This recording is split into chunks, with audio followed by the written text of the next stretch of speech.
If you manage to get accepted by the Min family in the upper heavens, they will be able to supply you with even better cultivation resources, and your cultivation will soar at a speed that one cannot even begin to imagine.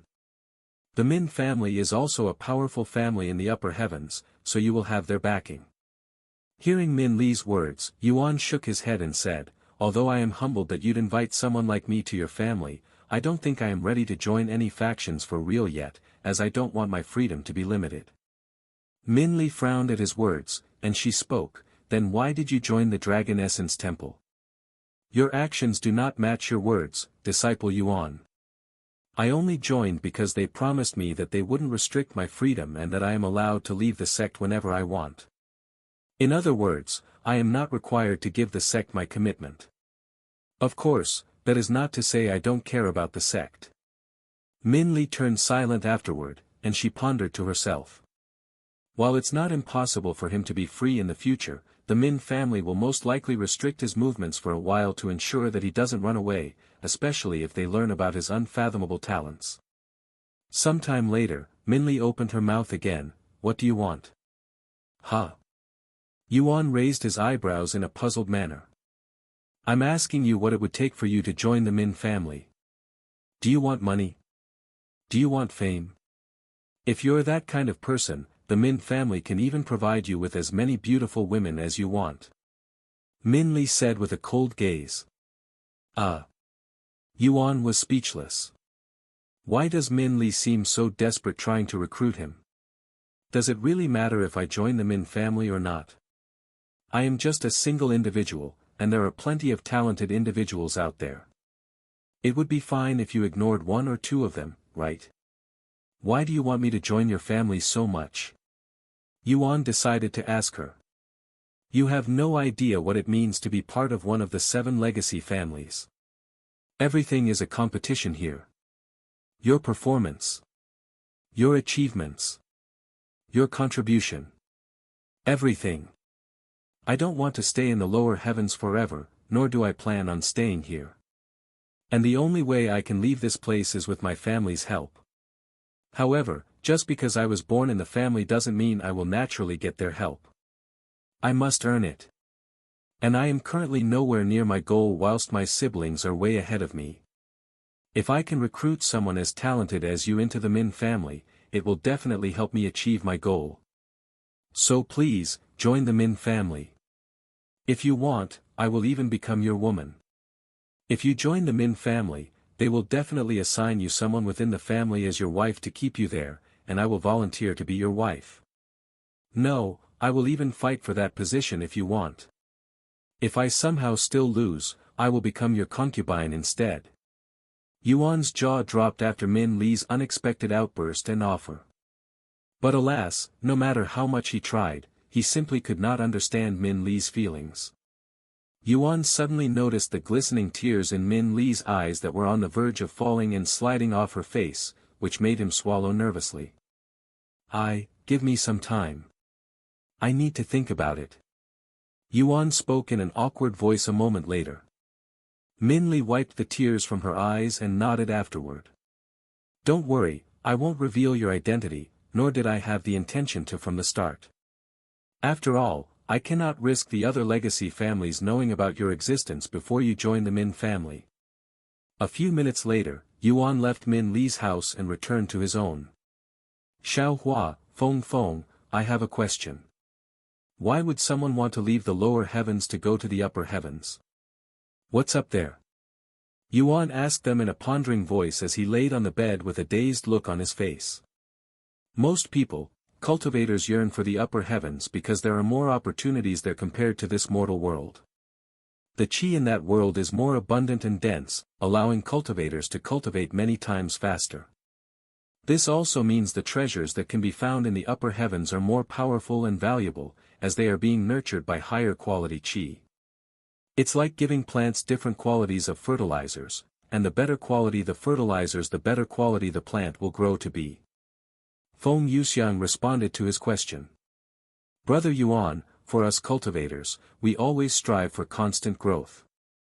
The lower heavens greatly limit our growth, so it's only natural for cultivators to want to travel to a place that is not as limiting.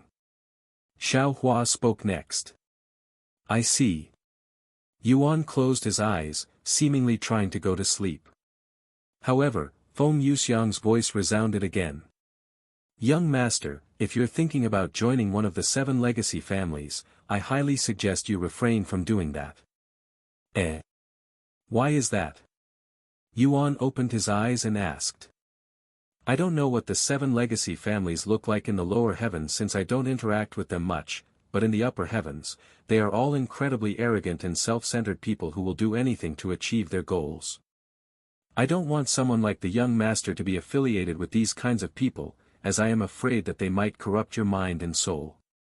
As for what that little girl said, while I didn't detect any lies in her words, you can never be too cautious in the cultivation world. I see. Thank you for telling me about this. I might have rushed my judgment if it were not for you, Feng Feng. If the 7 legacy families are truly such nasty people, then I'd rather stay away from them, Yuan said afterward. As for disciple Min, maybe I can help her achieve her dreams without needing me to join her family. How does one even travel to the upper heavens, anyway? I know of the stairway to heaven, but are there any other methods one can use to travel to the upper heavens? Yuan asked a moment later. Indeed, the stairway to heaven is only one of multiple methods, and it's even the second most difficult method, but despite that, it's the most used method by cultivators since the other methods are somewhat unrealistic. Feng Yuxiang said, and she continued, the first method, as most people know, would be to break through the spirit grandmaster realm and become a spirit lord. Once that happens, you will be able to access the stairway to heaven and ascend the staircase without needing to clear the trials, as you have already qualified to ascend with your cultivation. For our second method, as you know, would be to challenge the stairway to heaven and attempt to clear the trials to gain recognition and the qualifications to ascend. This is the most commonly used method simply because this allows cultivators who have not reached the spirit lord realm to ascend to the upper heavens. Of course, it's not an easy thing to achieve, and only a couple of cultivators will manage to pass the trials and ascend to the next realm every 100 years. As for the third and final method, while this is technically the easiest way to ascend, it's also the most unrealistic method, as it requires someone from the upper heavens to come down to the lower heavens and take you to the upper heavens. This is something only the 7 legacy families and the 4 ancient families can achieve, as they have families in the upper heavens. However, even if they can do such a thing, it requires a tremendous amount of resources for someone in the upper heavens to come down to the lower heavens, hence why they only do that once in a blue moon when they have someone extremely talented. I see. Yuan mumbled as he obtained a firm understanding regarding the upper heavens and the stairway to heaven. Sometime later, Yuan said, I am going to log off now. Too many things have happened today and I need some rest. See you later, young master. Goodbye, brother Yuan. Yuan logged off the next moment. Once he returned to the real world, Yuan took a few deep breaths to calm his mind before he started cultivating until Yu Rou entered his room. Brother, you probably know about this already, but apparently something amazing happened in Cultivation Online today. Yu Rou said to him as she cleaned his body. Huh? What happened? Yuan asked her. Many players within the eastern continent heard a loud beastly roar that traveled hundreds of thousands of miles. Some even said it sounded like a dragon's roar. Maybe there's going to be a special event and the roar was some sort of sign. Really? I didn't hear anything, though. Yuan mumbled. Although Elder Shien had spoken to him about his performance at the carp leaping over Dragon's Gate Tower, Elder Shien never mentioned the dragon escaping the tower, nor did he mention the loud roar that came from it. If it's true, you must try to participate in this event. Who knows what you might be able to get from it? Yu Rou said to him. Okay, Yuan said. I will also keep my ears peeled for any information regarding this event. Once I learn something, I will immediately let you know. Sometime later, Yu Rou left his room and returned to her own room. Yuan continued cultivating for the rest of the night afterward. After his morning routine, Yuan dived back into the game and wondered to himself, what should I do today? Yuan retrieved the guide book and began flipping the pages until he found something interesting. Oh, right. I have wondered what the mission hall looked like ever since they introduced it to the disciples. I should take a look at it now. With this in mind, Yuan went outside. However, he did not immediately leave and turned to look at Min Li's house, almost like he was expecting her to come out and follow him around. But to his surprise, Min Li didn't show up. I guess I'll be alone today, Yuan casually shrugged before making his way to the mission hall. As Yuan walked away from the area, Min Li peeked through her window curtains and watched Yuan's back disappear from her view. Once Yuan was gone, Min Li squatted and covered her face with her hands in an embarrassed manner. What in heaven's name was I thinking yesterday? Why did I offer myself to him? He must now think I am some slut who'd offer her body to anyone that can help me achieve my goals. I shouldn't have spoken without thinking about it. Min Li cried out loud with her face flushed with redness, feeling like digging a hole and jumping into it. I want to follow him and see where he's going today, but I don't have enough courage to stand before him and act like nothing happened yesterday. Ha! Damn it! I should have waited a bit longer before inviting him to join the Min family. Sometime later, Yuan arrived at the mission hall. It was a large two-story building that took up an entire block with disciples constantly entering and leaving the place, being one of the most active areas that Yuan has experienced in the sect thus far. But that's to be expected since this place is where most disciples go to earn their contribution points, which is mandatory if they want anything from the sect. After taking a moment to admire the outside view of the mission hall, Yuan entered the building through the wide entrance that could fit even 10 adults if they stood side by side. Wow! Yuan was immediately baffled by the atmosphere in the mission hall, as it looked like some sort of unorganized office with papers pinned all over the walls. In fact, one wouldn't be able to avoid seeing these papers no matter which direction they looked. After entering the building, Yuan approached the pinned papers on the walls and began reading a couple of them. The Chun family is looking for someone to escort their carriage from Huang City to Jin City. 100 gold as a reward. 4th level spirit apprentice and above preferred. 5 contribution points. The Ming family is looking for cultivators to clear out the magical beasts that have been roaming dangerously close to their city. 1 gold coin for every magical beast slain. 3rd level spirit apprentice and above preferred. 1 contribution points for every 30 magical beasts slain. Sect Elder by from the Golden Lance Palace is looking for perfectly extracted poison sacs from demonic spiders. 1 million gold coins each. No cultivation requirements. 5 contribution points for each exchange. The Jia family is looking for someone to manage their household while they go on a business trip for 7 days.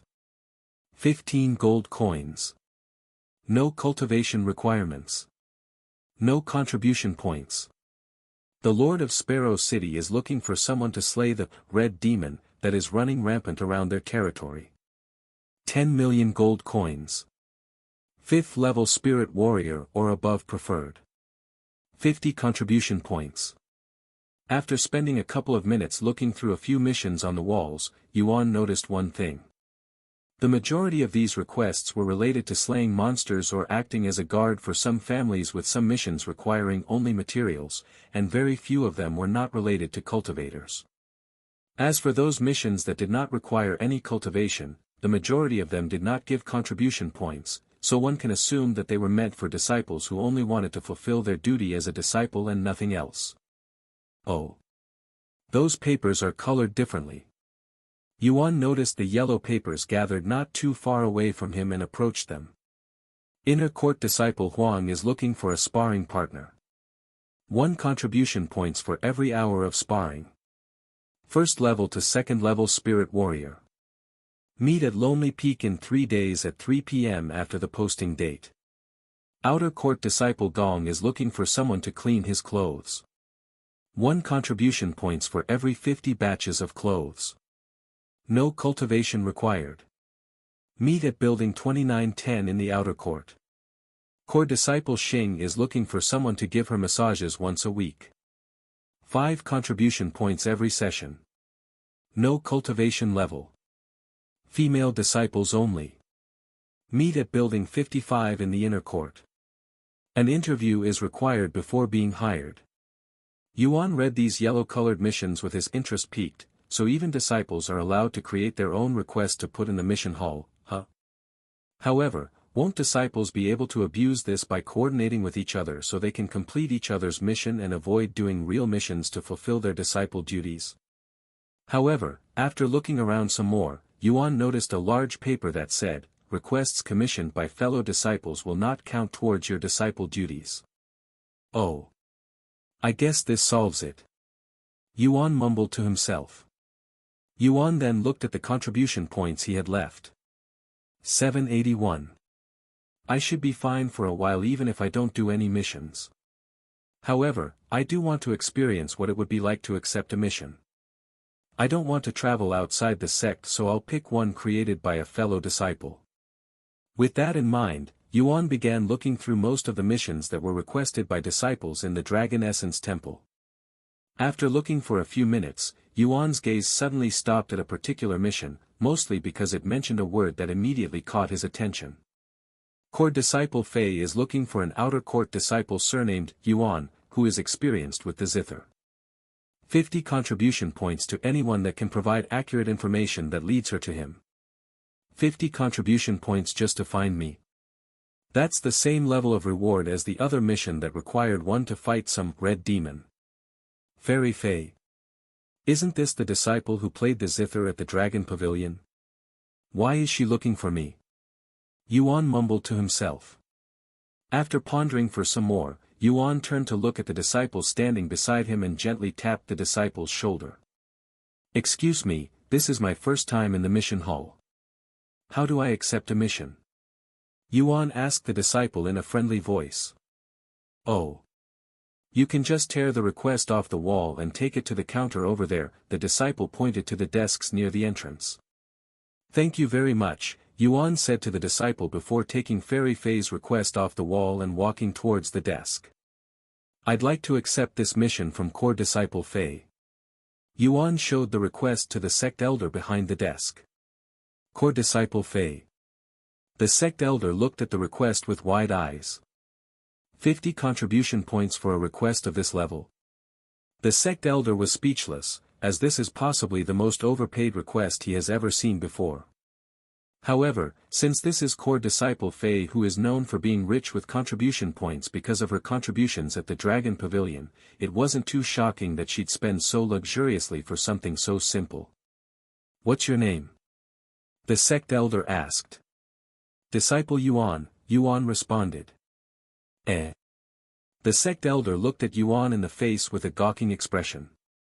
What on earth was going on here? Is he the same person disciple Fei was looking for? Why is he turning himself in? Ah, whatever. It's not my job to care about such matters. The sect elder thought to himself and decided to ignore their situation. Here, take this, you'll need it to enter the inner court since you're still an outer court disciple. You can also locate core disciple Fei's living quarters with this. The sect elder handed Yuan a token after writing a few things down in his book. Thank you, Yuan accepted the token and turned to walk out of the mission hall shortly after. After leaving the mission hall, Yuan followed the map in the token to Fairy Fei's living quarters. An hour later, Yuan reached the end of the outer court that was also a border between the outer court and inner court. I would like to enter the inner court for a mission, Yuan handed the token to one of the sect elders stationed there. Let me see. The sect elder looked at the token and nodded, I see. Okay, here's your permission slip. Make sure you don't lose it, and you are only allowed to stay within the inner court for 4 hours. Once your time is up, the permission slip will destroy itself. If you're caught inside the inner court without a permission slip, you'll be punished, so make sure you keep that in mind. Of course, you can extend the time by coming back here. However, I am only allowed to extend your time if you still haven't completed your mission. I understand, Yuan nodded. After entering the inner court, Yuan continued to follow the path towards Fairy Fei's house, and as an outer court disciple inside the inner court, Yuan naturally attracted the gazes of the inner court disciples there. Although he'd encountered a few outer court disciples on his way to Fairy Faye's house, it was only like 1 out of 1,000 disciples that were outer court disciples there. Many minutes later, he arrived in the area where core disciples live. Let's see, Building 7. Yuan walked around the spacious area and looked at each building individually. After walking for about 10 minutes, Yuan suddenly stopped walking when a distinct sound entered his ears. This sound. Someone's playing the zither. It's most likely Disciple Faye. Yuan proceeded to follow the sound of the zither and arrived in front of this large building a few minutes later. Right as Yuan stepped onto the doorstep, the zither music stopped, and the sound of people clapping followed immediately afterward. That was amazing, Senior Sister Faye. It's only been a week since I last heard you play the zither and you have already improved to the degree where I almost couldn't recognize your music. Me too. If I didn't watch you play, I would have thought it was someone else. Congratulations, Senior Sister. Your zither arts has improved to another level yet again. At this rate, it won't be long before you are able to use that zither technique. Yuan could hear a couple of unique voices coming from the other side of the house, and they were all female voices. Knock knock. Yuan knocked on the door a few moments after the zither music stopped. Are we missing someone today? I thought we weren't expecting any more guests today. I don't think anyone else is supposed to be here. I'll go see who it is. A few moments later, a pretty inner court disciple opened the door and appeared before Yuan. An outer court disciple. Do you know whose door you're knocking? What do you want? The inner court disciple asked Yuan with an irritated expression on her face, mostly because she saw Yuan as a nuisance who was disturbing their time with Fairy Faye. I'm here to see Disciple Faye, Yuan said to her. Disciple Faye. The inner court disciple looked at Yuan with a gawking expression on her face, almost like she was in disbelief. Why, you're just a mere outer court disciple. How dare you address a core disciple so casually? Do you think you are friends with her or something? Get out of here before I shove my foot up your butt. Yuan was speechless. Why did the inner court disciple suddenly become so aggressive? Calm down, Junior Sister Feng. A young lady shouldn't speak so vulgarly, especially not when you're in Senior Sister Faye's house. What's with the commotion, anyway? Another inner court disciple appeared before them. Humph. Blame this disrespectful outer court disciple. Disciple Feng said while pointing at Yuan's innocent-looking face. The second inner court disciple looked at Yuan's handsome face for a moment before speaking. What did you do to anger my junior sister so much? I don't know. Yuan shrugged his shoulders in an innocent manner. You little thing. Disciple Feng immediately fumed again. How dare you say that you don't know? You addressed Senior Sister Faye as Disciple Faye, like you're her friend. That is unacceptable for an outer court disciple. Yuan looked at her with wide eyes. Really? What's wrong with calling a fellow disciple, disciple? Are you seeing this, Senior Sister Ing? This guy has no awareness at all. The other inner court disciple shook her head with a bittersweet smile on her face, and she said, You're here for Senior Sister Faye, right? Since you were able to come here, it must have been approved by a sect elder. Why do you need to see her? Yuan then retrieved the mission paper and showed it to them. I'm here for this. Let me see that. Disciple Ing took the paper from his hands to look at it closely. Did you know about this? I didn't know that Senior Sister Faye had created a request in the mission hall. And who's this, Yuan? That would be. Before Yuan could even finish his sentence, another voice interrupted him. What's going on out here? Who's outside disturbing my performance? A few moments later, Fairy Faye appeared before them. Hello.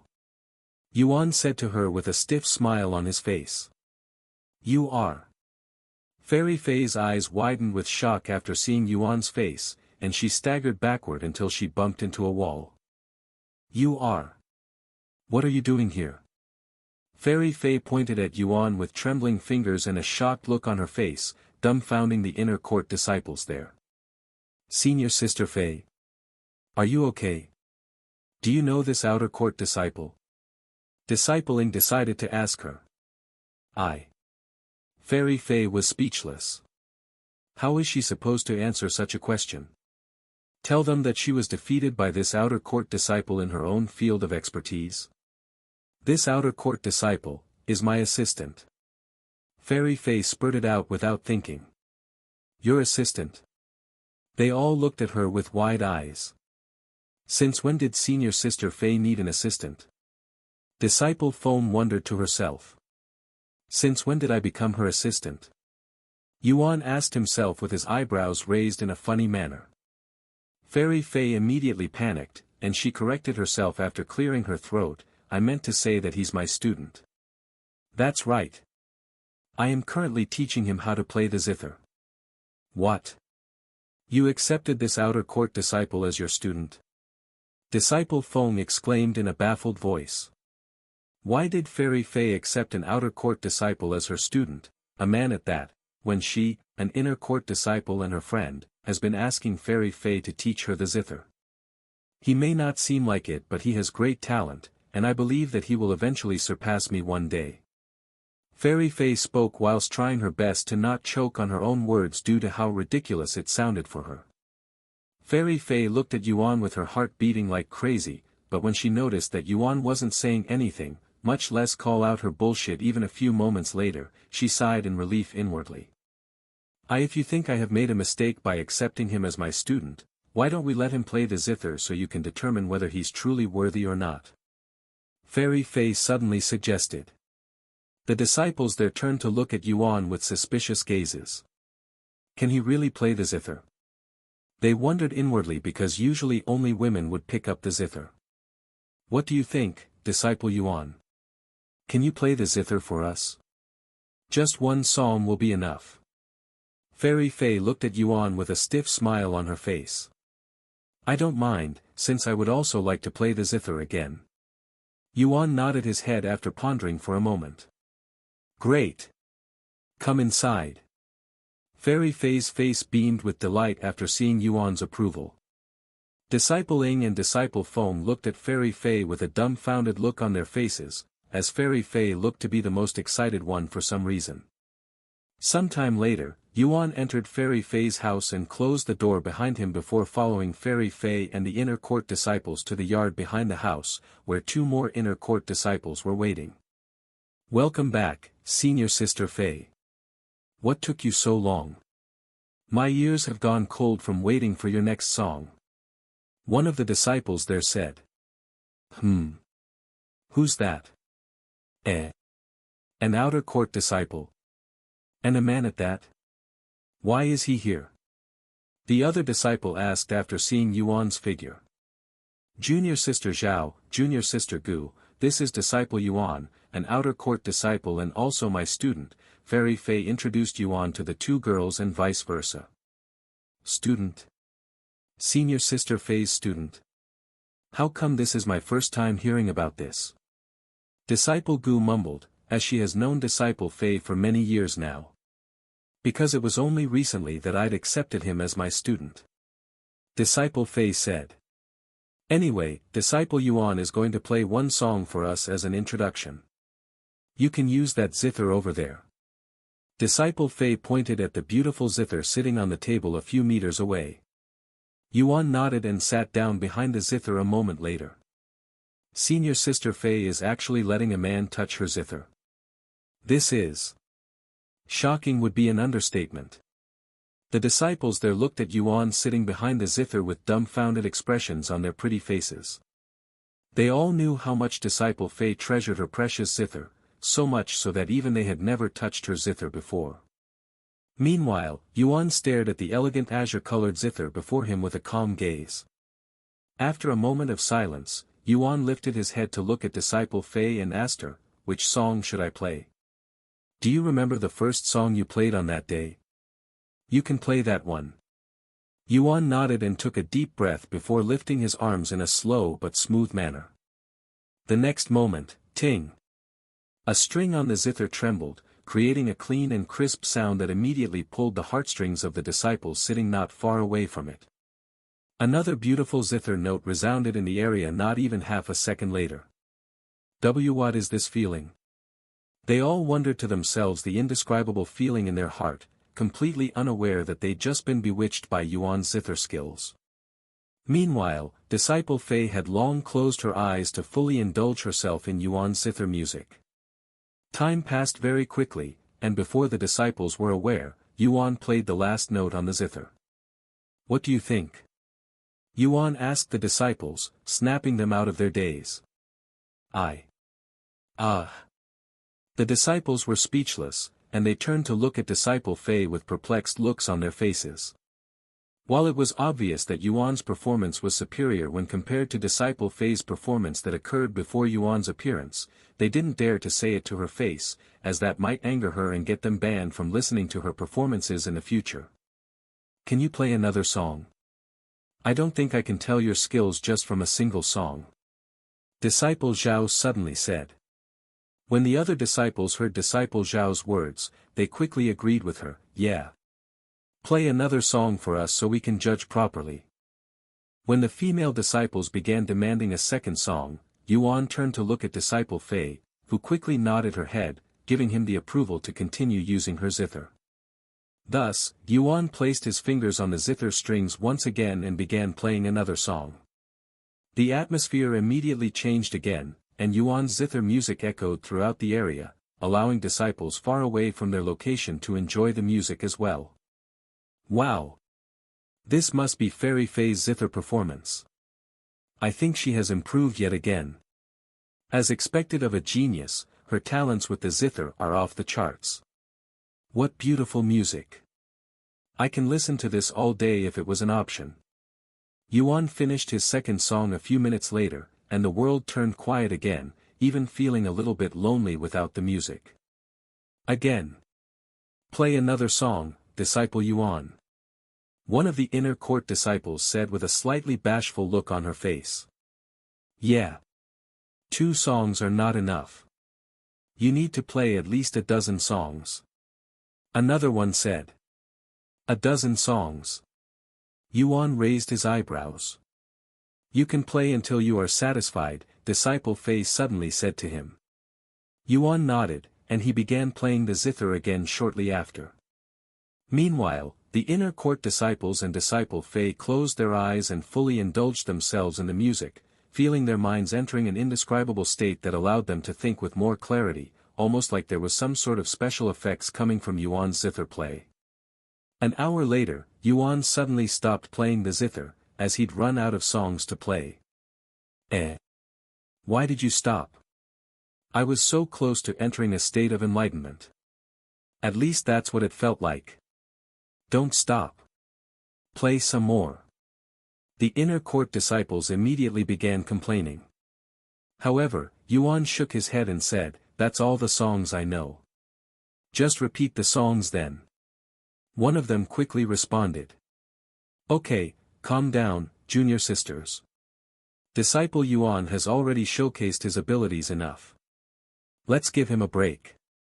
Disciple Fei said, and she continued, Furthermore, this gathering was supposed to end over an hour ago.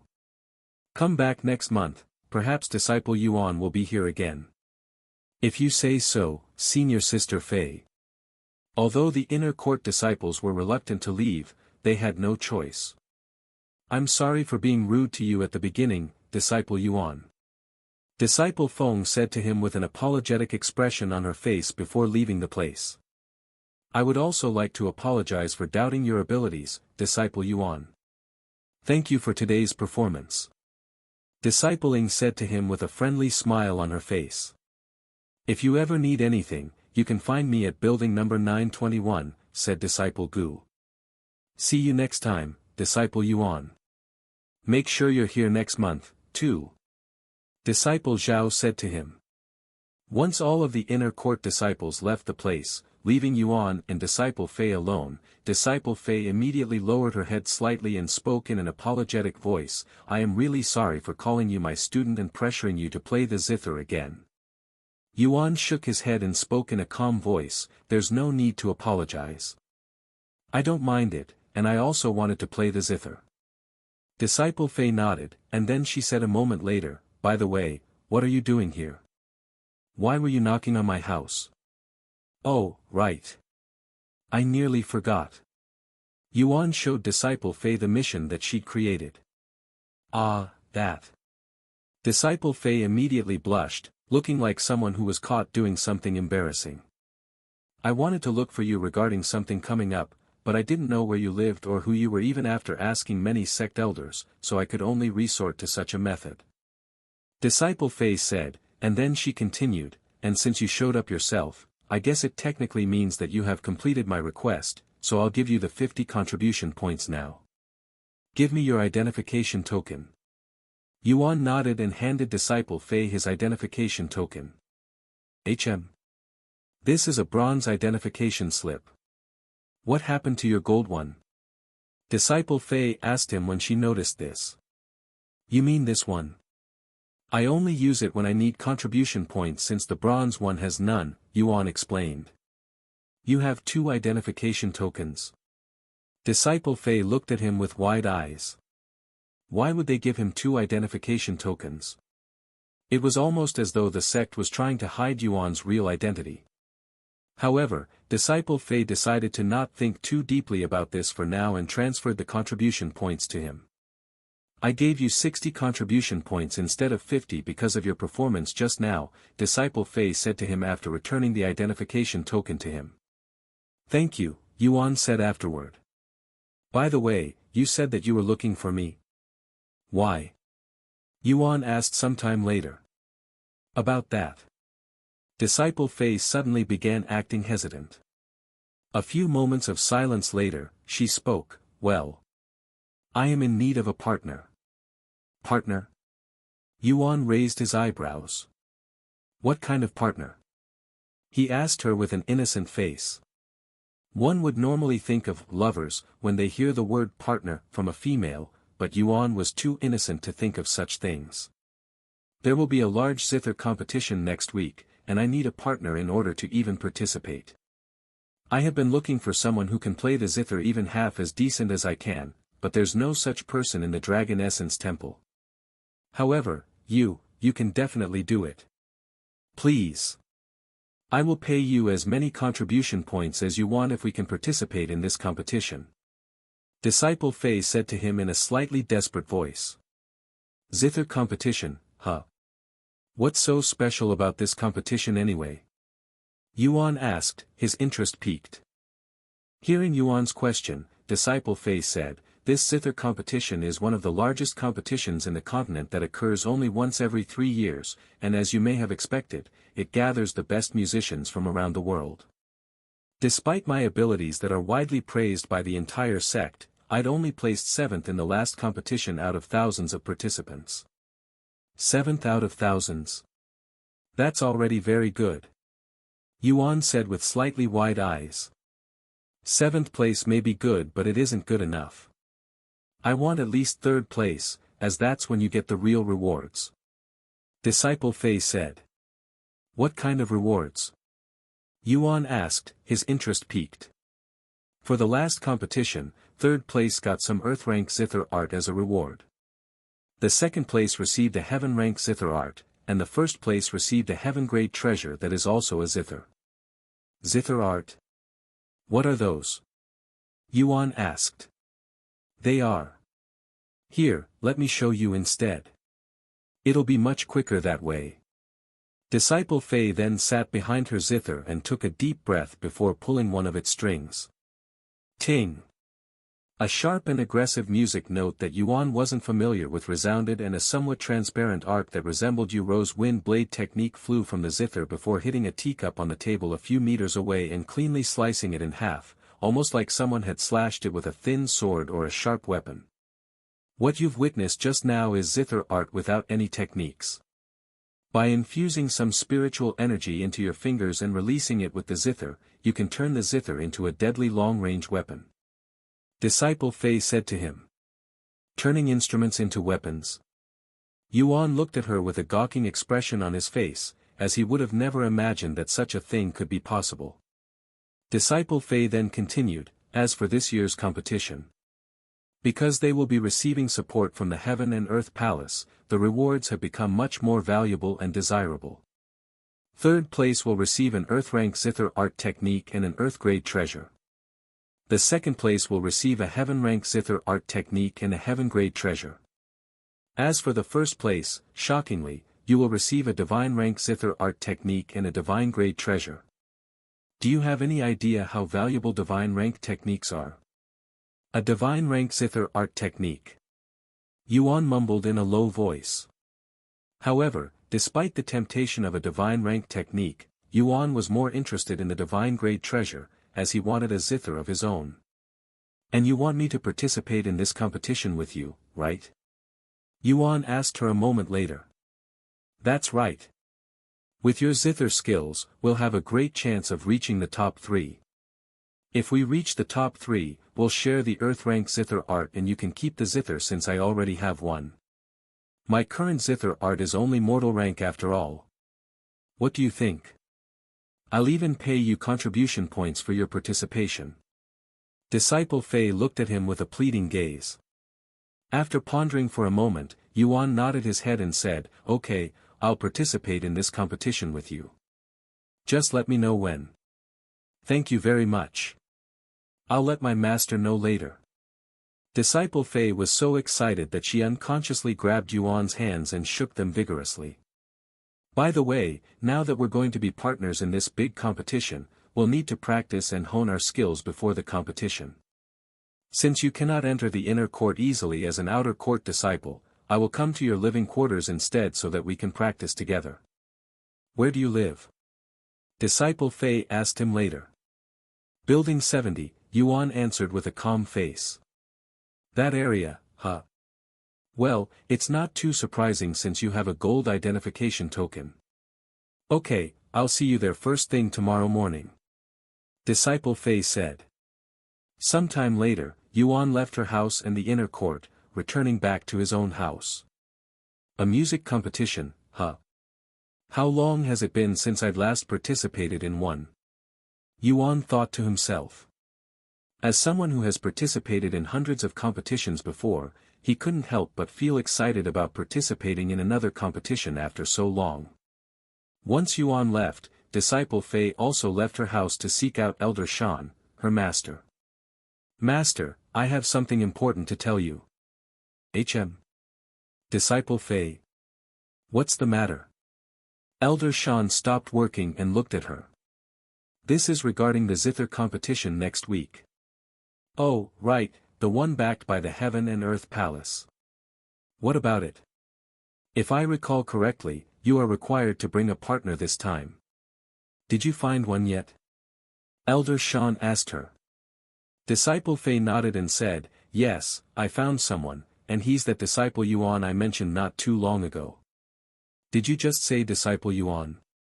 Elder Shien exclaimed in a shocked manner. "Yes.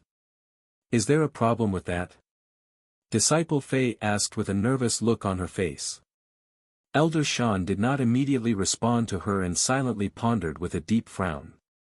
A moment of silence later, Elder Shien spoke, "Disciple Yuan. What did he say?" "Ah. He'd agreed to participate in the competition with me," she responded. "I see." Elder Shien closed her eyes and sighed. After another moment of silence, Elder Shien stood up and said, "Follow me." "Eh? Where are we going, Master?" Disciple Fei raised her eyebrows as she followed Elder Shien outside. "To meet with the sect master." "The sect master? Why?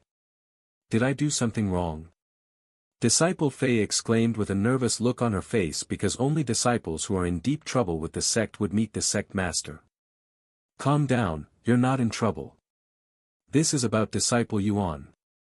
I don't know how much you know about him, but I'm sure that you can tell that his existence within the sect is a unique one," Elder Shien said to her. "Disciple Yuan? Is he really that special?" Disciple Fei looked at her with a dumbfounded face. "Special is an understatement, my dear disciple. You'll understand more about him in just a moment," Elder Shien said as she brought Disciple Fei to the sect master's headquarters. Sect Master, this is Elder Shien. I have something important to talk about regarding disciple Yuan. Elder Shien knocked on Long Yuan's door and said from the outside. Disciple Yuan. What did he do this time? Long Yuan immediately sighed and stopped working. Come inside. Elder Shien opened the door a moment later and entered the room with disciple Fei following behind her. Long Yuan raised his eyebrows after seeing disciple Fei, wondering what she's doing there and how she's related to this situation.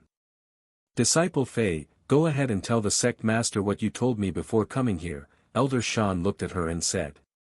Disciple Fei nodded and stepped forward before bowing to Long Yuan in a respectful manner. Core disciple Fei greets the sect master. After greeting Long Yuan, disciple Fei began to speak. I will be participating in the zither competition that will be held in a week with my partner, an outer court disciple surnamed Yuan. Zither competition? With disciple Yuan. Long Yuan's jaw loosened a little bit after hearing her words. Since when did Yuan become a zither expert? Disciple Fei nodded and said, Disciple Yuan has outstanding talents with the zither, and I believe that we have a good chance of obtaining third place if he participated in the competition with me. Third place. If I recalled correctly, you placed 7th place for the last competition, Long Yuan said with a pondering face. That's correct, sect master. After pondering for a moment, Long Yuan spoke, I am aware that this competition is being backed by the Heaven and Earth Palace, so the competition will be much fiercer this year. What makes you think you will be able to achieve third place? If you'd listened to disciple Yuan playing the zither, you would understand my feelings, sect master. I'd managed to obtain zither enlightenment after listening to his zither play.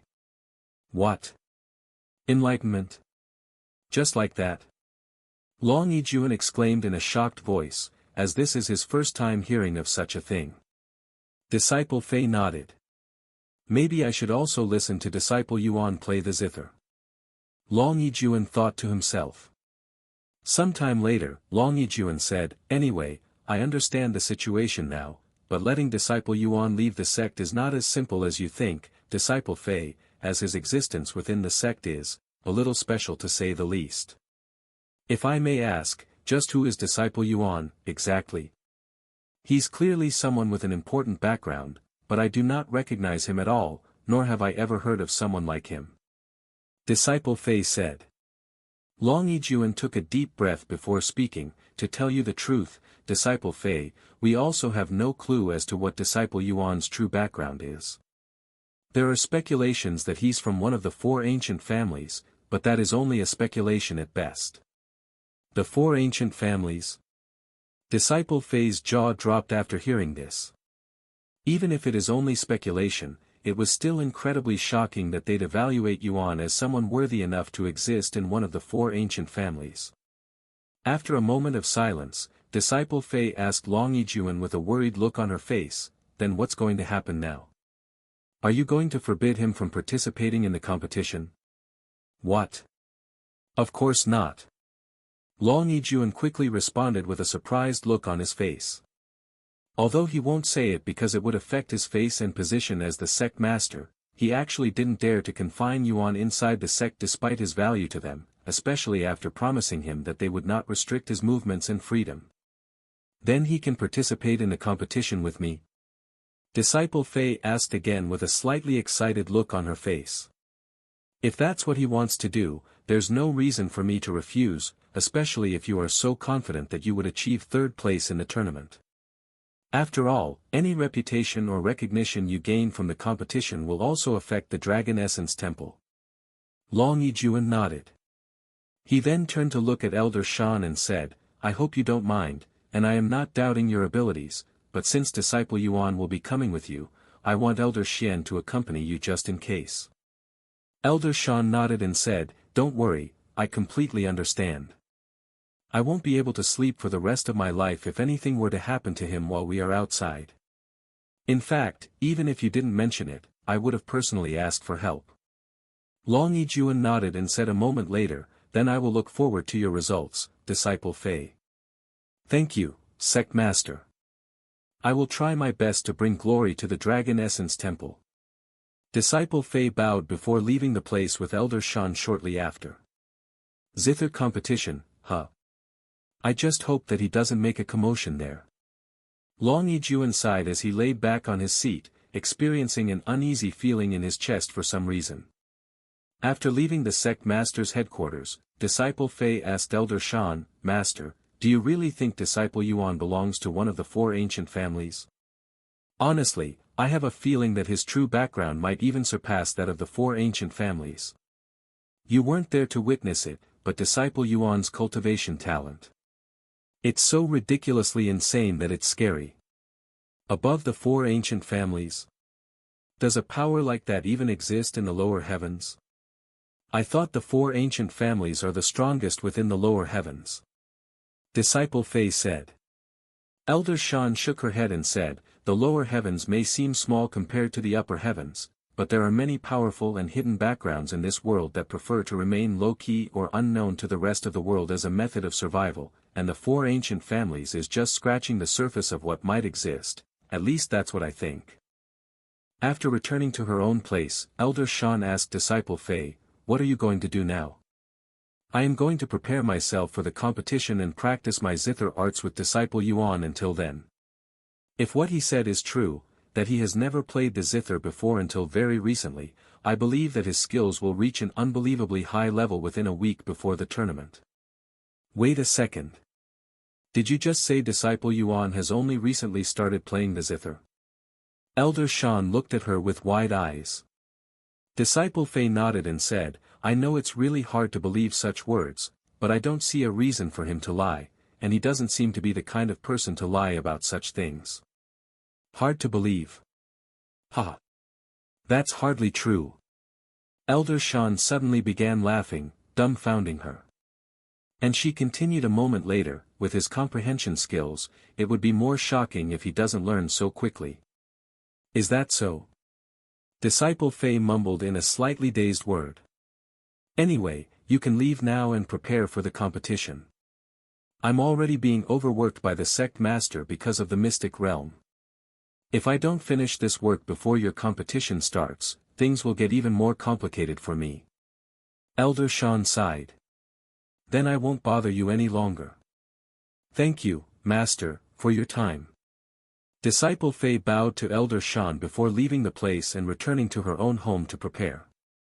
Elder Shien shook her head with a bittersweet smile before returning to her own work. Meanwhile, after returning to his own home, Yuan logged off the game and proceeded to cultivate in the real world until Yu returned from school. Brother! I have some big news. Yu came into his room shouting. What's the matter? Yuan asked. I just saw this from the forums as I was coming home, but there's going to be some sort of large competition that'll be happening in the eastern continent sometime next week, and it's related to playing the zither. Rumors have it that you can obtain a divine rank technique if you achieve first place. Yu said to him. Oh, that zither competition. I know about it since I will be participating in it. Yuan responded in a calm manner. What? Yu nearly tripped on herself after hearing Yuan's unexpected words. You're going to participate in a music competition again? Yu exclaimed afterward, her gaze on Yuan filled with shock and excitement. It's only a competition inside the game, and I doubt I will be able to achieve any good results since I have only learned about the zither only very recently, Yuan said. You're underestimating yourself, brother. Did you forget who you are? The #1 musical prodigy who has mastered dozens of instruments from around the world before the age of 7. 1 week is more than enough for you to completely master the zither. Yu said. If I recall correctly, you'd even mastered the piano in less than 3 days. Genius, huh? I don't really like to associate myself with that word, but that's probably because I have been called such a word countless times that I am tired of hearing it, Yuan sighed. There's nothing you can really do about it, brother. What do you expect to do? Call you the opposite of what you are? If you're a genius, people will naturally call you one.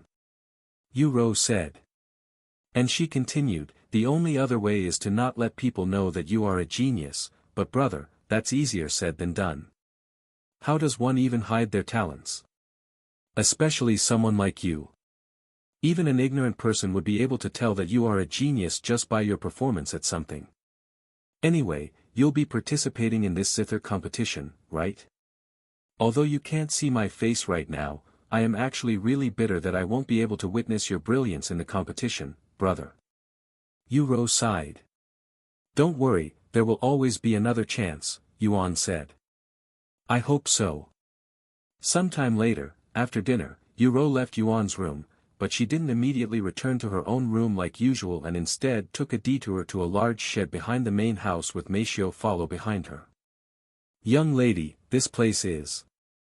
Meishio looked at this shed with a perplexed look on her face. Why did Yuan suddenly decide to come to this place?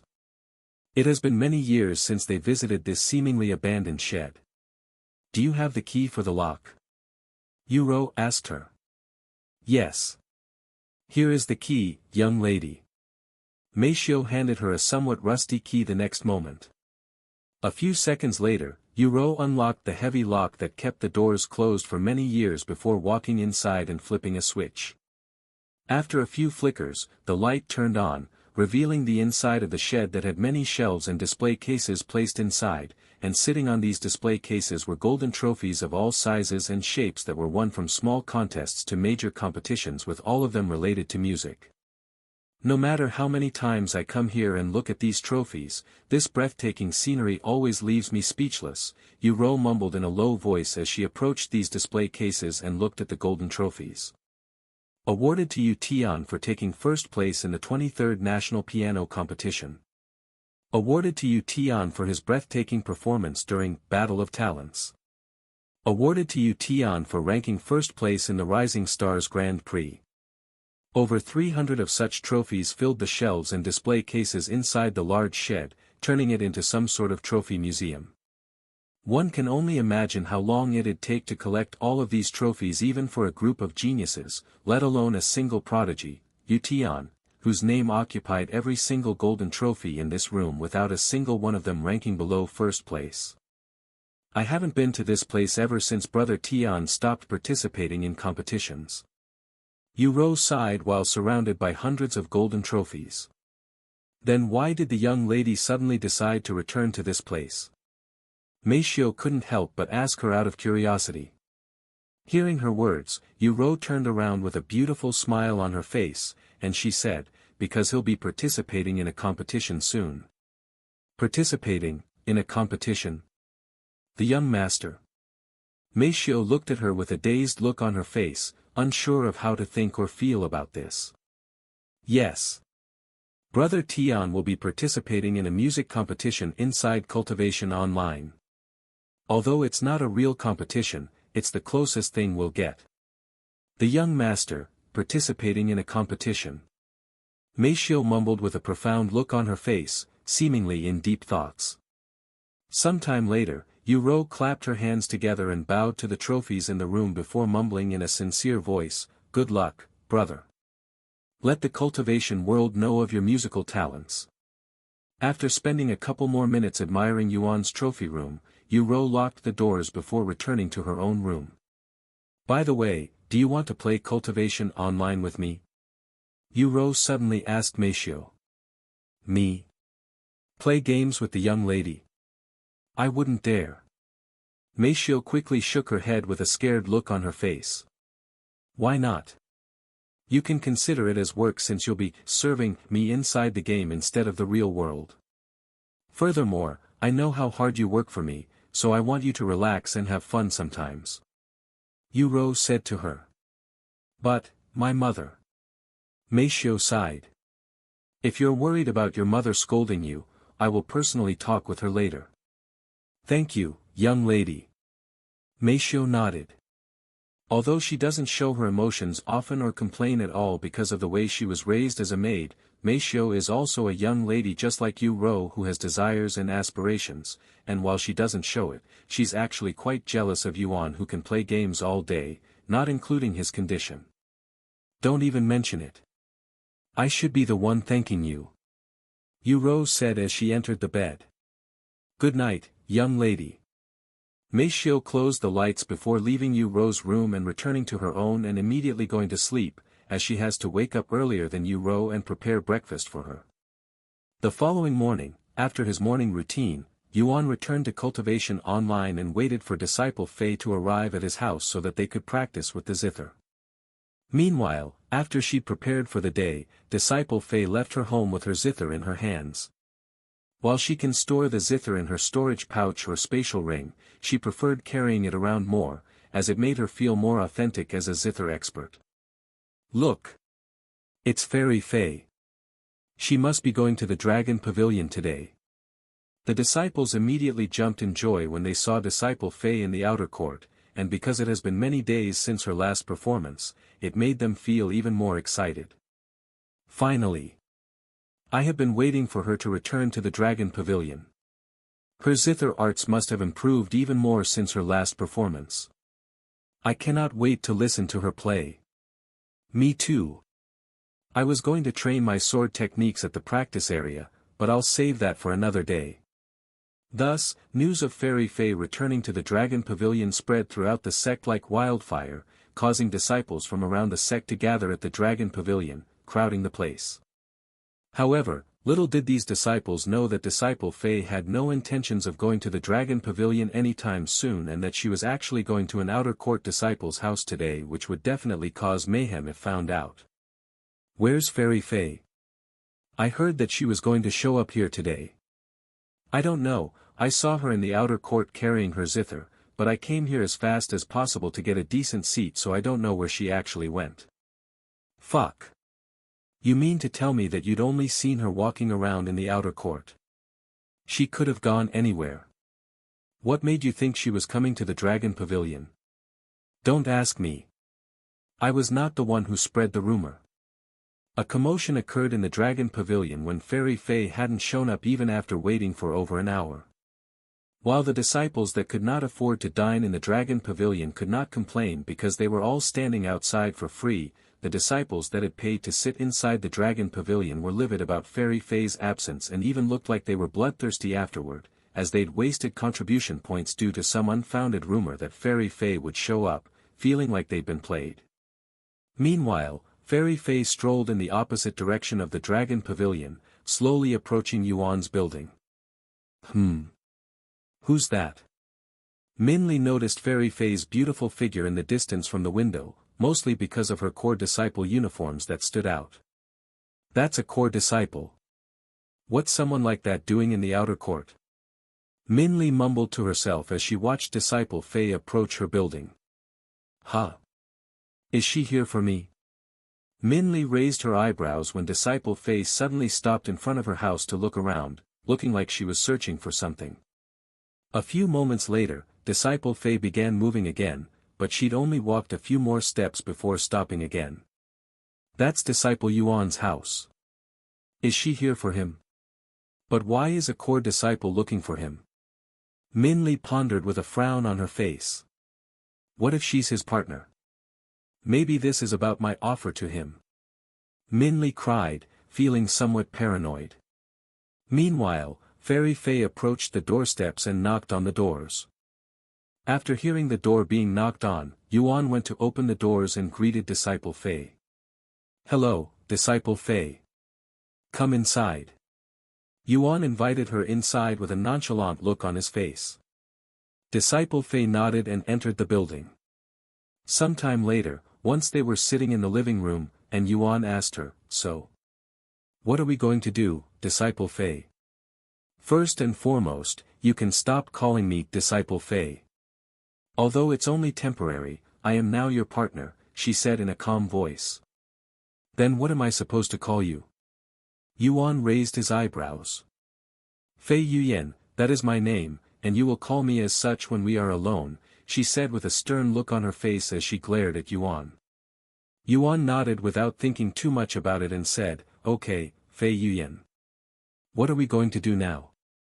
A moment later, Fei Yuyan placed her zither on the table and said, What else? We're going to practice the zither for the entire week until the competition. Yuan looked at her with raised eyebrows, and he said, We're both going to use the same zither. Wouldn't it be better if there was another one? Of course not. I know you probably don't have a zither, so I brought an extra one with me. Fei Yuan said as she retrieved another zither from her spatial ring. You'll be using this one for now. Everyone at the competition will be provided with a zither of similar quality, so you don't need to worry about unfair conditions because you don't have a good zither. Yuan nodded and looked at the familiar-looking zither, as it was the one he'd first played at the Dragon Pavilion. Anyway, before we begin our practice, allow me to explain a little more about the zither competition in more depth.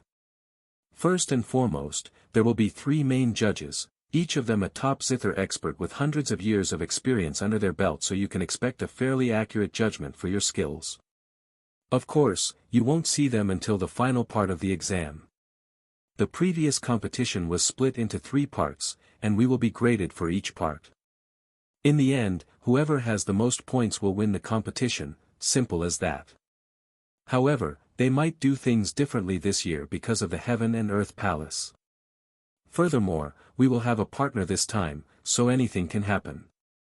Yuan nodded and asked, "What did you do last year?" "We were graded on our hand techniques for the first part, so how you play the zither will be very important. If you do not meet their expectations, there's a good chance that you might not be able to proceed to the second round, so keep that in mind. For the second part, you will be given 1 hour to memorize and play a random song that will be provided for you. Once again, if your performance is not satisfactory, they will fail you on the spot. By the time you reach the final part, there will only be a dozen participants remaining at best.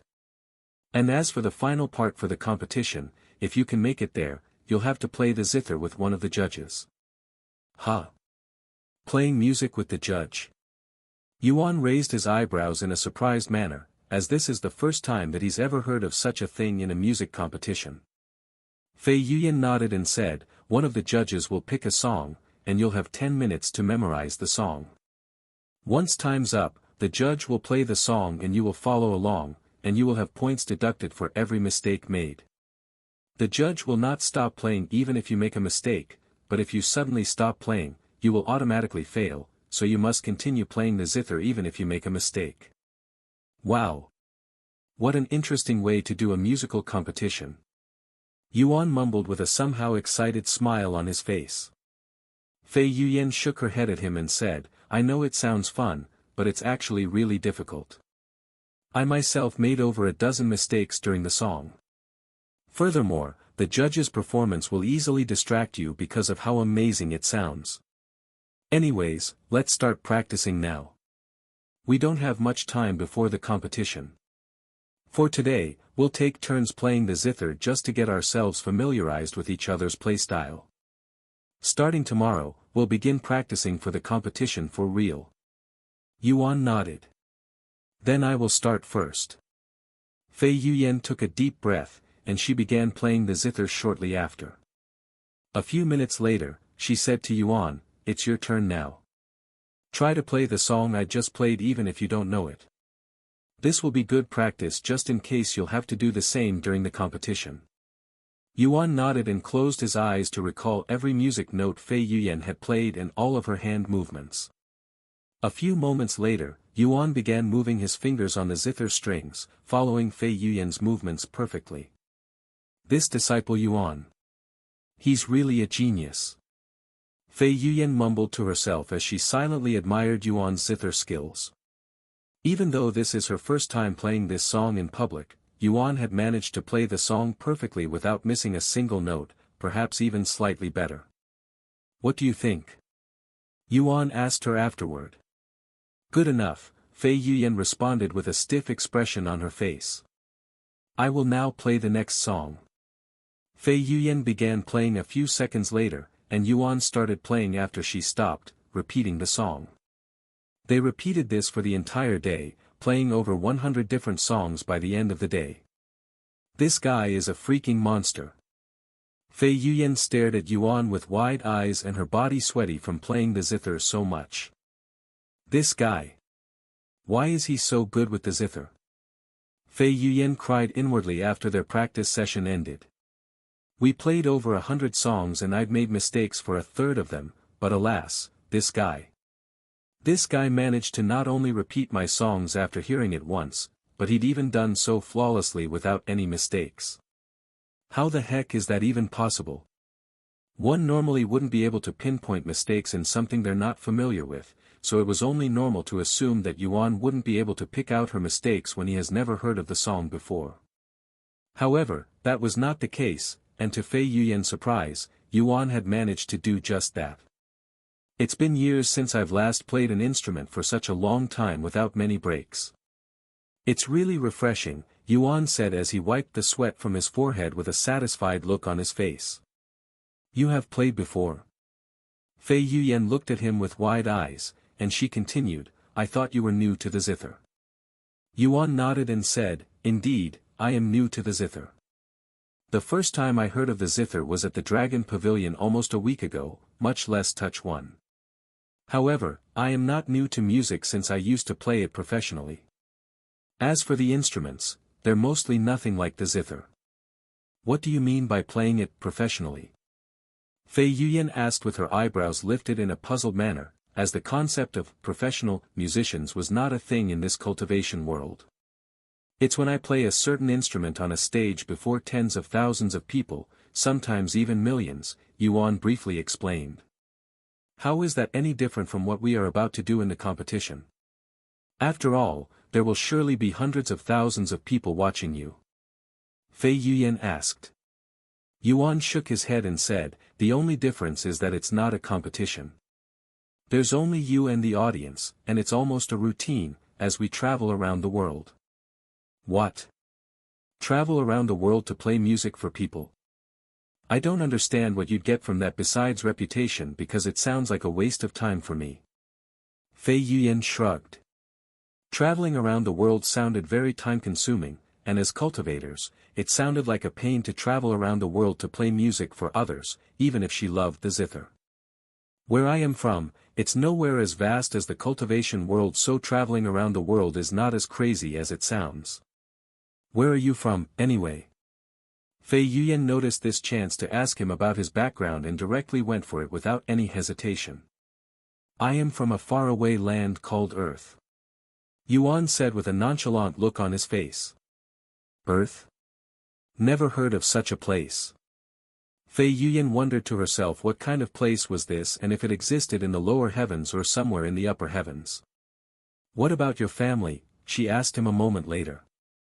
My family? They're just regular people and musicians, Yuan said.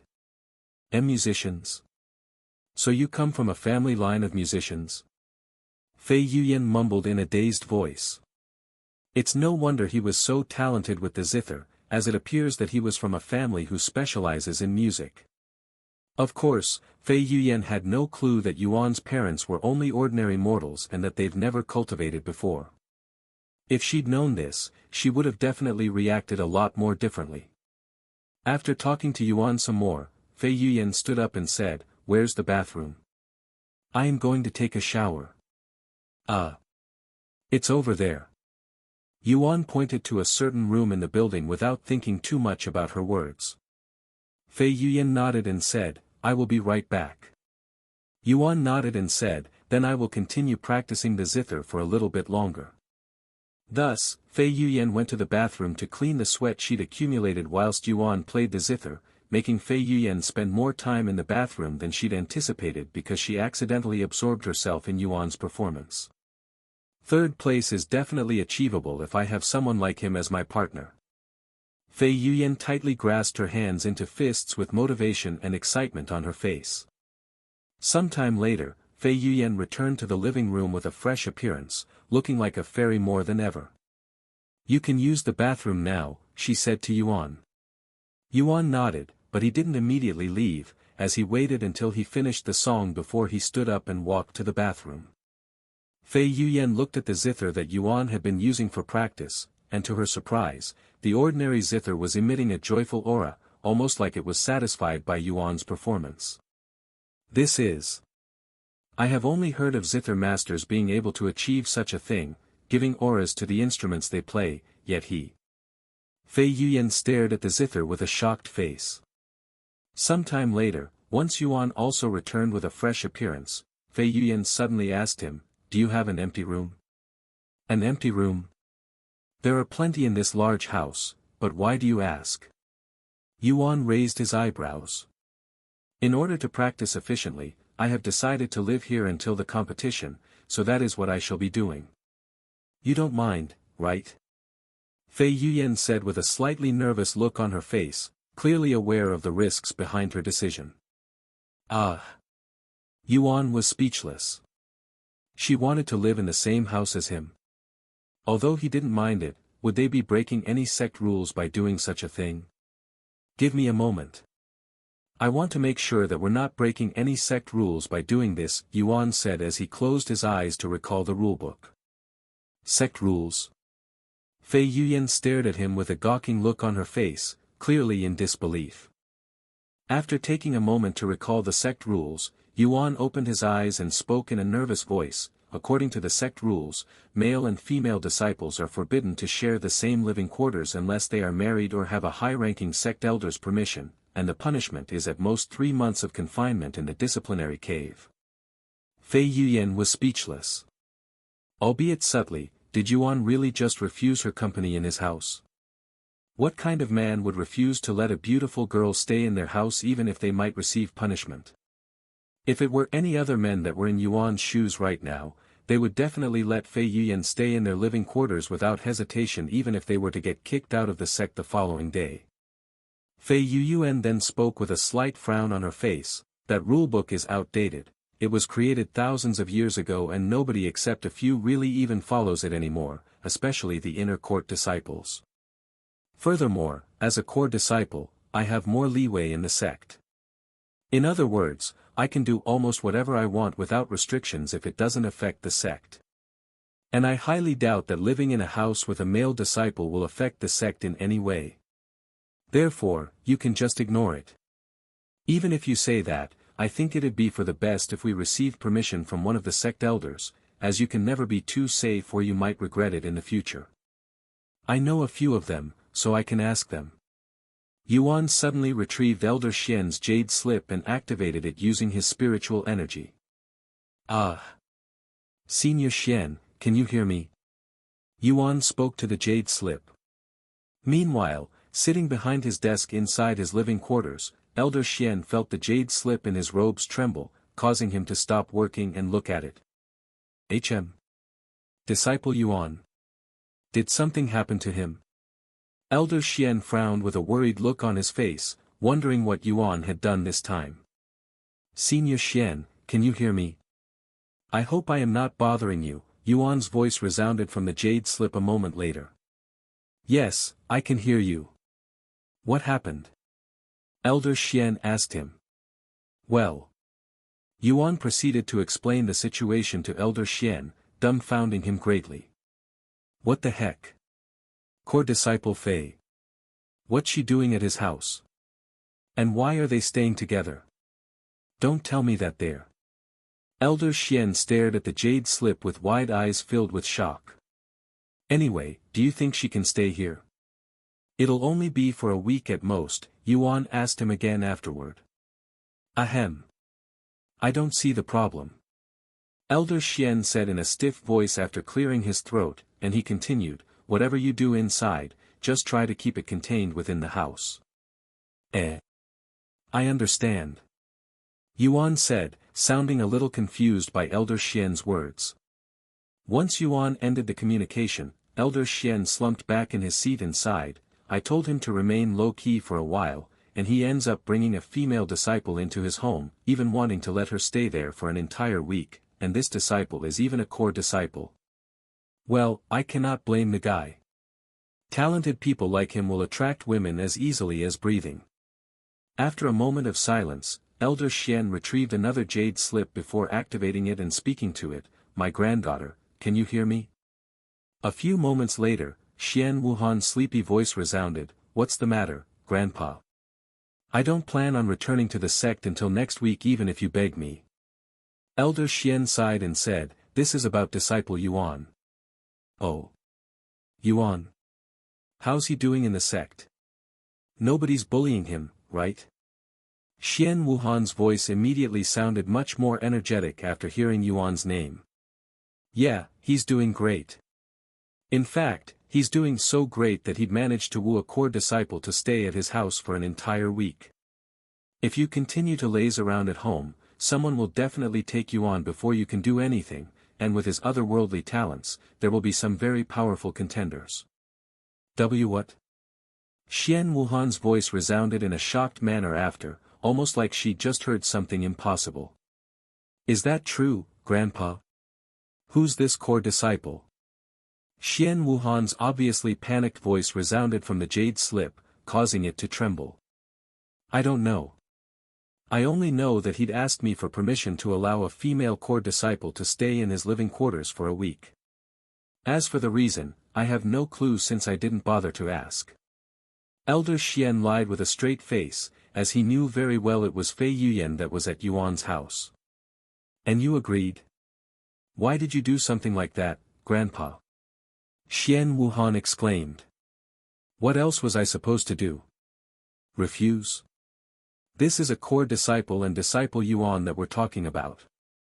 I may be a grand elder, but there are some things even I have no control over, especially when disciple Yuan is involved. After a moment of silence, Elder Shien asked, well, do you feel like coming back to the sect now? I will be back in 3 days. Shien Wuhan responded a moment later in a resolute voice. 3 days, huh? A lot can happen in a single night, much less 3 days, my granddaughter. Elder Shien said, trying his best to not burst out laughing from teasing Shien Wuhan. Fine. I'll come back now, okay? Anyway, I'm leaving. The jade slip turned lifeless after Shien Wuhan ended the communication with Elder Shien. Silly little girl. Elder Shien shook his head as he placed the jade slip back into his robes. Meanwhile, Yuan said to Fei Yuyan with an innocent smile on his face, now that we have permission, you can stay here without breaking any sect rules. You are really... I don't even know what to say. Fei Yuyan rubbed her eyes like she was exhausted. Anyway, now that we have permission, I'll be staying here until the competition finishes. Fei Yuyan said to him in a slightly angry voice, clearly unhappy about the way Yuan had handled this situation. By the way, I won't be here at night and will return in the morning. Yuan suddenly said to her as she went to look for an empty room. What? Why not? Where are you going that requires you to stay outside all night? Fei Yuyan asked him with raised eyebrows.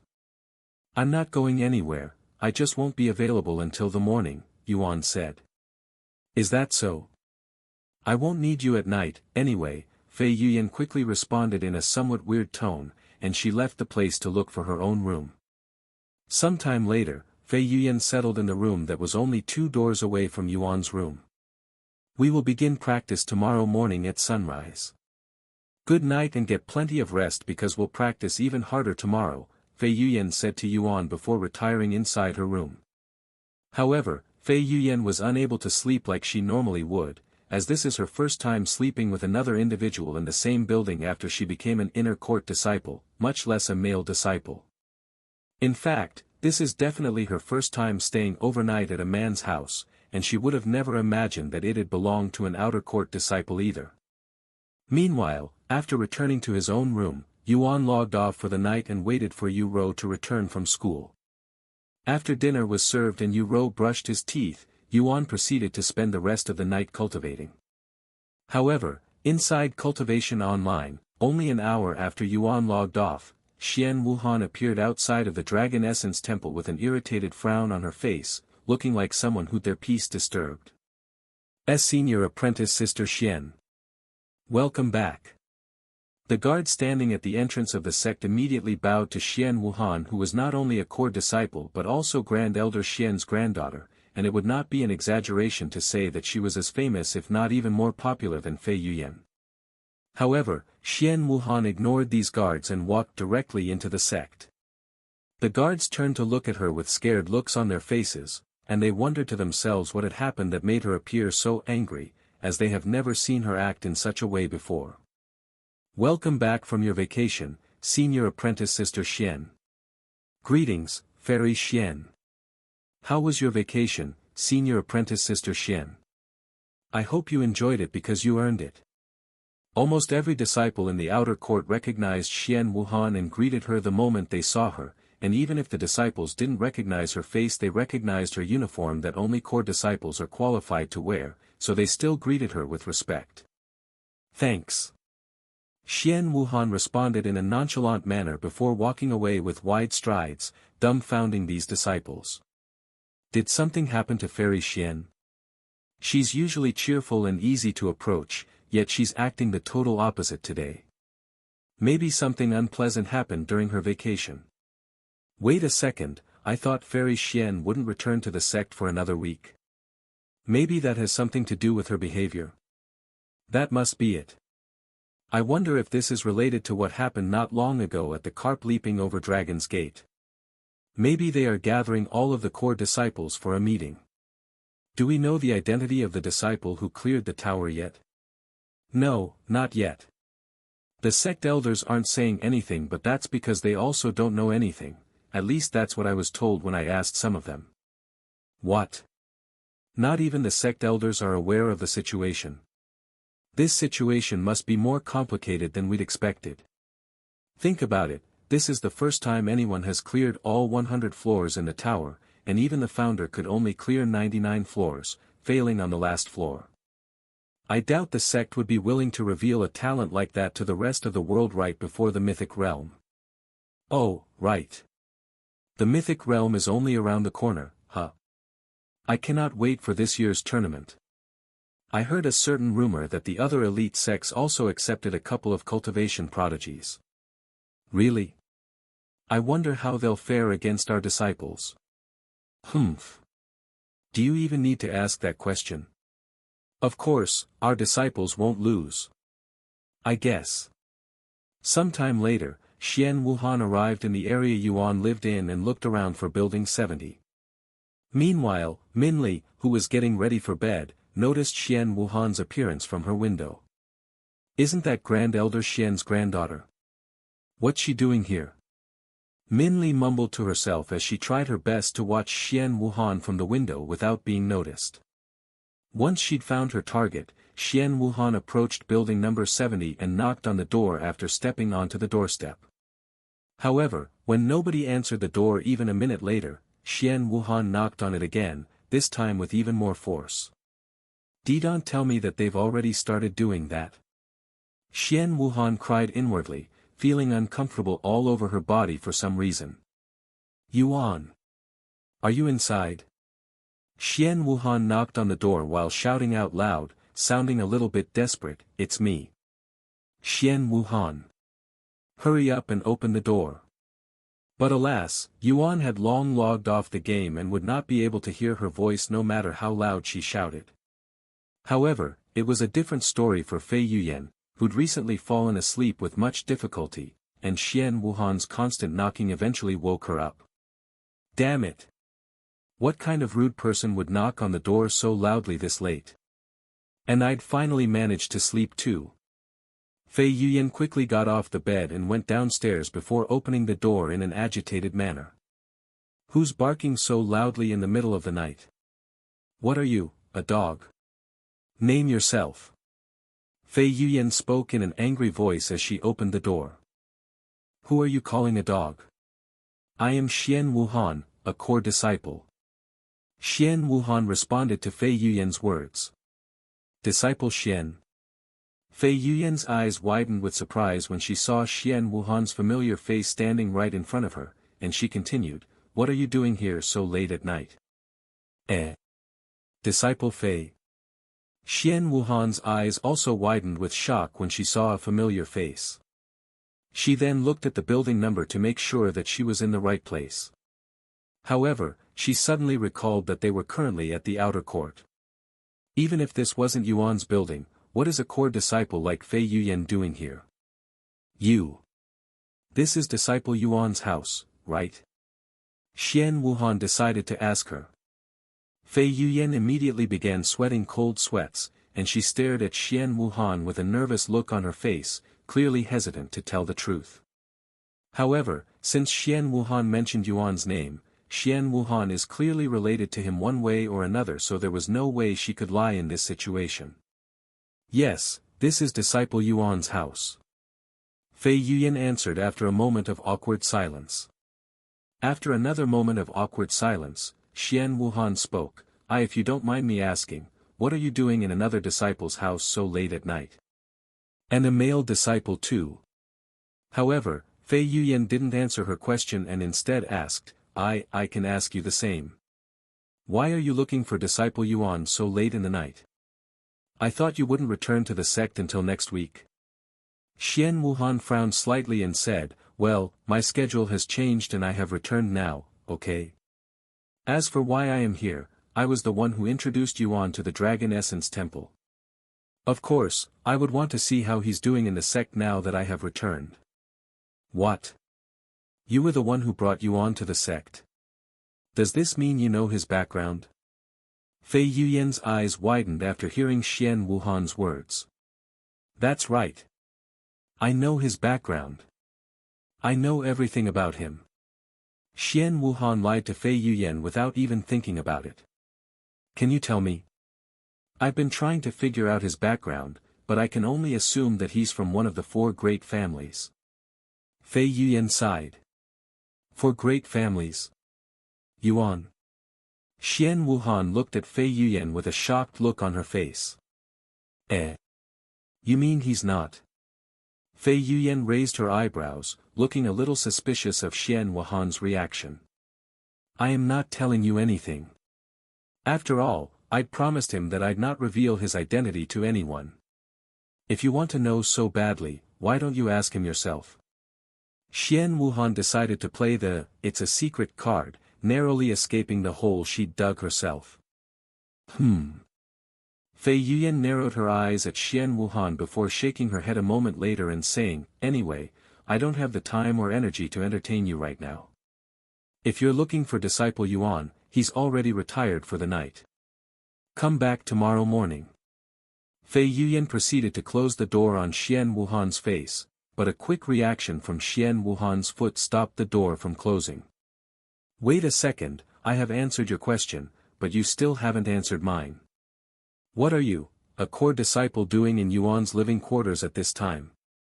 Don't tell me you're staying here. Why does it matter? It's none of your business what I do with another disciple.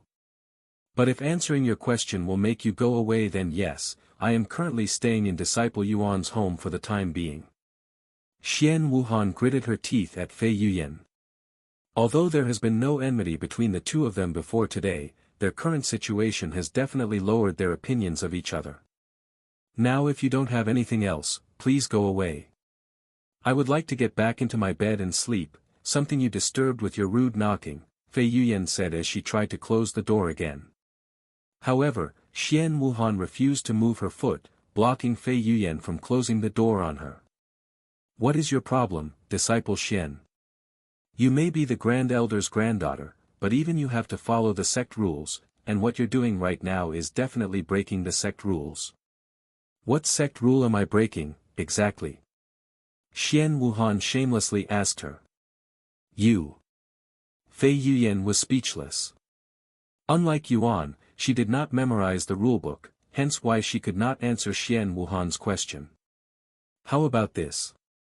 To make sure you're not defiling my innocent friend, I'll also stay in this house to keep watch. Shien Wuhan suddenly suggested. Defile? How dare you? Who do you think I am? Why would I defile anyone? Fei Yuyan exclaimed. And what are you, a guard dog? You're acting mighty suspicious, disciple Fei. Why are you not telling me your reason for being here if you have nothing to hide? Shien Wuhan said with narrowed eyes. Because I. Fei Yuyan rubbed her eyes and sighed. Fine, I'll tell you. Will you leave me alone if I do that? Of course. Shien Wuhan nodded. Fei Yuyan took a deep breath before explaining to Shien Wuhan about the zither competition and Yuan becoming her partner, hence why she's staying over at his house, so they can practice more efficiently. Shien Wuhan was speechless after learning the situation, even feeling somewhat guilty for her behavior. I am sorry for misunderstanding the situation, but if it's only something like this, why did you try to hide it like you're doing something immoral? Shien Wuhan said afterward. I don't know. Fei Yuan said. Anyway, I am too tired, and I still have practice tomorrow with disciple Yuan. I am going to sleep. Goodbye. Wait a moment. One more thing. Shien Wuhan quickly said. What is it? Fei Yuan looked at her with a tired expression. Can I come tomorrow and watch you two practice? Shien Wuhan asked. Do whatever you want as long as it doesn't disturb our practice. Fei Yuan said before closing the door, leaving Shien Wuhan standing outside with a dazed look on her face. Shien Wuhan. What's her relationship with disciple Yuan, really? Fei Yuan mumbled to herself as she entered her bed to sleep, but alas, it took her another hour to fall asleep again, mostly because she kept wondering about Shien Wuhan and Yuan's relationship. As for Shien Wuhan, she reluctantly left the area, but she did not return to her own house. Instead, she went to bother Elder Shien, her grandfather. Heavens! What did I just witness? Min Li covered her mouth in shock after eavesdropping on Shien Wuhan and Fei Yuan's small argument. This is the first time she's ever heard of two core disciples arguing with each other over an outer court disciple. It's fine.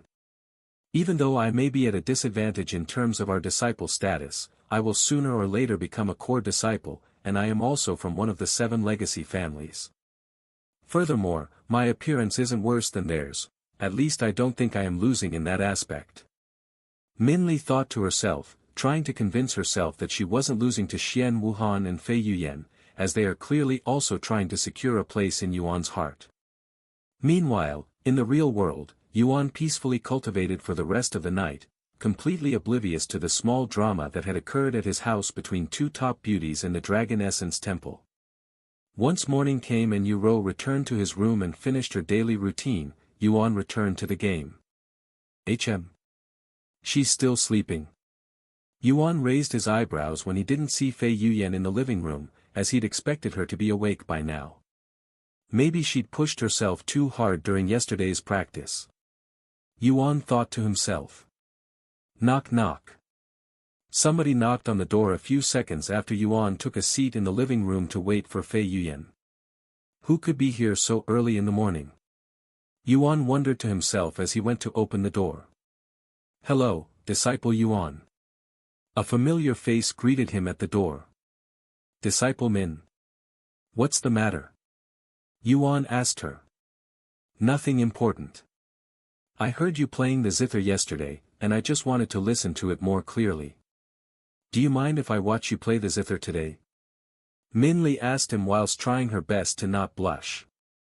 However, to Min Li's surprise, Yuan apologized to her. Did our practice bother you yesterday? I hope it didn't disturb your cultivation, and I am really sorry if it did. And you could have at least let me know if it did. Min Li was slightly speechless. Most buildings in the Dragon Essence Temple are enforced with formations that block sound from leaving or entering the house so that one wouldn't be able to disturb others during their cultivation or vice versa, so there was no way that Min Li could have heard Yuan playing the zither no matter how loud he played it. Don't worry about it, I really enjoyed it, or else I would have knocked on your door sooner. Min Li responded in a stiff voice a moment later. Yuan nodded afterward and said, I'm relieved. And you're definitely welcome to watch us practice the zither today.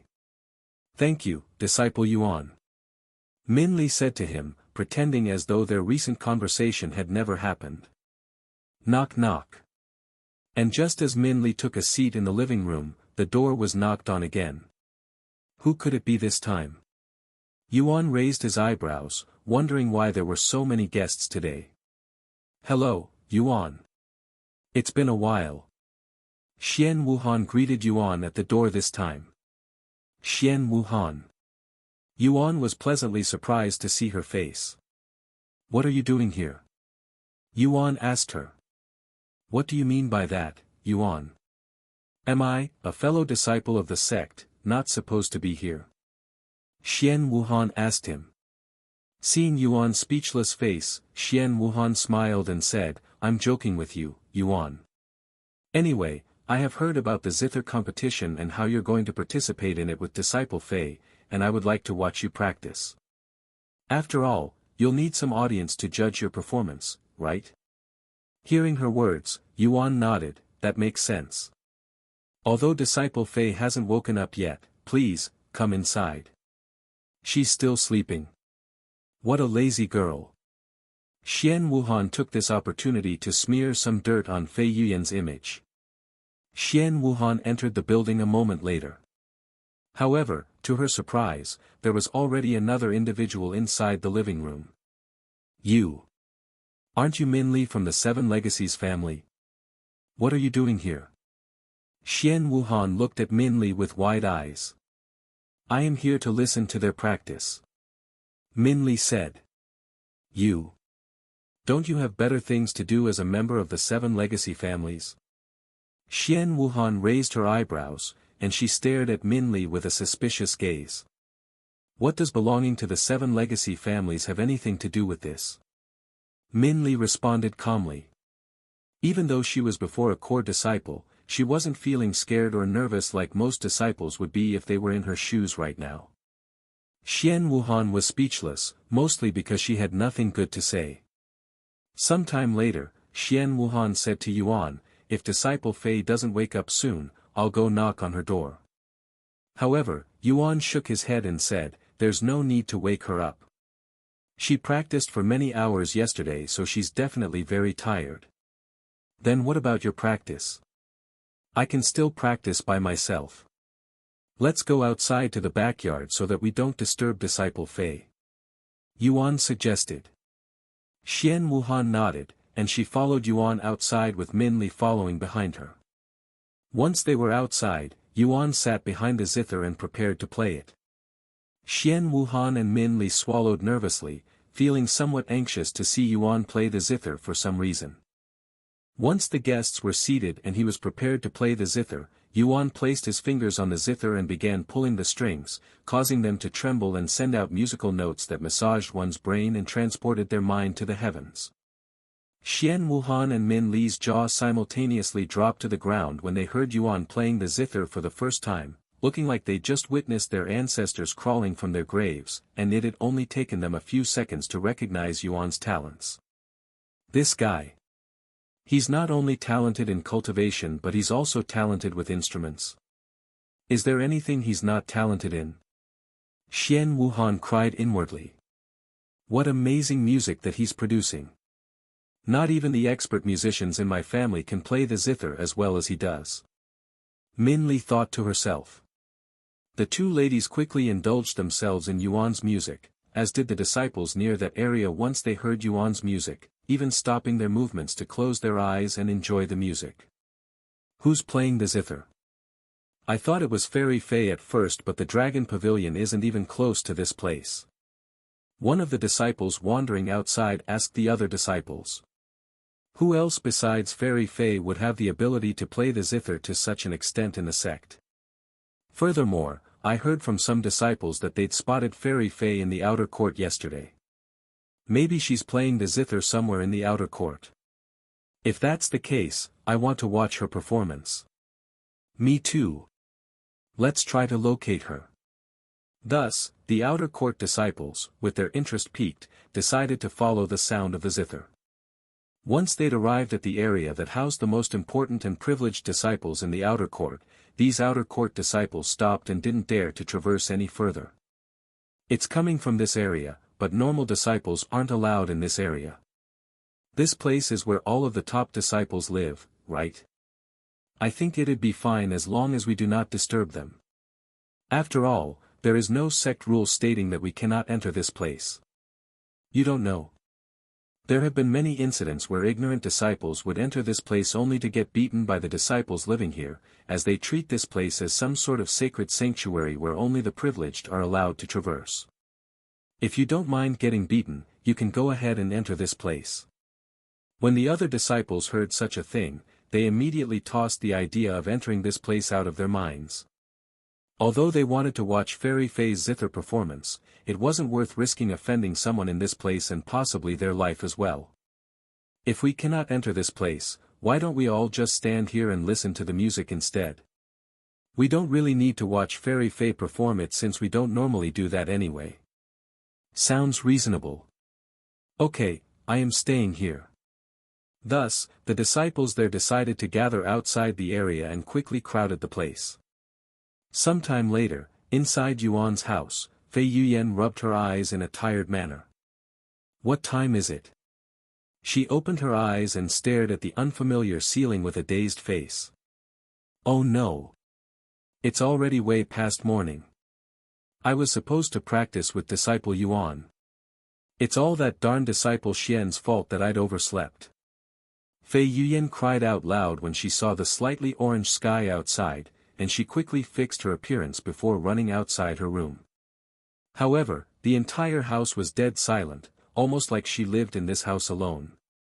Fei Yuyan went to knock on Yuan's door, but alas, nobody answered no matter how much she knocked. Where did he go? Fei Yuyan frowned, wondering where Yuan could have gone at this time. Maybe he went to get food? With this in mind, Fei Yuyan went to wash her face before leaving the house. However, the moment she opened the door, she could hear a heavenly sound that could only be played by a zither. This is... Fei Yuyan immediately turned around to look behind the building before closing the door and approaching the backyard. Once she opened the door to the backyard, Yuan's zither music immediately flowed into her ears and caused her body to tremble with delight. Yuan noticed Fei Yuyan's presence, but it did not distract his performance and he continued to play the song until the end. At the end of the song, Yuan turned to look at the dazed Fei Yuyan and said to her with a smile on his face, "Good morning, disciple Fei, or should I say good afternoon." Shien Wuhan and Min Li turned to look at Fei Yuyan once they noticed her presence.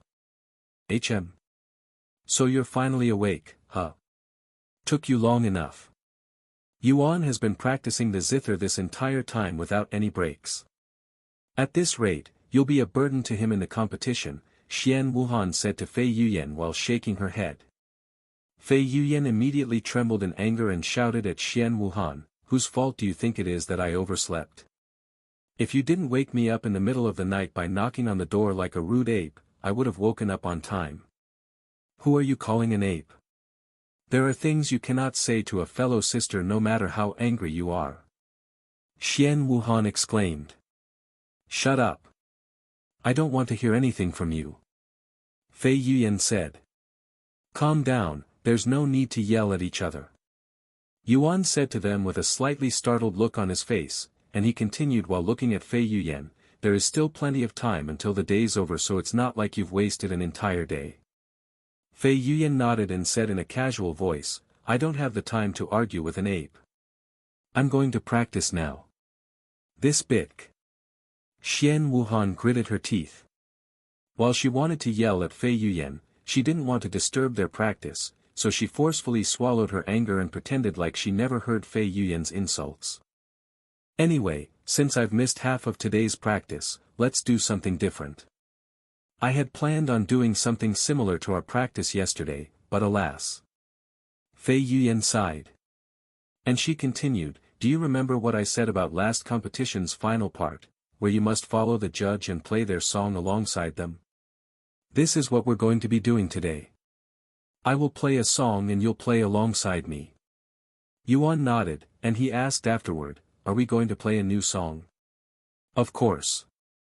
The judges will create a new song just for the competition so nobody besides themselves would know the song beforehand, as that would give the participants an unfair advantage and we don't want that.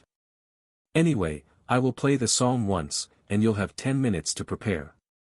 Fei Yuyan suddenly paused, and she said in an awkward voice a moment later, "But you've already been doing that even for yesterday's practice." "Ah. What should we do now?"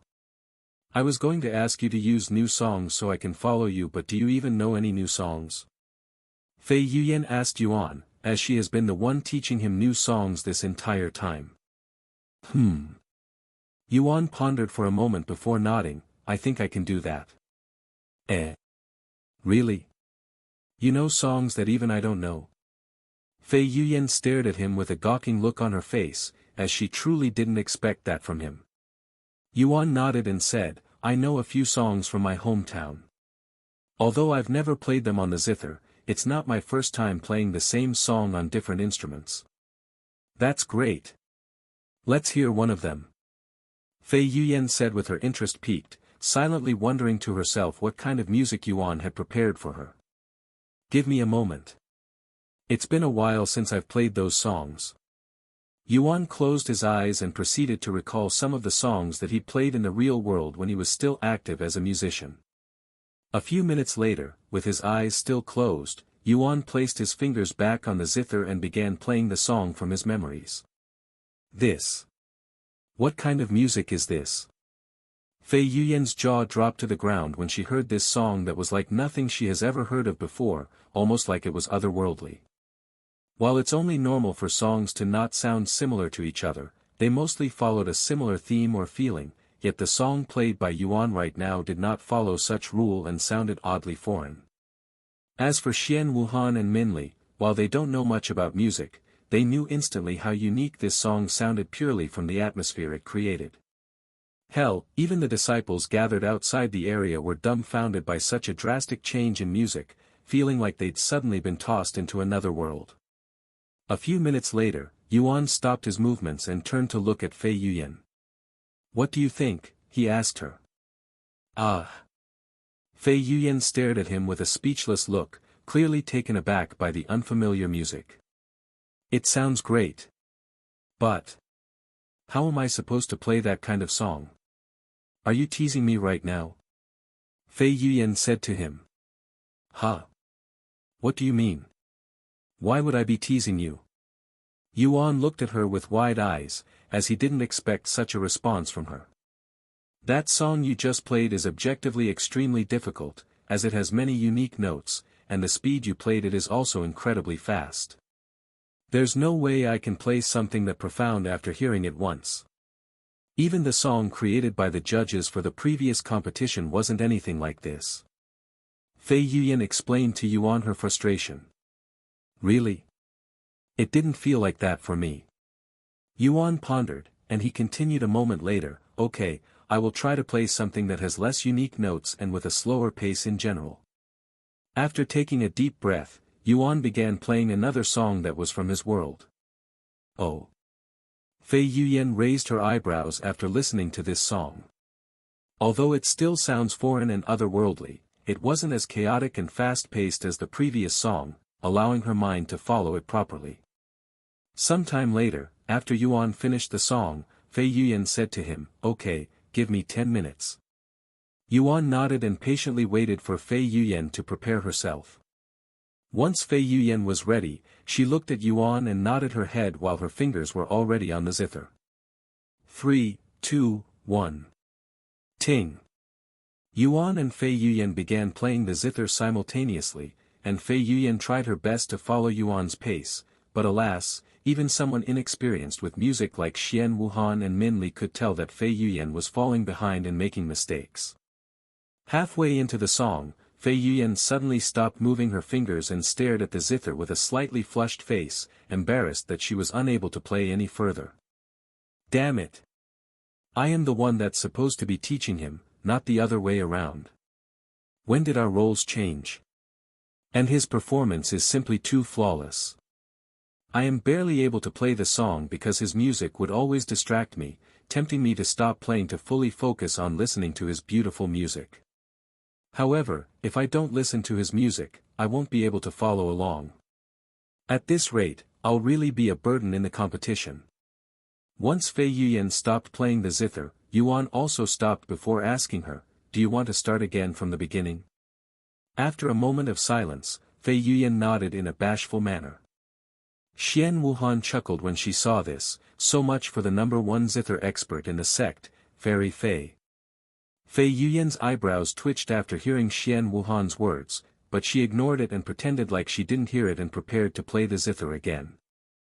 After taking a deep breath, Fei Yuyan began playing the zither again with Yuan, trying her best to synchronize her music with his, but alas, she stopped playing again somewhere in the middle of the song.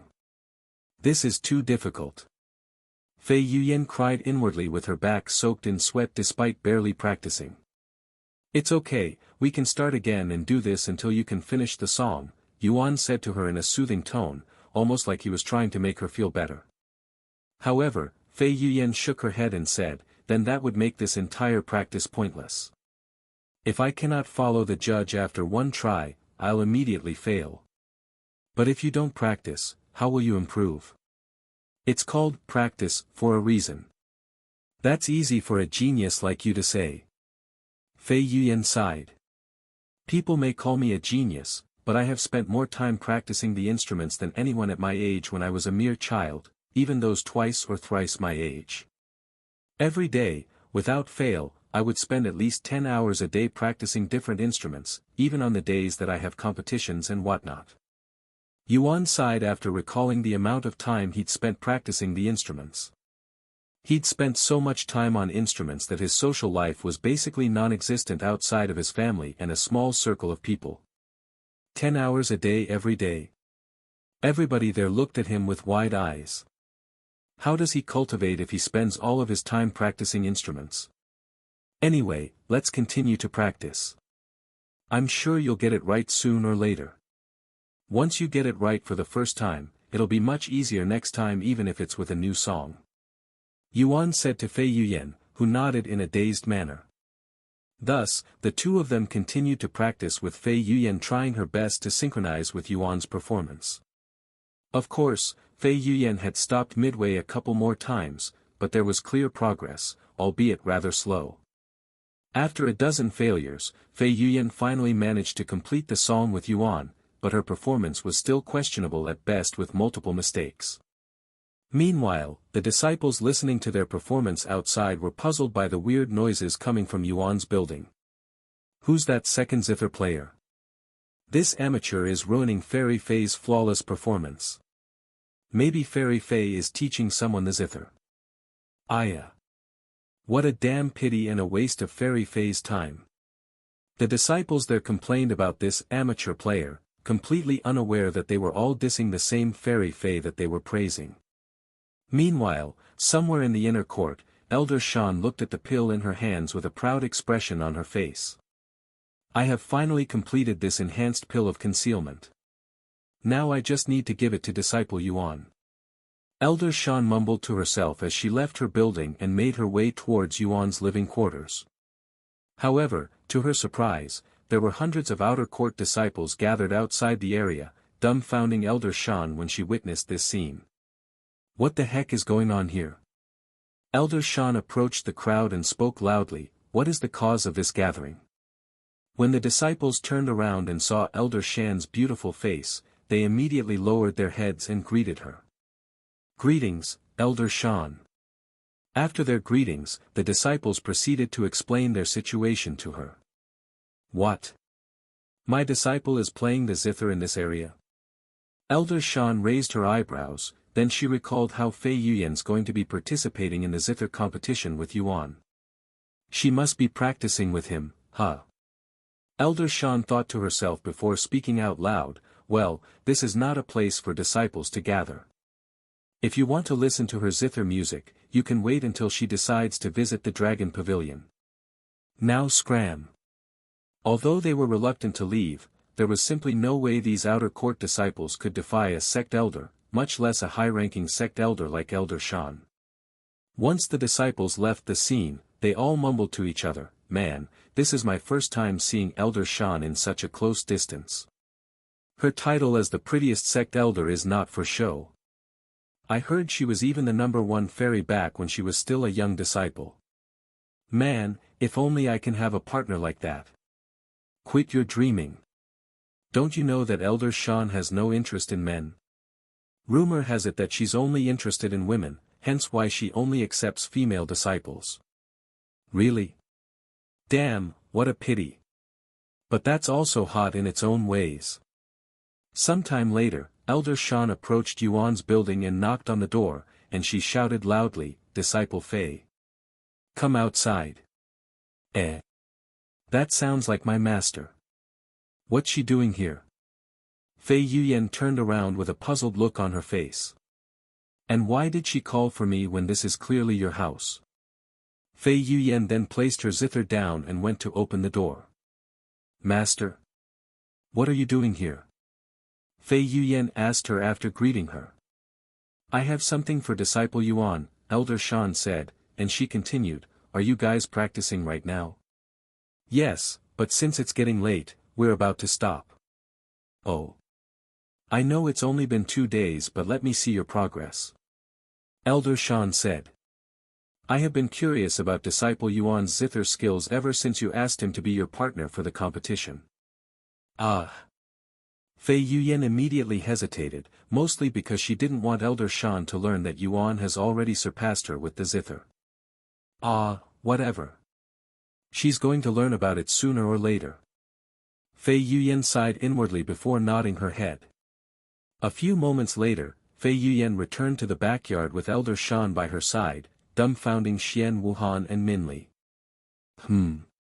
Elder Shien also raised her eyebrows when she noticed the two of them, as she wasn't expecting any other guests other than herself. Elder Shien. Shien Wuhan and Minli quickly stood up from their comfortable seats and bowed to her once they realized who she was. Disciple Shien and Disciple Min. What are you two doing here? Elder Shien unconsciously asked them. We're here to watch them practice, Shien Wuhan said. Oh.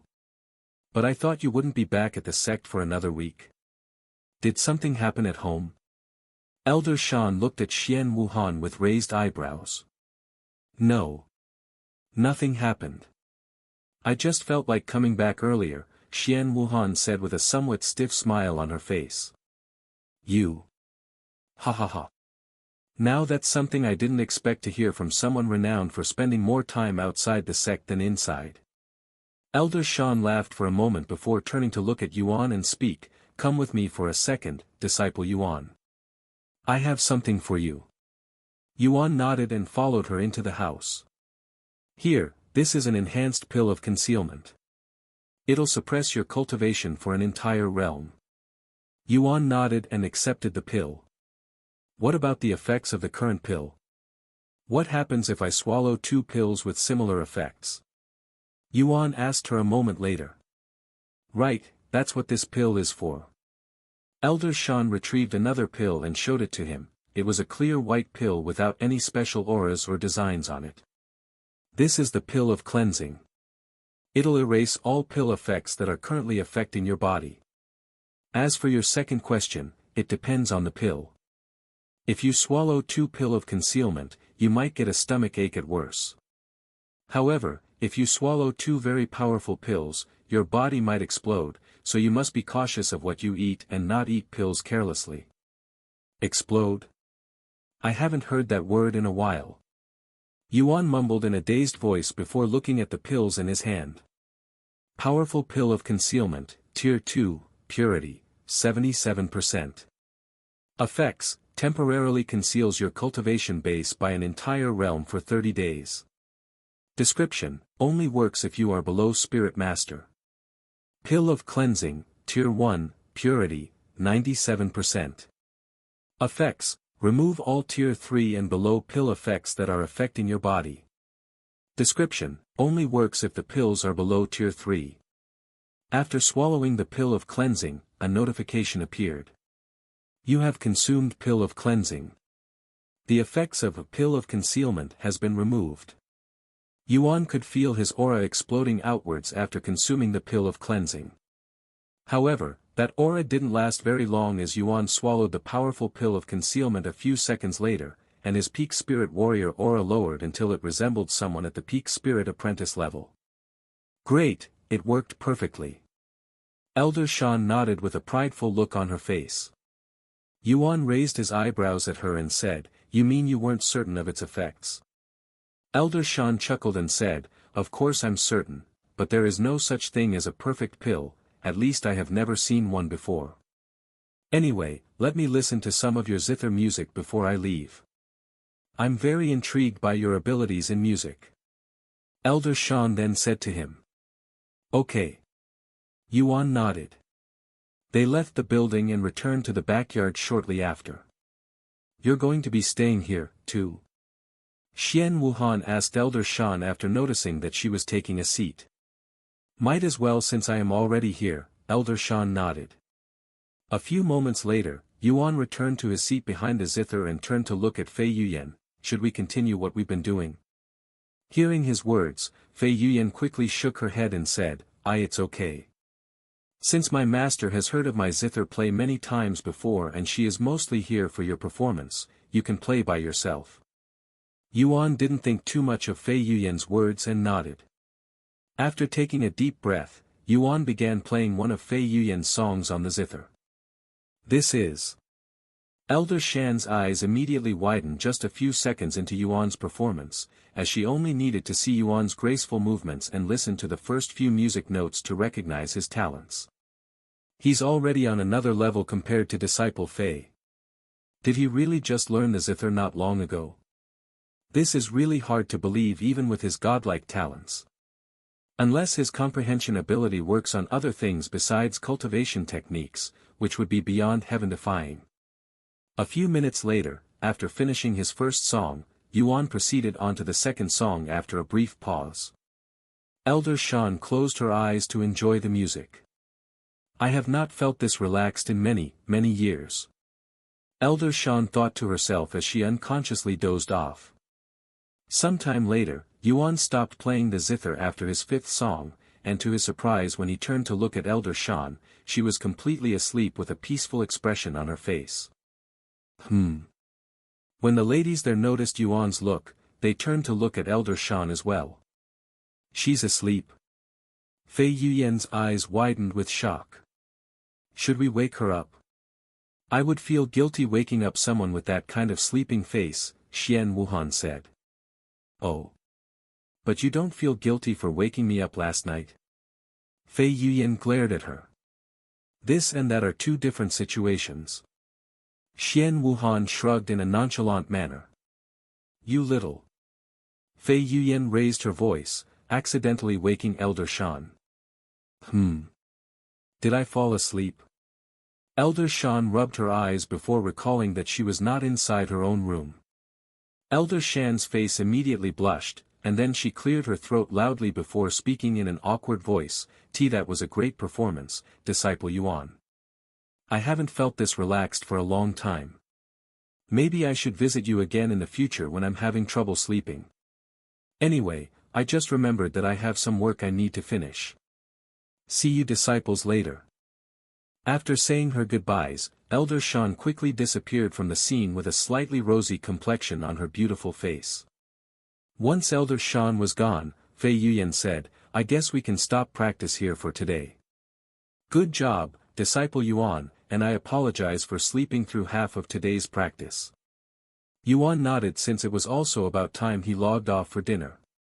Fei Yuyan then turned to look at Shien Wuhan and Min Li with a slightly cold expression and said to them, Show's over, you can go home now. Shien Wuhan raised her eyebrows, and then she suddenly turned to look at Yuan before asking, Hey Yuan, do you mind if I stay here for the night? What? What are you trying to achieve here, Disciple Shien? Why would you want to stay here? Fei Yuyan was the first to react to Shien Wuhan's words. Why not? I am too tired to walk after sitting here for the entire day. I'd rather just stay here for the night. It's fine, right, Yuan? Shien Wuhan asked him again. Everyone there turned to glare at Yuan with an intensive gaze, but Yuan didn't even budge an eyebrow and nodded calmly, I don't mind. But you should get permission first like Disciple Fei. Right away. Shien Wuhan immediately retrieved her communication jade slip and contacted Elder Shien, her grandfather. A few seconds later, Elder Shien's voice resounded in a casual manner, What's the matter now? Grandpa, I'm going to stay over at Yuan's house tonight. Can I get your permission real quick? Shien Wuhan said. Elder Shien did not immediately respond and remained silent for a good moment until a low mumble finally responded, sounding a little helpless, Go ahead. Do whatever you want. Thanks, Grandpa. After deactivating the communication jade slip, Shien Wuhan looked at Yuan and said with a bright smile on her face, contrary to her exhausted state, and she said, Well, there you have it, I'll be staying here tonight. This little. Fei Yuyan silently gritted her teeth at Shien Wuhan's shameless abuse of her background. Meanwhile, Minli sighed inwardly, if only I didn't live directly next door to him. Because she lived so close to him, she wasn't able to use the same excuse as Shien Wuhan. Sometime later, Shien Wuhan went to find a room for the night whilst Fei Yuyan went to clean her body of the sweat she'd accumulated from practice. If news of Yuan staying in the same building as two top fairies for the night were to spread to the other disciples, there would, without a doubt, be an army of angry people gathered in front of his house on the same day. Once Fei Yuyan came out of the bathroom, Yuan went to clean himself next. I never knew you were such an aggressive woman, disciple Shien, Fei Yuyan said to Shien Wuhan after running into her while walking towards her own room. How can you act so shamelessly? I wonder what would happen if the disciples knew that one of the three graceful fairies was such a woman. Hearing her words, Shien Wuhan pretended to be stupid and said, I have no idea what you're talking about. I am simply sleeping over at a friend's house. Meanwhile, you're taking advantage of your situation as partners. It wouldn't take you even an hour to get here from your place, yet you'd opted to stay in a man's house even though you barely know him. Perhaps you are actually secretly hoping that something might happen. And nonsense. Even if it's just 1 hour, it adds up. We only have 1 week before the competition. If I take 1 hour to come here and another to return home every day, that's at least 14 hours that could have been used towards our practice. And I know disciple Yuan isn't that type of person, so I am not expecting anything. Yeah. Whatever you say, partner who overslept and missed half of today's practice. Shien Wuhan said in an obnoxiously sarcastic voice. That's all your fault. I swear to heaven, disciple Shien. Don't push my limit. Fei Yuyan glared at her with narrowed eyes. However, before their tension increased any further, Yuan appeared and said with an innocent look on his face, What's wrong? Nothing. Fei Yuyan immediately smiled and said to him, Good night, disciple Yuan. I definitely won't repeat the same mistakes tomorrow. Good night, Yuan. I can't wait to hear more of your music tomorrow, Shien Wuhan also said to him with a smile on her face, acting like her little fight with Fei Yuyan never happened. Yuan nodded and said, Good night to both of you. They all went to their respective rooms shortly after. While Fei Yuyan immediately went to sleep and Shien Wuhan stayed up for a few more hours to cultivate, Yuan logged off the game to eat dinner. After dinner, Yuan spent the rest of the night cultivating until it was morning. In the morning, Yu cleaned his body and fed him breakfast before going to school while Yuan returned to the game. Good morning, disciple Yuan.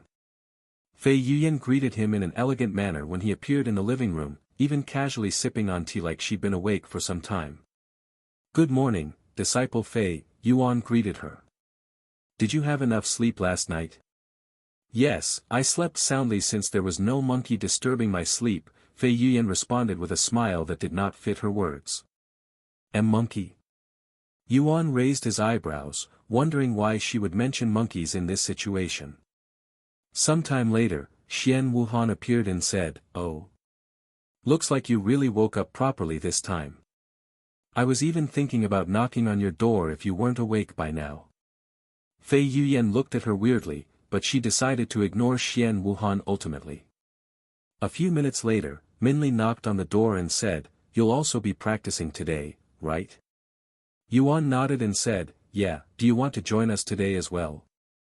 If you don't mind, Minli nodded, trying her best not to blush. Thus, they began their third day of practice with only 4 days left until the zither competition. You have improved a lot compared to yesterday's practice, disciple Fei, Yuan said to her with an approving smile on his face after another day of practice, resembling a lecturer. Thank you. Fei Yuyan said in a slightly dejected voice, unsure of how she should feel about her situation. On one hand, her zither skills were improving at a rapid rate that she has never experienced before, but on the other hand, she was being taught by a junior disciple who had less experience than her with the zither, putting her senior status to question and even subtly slapping her in the face with his godlike talents. It appears that I am the only one who's really benefiting from this practice. Fei Yuan sighed inwardly, feeling slightly ashamed of herself. At this rate, Yuan might win the entire competition by himself even without needing your help, disciple Fei, Shien Wuhan said to her with a smile. Fei Yuan wanted to refute Shien Wuhan's words, but there was nothing she could say, as she also believed that Yuan has the capability to carry her to third place even if her performance turns out to be lacking.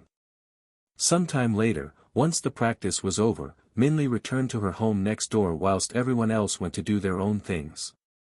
Don't tell me you're going to stay here again tonight. I thought it was only for last night, Fei Yuan said to Shien Wuhan, who was casually laying in her bed and had no intention of leaving anytime soon. Did I say it was only for a single night? Since I am already here, it shouldn't matter if I stayed here for another day or a couple more days. Shien Wuhan said in a shameless voice. Fei Yuan shook her head and ignored Shien Wuhan, almost like she was already getting used to her behavior. The following day, Yuan and Fei Yuan went to the backyard early in the morning to practice their zither with Shien Wuhan as a spectator as well as Minli, who was ignoring her daily routine and practice just to spend more time around Yuan so she doesn't fall behind these two top beauties who were already ahead of her in terms of relationship and intimacy.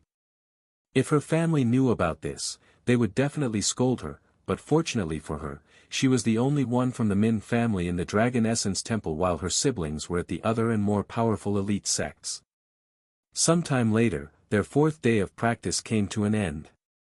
However, right as everyone there prepared to leave the backyard, a familiar-sounding voice resounded, "Disciple Fei. I'm coming in." Elder Shien did not even wait for one of them to open the door and opened the door with her own keys before appearing in front of them a moment later. "Master? What's the matter? Did something happen?" Fei Yuan looked at her with a puzzled face, wondering why Elder Shien appeared to be so excited. "You haven't heard? The judges for the zither competition have been announced and you won't believe who'll be judging this year's competition," Elder Shien said. "Who?" Fei Yuan asked with a slightly dazed look on her face, as she has never seen Elder Shien so excited before. "The sect master of Heavenly Melody Academy, Senior Song Linger," Elder Shien said with a smile on her face. "What? Senior Song Linger?" Fei Yuan exclaimed in a shocked voice, startling Yuan and the other two. "Senior Song Linger? Who's that?" Yuan decided to ask her. "You don't know Senior Song? The #1 zither expert in the lower heavens? She's even called the Goddess of Music." "Goddess of Music?" Yuan raised his eyebrows, unsure of how to feel about such an overbearing title. The Heavenly Melody Academy is an elite sect that purely focuses on instruments, with most of if not all of their disciples using instruments as their weapons, and their sect master, Senior Song Linger, has mastered over a dozen instruments, with the zither being her favorite, Elder Shien explained to Yuan. "Honestly, I wanted to join the Heavenly Melody Academy at first before the Dragon Essence Temple, but I wasn't determined enough to focus on the zither at that time, so I went with the Dragon Essence Temple instead." Fei Yuan shrugged. "Do you regret it?" Elder Shien suddenly asked her. "You could have definitely become a core disciple there as well with your zither skills." "I would be lying if I say that I don't, since there are times when I wonder if I would have done better as a disciple at the Heavenly Melody Academy, but I am mostly glad that I joined the Dragon Essence Temple, Master," Fei Yuan said. Elder Shien nodded with a smile on her face, and she continued, "Anyway, there will be 2 more judges alongside Senior Song, but they might as well not be there with Senior Song's presence there. If you can impress her, it will greatly benefit you and maybe even the Dragon Essence Temple's relationship with the Heavenly Melody Academy." Although the Heavenly Melody Academy is vastly different from the other sects, do not underestimate their prowess, as they are ranked the 3rd strongest sect in the lower heavens. "What about our Dragon Essence Temple? Where do we rank?" Yuan suddenly asked. A bittersweet smile appeared on Elder Shien's face, and she responded, "During our founder's era, our Dragon Essence Temple was #1, but alas, ever since his disappearance, we have slowly dropped in the ranks, and we're now only 7th in the ranking." "7th? That's already very good, no?" Yuan raised his eyebrows. Of course, but compared to our former glory, it's quite shameful and a slap to our ancestors' faces. Elder Shien sighed. Anyway, I believe that our ranking will soon change for the better, so it's all good. Elder Shien winked her pretty eyes at Yuan, dumbfounding the three ladies there, and they silently wondered what else Yuan was hiding from them. Shortly after Elder Shien left the place, Fei Yuyan suddenly said, "Disciple Yuan, you can rest for the day. I am going to practice a little longer." Eh? Yuan looked at her with raised eyebrows, and he said, "You have already practiced for 10 hours today.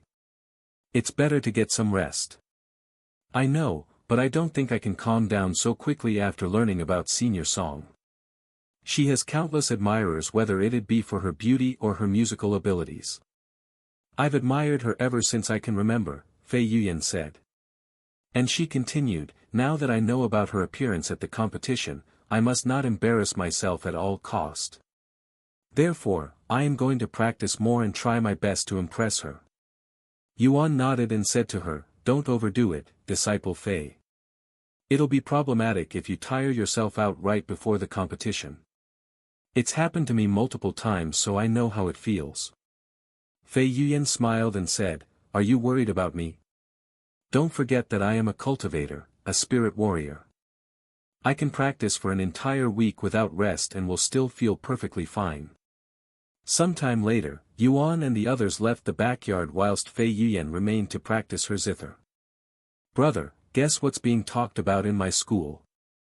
Yuro asked Yuan after she returned home. "What?" "The zither competition. You know my school is a prestigious school for musicians, there's no way they wouldn't talk about something as massive as the zither competition," Yuro said. "In fact, I even know a couple of students in my school who intend on participating in the zither competition." "Eh? There are people in your school that also know how to play the zither?" Yuan asked with his interest piqued. "Yes, a lot of people in my school play Cultivation Online, and they learned to play the zither there. Of course, they are still not very good at it, but they still wanted to participate. As for the others, they'll only be at the competition as a spectator." Yuro then continued, "Therefore, try not to reveal yourself, okay? Most people nowadays may not remember you, but there's a lot of students in my school that still remember your talents, brother, especially since I am there. Don't worry, I will be wearing a mask for the competition just in case," Yuan said. "Good." Yuro nodded. "By the way, I would like to stay in the game tonight and practice the zither some more," Yuan suddenly said. "Don't overwork yourself, brother. You should know by now that rest is as important as the practice itself." "I know, Yuro.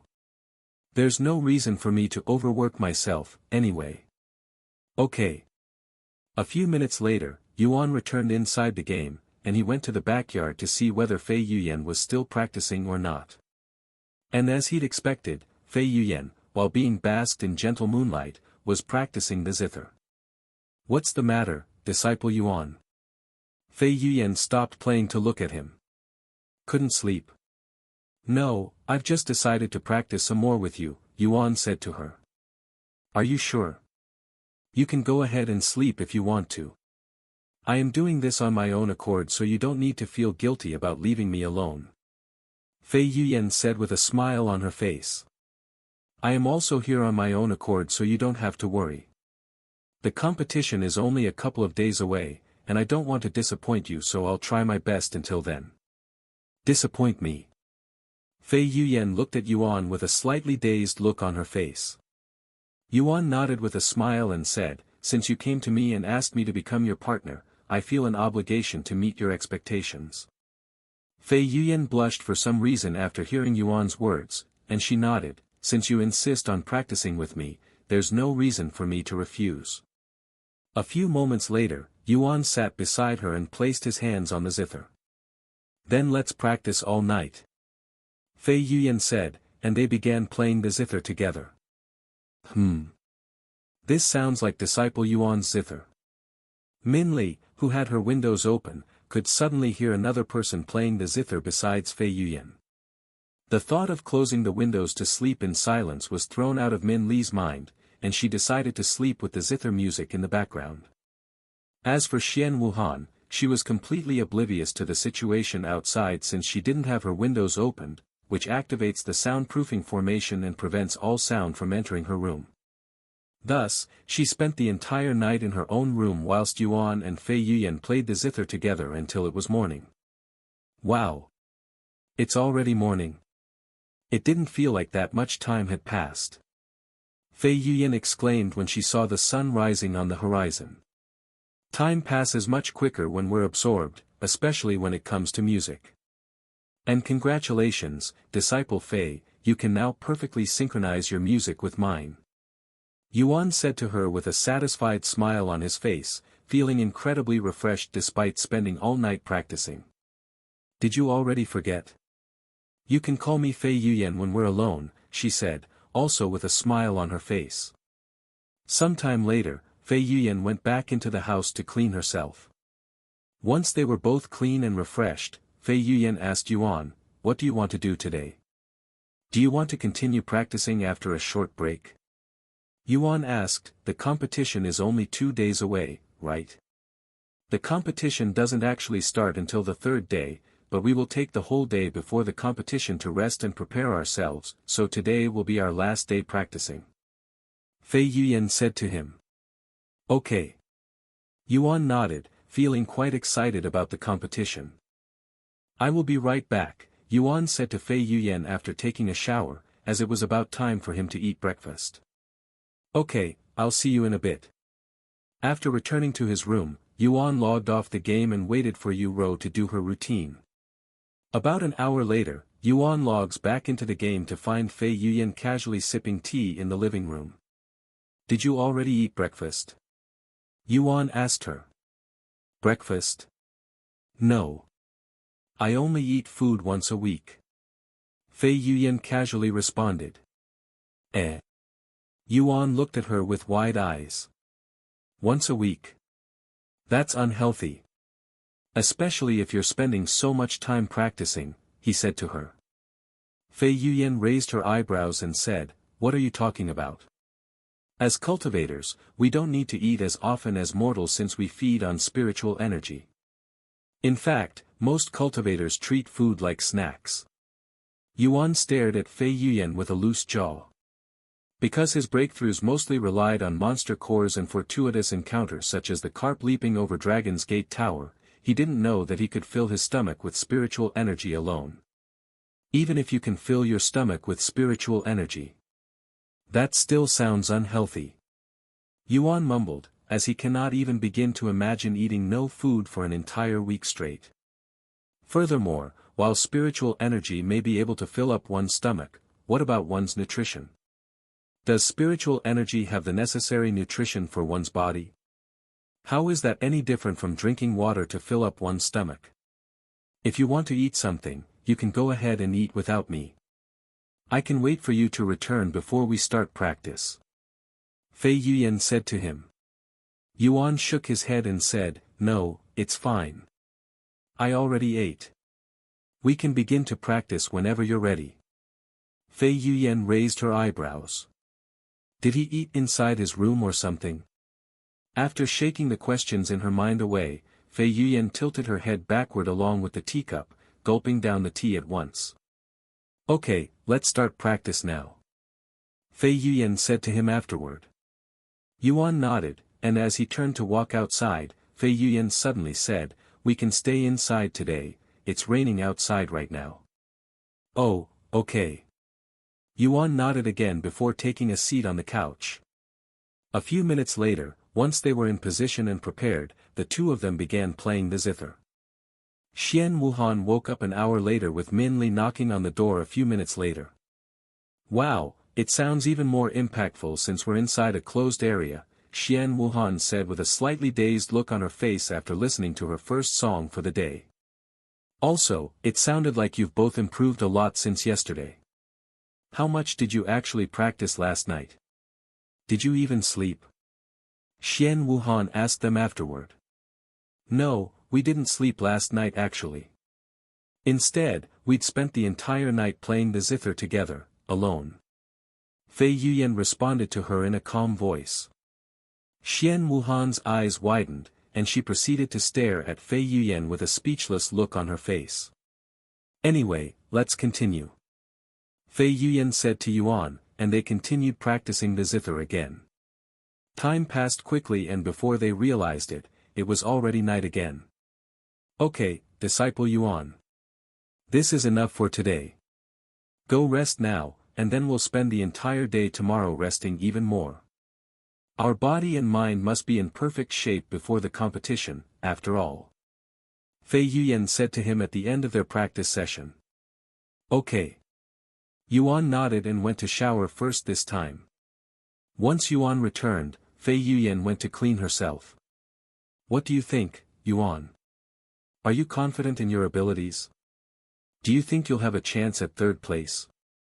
I don't know much about zither, but if someone like Disciple Fei could reach 7th place, you'll definitely be able to reach 3rd place if not even 1st place. Shien Wuhan said to him.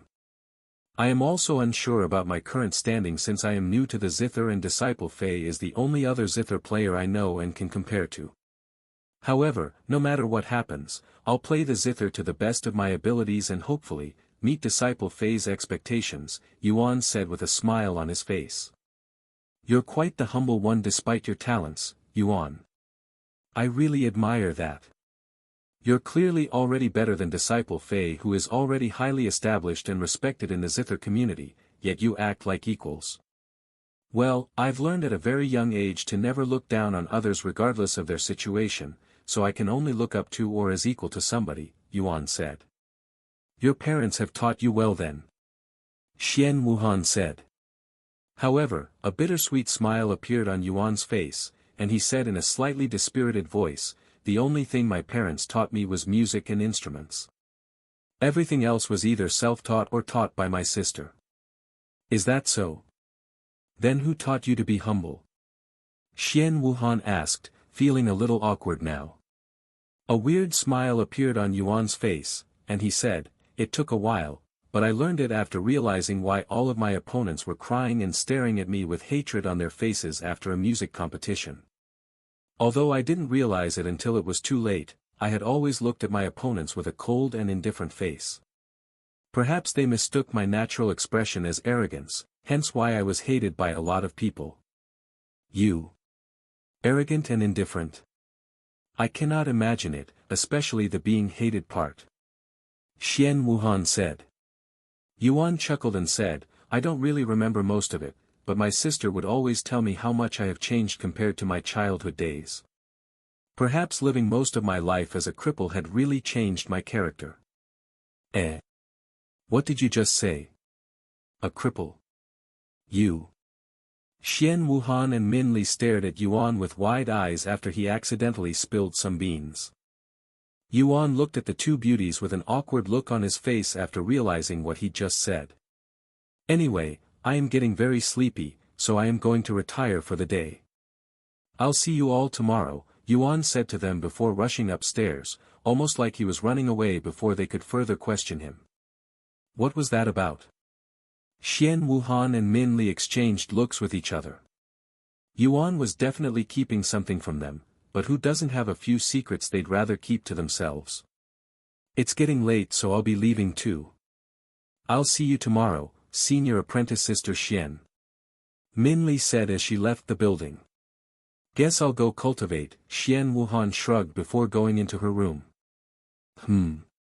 Where did everyone go? Fei Yuyan came out of the bathroom a few minutes later to see an empty living room. Oh well. Fei Yuyan shook her head before going into her room and falling asleep shortly later. The following day, Shien Wuhan asked everyone there, what are you going to do today if you're not going to be practicing the zither? Well.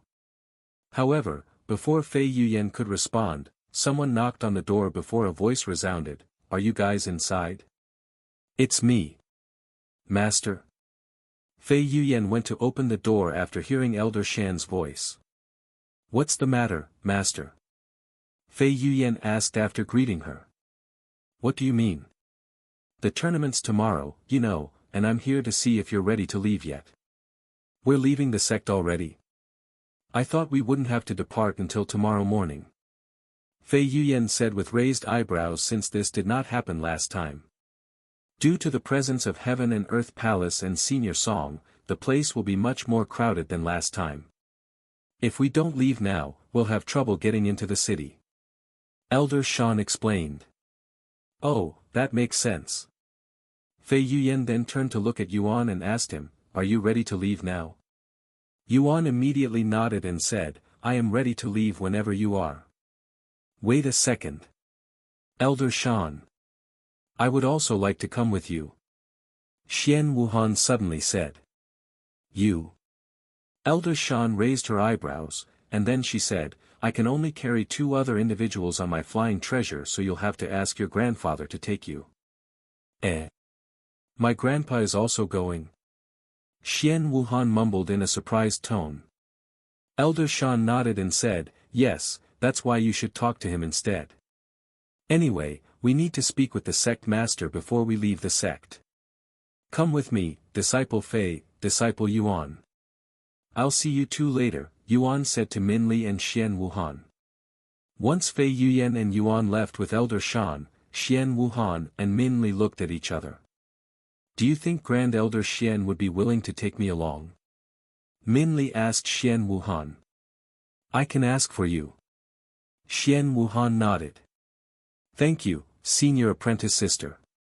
Meanwhile, at the sect master's headquarters sometime later, Elder Shien knocked on the door and said, Sect Master, I've brought Disciple Fei and Disciple Yuan here, and will be leaving the sect soon. Come inside. A moment later, they entered the room. I didn't think I'd see you again so soon, Disciple Yuan. Long Yijuan said with a somewhat stiff smile on his face. Anyway, about this zither competition. There'll be a lot of people there, you know. I know, Yuan nodded. If there's a lot of people, it means there'll be a lot of people watching you. Long Yijuan narrowed his eyes at Yuan, who appeared oblivious at this moment. Yuan suddenly smiled and said, Don't worry, Sect Master, I'll be wearing a mask during the competition so that people won't be able to recognize me. Oh. Long Yijuan and Elder Shien looked at Yuan with surprised looks on their faces. They didn't think he would be aware, which definitely was a shocker. Sometime later, Long Yijuan retrieved a medium-sized wooden box and placed it on the table. Take these, Disciple Yuan. In case anything happens, these treasures will keep your life safe. After opening the wooden box, Yuan could see 2 items sitting inside. One of these 2 items was a deep green jade slip, with the other being a silver talisman. The jade slip is called Jade Barrier, and the token is named 10,000 Miles Talisman. Long Yijuan said, and he proceeded to explain their usages. If you pour some of your spiritual energy into the Jade Barrier, it will create a very powerful defensive formation around you that can block even a Spirit Grandmaster's strike, but it will only be able to block a single hit no matter who attacks you, so you must use it wisely. As for the 10,000 Miles Talisman, as long as you activate it with your spiritual energy, it will immediately teleport you 10,000 miles away from your location. However, it does so randomly, so there are some risks involved, such as being teleported in the middle of an ocean or in the middle of a beast's nest. Remember, Disciple Yuan, that you can only use these treasures once before they lose their powers. Long Yijuan warned him. I understand, Yuan nodded before accepting these 2 life-saving treasures. Thank you, he said afterward. The sect master personally handed Disciple Yuan 2 powerful life-saving treasures. For what? Leaving the sect. Just what is his background? Fei Yuan cried inwardly after seeing this. Good luck, Disciple Fei and Disciple Yuan. Go and make the sect and our ancestors proud. Long Yijuan said to them before looking at Elder Shien and continuing, I'll leave them in Elder Shien's and your care, Elder Shien. Rest assured, Sect Master. I won't let either of them come to any harm, and I'll prioritize their lives over mine. Elder Shien nodded with a serious look on her face. What the heck? We're only going to participate in a zither competition, and it's not as if we're hunting powerful magical beasts. Fei Yuyan was left speechless by their serious conversation, as it sounded like they were going somewhere dangerous. Yuan left the sect master's headquarters with the others shortly after Long Yijuan gave him the life-saving treasures. Disciple Yuan, Elder Shien suddenly called out to him, and then she reached into her spatial ring before pulling out a red pill and handing it to him. Although this pill is not as powerful as the life-saving treasures the sect master gave you, this pill of dominance will enhance your combat capabilities by 100% for 10 minutes. However, you'll become a bit sore and feel weak afterward, so if you cannot defeat your opponents in 10 minutes, use the 10,000 miles talisman to get as far away as possible. Thank you, Senior Shien. Yuan accepted the pill. Pill of Dominance, Tier 3, Purity, 88%. Effects: enhances all of your stats by 100% for 10 minutes followed by a 75% deduction in all stats for 24 hours. Description: only consume if you are a cultivator. Even Master gave Disciple Yuan something to keep him safe. Fei Yuyan stared at him with a slightly dazed look on her face. Let's go meet up with Elder Shien now. Elder Shien said before bringing them to his living quarters. Elder Shien raised her eyebrows when she noticed two familiar-looking faces standing beside Elder Shien. Of course, it was Shien Wuhan and Min Li. In the end, Shien Wuhan managed to persuade Elder Shien to bring her and Min Li along to the competition. Are we all ready to leave? Elder Shien asked them after they gathered. Yes, and we just came from seeing the sect master. We're ready to leave at any time. Elder Shien nodded. Good. Then we shall depart right away. However, before we leave, allow me to give this to you, Disciple Yuan. Elder Shien said as he retrieved two items and extended them towards Yuan. These two items will come in handy if you're ever in trouble. The first item is called Thunder Needle. You can activate it by pouring your spiritual energy inside, and once that happens, it will explode in 3 seconds, releasing a powerful explosion that's as strong as an all-out attack from a cultivator at the peak Spirit Master realm, so make sure you throw it before it explodes. This second item is called Dragon Marble. It's an extremely rare treasure with very limited quantities since only a dozen of these were found in the Dragon Temple many thousand years ago. There are only 2 of these treasures left in the sect, and if you activate it with your spiritual energy, it'll transport you back to the Dragon Essence Temple no matter where you are in this world as long as you're within the lower heavens. Use it wisely. The Dragon Marble. Grand Elder Shien is going to give away such a precious life-saving treasure to Disciple Yuan. Why? Fei Yuyan's jaw dropped to the ground when she saw this, as did Shien Wuhan and Min Li. They were only going to participate in some music tournament inside a city. The chances of them being in danger were practically none, yet Yuan still received many powerful life-saving treasures as though he was being sent to the battlefield. Why are they only giving him life-saving treasures? What about me? What about the rest of us? Aren't we also leaving the sect? Why does he get such special treatments? Fei Yuyan cried inwardly, feeling slightly envious of Yuan, but she didn't dare to complain. Thank you, Senior Shien. Yuan accepted the small silver needle and the golden marble before tossing them into his spatial ring. How can you give him something so precious when I only gave him a pill of dominance?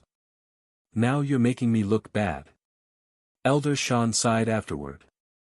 I'm sorry, it wasn't intentional, Elder Shien. Elder Shien said with a somewhat stiff smile. Sometime later, Elder Shien retrieved what appeared to be a wooden boat toy from her spatial ring. After pouring some of her spiritual energy into the wooden boat, the toy-sized wooden boat suddenly expanded until it was large enough to fit 3 people, dumbfounding Yuan. Get on.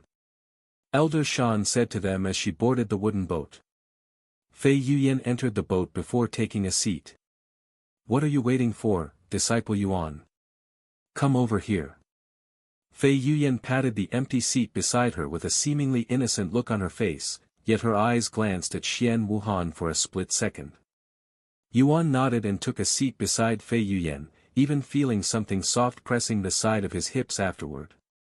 Shien Wuhan's eyebrows twitched after seeing this, and she definitely did not miss Fei Yuyan's quick glance. Meanwhile, Elder Shien also retrieved his flying treasure. That's a treasure. Yuan stared at Elder Shien's flying treasure with wide eyes, as it looked like a small circular platform made of clouds. Elder Shien smiled at Yuan's reaction, and he said, "There are many different types of flying treasures. You can even find ones that resemble and move like magical beasts, but they're not actually real." Sometime later, Elder Shan and Elder Shien activated their flying treasures and took flight, soaring towards the clouds in the sky before speeding into the distance at a speed that was vastly superior to flying swords. Wow! How expensive are flying treasures? Yuan asked a few minutes later. Flying treasures are very rare in the lower heavens, so the chances of you buying them are extremely low, Fei Yuyan said. Then how were these flying treasures obtained? I obtained mine during a large tournament 200 years ago, Elder Shan responded. As for Elder Shien, I believe it was given to him by the sect for his meritorious achievements when he was still a mere disciple. Do you also want one? Yuan shook his head and said, "No, I just find them really cool, and I still prefer the flying sword." There are also flying treasures that resemble swords. In fact, the sect master of the Radiant Sword sect has a flying treasure that's simply an enormous sword. Elder Shan said, causing Yuan to imagine himself soaring in the sky with an enormous sword. Maybe I can use the Empyrean Overlord as my flying sword in the future. Yuan thought to himself. After flying for a couple of hours, the flying treasures came to a sudden halt, and Elder Shan said, "We're at the place. However, since we cannot enter the city with flying treasures, we'll have to descend here." A few moments later, Elder Shan and Elder Shien descended their flying treasures before storing them away. Once they were standing on the ground again, Yuan retrieved a black jade mask and wore it on his face, covering his handsome features besides his bright eyes that illuminated with energy and excitement. Wait a second. That jade mask. When Min Li saw this familiar-looking jade mask, she immediately recalled the mysterious figure during the disciple examination. Why you? It was you all along. Min Li cried out loud while pointing at Yuan with trembling fingers when she realized the truth. Huh? Everybody there including Yuan turned to look at Min Li with raised eyebrows and puzzled expressions. What are you talking about? Shien Wuhan asked her. You. Disciple Yuan.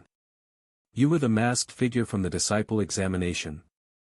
I saw you during the third exam, even taking notice of you because of your powerful aura. I had wondered where you went because I didn't see you after the examination. So you were right beside me this entire time.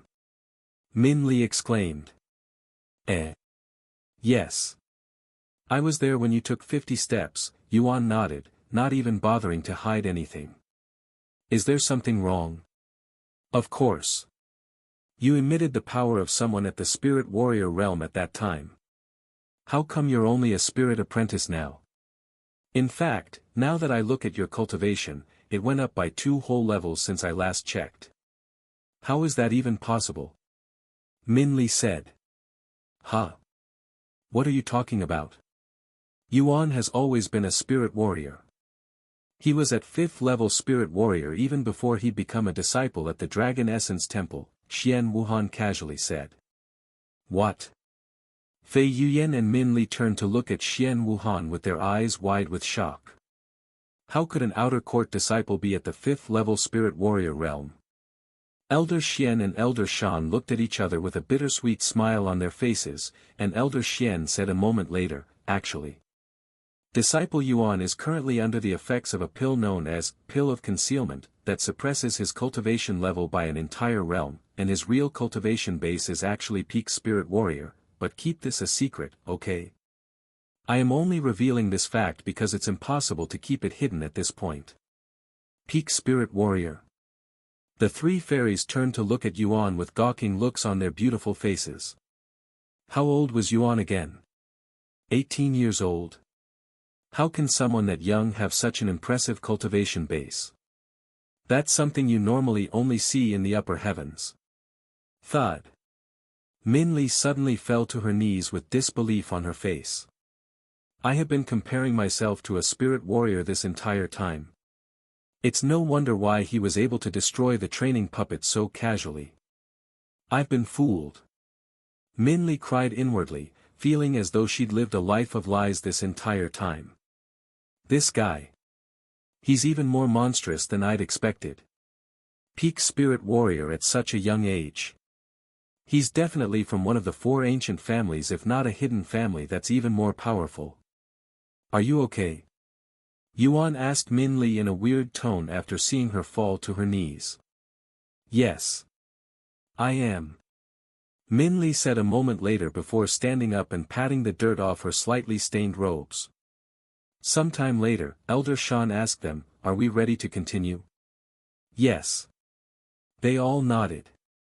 Thus, Elder Shien began leading them towards the city that was less than a mile away.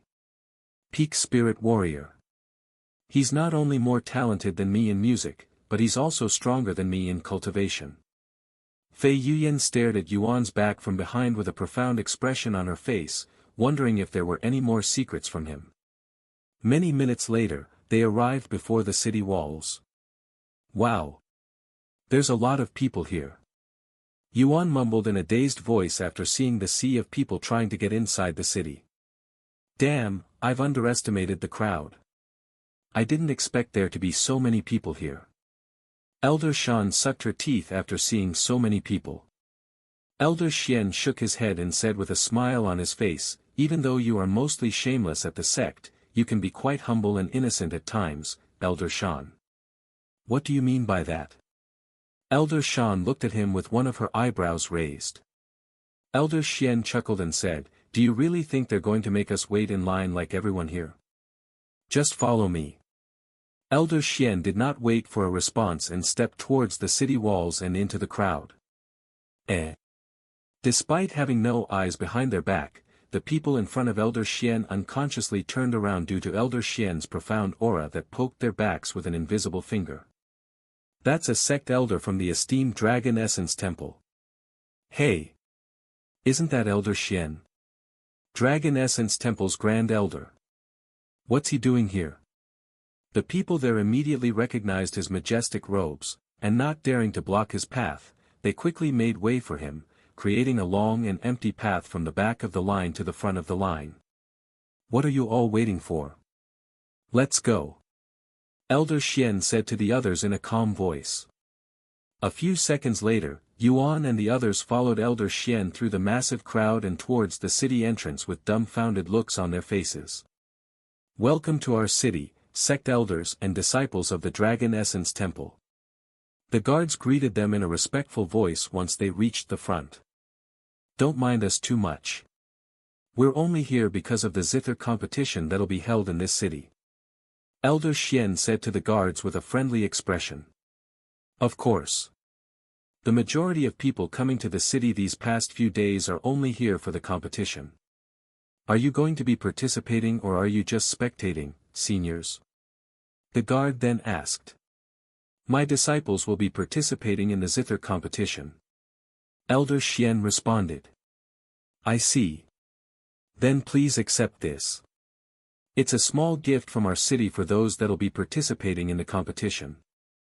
The guard suddenly showed them a small golden medallion, and he continued, if you head to the Royal Blossom Hotel and show them this token, you'll receive rooms to reside until you decide to leave the city, free of charge, of course. Oh. That's very generous of this city. I'll be sure to thank the lord of this place when I get the chance, Elder Shien said with a smile on his face. Thank you, senior. The guard bowed to him respectfully. Of course, the city doesn't hand out these tokens to just anybody that decides to participate in the competition like candies, and only prestigious or powerful backgrounds like the Dragon Essence Temple would receive them, especially if their Grand Elder is there. After accepting the golden medallion, Elder Shien entered the city with the others. Did you already reserve a hotel for us, Elder Shien? If you haven't, we can head to the Royal Blossom Hotel for our rooms since it'll be difficult for us to find empty rooms right now. Elder Shien asked her. Of course, I did. I am not incompetent. However, The Royal Blossom Hotel is definitely a much nicer place than the hotel I'd reserved, so we can act as though I didn't reserve us any rooms. Elder Shien said, dumbfounding them. Very well. Since that's the case, we'll head to the Royal Blossom Hotel instead. Elder Shien said. Then follow me. I am pretty familiar with this city since I've been here a few times. Elder Shien said as she took back the lead from Elder Shien and began leading the others to the Royal Blossom Hotel. Wow! Look at that group of fairies. I have never seen such beautiful women in my life. Damn! I would not ask for anything else in my life if I could have a woman that's even half as pretty as one of them. The pedestrians in the city stopped whatever they were doing to stare at Elder Shien and the female disciples with bewitched expressions on their dazed faces after noticing their presence. Why don't you try approaching them? Maybe you'll get lucky. Are you nuts? Look at their uniforms. They're from the Dragon Essence Temple. And judging by their aura, they're definitely powerful experts. If you don't cherish your life, go ahead and approach them. Sometime later, Elder Shien stopped walking in front of this tall and massive building that not only occupied the entire street but was also surrounded by beautiful cherry blossoms. Wow! What a beautiful place! Yuan mumbled with a dazed look on his face, feeling mesmerized by the cherry blossoms. After standing outside for a few moments to admire the beautiful trees, Elder Shien entered the building with the others. Welcome to the Royal Blossom Hotel, esteemed guests from the Dragon Essence Temple. A dozen servants greeted them the moment they entered the building, almost like the hotel was expecting their arrival. Elder Shien didn't act too surprised about this and showed them the medallion. How many rooms do we get with this? Elder Shien asked them afterward. One of the workers there immediately responded, normally, you will be allowed to have up to 5 rooms, but due to the upcoming competition that has caused an influx of guests, we are only able to spare 2 rooms. However, each room can accommodate up to 4 people. We apologize for the inconvenience. You don't need to apologize. We can't complain about something that's given to us for free, after all. Elder Shien said. She then turned to look at Yuan and the others. Let's see. We have 6 of us but only 2 rooms, 2 male and 4 females. I guess it's obvious how we should split the rooms. Elder Shien then pointed at the female disciples and said, the 3 of you can stay in 1 room, and I'll stay with Elder Shien and disciple Yuan. Everybody there stared at Elder Shien with gawking expressions. Ahem. Elder Shien cleared his throat a moment later and said, Elder Shien, wouldn't it make more sense if you joined the 3 female disciples instead of joining us, 2 men? After all, each room can fit 4 people. Why force 4 people into a single room when we can share the rooms evenly and have more space? This is a no-brainer. Elder Shien responded in a clear voice, her beautiful face void of even the slightest sign of shame or embarrassment, and she continued, and I don't mind sharing a room with you too since I'm confident that nothing will happen. Are you sure about that? While I am also confident that neither of us will do anything, I cannot say the same for you, Elder Shien. Elder Shien said with narrowed eyes. But since you want to share the rooms evenly, my granddaughter can stay in the same room as us. Elder Shien's eyebrows twitched after hearing Elder Shien's comeback. Meanwhile, Shien Wuhan's heart throbbed with excitement, and she could already imagine sleeping in the same room as Yuan, perhaps even in the same bed. Why are you making this so difficult, Elder Shien? Just let the disciples be together. However, since disciple Yuan cannot sleep with the others for obvious reasons, he can stay with us, the elders. Elder Shien said after a moment of silence. Elder Shien raised his eyebrows and said in a casual voice, why not? It's not like this is their first time sleeping in the same place, anyways. What did you just say? Elder Shien's eyes immediately widened with shock, and she stared at Elder Shien with disbelief on her face. What do you mean it's not their first time sleeping together, Elder Shien?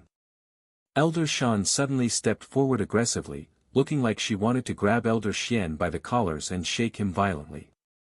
However, Elder Shien resisted her urges and stopped after her first step, yet her gaze still stared daggers at Elder Shien, almost like she was demanding an answer.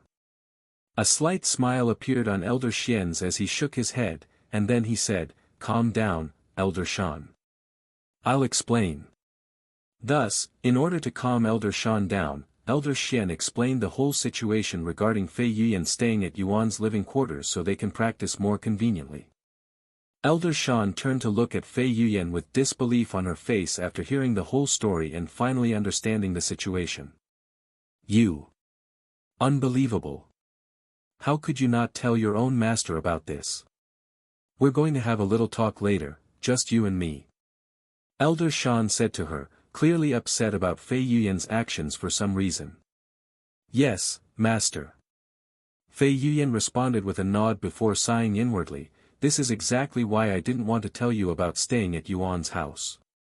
Senior Shien, if you're worried about disciple Fei breaking the sect rule, rest assured, since we've received Elder Shien's permission," Yuan said to Elder Shien afterward, worried that disciple Fei might get scolded because of some misunderstanding. A bittersweet smile appeared on Elder Shien's face after seeing Yuan's innocent face, and she said, "Don't worry, disciple Yuan, neither of you is in trouble, nor is this about breaking the sect rules."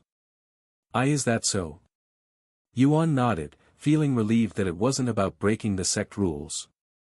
"Anyway, I won't allow disciple Yuan to sleep in the same room with the female disciples while I am here, so he'll be sleeping with us," Elder Shien said in a clear voice with an adamant look on her face. Elder Shien shook his head inwardly. Knowing Elder Shien's stubbornness and without any assistance from the other elders, Elder Shien knew that it was near impossible to change her mind. "Fine. You can stay with us," Elder Shien mumbled in a tired-sounding voice afterward. Shien Wuhan felt her heart drop after hearing this, as it meant that she'll no longer be able to sleep with Yuan in the same room, much less the same bed. While she wanted to complain, she didn't want to sound desperate, and she was not as shameless as Elder Shien.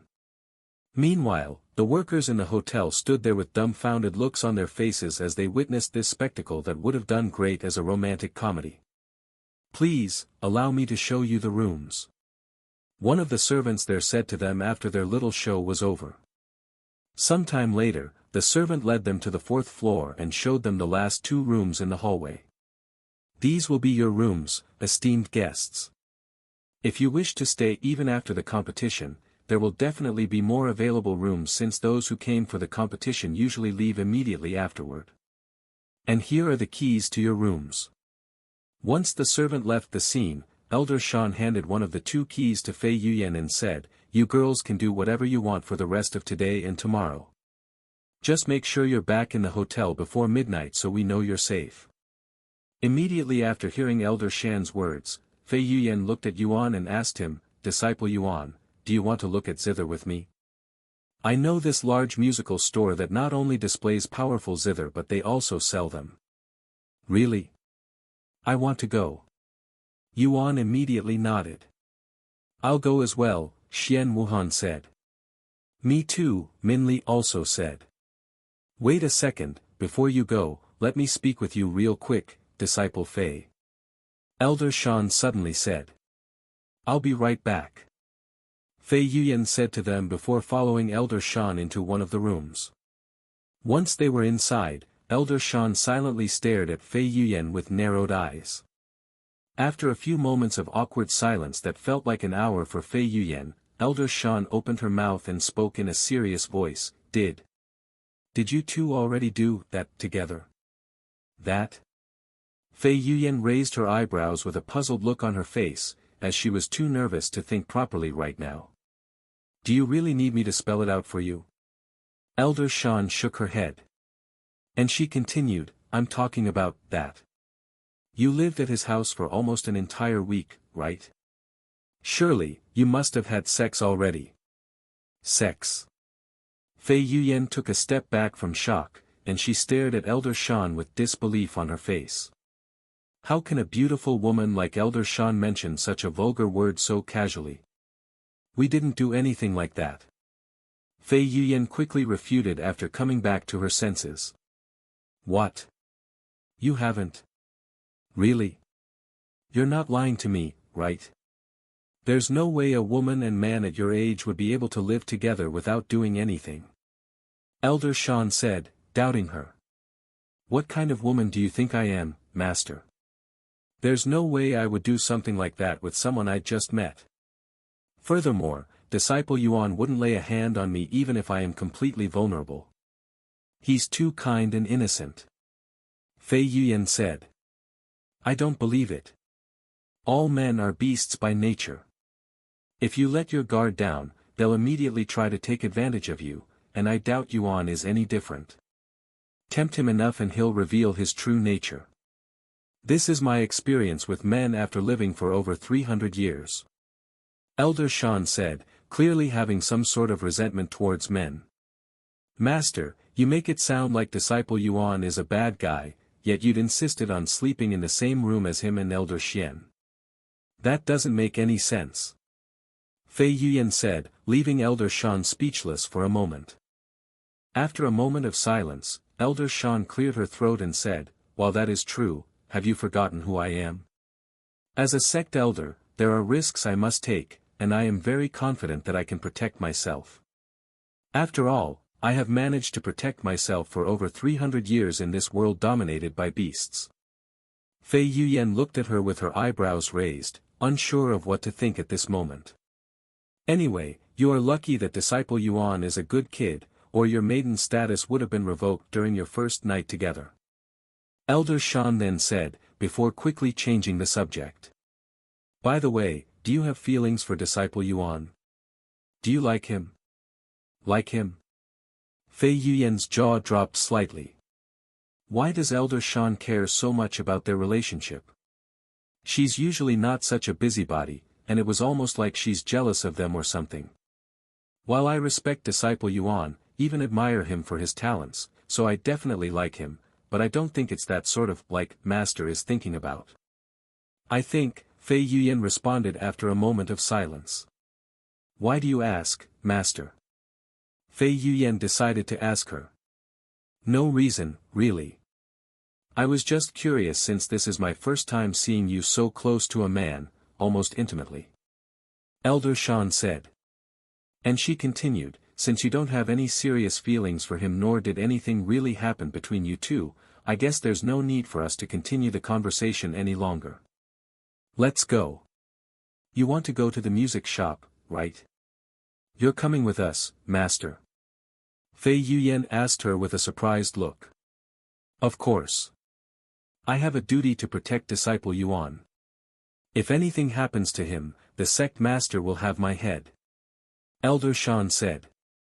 Just who is disciple Yuan, and why is the sect so protective of him? Fei Yuan asked. However, Elder Shien shook her head and said, even if you are my disciple, I am not allowed to tell you. But you're a smart girl, so you'll most likely figure it out without me. And if you can wait a few more weeks, you'll know exactly why the sect treasures disciple Yuan so much. A few more weeks. Fei Yuan immediately pondered. The first thing that appeared in her mind after hearing Elder Shien's words was the mystic realm, one of the biggest events occurring in the lower heavens this year, and coincidentally, it's only a few weeks away. Don't tell me. Disciple Yuan. He's going to participate in the mystic realm? Fei Yuan couldn't help but ask. Elder Shien merely smiled at Fei Yuan's guess without replying or confirming it. I see. So disciple Yuan's going to be participating in the mystic realm. Fei Yuan thought to herself after seeing Elder Shien's smile. Sometime later, they left the room and regrouped with the others. Are we ready to go? Yuan asked them afterward. Yes, let's go. Fei Yuan nodded before taking the lead. Meanwhile, Yuan and the other two ladies followed her. As for Elder Shien and Elder Shien, they also followed, but they distanced themselves a little bit more to give the disciples more room, almost like guardians looking over them from behind. Are you really trying to start something with disciple Yuan, or are you only teasing him?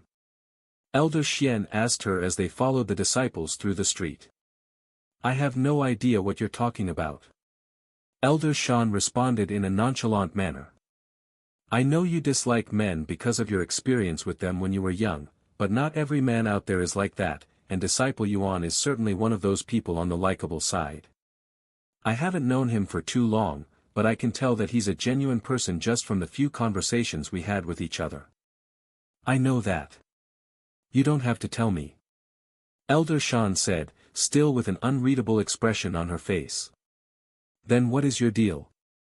You dislike men, yet you enjoy seducing them knowing full well it won't result in anything.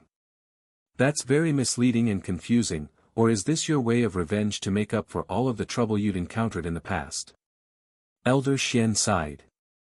Perhaps. Perhaps not. Elder Shien mumbled. Elder Shien shook his head, but he didn't continue questioning her and left it as it is since it wasn't his business, and as long as it doesn't affect the Dragon Essence Temple, Elder Shien can mislead as many young men as she wants. Sometime later, they arrive at this large store with gentle music playing somewhere in the background. This sounds like a flute. Yuan mumbled after hearing this sharp and crisp sound. Let's go inside. Fei Yuan said to them as she entered the shop. Welcome to our store, Divine Melody. How may I help you today, esteemed guests from the Dragon Essence Temple? One of the workers there immediately recognized their background and approached them. We're only here to look around, said Fei Yuan. I understand. Please take as long as you need. There's a small map over there if you're looking for a specific instrument. If you need anything, just speak to anyone wearing this uniform and they'll be able to assist you. Once the worker left them alone, Fei Yuan said, What do you want to see first, disciple Yuan? I don't know. I am fine with anything, really. Yuan said. Fei Yuan nodded, Okay, then follow me. I'll just take you around the store. Wow. This must be the instrument that's being played right now. Yuan said after they entered a certain room in the store. You mean the dizzy? They are flutes usually made from bamboo, Fei Yuan said as they stood before a display case that had a beautiful green flute with 10 holes in it. After spending a few minutes in the dizzy session, Fei Yuan led them into another room that showcased a different instrument that resembled guitars in Yuan's world. What is this instrument called? Yuan asked after seeing the instrument that resembled a guitar. This instrument is called a pipa, Fei Yuan quickly responded. A pipa, huh? I wonder if it functions similar to the guitar. Yuan wondered to himself as they wandered around the room, admiring the beautifully crafted instruments inside the display case. After spending a couple of minutes in the pipa room, they went to another room. This instrument resembles a violin. Yuan mumbled after seeing this mallet-shaped instrument with a thin handle, and there was even a bow beside it exactly like a violin. I have never heard of a violin, but this instrument is called an eru. You place it on your thighs and use that bow to play the strings. Fei Yuan briefly explained to him. I see. Yuan nodded. Sometime later, they left the room with eru and entered the last room in the building. Do you recognize these instruments, disciple Yuan? Fei Yuan asked him in a sarcastic voice inside the room filled with nothing but zither. Yuan smiled and played along with her. I don't know, but they seem very familiar. Anyway, look at this zither over here. Fei Yuan then pointed at the zither in one of the display cases and continued, This is a heaven-grade zither made from ice jade, a very rare material, and rumor has it that it was once owned by the zither goddess. The name of this zither is Eternal Imprisonment. Zither goddess? What kind of person is this zither goddess? Yuan asked, feeling more interested in the individual than the zither. The number one zither expert in this world. If the zither goddess claims to be the second best zither player in this world, nobody would dare to claim first. There are even legends of the zither goddess creating life and stars with her zither music. Creating life with music? I cannot imagine such a thing. Yuan shook his head. That's just a legend, but if the zither goddess is real, I'd love to meet someone like her. Fei Yuan sighed with a longing feeling in her eyes. Perhaps Yuan might become the zither god one day, Shien Wuhan suddenly said in a joking tone. The zither god? Fei Yuyan looked at Yuan with a weird expression on her face, mostly because she was trying to imagine Yuan as the zither god, but alas, she could not put together such an image no matter how much she tried. Anyway, let's continue looking around. After we finish seeing these rooms, we can take a look at their store and see if there's anything to buy. Fei Yuyan said. They returned to looking at zither a moment later while Fei Yuyan gave Yuan brief history lessons on almost all of the zither there. If Fei Yuyan changed her disciple uniforms to one of the uniforms in this place, the guests would never realize it. Sometime later, Fei Yuyan brought them out of the zither room before taking them to this massive courtyard behind the store. Inside the courtyard, there were about a dozen display cases placed in an orderly fashion, and inside these display cases were instruments with a price tag. Yuan approached one of these display cases that was showcasing a black-colored dizzy. Black sparrow flute. Grade, Earth. Quality, High. Description, a bamboo flute made of black bamboo found in the Black Sparrow Forest. Price, 5 million gold coins or 500 spirit stones. 5 million gold. Yuan's jaw dropped slightly after seeing the price tag. Wow, it's pretty cheap, especially since it's a high-quality Earth-grade treasure. Fei Yuyan appeared behind Yuan and said. This is cheap. Yuan raised his eyebrows. Spirit stones are a major cultivation resource for cultivators, and not only can they be used as currency but a single one of them is worth about 10,000 gold coins. However, people still prefer trading with gold coins since they'd rather use spirit stones to improve their cultivation. I see. Yuan nodded. If this was a zither, I would have probably bought it, but alas. I don't play the dizzy.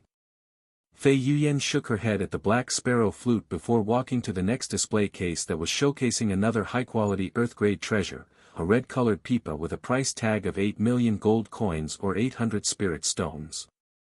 A few minutes later, Fei Yuyan sighed loudly, how unfortunate.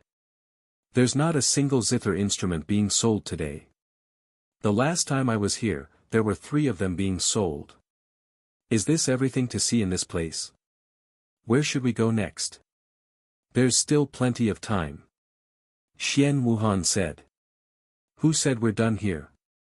There's still one more place in this store that I want to show you, especially disciple Yuan. Fei Yuyan said while looking at Yuan with a mysterious smile on her face. Come with me, she said before walking off on her own. Seeing this, Yuan quickly followed her, and the others followed him. A couple of minutes later, they arrive at this mysterious and silent place with 2 guards standing beside this door that emitted an ominous feeling, both of them peak spirit warriors. Where are we? I don't think we're supposed to be here. Shien Wuhan said to Fei Yuyan. Of course this is not a place for the public. Only those who'd placed top 10 in the previous zither competition can come here, and since I'd placed 7th, I am allowed to go inside. However, I can only bring one person along with me, and I'll be bringing disciple Yuan. That's not fair. Shien Wuhan immediately complained. If you can play the zither even half as decent as disciple Yuan, I might consider bringing you inside later.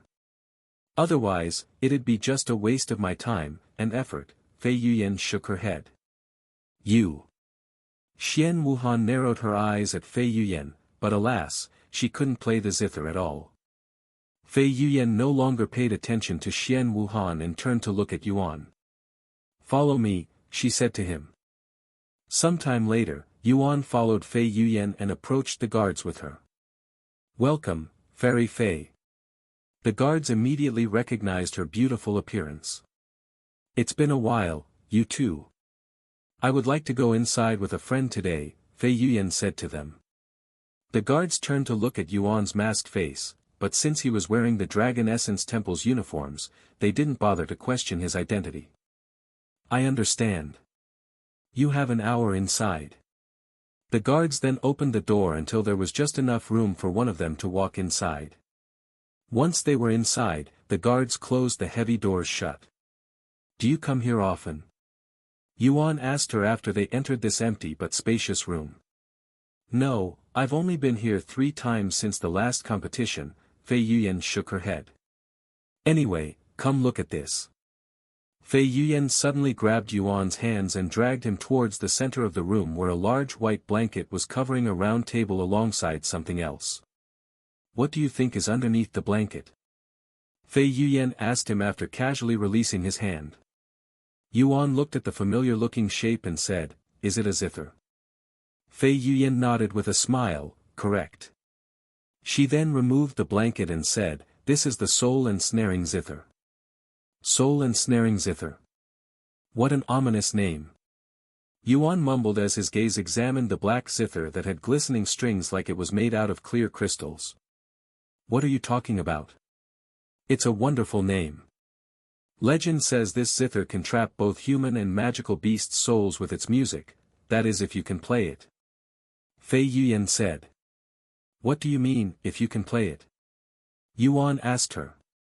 Fei Yuan did not immediately answer his question and instead took a seat in front of the zither. It'll be easier for me to show you instead of explaining it. After taking a deep breath, she placed her fingers onto the string and began playing the zither. However, to Yuan's surprise, the music notes coming from the zither were completely different from what he'd expected, and it sounded somewhat suppressed and muffled, almost like Fei Yuan was playing the zither underwater or something. How can a perfect-looking zither play such a weird sound?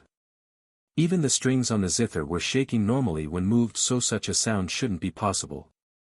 It didn't make any sense at all, and this is his first time seeing such a thing. Do you understand now? Fei Yuan stopped playing a few moments later and looked at Yuan. However, Yuan shook his head and said, "I'm even more confused now.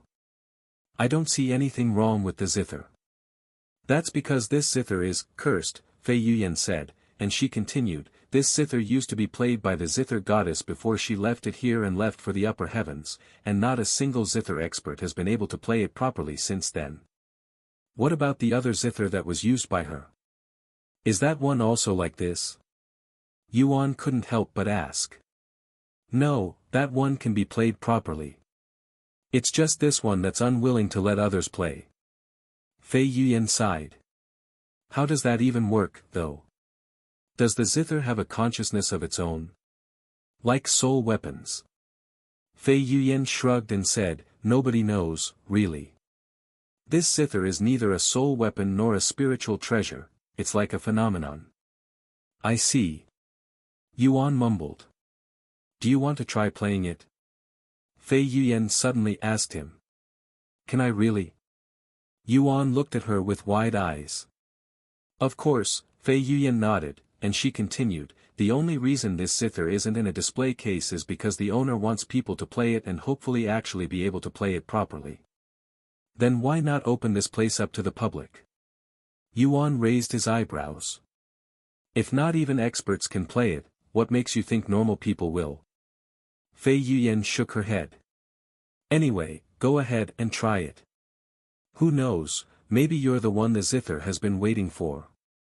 Fei Yuan then stood up to let Yuan sit down. After taking a seat, Yuan stared at the zither in silence without actually playing it. Taking a deep breath, Yuan slowly raised his hands into the air before placing it onto the zither and playing it. "So even he cannot play it, huh? Why did I have a feeling that maybe he could?" Fei Yuan thought to herself as the muffled noises returned. To Fei Yuan's surprise, even Yuan was unable to play the zither. Yuan stopped playing after pulling a couple of strings and returned to staring at it in silence. A few minutes later, Yuan suddenly began playing the zither again, but alas, the results were the same with the music notes sounding muffled and suppressed. However, Yuan didn't stop playing the zither regardless and continued to play it until he played an entire song. "There's no point, disciple Yuan. The zither won't suddenly start working even if you play a dozen songs. Many zither experts have tried the same with some playing even hundreds of songs." Fei Yuan said to him afterward. "Let me play a few more songs to be certain," Yuan said, and he quickly returned to playing the cursed zither again. After playing his second song, Yuan immediately continued on to the third, then the fourth and fifth. On his sixth song, Yuan suddenly closed his eyes while his fingers continued to move. Fei Yuan raised her eyebrows after seeing this. How is closing your eyes going to help, she wondered. However, unbeknownst to Fei Yuan, Yuan closed his eyes not because he wanted to try something new. Instead, just like what happened at the Tablet of Comprehension, Yuan had unconsciously closed his eyes and suddenly found himself in an unfamiliar place. However, instead of a starry scenery, Yuan was inside a pavilion while surrounded by water, almost like the dragon pavilion where he met Fei Yuan for the first time. Ting! Suddenly, a heavenly noise resounded in Yuan's ears, causing him to turn around. And to his surprise, there was a young lady with otherworldly beauty sitting behind him with the soul and snaring zither in front of her. Ting ting! This unknown beauty continued to play the zither despite Yuan's sudden appearance, and Yuan stood there silently to listen to her music, feeling as though every music note was pulling his heartstrings alongside something he couldn't really pinpoint, his soul. After an unknown amount of time has passed, the beauty finally stopped playing the music before placing her hands on her lap and turning to look at Yuan with her beautiful eyes that resembled jewels. "What do you think of my music?" she suddenly asked him, her clear voice sounding as beautiful as the zither music if not even more pleasant sounding. Yuan snapped out of his daze after hearing her words, and he quickly uttered in a dazed voice, It's wonderful. I have never heard of anything like your music before, nor could I have imagined that music would be able to reach such a level. If someone like this beauty had existed in his world, it would have definitely made his professional life more exciting, and the musical world would have also been much more lively. The beauty smiled at his words, and then she spoke, "Do you know why you're here?" Yuan quickly shook his head. "Because you have the potential to play music at the same level as me if not even better," she said. The soul and snaring zither. I have treated this instrument as though it was my own baby ever since I received it as a birthday present from my parents who'd unfortunately passed away shortly later. Then you're the zither goddess? Yuan asked her with slightly wide eyes. The zither goddess, huh? I guess you can call me that since that's what everybody addresses me as, not that I'd ask for such a nickname.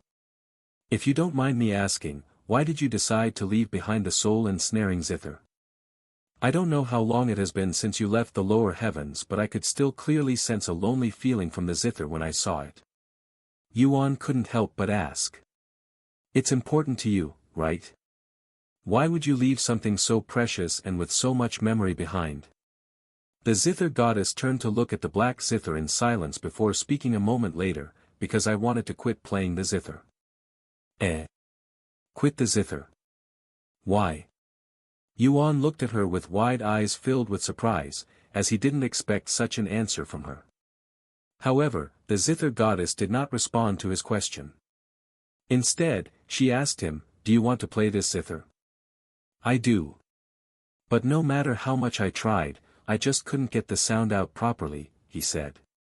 Hearing his words, the zither goddess moved slightly to the side and said, "Come, sit here. I'll teach you how to play this zither." "Really?" Yuan did not hesitate and quickly went to sit beside her. The zither goddess chuckled in a graceful manner before saying, "The soul and snaring zither is a unique instrument that can only be played with the proper technique, and I will teach you this technique right now. Go ahead, try to play it." Yuan nodded and began playing the zither shortly later. Tong. However, the zither still played muffled noises. "Don't mind it and continue playing it," the zither goddess said to him. Yuan nodded and focused on playing the zither despite showing no signs of progress. Sometime later, the zither goddess suddenly moved, and to Yuan's surprise, she'd placed her fair hands onto his hand without disturbing his movements, almost like their hands had become one, and she began guiding them as though they were her own hands. A few minutes later, the muffled sound coming from the zither suddenly changed. Ting. Although it wasn't as crisp and heavenly sounding as the sound produced by the zither goddess, Yuan had still managed to play a clear sound with the zither. "You're a quick learner," the zither goddess suddenly said to him. "But you're the one controlling my hands," Yuan said with an awkward smile on his face. "That's what it may look like from your perspective, but this is actually all your own doing. I am merely teaching you the technique, and you're the one that's learning and comprehending it. Yuan nodded and continued to concentrate on playing the zither. In just a few more minutes of practice, Yuan had managed to not only capture the essence of the technique but also incorporate his own techniques into it, creating a whole new technique out of it. This greatly shocked the zither goddess, who did not expect him to learn the zither art so quickly, much less create his own technique off of it. This young man is a true music prodigy. If only I had met him while I was still in the lower heavens. She sighed inwardly, feeling profound regret that she couldn't have a rival like Yuan in her era. Meanwhile, outside Yuan's mind, Fei Yuyan stared at Yuan with her eyes as wide as saucers. He's playing the zither. He's actually playing the zither. Fei Yuyan cried inwardly as Yuan unconsciously played the zither exactly the same way he was inside his mind, producing heavenly sounds that resembled the zither goddess's music. How did he do it? I can't believe it. I want to ask him but I don't dare to disturb him. Fei Yuyan continued to cry inside her mind, feeling as though her soul was being pulled out of her body by Yuan's heavenly performance. Sometime later, Yuan suddenly stopped playing the zither, and he turned to look at the heavenly beauty sitting right beside him before asking, "What is the name of this zither art?" A weird smile appeared on the zither goddess's face, and she responded, "My zither art has no name, and since you've made it your own unique technique, you can name it yourself." After taking a moment to think, Yuan then said with a handsome smile on his face, "Since I learned it from you, I shall call it the zither goddess's ethereal arts." Zither goddess's eternal art, huh? Are you sure that you want to name it after me? The zither goddess asked him afterward. Yuan nodded, "I'm sure." The zither goddess smiled, and then she said, "There is nothing left for me to teach you, and I hope you get to meet the real me outside one day. Perhaps you might be able to reignite my passion for the zither once again. Until then, zither god." What did you just call me?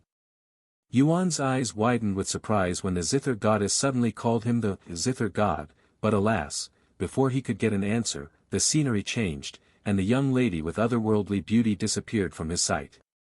Yuan slowly opened his eyes, and he could still see the soul-ensnaring zither before him. However, the zither goddess was nowhere to be seen, and he could only see Fei Yuyan's shocked face beside him. You have learned zither goddess's ethereal arts. Rank, unknown. Mastery level, 1. Description, a zither art created by Yuan after receiving enlightenment from the zither goddess. Congratulations. You have created your first unique skill. You have gained the title, Novice Technique Creator. Meanwhile, 2 system announcements appeared back to back for the players to see. Congratulations. Player Yuan has created a new skill. Congratulations. Player Yuan has become the first player to create a new skill. What the heck? You can create your own skills in this game. The players around the world were baffled by this new discovery.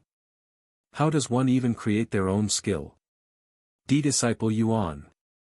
Fei Yuyan suddenly spoke in a loud voice filled with excitement after she snapped out of her daze. Why, you did it. You actually managed to play the soul-ensnaring zither. Yuan raised his eyebrows. He then turned to look at the soul-ensnaring zither for a moment before reaching for one of the strings. Ting! A heavenly sound echoed in the small room after Yuan pulled the string with the zither goddess's ethereal arts in mind. How did you do it? What's the secret to playing this zither? I also want to try playing it. Fei Yuyan suddenly approached him with anticipation in her eyes. I'm not sure how to explain it. But you need a certain technique to play this zither, and I don't know if I can teach you this technique since even I don't know how it works. If I could teach you, I would definitely do it in a heartbeat. Yuan said. Is that so? Fei Yuyan sighed in a dejected manner. A few moments of silence later, she continued, Anyway, now that we know you can play this zither, we must let the owner of this zither know so he can give you the zither. Wait. I can keep the zither if I can play it? Yuan said with a dumbfounded look on his face. According to the owner of the zither, he will be willing to give the zither to whoever can play it properly. After all, what's the point of keeping something that cannot be played? Might as well give it to someone who can actually use it. Fei Yuan said to him. Where can we find this person? Yuan asked, mostly because he also wanted to keep the soul ensnaring zither. He's actually in this city. We can make an appointment with him today and meet him tomorrow, Fei Yuan said. Then that's what we shall do. Yuan nodded. A few moments later, Yuan left the room with Fei Yuan, leaving the soul ensnaring zither behind. Hey, let Senior Zhou know that we'll be visiting him tomorrow. Fei Yuan said to the guards outside. Eh? The guards looked at her with raised eyebrows. Fei Yuan then pointed at Yuan and said with a beautiful smile on her face, we've finally found the person who can play the soul ensnaring zither. What? Is that true? Both guards shouted simultaneously. Fei Yuan nodded with a prideful expression on her face, acting like she was the one who can play the zither. That's right. I will let Master Zhou know about this. Please go see him tomorrow. This is huge news. Master Zhou will be exhilarated to hear this. Sometime later, Fei Yuan and Yuan returned to the other side. What happened? Shien Wuhan asked them after they returned. Nothing much. Fei Yuan said with a mysterious smile on her face. She then turned to look at Elder Shan and said, Master, Yuan and I must visit Senior Zhou tomorrow. The Zither Master, Senior Zhou. Why? Elder Shan asked with slightly wide eyes. Fei Yuan nodded, that's right. And it's related to the zither. You'll understand tomorrow, Master. You can't tell us now. Elder Shien raised his eyebrows. It'd ruin the fun. Fei Yuan giggled. Anyways, we're done here. Let's walk around the city until it's time to retire for the night. Elder Shien and Elder Shan looked at each other with perplexed expressions on their faces, unsure of how they should feel about surprises when it's related to Yuan. Sometime later, Fei Yuan and the others began strolling through the city. And because of their prestigious uniforms that were easily recognizable, they encountered little to no trouble at all throughout their entire tour with the exception of a few idiots that couldn't recognize their background and approached the ladies, hoping to gain something from it. But alas, the only thing these ignorant individuals got was cold and somewhat murderous glares from the three young ladies. Yuan and the others returned to the Royal Blossom Hotel after walking for a few hours. Meanwhile, at the Zhou family's household, the two guards from the Divine Melody stood before an old man. Are you certain about this information? That someone who can play the soul ensnaring zither has finally appeared? The old man, Senior Zhou, asked for confirmation with a serious frown on his face. Although we didn't witness it for ourselves, there's no reason for Fairy Fei Yuan to lie to us about such a matter, said one of the guards. Fei Yuan. That young lady from the Dragon Essence Temple who placed 7th place last competition, huh? Senior Zhou caressed his long white beard with a profound look on his face. Although it was only briefly, I have spoken to the young lady known as Fei Yuan before. A really talented and respectful girl. I cannot imagine someone like that lying about such a thing. What about the person who can supposedly play the soul ensnaring zither? Do you know anything about his background? Senior Zhou asked the two guards. No, Master Zhou. That person was wearing a black jade mask so we couldn't identify him. However, he was wearing the Dragon Essence Temple's disciple uniform, so we can only assume that he's a disciple there.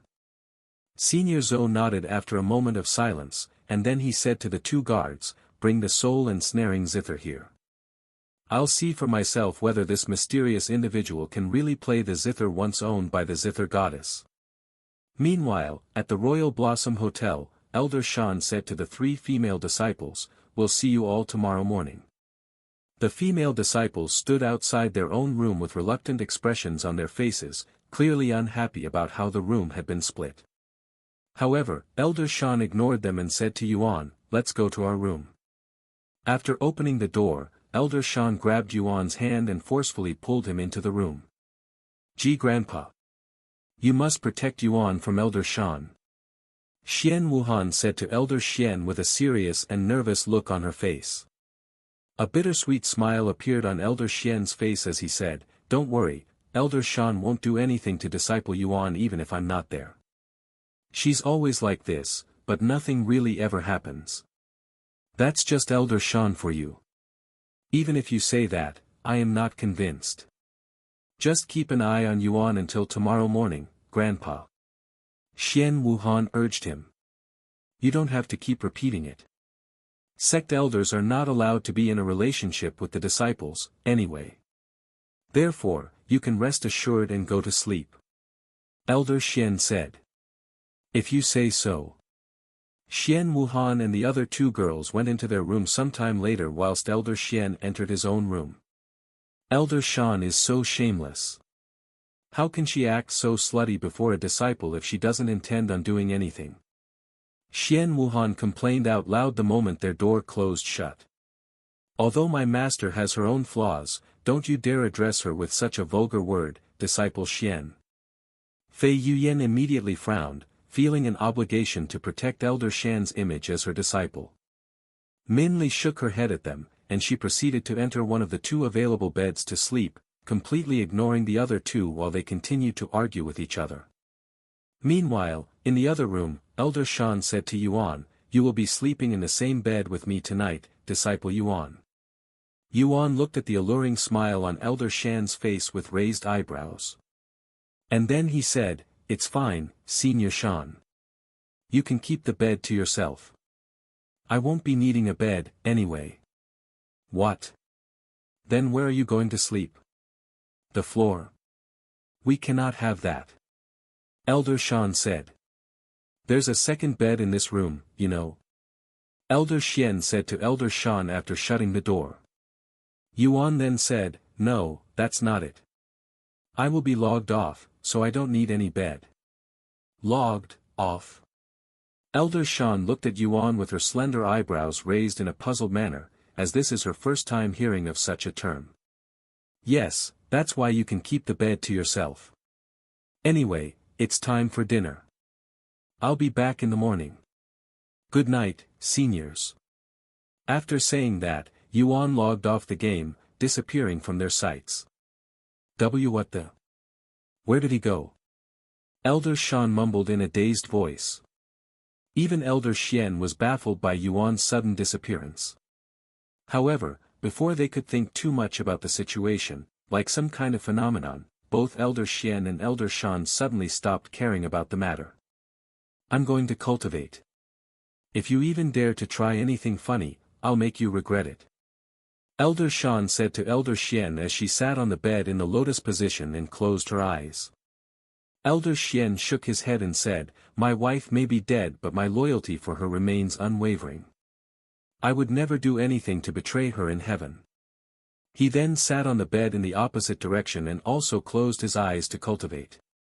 Elder Shien did not say anything and remained silent. Meanwhile, after dinner was served, Yuan cleared his mind before he began to cultivate. However, to his surprise, he was unable to clear his mind, as the sound of the zither goddess's music lingered inside his head. Zither goddess. For some reason, Yuan could feel his heart beating faster when he recalled Zither goddess's flawless appearance, who was, without doubt, one of the most beautiful women he has ever seen in his life, with the mysterious beauty during his character evaluation being another flawless beauty. However, even though the beauty during the character evaluation was very beautiful, Yuan didn't feel any different after meeting her, unlike the Zither goddess, who would cause his heart to flutter whenever the image of her face appears inside his mind. What is this indescribable feeling? Yuan couldn't help but feel a little worried, wondering if there was something wrong with his body, or even worse, his heart. I cannot cultivate while my mind is like this, I should get some sleep. Yuan sighed inwardly before giving up cultivation for the night. Of course, it was still difficult for Yuan to fall asleep, as Zither goddess's beautiful face and gentle smile would remain in his head and refuse to leave for pretty much half of the night. And even when Yuan managed to fall asleep after much difficulty, zither goddess would still show up in his dream to play the zither with him until he was woken up by Yuan for breakfast. What a weird dream. Yuan thought to himself after waking up. However, for some reason, he felt a little bit sad that he'd woken up, almost like he wanted to continue dreaming and playing the zither with zither goddess. I wonder if I'll be able to play the zither with the real person if I go to the upper heavens. Yuan sighed inwardly, feeling a strong desire to meet zither goddess. After breakfast, Yuan said, "Brother, the zither competition is tomorrow, right?" "Yes, that's right." "Are you making your way to the location yet?" "I am already there. We arrived yesterday." "I see. By the way, I need some help getting out of the city. I haven't logged in since we last played together, but my permit will have long expired when I log in next time, and I don't want to be punished for staying longer than I was permitted." Yuan said. "Oh, right. I had forgotten about that." Yuan mumbled. And then he said, "Don't worry, I'll send Feng Feng over to help you when you decide to log in." "Okay. Thank you." Sometime later, Yuan returned to the game. "Welcome back, disciple Yuan." Elder Shien opened her eyes the moment she felt Yuan's presence suddenly appear in the room. "I am back, Senior Shien." Right as Yuan opened his mouth, Elder Shien suddenly reached for his arms before pulling him onto the bed. "Senior Shien." Yuan spoke in a startled voice when Elder Shien suddenly embraced him on the bed, treating him like some sort of pillow. "How could you let a beautiful young woman like me stay in the same room as some old man for the entire night? It's like you don't care at all." Elder Shien sighed out loud. Elder Shien's eyebrows twitched at her words, and he said, "I may be older than you, but to call yourself a young woman. That'd make me a middle-aged man, no?" However, Elder Shien ignored Elder Shien's words and continued to hug Yuan's body, even wrapping her legs around his legs. "What do you think, disciple Yuan? We can stay like this for as long as you'd like. Just give me the word." Elder Shien said with an alluring smile on her face.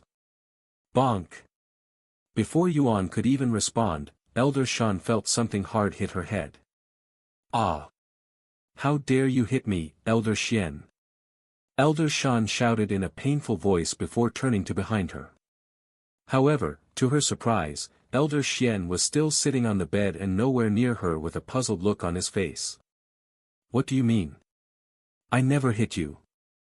Elder Shien said with a dumbfounded look on his face, yet the pain in Elder Shien's expression looked genuine. "Then who hit me just now? Are you telling me a ghost did it?" Elder Shien did not believe Elder Shien. "I really don't know what you're talking about, Elder Shien. You're claiming that I'd hit you, but look at my hands, they're empty." Elder Shien showed her his hands. Elder Shien narrowed her eyes at him. It felt like someone had hit her head with something hard and solid, but there was no way Elder Shien could have hit her from so far away and then hide the weapon so quickly. So what happened just now? Did she imagine being hit? Did she imagine the pain? That's ridiculous no matter how she thought about it. However, since there was no evidence or explanation to the situation just now, Elder Shien decided to ignore it and return to focusing on Yuan. "Well, what do you think, disciple Yuan? I can teach you a lot of things." Bonk. Ah. After being hit the second time, Elder Shien immediately turned around to look at Elder Shien, who stared back at her with a gawking look on his face. Although he didn't see it at first, he definitely saw what happened the second time. Chi manifestation. Elder Shien mumbled in a shocked voice. "What did you just say?" "Chi manifestation." Elder Shien looked at him with a frown on her face. Elder Shien nodded and said, "I witnessed it with my own eyes just now. Someone had manifested their spiritual energy and hit your head with it." "What?" Elder Shien immediately sat up on the bed. Then she continued, "How is that possible? Only cultivators at the level of Spirit Grandmaster can have the ability to manifest their spiritual energy outside their body. Why would someone like that attack me for no reason?" Elder Shien then turned to look at Yuan.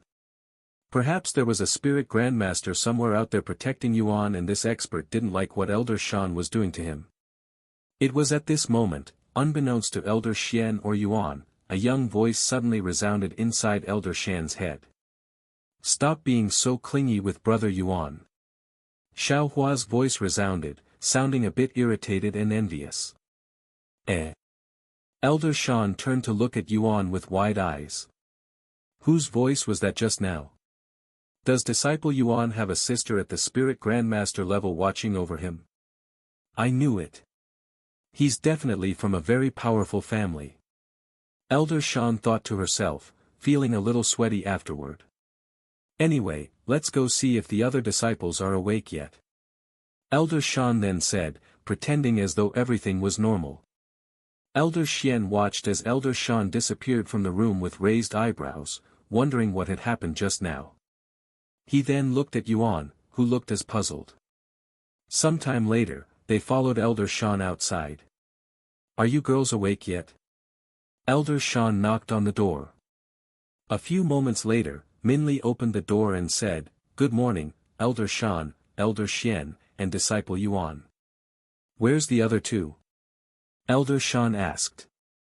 Minli opened the door to show them inside the room, and both Shien Wuhan and Fei Yuyan could be seen still sleeping in their bed. They spent most of the night talking to each other.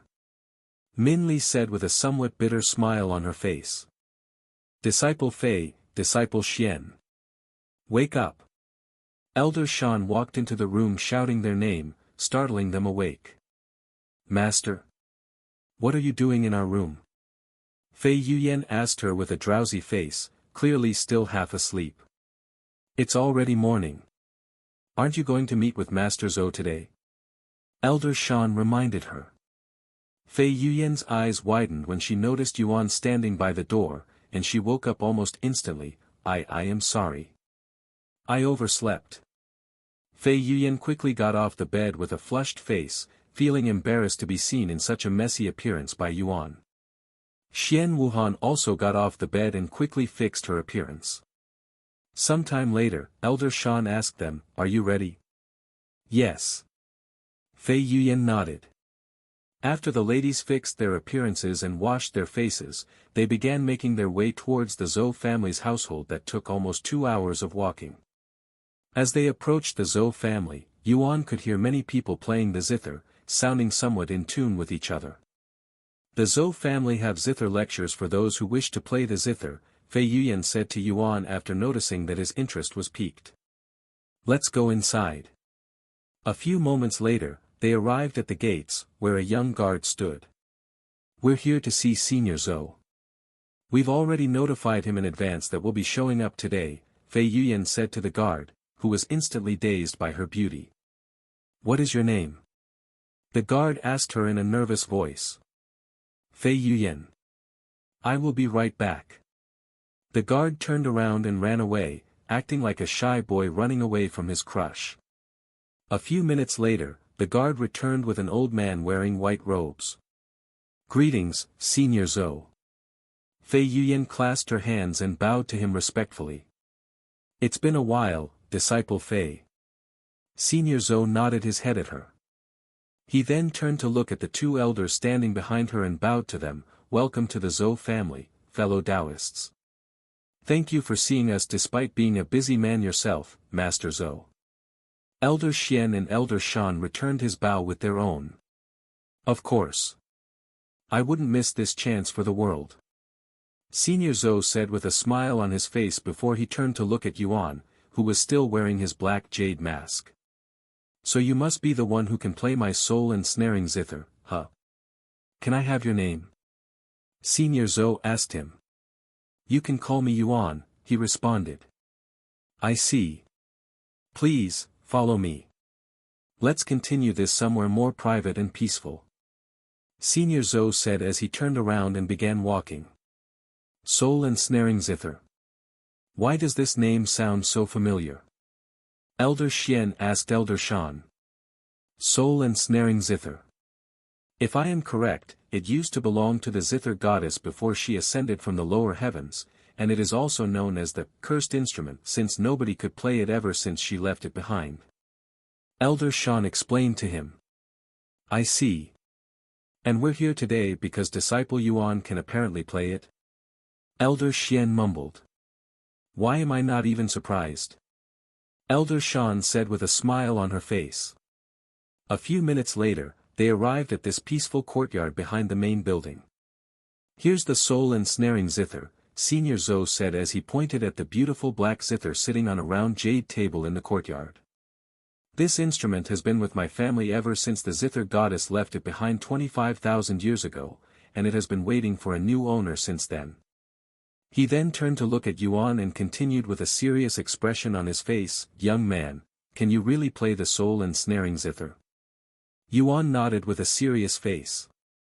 Senior Zhou did not say anything else and took a step to the side, giving Yuan a clear path to the zither with clear indications. Seeing this, Yuan walked to the round jade table and took a seat in front of the soul ensnaring zither.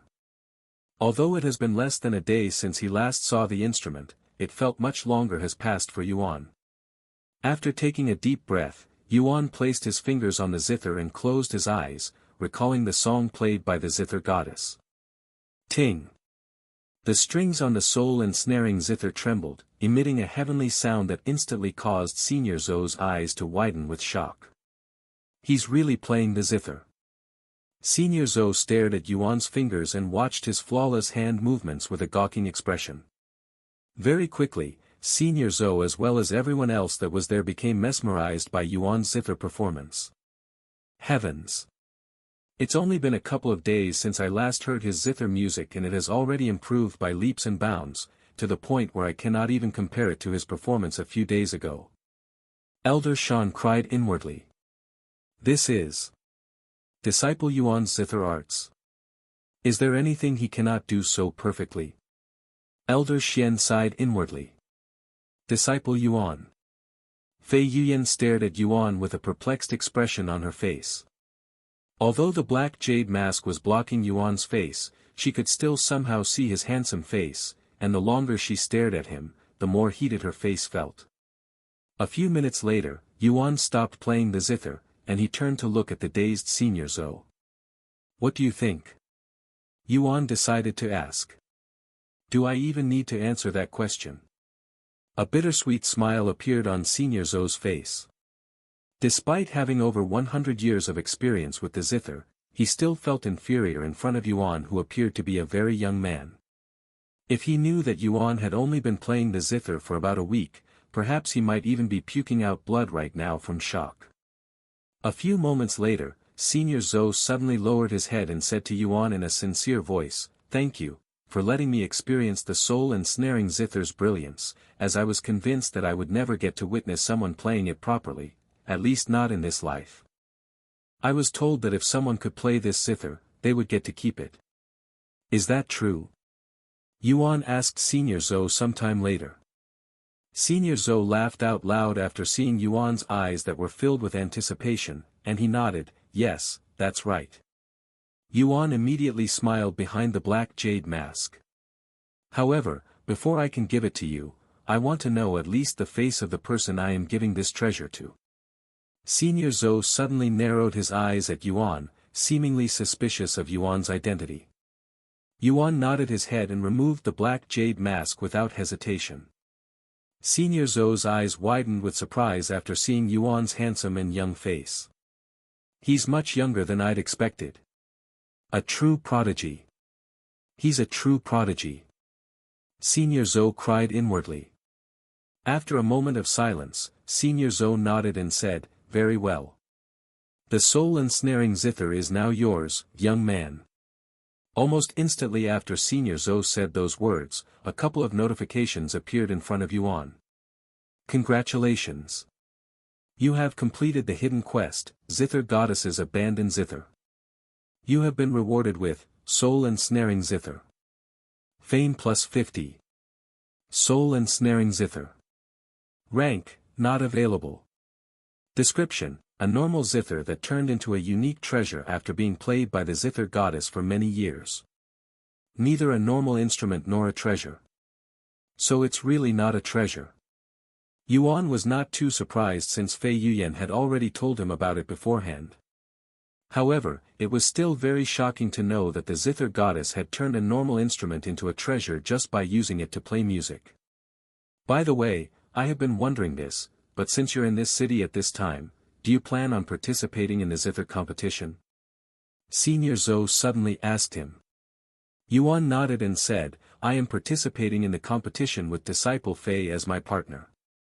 Is that so? A smile appeared on Senior Zhou's face, and he said, well, I look forward to your performance. With your talents, I won't expect anything less than first place. Really? Fei Yuyan's eyes flickered with excitement. After all, Senior Zhou has participated in the zither competition many times as a judge, so his judgment is highly regarded. If he says that Yuan could achieve first place, there was a very good chance that it might really happen. Senior Zhou turned to look at Fei Yuyan and responded with a smile, of course. That is if you also do your part as his partner. After all, this is a paired competition, not a solo. Fei Yuyan nodded with a serious look on her face. Good. Then I shall see you all again tomorrow, as one of the 3 judges. Senior Zhou said with a smile on his face. Sometime later, after Yuan and the others left, Senior Zhou stared at the sky and mumbled in a low voice, at last. You have found your long-awaited partner.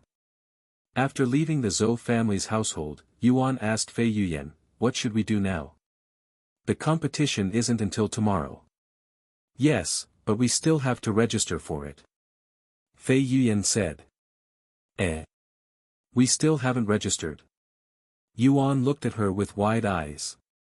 Normally, one would register for a competition weeks, even months beforehand. Fei Yuyan nodded and said, let's go to the place where the competition will be held. Thus, Yuan and the others began following Fei Yuyan around again. Sometime later, they arrived before this massive and spacious gathering area that could easily fit tens of thousands of people at once. Is everyone here participating in the competition? Yuan mumbled in a dazed voice when he saw the sea of people in this area. Not even the biggest competitions he'd attended before had this many participants. Not everyone, but most of them. Since this competition requires a partner, it's only obvious that there would be more people. Fei Yuyan said. Come with me. Yuan nodded and followed her to the large building at the end of the gathering hall. Hey, look over there. That's Fairy Fei from the Dragon Essence Temple. Looks like she'll be participating in this year's competition as well. Wow. I still remember her performance at the last competition. I cannot wait to see how much she has improved since then. Who do you think is her partner? Could it be one of those 2 fairies following behind her? The people there quickly took notice of Fei Yuyan's presence, even mistaking Shien Wuhan and Min Li as her partner for the zither competition since there are way more females who pick up the zither than males. Meanwhile, Yuan looked around the area and the people there with a serious gaze. How many of these people here are players? He wondered inwardly as he tried to pick out those who appeared to be players. Very quickly, he noticed a group of people that stood out from the rest of the crowd with their unique hairstyles that easily gave away their identity standing not far away. They must be players. Yuan thought to himself.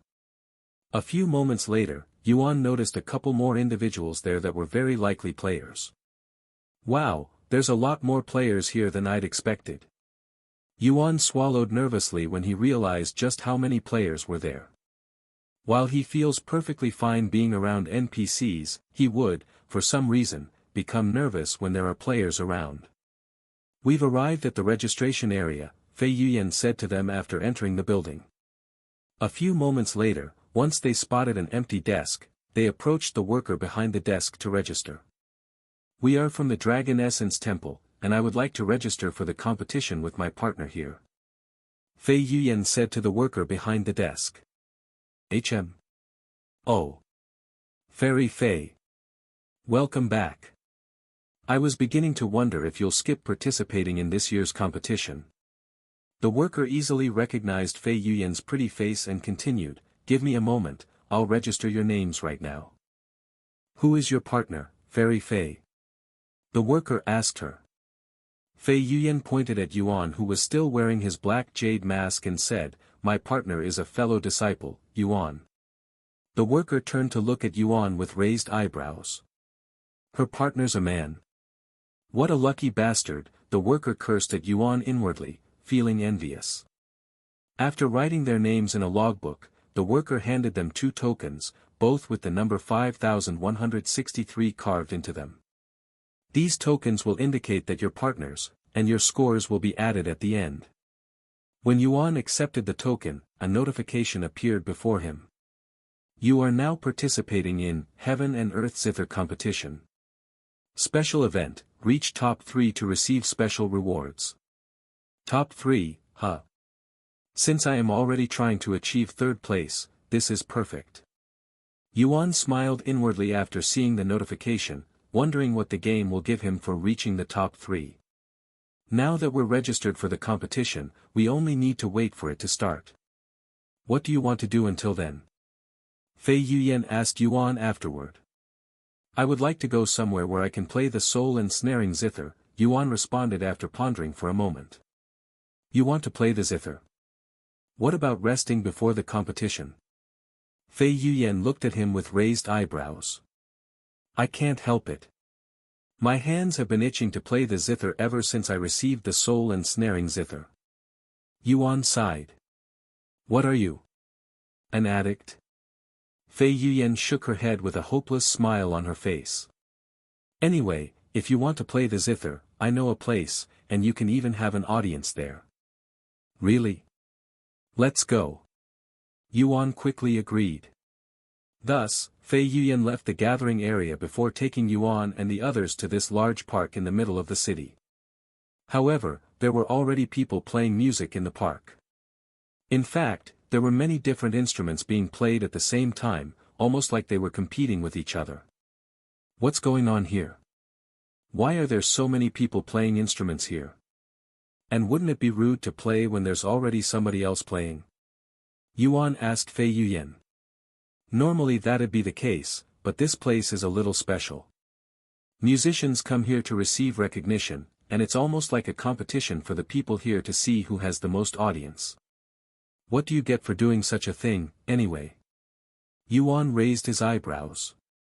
Well, it's also considered training for many people, since your concentration can be easily disturbed in this chaotic atmosphere with so many people playing at once. Getting recognition is just a bonus. I see. Yuan nodded. Just find an empty spot and try it. You might be surprised by how difficult it is to play in this place. A few moments later, Yuan took a seat before this stone table and retrieved the soul and snaring zither from his spatial ring. After placing it down on the stone table, Yuan took a deep breath to calm his mind and took a long minute to get used to the loud atmosphere. Meanwhile, Fei Yuan and the others took a seat nearby, patiently waiting for Yuan to start with anticipation on their faces. This is nothing new for me. I have been trained to ignore my surroundings and focus solely on the instrument, even playing through a massive earthquake one time. Yuan thought to himself. A few moments later, almost like there was a filter inside his mind, Yuan isolated the surrounding noises, and the only sound he could hear was his own breathing and the sound of his heart beating. Ting! Yuan began playing the zither a moment later, instantly filling the park with heavenly zither music. When the others in this park heard this divine noise, they immediately began trying to locate where it was coming from. Who is playing this zither music? I have never heard anything this beautiful sounding before. This sounds too good to be true. I must see for myself who is producing such magical notes, even if it's the last thing I do in this life. Very quickly, everybody in the park began approaching Yuan's location, and even the other musicians in the park stopped playing their instruments to admire the music. Whoever is playing this must be a top expert. I cannot miss this chance to meet a top zither expert. Thus, even the other musicians in the park began making their way towards Yuan's location. A minute after Yuan began playing the zither, over 100 people were already gathered at his location to watch his performance. Who is that? The mask is blocking his face, so I cannot identify him, but he's definitely a man. I don't know of any male zither experts who can play the zither with such perfection, not even Master Zhou. No disrespect to him, of course. Look at the instrument he's using. Are my eyes tricking me, or is that the soul ensnaring zither? What? The soul ensnaring zither? That's impossible. The audience there quickly took notice of the beautiful zither Yuan was playing from, and they were in disbelief. That must be a replica. The soul ensnaring zither cannot be played by anyone else other than the zither goddess. It has been like that for thousands of years. Nobody that is currently living in the lower heavens has ever heard the soul ensnaring zither sound before, so there's no way for us to tell whether that's the real one or just a fake. However, even without any evidence, I can say with confidence that soul ensnaring zither is fake. Although the audience did not believe even for a second that the instrument Yuan was playing was the legendary cursed instrument, they could not question his zither arts, and they quickly ignored the instrument and returned to focusing on the music. And while everybody there was too immersed in Yuan's music to care about their surroundings, a tall and slender figure wearing a veil over their head suddenly appeared behind the crowd to watch the performance as well. That's definitely the real soul ensnaring zither. But how? Just who is this person? The veiled figure wondered, feeling extremely shocked by this abnormal situation they had encountered by mere chance. His movements. His aura. This person is definitely a top zither expert. And judging by his clothes, he's an outer court disciple from the Dragon Essence Temple. The veiled figure was greatly shocked by Yuan's uniform, silently wondering why he didn't join the Heavenly Melody Academy instead. With his abilities, he could easily become a core disciple at the Heavenly Melody Academy, even a high-ranking sect elder. Yet he decided to join the Dragon Essence Temple that doesn't have any zither experts. What reason could have possibly led him to such a foolish decision? He's wasting his talents in that place. This veiled individual did not believe the Dragon Essence Temple deserved an excellent zither expert like Yuan, even feeling a bit envious of them. The veiled individual suddenly had the urge to go up to Yuan and tell him to leave the Dragon Essence Temple and join the Heavenly Melody Academy instead. However, when they noticed Elder Shien and Elder Shan's presence sitting not far away, they quickly tossed out that idea. Grand Elder Shien and Great Elder Shan.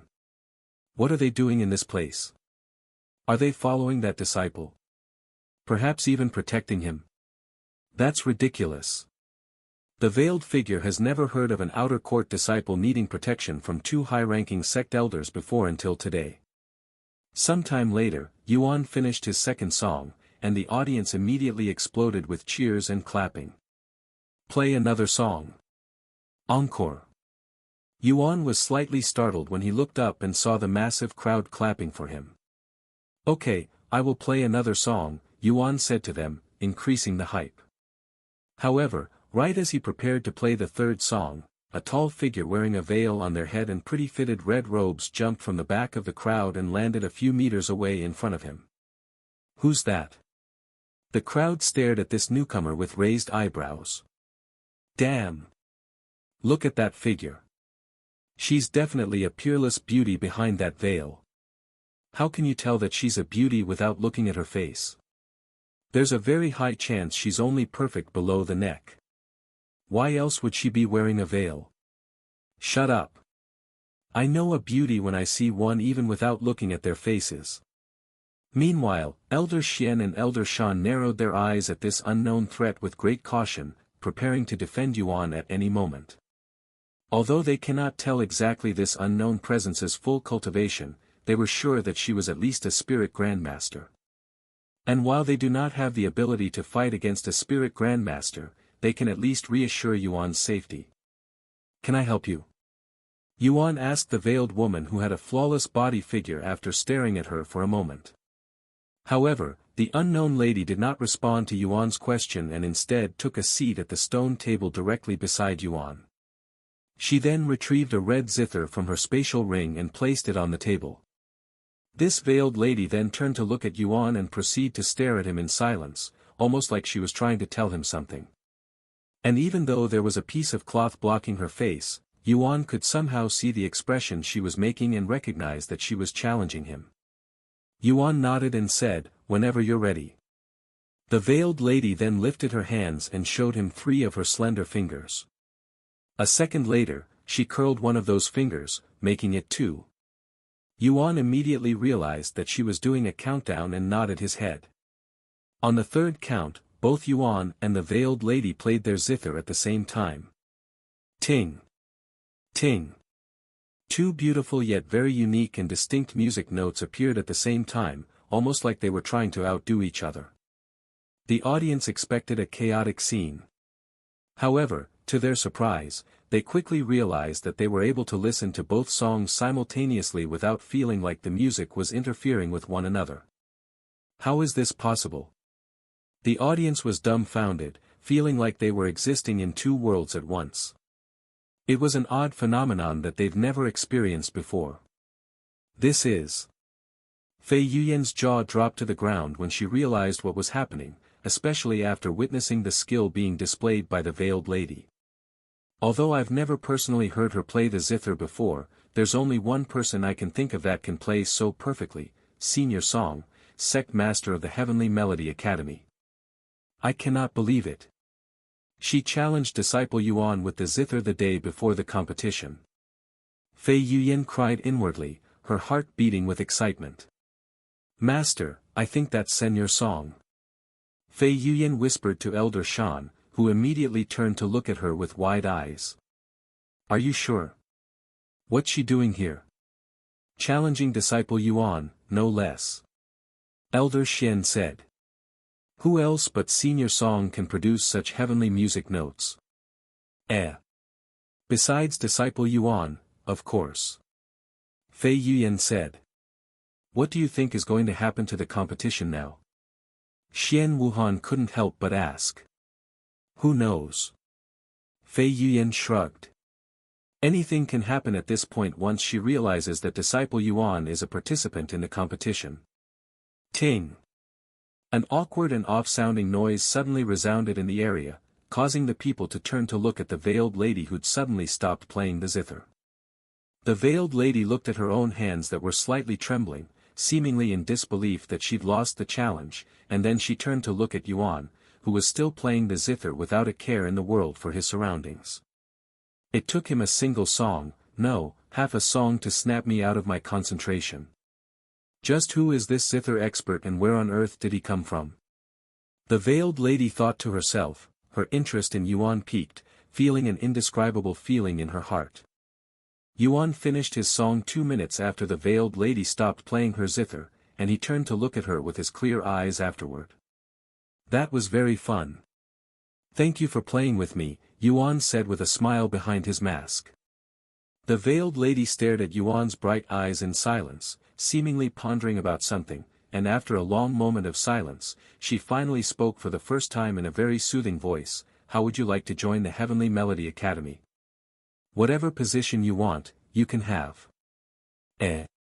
Not only Yuan but everybody there was dumbfounded by the veiled lady's sudden words that turned out to be a recruitment for the Heavenly Melody Academy. "But I am already a disciple at the Dragon Essence Temple." Yuan responded in a dazed voice. The veiled lady nodded her head, and she continued in a shameless voice, "I know. You can simply leave them and come to us. After all, you're definitely more suited for the Heavenly Melody Academy where everybody is a musician." However, before Yuan could even respond, the veiled lady lifted her right hand and grabbed the red veil that was covering her face before pulling it off her head, revealing the peerless face behind it. When the people there saw this extremely beautiful woman that resembled a goddess, their eyes and mouths widened with shock. "That's Senior Song. What? She was the sect master of the Heavenly Melody Academy this entire time. Does this mean that unknown zither expert had managed to defeat Senior Song, who is widely recognized as the goddess of music, in a one-on-one zither battle? This is unprecedented. She really was Senior Song." Fei Yuyan mumbled in a dazed voice. After revealing her identity to the people there, Song Linger stood up and turned to look at Elder Shien and Elder Shan with a serious expression on her face. "I have never done this before, poaching a disciple from another sect and even in front of their sect elders and fellow disciple. What I am doing right now will definitely tarnish my reputation, and I respect the Dragon Essence Temple's reputation, but I simply cannot allow someone so talented with the instrument to waste his time in a place where they don't even teach music. In fact, I am a little frustrated that he decided to join your sect and not mine. I hope you can understand my feelings, elders from the Dragon Essence Temple. Song Linger said to them. Elder Shien and Elder Shan were shocked speechless after listening to Song Linger's words. Not even in a million years could they have imagined that there would be a day where the sect master of the Heavenly Melody Academy would personally poach one of their disciples and directly in front of them at that. However, no matter how Song Linger felt, even if she threatened them with blades on their neck, there was no way they would give up someone like Yuan. After all, his cultivation talents are equal to his music talents if not even above that. I understand your feelings very well, Senior Song, but this is not something we have a say in. If you really want to continue with this conversation, then you must speak with our sect master, Elder Shien said to her, directing all responsibility to Long Yijuan, mostly because he didn't want to deal with someone like Song Linger, who was known for being stubborn and aggressive. Song Linger frowned. However, if she could poach someone like Yuan, even if she has to travel to the end of the world, it would be worth it 110%. It's fine, Senior Song, you don't have to speak with the sect master. Yuan suddenly said, and he continued, while I am grateful and humbled at the same time that you'd invite me to your sect, I don't plan on leaving the Dragon Essence Temple. Why? What's at the Dragon Essence Temple that's keeping you there? Song Linger suddenly snapped, startling everybody there. I have never seen someone as talented as you before. You don't belong in a place like the Dragon Essence Temple.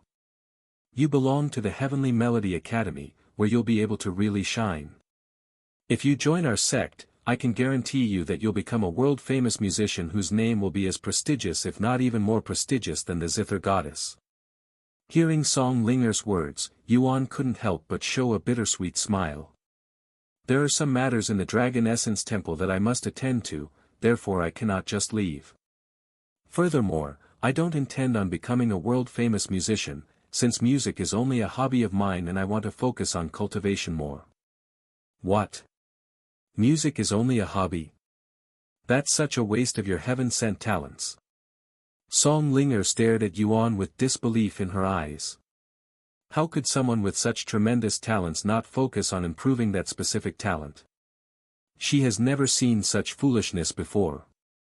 Of course, Song Linger was unaware of Yuan's godlike cultivation talents, or else she wouldn't be reacting in such a manner. I'm really sorry, but I have decided to never play the instrument seriously ever again since I have already experienced enough of that in my life, Yuan said to her. Song Linger narrowed her eyes at Yuan, but she didn't say anything else. A moment later, she took a deep breath and released it. She then turned around and started walking away from the area. This won't be your last time seeing me, nor will I give up on trying to poach you either. I'll be sure to give a visit to the Dragon Essence Temple after this zither competition. Song Linger said as she disappeared from the area.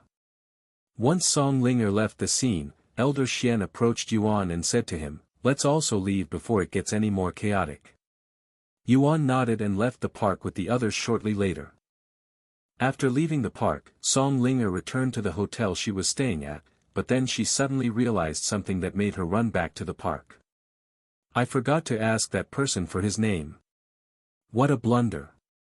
Song Linger cried inwardly when she realized that she'd forgotten to ask for Yuan's name due to her frustration at that moment. But alas, by the time she returned to the park, Yuan and the others were already long gone. Forget it. I'll ask Long Yijuan when I visit the Dragon Essence Temple.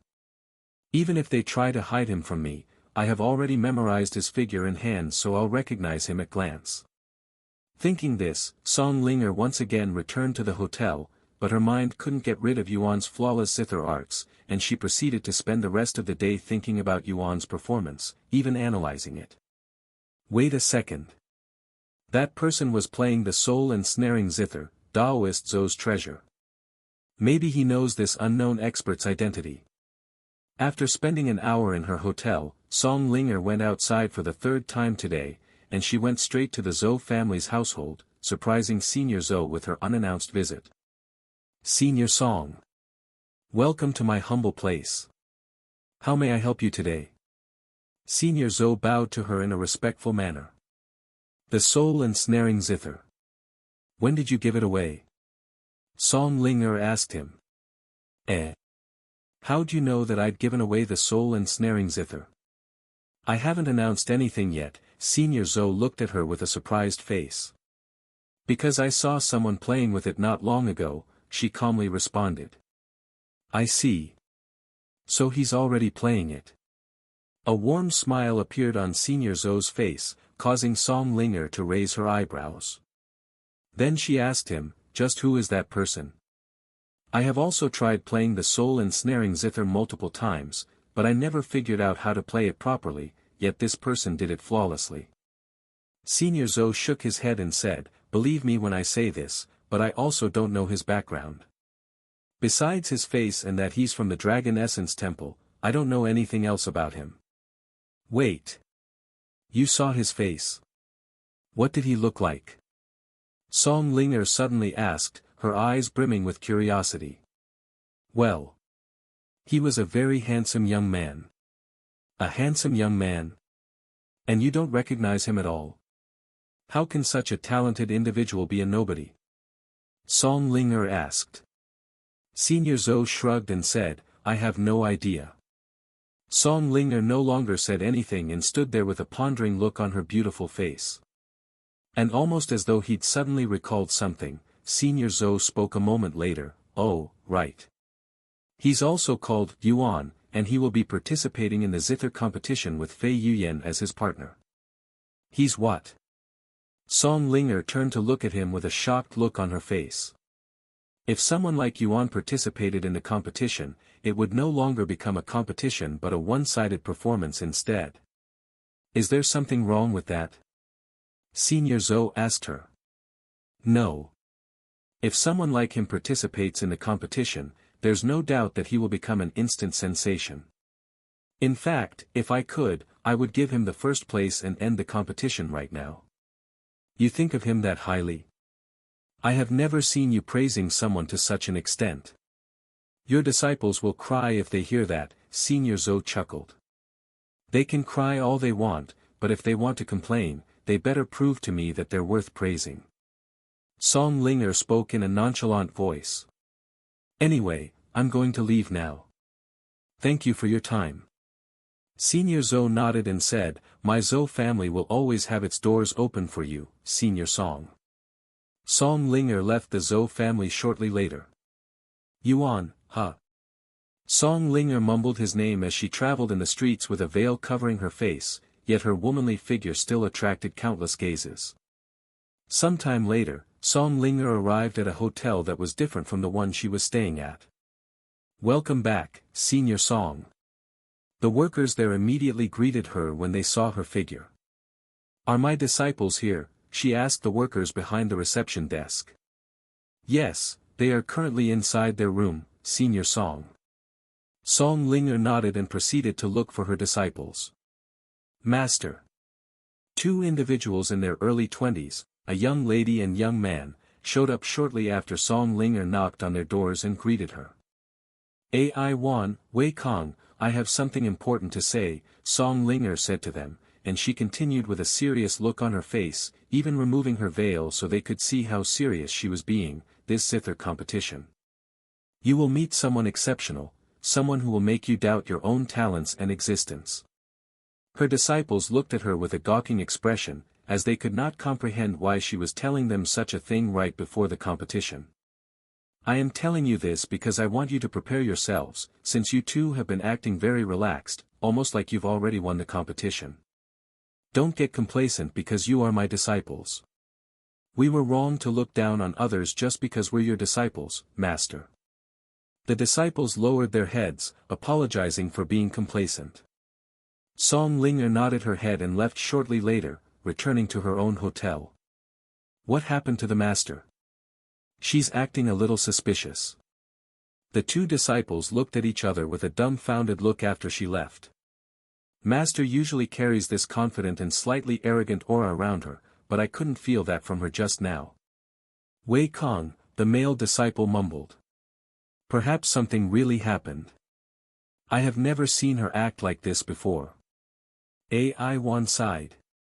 And she continued, she said there'll be someone exceptional in the competition, right? Did she just praise someone? I don't think I have ever seen her praise anyone before, not even her own disciples. I'm actually feeling a little excited about this competition now. Wei Kong said with a slight smile on his face. Me, too. After returning to the Royal Blossom Hotel, Elder Shien sighed while looking at Yuan. I knew you'd attract Sect Master Song's attention at the competition with your talents, but I didn't think we'd encounter her before the competition, and she'd even gone as far as trying to poach you. This is going to be problematic. Why would it be problematic? I have already refused her invitation to join the Heavenly Melody Academy, Yuan said. Just because you'd refused her invitation doesn't mean she'll give up on you, disciple Yuan. And knowing Senior Song's character, she'll most likely continue trying to poach you until she gets tired of it, which might take a couple of years if not decades. Hopefully the sect master can convince Senior Song to give up. Elder Shien sighed loudly. Anyway, you should stay inside the hotel for the rest of the day. It's best to stay low-key after what happened at the park today, since I'm sure that it is already being spread around as we speak. As Elder Shien had guessed, the people that witnessed Yuan's performance were already spreading what they witnessed and how an unknown zither expert from the Dragon Essence Temple had defeated the Heavenly Melody Academy's sect master, Song Linger. Of course, nobody believed this rumor at first, since they would have known about such an expert already if he really existed. But as more and more people began spreading the news, with even some reputable musicians saying the same thing, some people could not help but start believing the rumors to a certain extent. Since there's nothing to do until the competition tomorrow, I'll log off for today, Yuan said to the elders before logging off in their room and spending the remainder of the day cultivating in the real world, even advancing a level by the end of the day, reaching 7th level Spirit Apprentice.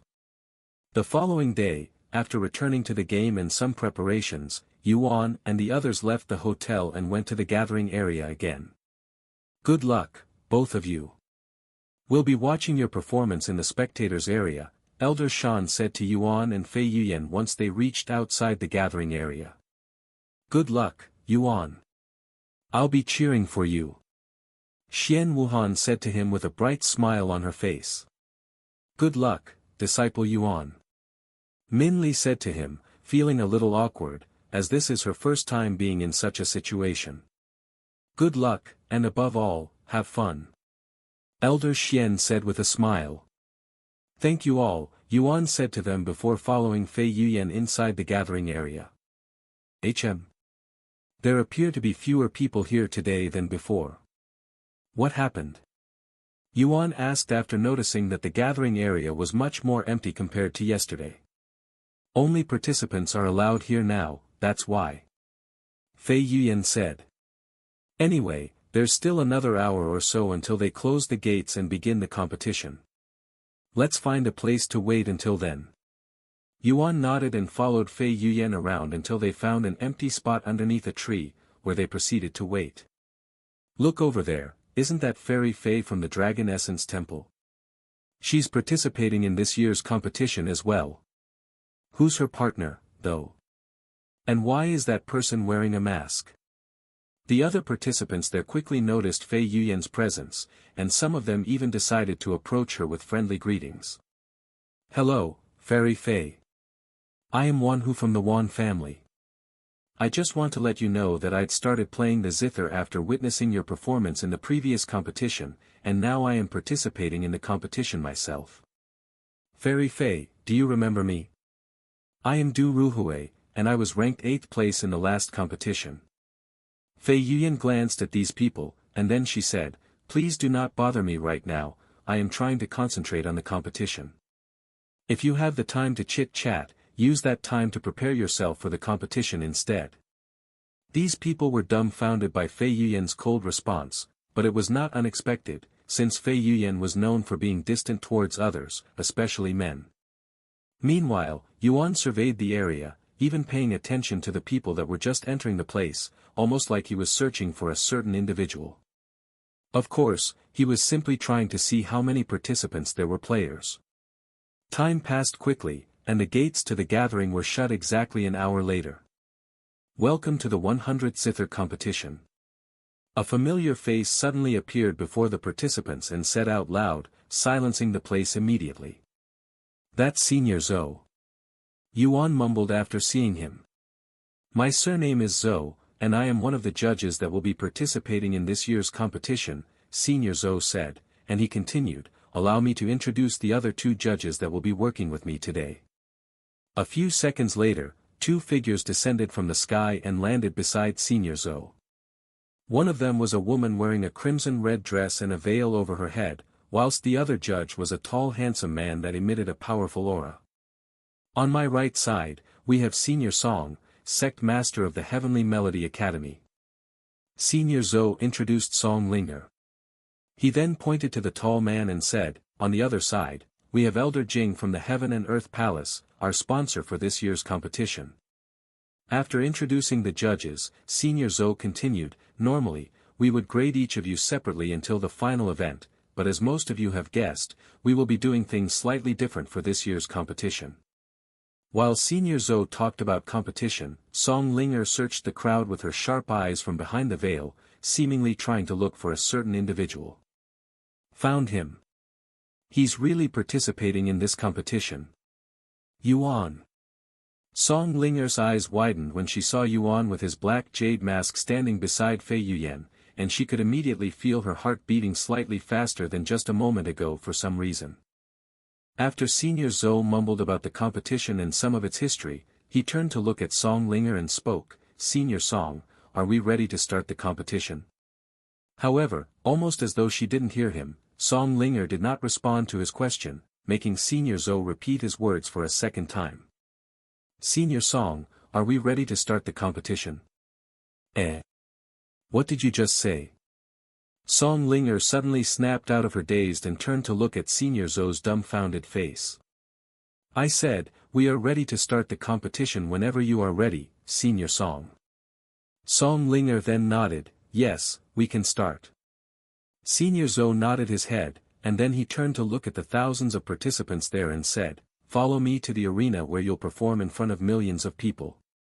The participants there swallowed nervously when they heard that there were going to be millions of people. While they'd expected and prepared themselves for a large crowd, they didn't expect such a massive audience.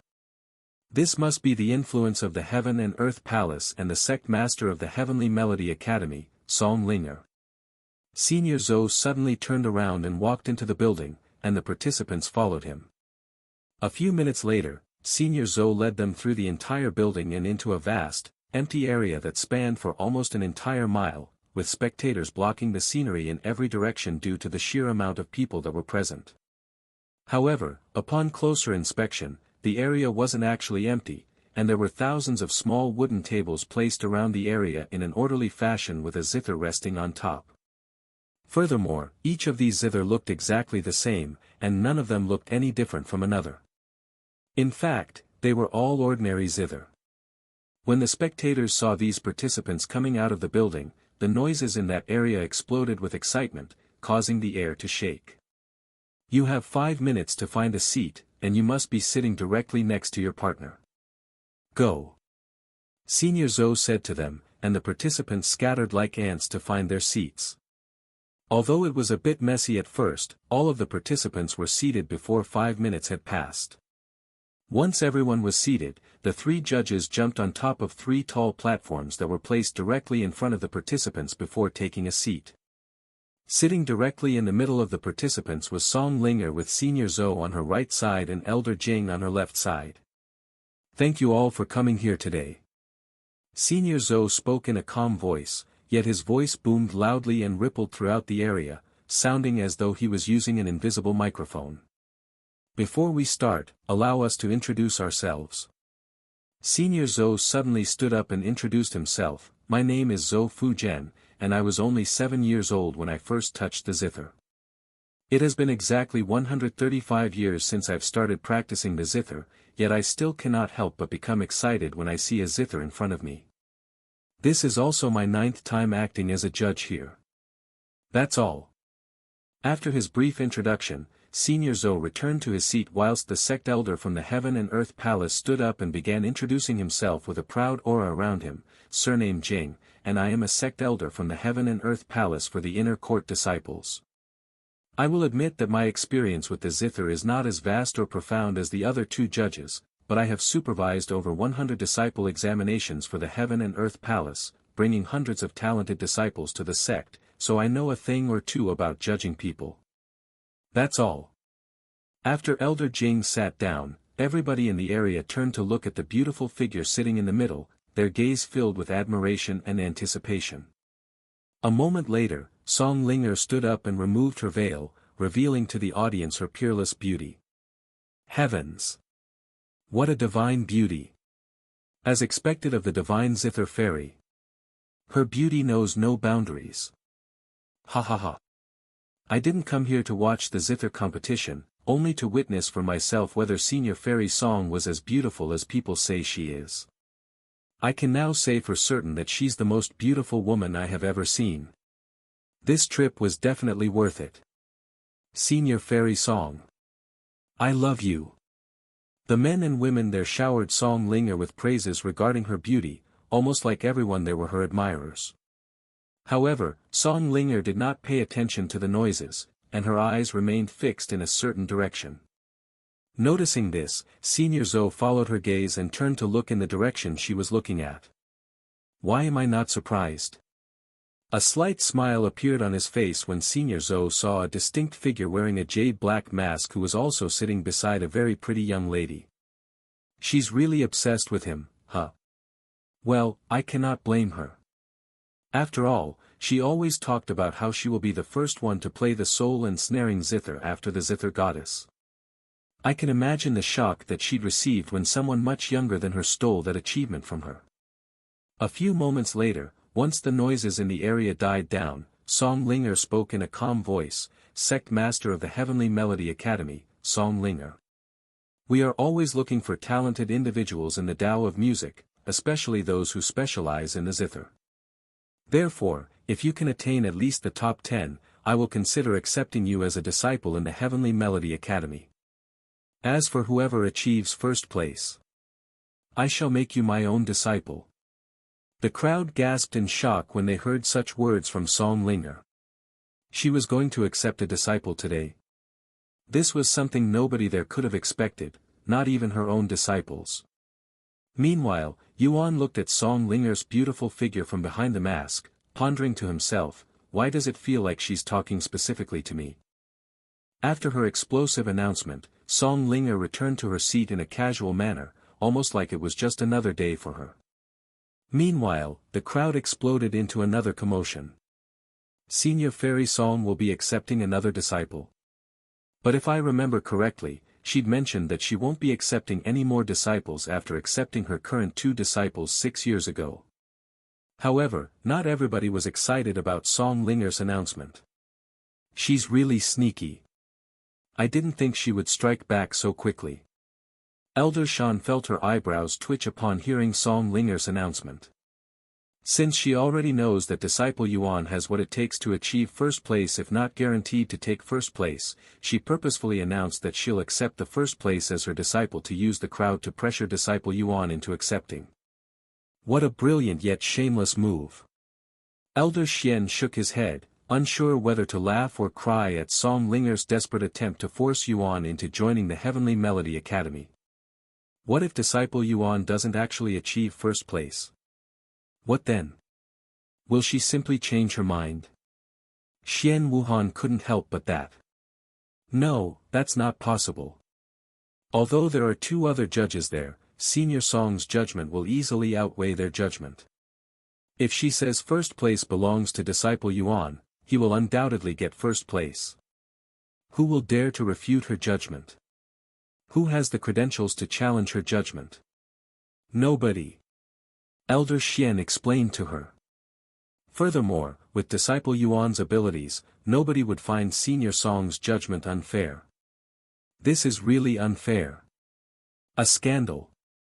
How can someone as prestigious as Senior Song lower herself to such a degree just to recruit disciple Yuan? I cannot understand this. Shien Wuhan sighed. Elder Shien and Elder Shan looked at Shien Wuhan with weird looks. If Shien Wuhan knew just how talented Yuan was, she would understand Song Linger's desperation. In fact, if the roles were reversed, their sect master Long Yuan would undoubtedly be doing the same thing as Song Linger, doing whatever he could to poach Yuan. Sometime later, Senior Zhou cleared his throat, and he spoke in a clear voice. Now let's talk about the competition itself. There will be 3 different parts in the competition, and you will be scored from 1 to 10 by each judge. At the end of the competition, whichever team has the most points will be declared first place. For the first part, we will have each of you play 3 music notes, no more, no less. You can play any note you want, but you only have 3, so choose wisely. Senior Zhou then pointed to the participant sitting in the first row and said, "We will start from you. You have 30 seconds to prepare, starting now." The place immediately became silent, and millions of eyes gazed upon this participant who was going first, casting an invisible pressure on this participant who felt like a mountain had suddenly appeared on his shoulders. The participant's hands trembled as he reached for the zither on the table, and a moment later. Ting! Ting! 3 very awkward-sounding music notes echoed in the area, immediately putting frowns on the audience's faces. However, none of the audience made any noise or complained, and they silently waited for the judge's verdict. Senior Zhou and Elder Jing turned to look at Song Linger, almost like they were waiting for her to give her verdict first, but after seeing that she hadn't moved even after a good moment, they decided to give their verdicts first. 0. Senior Zhou spoke in a cold voice. 0. Elder Jing followed. Once the other judges gave their verdict, Song Linger finally spoke, and her cold voice resounded clearly in the place. "There's no need for your partner to continue. The 2 of you may leave the premise, as you are no longer qualified to participate in this competition." The participant nodded with a flushed face and teary eyes, yet he didn't complain. As for his partner who was staring at him with an enraged expression, he also remained silent. After bowing to the Song Linger and the others, the 2 of them left the area with a shameful back. Next. Senior Zhou immediately looked at the next participant. A few seconds later, 3 beautiful notes resounded in the area. 5. Senior Zhou declared. 6. Elder Jing followed. 2. Song Linger said in a nonchalant voice. The audience was slightly baffled by Song Linger's score that was vastly lower compared to the other 2 judges. However, they weren't too surprised, since someone like Song Linger must have an extremely high standard due to her experience and background. A few minutes later, over a dozen teams were graded, but Song Linger has yet to give anyone above 3 points. Half an hour and hundreds of teams later, they finally reached a team that was relatively famous, as they'd ranked in the top 20s individually in the previous competition. 3 music notes later, the 2 judges looked at Song Linger. However, she remained silent. A few more seconds later, Senior Zhou spoke. 8 points. 8 points from me as well. Great job. Everyone there turned to look at Song Linger and patiently waited for her judgment. 2 seconds later, she opened her mouth and mumbled, 6 points. Oh. Someone finally managed to score above 3 points, even doubling it. Who is that? I don't think I know his name. That's Ning Xiang, he placed 11th last competition. It seems like he has practiced his butt off since then, and his efforts are showing. 10 minutes later, another team managed to receive more than 5 points from Song Linger. At this point, the audience and participants alike only cared about Song Linger's verdict and barely paid attention to Senior Zhou and Elder Jing. After some time, it was finally Song Linger's own disciple turn. Look! That's Ai Yuan and Wei Kong. Senior Fairy Song's disciple. I didn't know they were going to participate in the competition. The spectators immediately recognized them. What? How is this even fair? They'll definitely get first place. This is probably why Senior Fairy Song announced that she was accepting new disciples. Because she knew how difficult it would be to achieve first place with her disciples participating.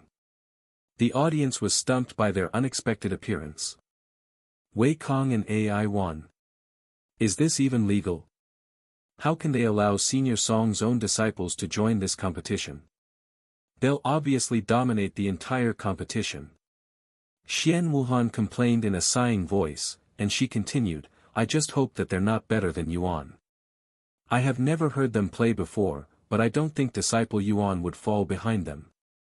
Elder Shan said, continuing with a smile on her beautiful face, after all, he defeated their master, Senior Song, in a one-on-one battle. While the audience talked about Wei Kong and Ai Yuan, Song Linger spoke first for the first time, you may begin. The place instantly turned silent, and everybody there stared at Wei Kong, who was the first to go with intensive gazes. After taking a deep breath, Wei Kong moved his arms in an elegant and precise manner, playing 3 music notes in quick succession, his aura radiating with confidence and elegance. 3 beautiful music notes that pulled the listeners' heartstrings resounded in the area. What beautiful music notes! As expected of Senior Fairy Song's disciple, he's on an entirely different level compared to the other participants. Indeed. Nobody else has managed to cause my heart to tremble in such a manner.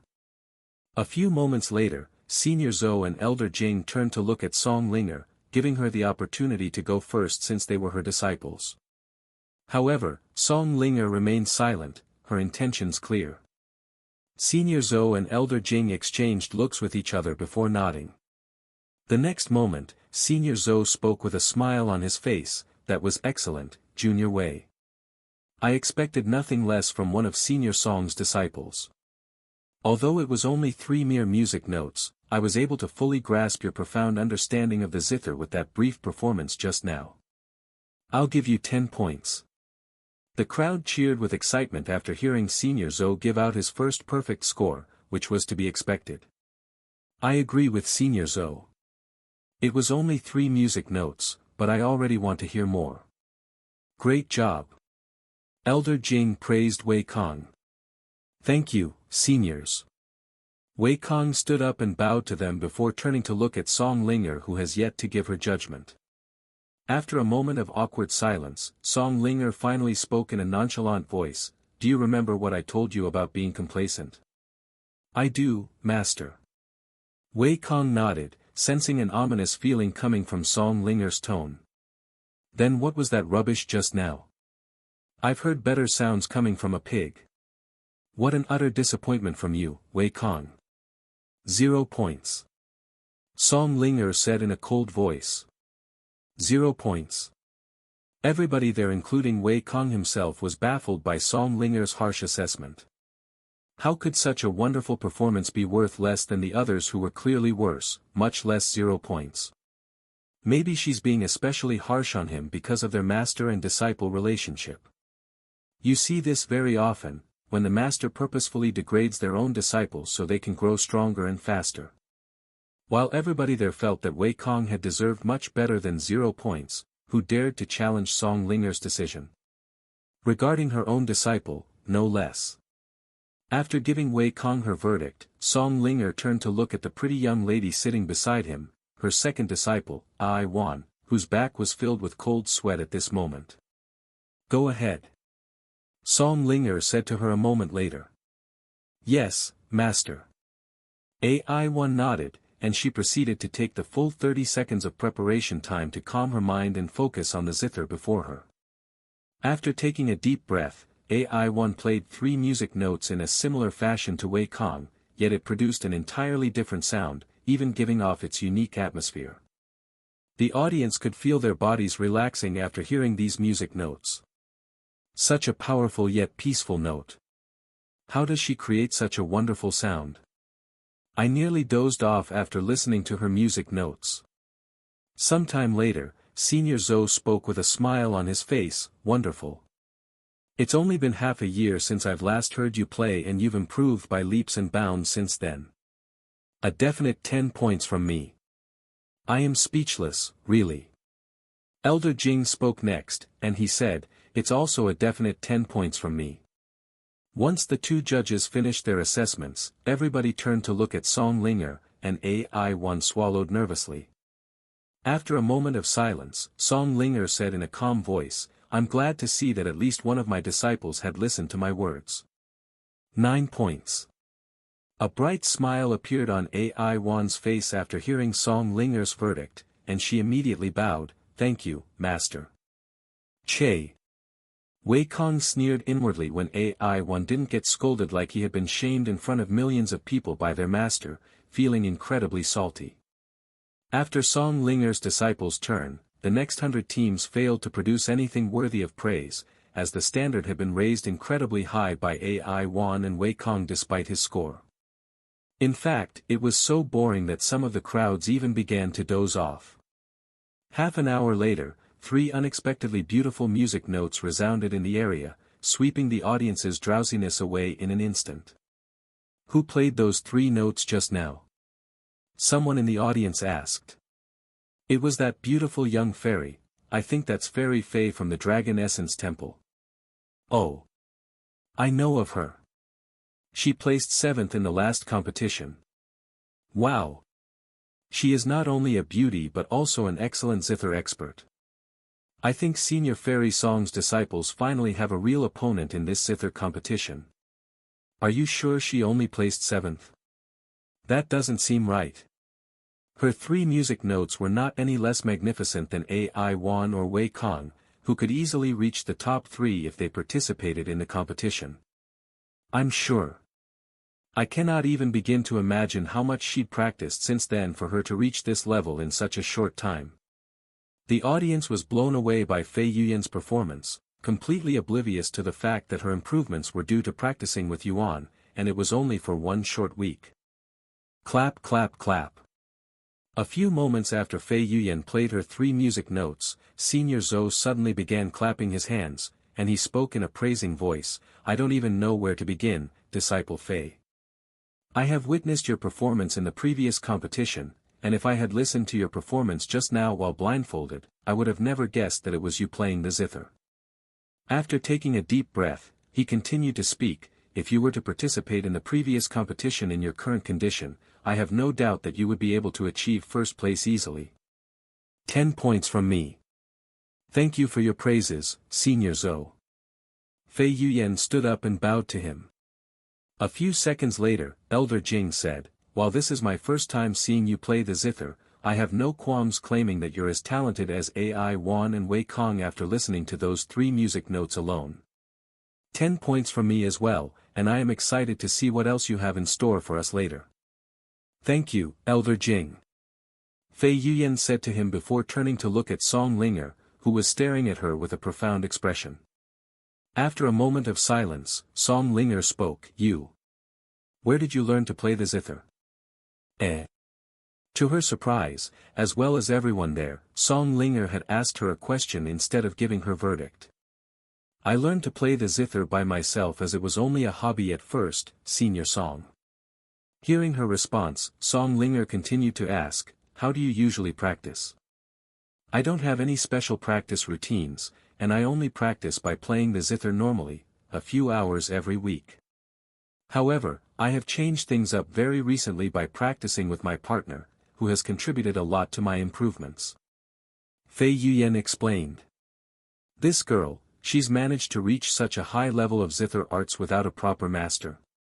And she's also from the Dragon Essence Temple. Why are there so many talented musicians at the Dragon Essence Temple when they don't belong there at all?" Song Linger cried inwardly after realizing that Fei Yuyan was mostly another genius with talent equal if not even greater than her current disciples, and her envy towards the Dragon Essence Temple increased some more. After a moment of silence, Song Linger finally gave her verdict, 9 points from me. "Thank you, Senior Song." Fei Yuyan bowed to her. Wow! She actually received 9 points from Senior Fairy Song. Does this mean Senior Fairy Song recognizes Fairy Fei's talents to be similar to her own disciples? Well, she definitely deserves it.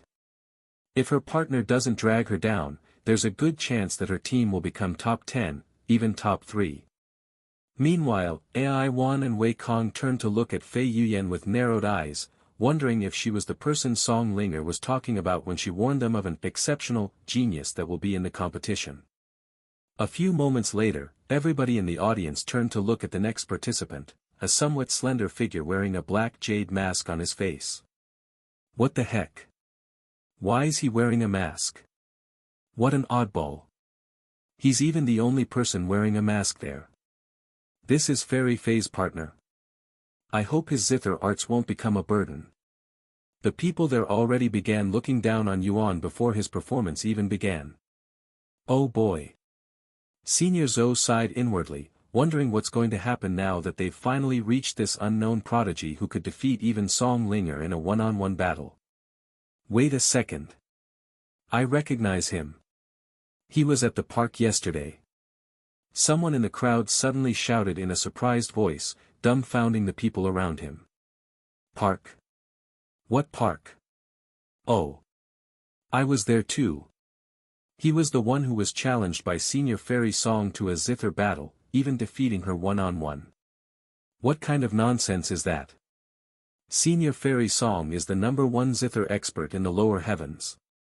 As if someone in this place could defeat her in a one-on-one zither battle. Trust me, I completely understand why you'd be suspicious because I would be too if I didn't witness it for myself, but once you listen to him play the zither, you'll understand what I said is true. I couldn't sleep last night because his zither music was stuck inside my head.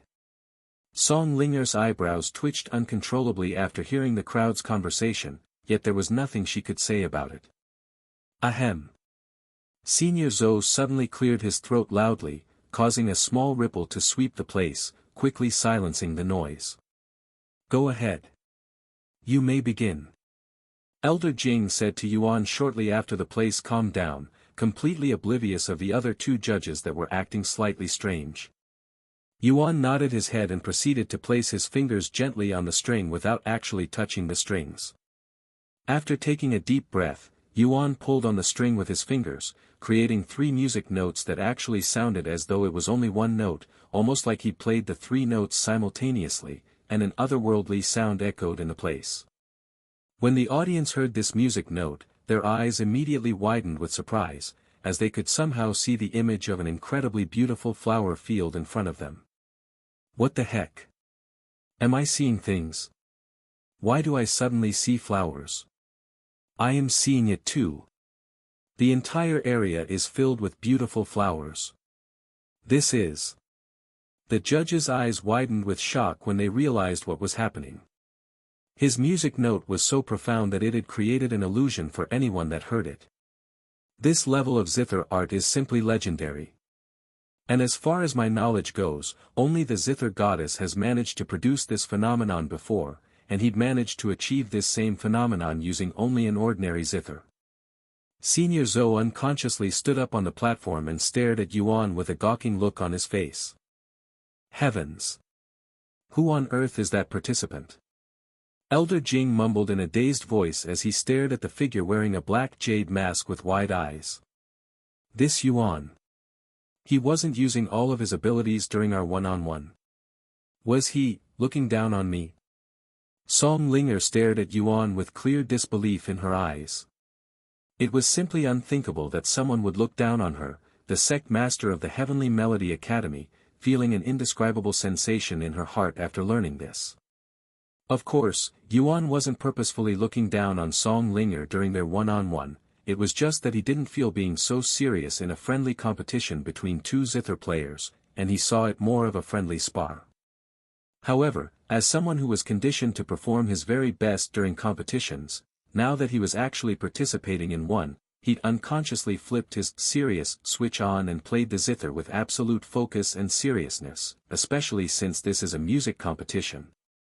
Meanwhile, the audience and the participants alike stared at Yuan with shock and disbelief written all over their faces. Although most of the spectators didn't comprehend the situation and just how amazing Yuan's performance just now truly was, they knew that it was the best thing they've heard today and most likely their entire lives. As for the other participants, they were gobsmacked by Yuan's performance, and they could still see the illusion of flowers even though many moments had passed since they heard the 3 music notes. Yuan, you. Even Fei Yuan was staring at Yuan with a gawking expression on her face, feeling her heart racing at this moment. After a long moment of silence that lasted for a few minutes, Song Linger finally snapped out of her daze, and for the first time in this competition, she gave a verdict first, 10 points.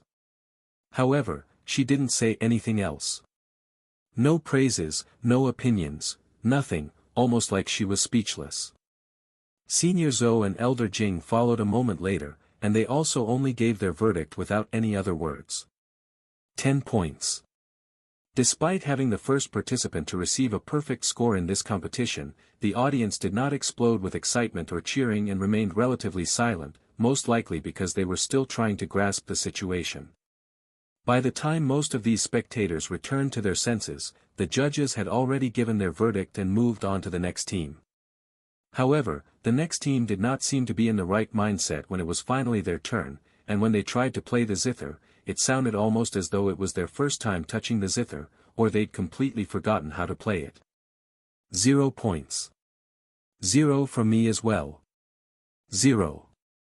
The three judges quickly gave their verdict, and for the first time in this competition, right after the first perfect score, the first lowest possible score was achieved. And to the audience's surprise, this continued to happen for the next few teams as well. It was almost like every participant that went after Yuan had suddenly lost their ability to play the zither. This greatly baffled the audience, making them wonder if Yuan had purposefully screwed with the other participants, which should be considered cheating. However, the judges didn't say anything about it, so there was nothing the audience could say. Even when someone wanted to raise their voice, they would suddenly recall Yuan's otherworldly performance, which quickly made them change their mind. After all, there was no need for someone with such talents to cheat in a competition. An hour later, the final team received their verdict for the first part of the competition. And by the end of the first part of the competition, over half of the participants were disqualified due to their unsatisfactory results with only a few hundred teams left. That is the end of the first part, Senior Zhou said, and he continued, for the second part of the competition, we will have the teams play a song together. Finally we get to listen to some real music. I have been waiting for this. The audience was hyped. Although the first part of the competition was exciting in its own ways, it was too short for the audience to truly immerse themselves in the music, as it would end after 3 quick notes. Sometime later, Senior Zhou continued, since this is a partnered competition, you should have practiced with your partner. Therefore, we'll let you decide on the songs you want to play. You have 3 minutes to perform, but any of us judges can decide to cut it short if they find it displeasing to the ears. Senior Zhou then pointed to the team in the front and said, we'll start from you. You have 1 minute to discuss with your partner and prepare for your song. As for the other teams, you are not allowed to talk with each other until it's your turn or you will be automatically disqualified. Begin.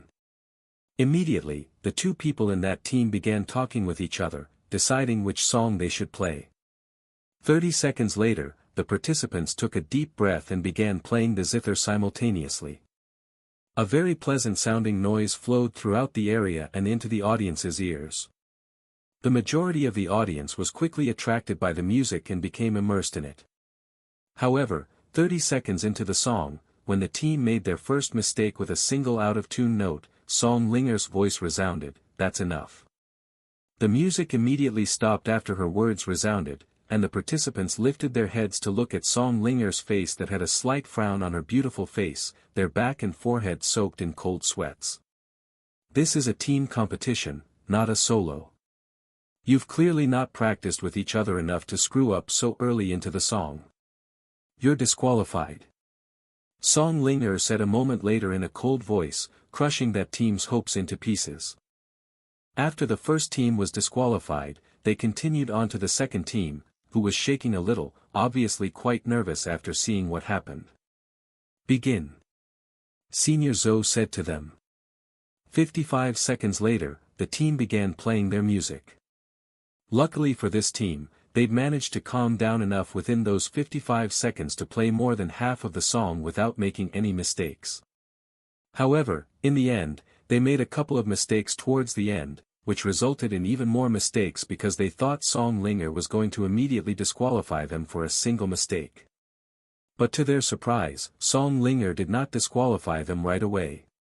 Once the judgment began, Senior Zhou said, "It was pretty decent at the beginning, but after your first mistake, like a ripple effect, the rest of your song became riddled with mistakes. 2 points. I enjoyed the first half, so I'll give you 3 points at the very least," said Elder Jing. Song Linger then said, 0 points. You're disqualified. The third team began playing their song a couple of moments later. But alas, just like the first team, they were immediately disqualified by Song Linger after their first mistake before the 30-second mark. It looks like Senior Fairy Song intends on disqualifying those who make mistakes early.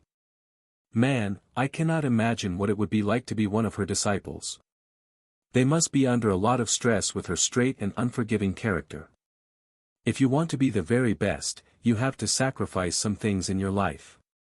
Half an hour and a dozen disqualified teams later, the first team to make 0 mistakes during their performance finally appeared. Finally, someone competent. Senior Zhou said, and he continued, "The performance was pretty amazing overall. Your music notes were in sync, the pace was neither too fast nor too slow, and your techniques were smooth and precise. 10 points from me." I agree with Senior Zhou. 10 points from me as well. Elder Jing said. 7 points. Song Linger said, surprising the audience with her high score. Who are those two? They also received somewhat high scores from Senior Fairy Song in the last part as well. Some of the audience that did not recognize the team then asked the others. That's Zhao Jiayu and Zhao Chungjiao. They're siblings that placed second and third in the last competition. Wow! Second and third place. Their family must be grinning from ear to ear. A couple of hours later, it was finally AI Yuan and Wei Kang's turn to perform once again, and the audience immediately straightened their backs with some even leaning forward from anticipation. What song should we play? AI Yuan asked Wei Kang. God Descends from Heaven. Wei Kang quickly responded without hesitation. What? You want to play God Descends from Heaven? That's one of the most difficult songs in existence. There's no way we can play this song without making any mistakes. AI Yuan said to him with a look of surprise on her face. And she continued, we're already behind that team with Fei Yuyan and that mysterious masked person. We cannot risk losing any more points. They are exactly the reason why we must take this risk. Do you think we'll defeat them without going all out? Did you not hear that masked person's 3 music notes? There's no way we can defeat someone like that if we don't go all out. AI Yuan turned silent for a moment after hearing Wei Kang's words, and then she nodded a moment later with a serious expression on her face. You're right, Wei Kang. Our master told us to not be complacent. If we don't take this seriously and lose first place, we'll be a laughing stock. Are you ready? Senior Zhou asked them since they took a little over a minute to discuss. Yes, we are. Wei Kang said to him. A few seconds later, the two of them began playing the zither, and a dozen unique music notes appeared in quick succession, dumbfounding the audience with their fast-paced music. This song is God Descends from Heaven.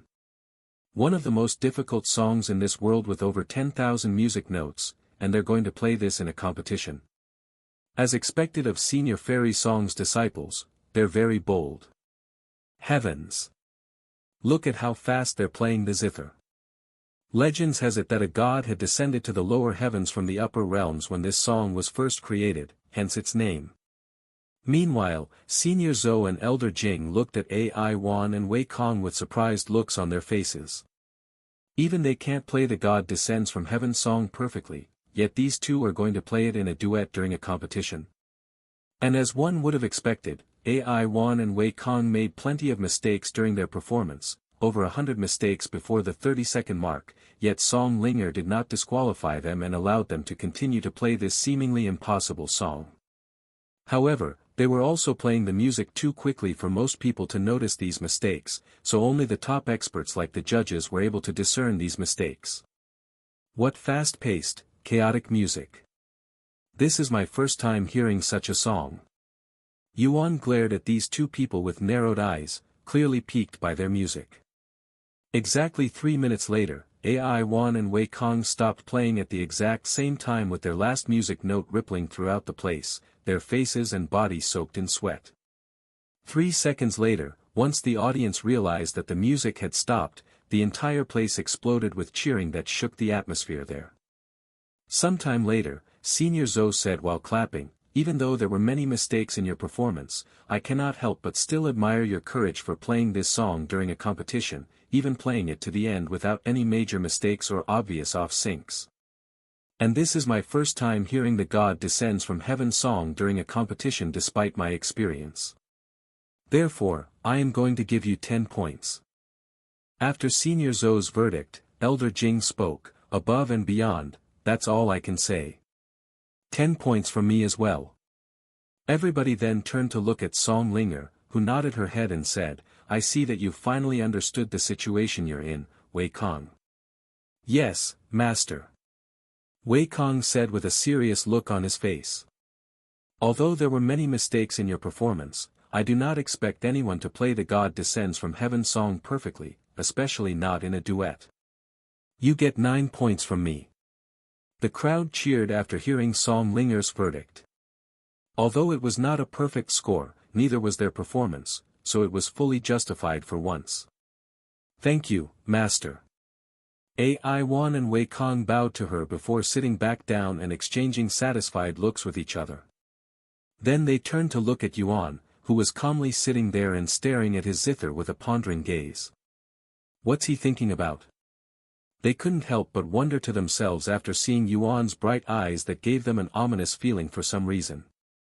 The competition continued, and just like previously, after AI Yuan and Wei Kang's performance, the rest of the participants appeared to be lacking in their performance, causing the audience to grow bored. Sometime later, when they finally reached Yuan's team, the audience immediately straightened their backs and widened their eyes with anticipation flickering within. It's them. Fairy Fei and her mysterious partner.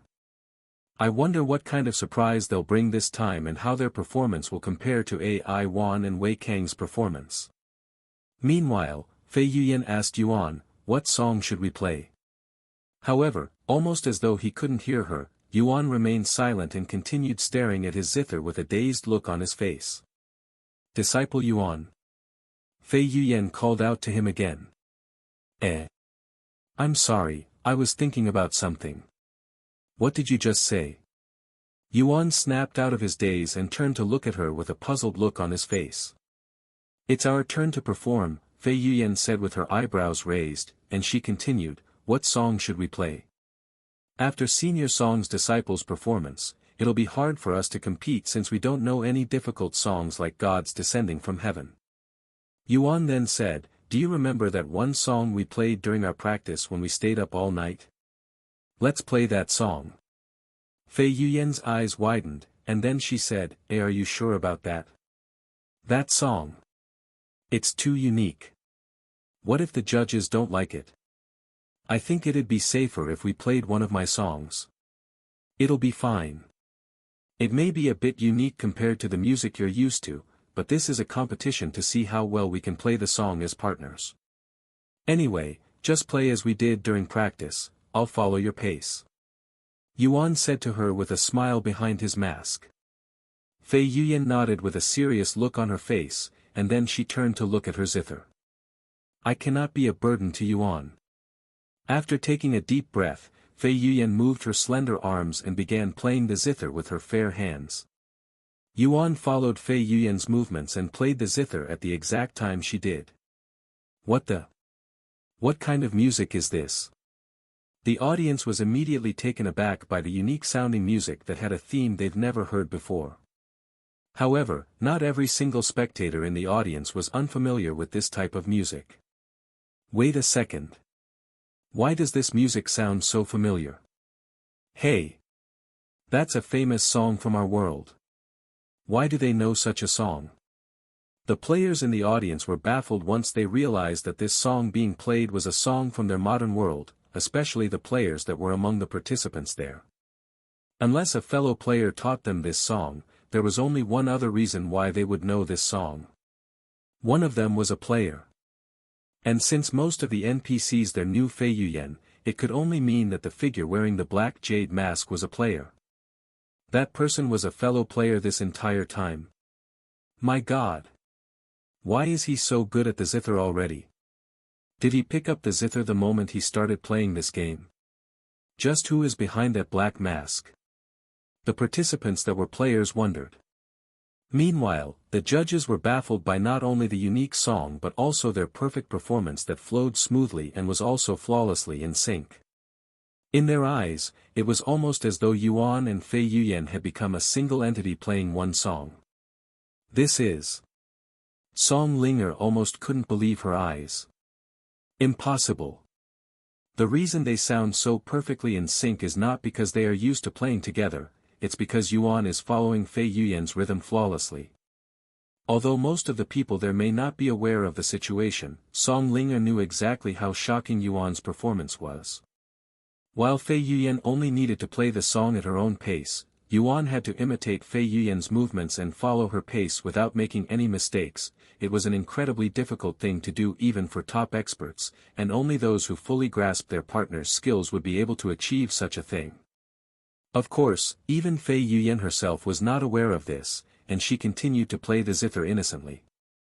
A few minutes later, Fei Yuan stopped playing the zither, and the music immediately halted without any delays, almost like she was the only one who was playing the zither this entire time.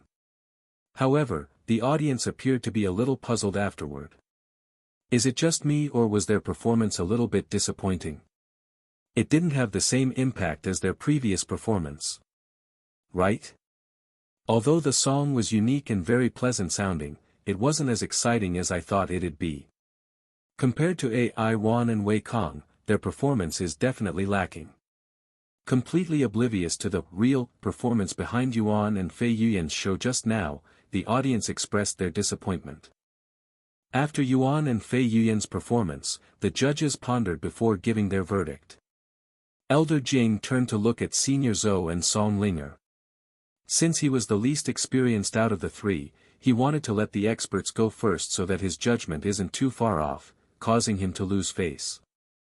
However, neither Senior Zhou nor Song Linger spoke even many moments later, causing Elder Jing to raise his eyebrows. Then he turned to look at Yuan and Fei Yuan. After clearing his throat, Elder Jing gave his verdict first for the first time. This is my first time hearing such unique music, and I must say, it was definitely a positive new experience overall. The synchronization between the two of you was also fantastic. However, compared to your previous performance, especially you, young man in the black mask, it was quite lacking and a disappointment if I am being honest. I had expected much more, but alas. 7 points from me. The audience was silent throughout Elder Jing's verdict, and nobody made any noises afterward, as they also felt that it was quite a fair assessment. However, Senior Zhou and Song Linger turned to look at Elder Jing with frowns on their faces. This guy. He also couldn't fathom their performance. Senior Zhou was speechless, but he wasn't too shocked, since he also almost missed it. Senior Zhou then turned to look at Song Linger, who held a frown even deeper than his own on her beautiful face, causing him to swallow nervously. I will give you 10 points. Senior Zhou suddenly said, dumbfounding Elder Jing and the audience. What?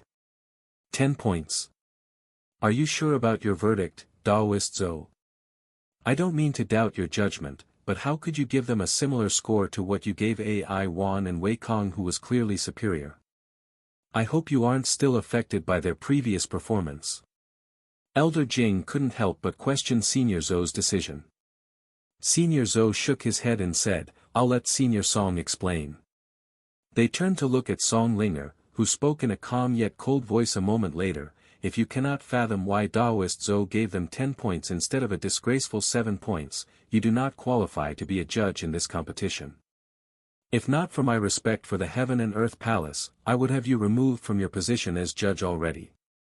After her cold remarks, shocking Elder Jing, Song Linger turned to look at Fei Yuyan and Yuan. Once again, you have exceeded my expectations. 10. No, 13 points from me. Song Linger said, her gaze directly on Yuan's figure. What? Did Senior Fairy Song just say 13 points? Unless we are all hearing things, I think she did. Is it even possible to give more than 10 points? And why 13 points? Maybe it's to make up for Elder Jing's 7 points, making it a total of 30 points. Why would she do that, though? Even Senior Zhou gave them 10 points. I cannot fathom their reasons for doing so. Perhaps there was something about their performance that only those two noticed.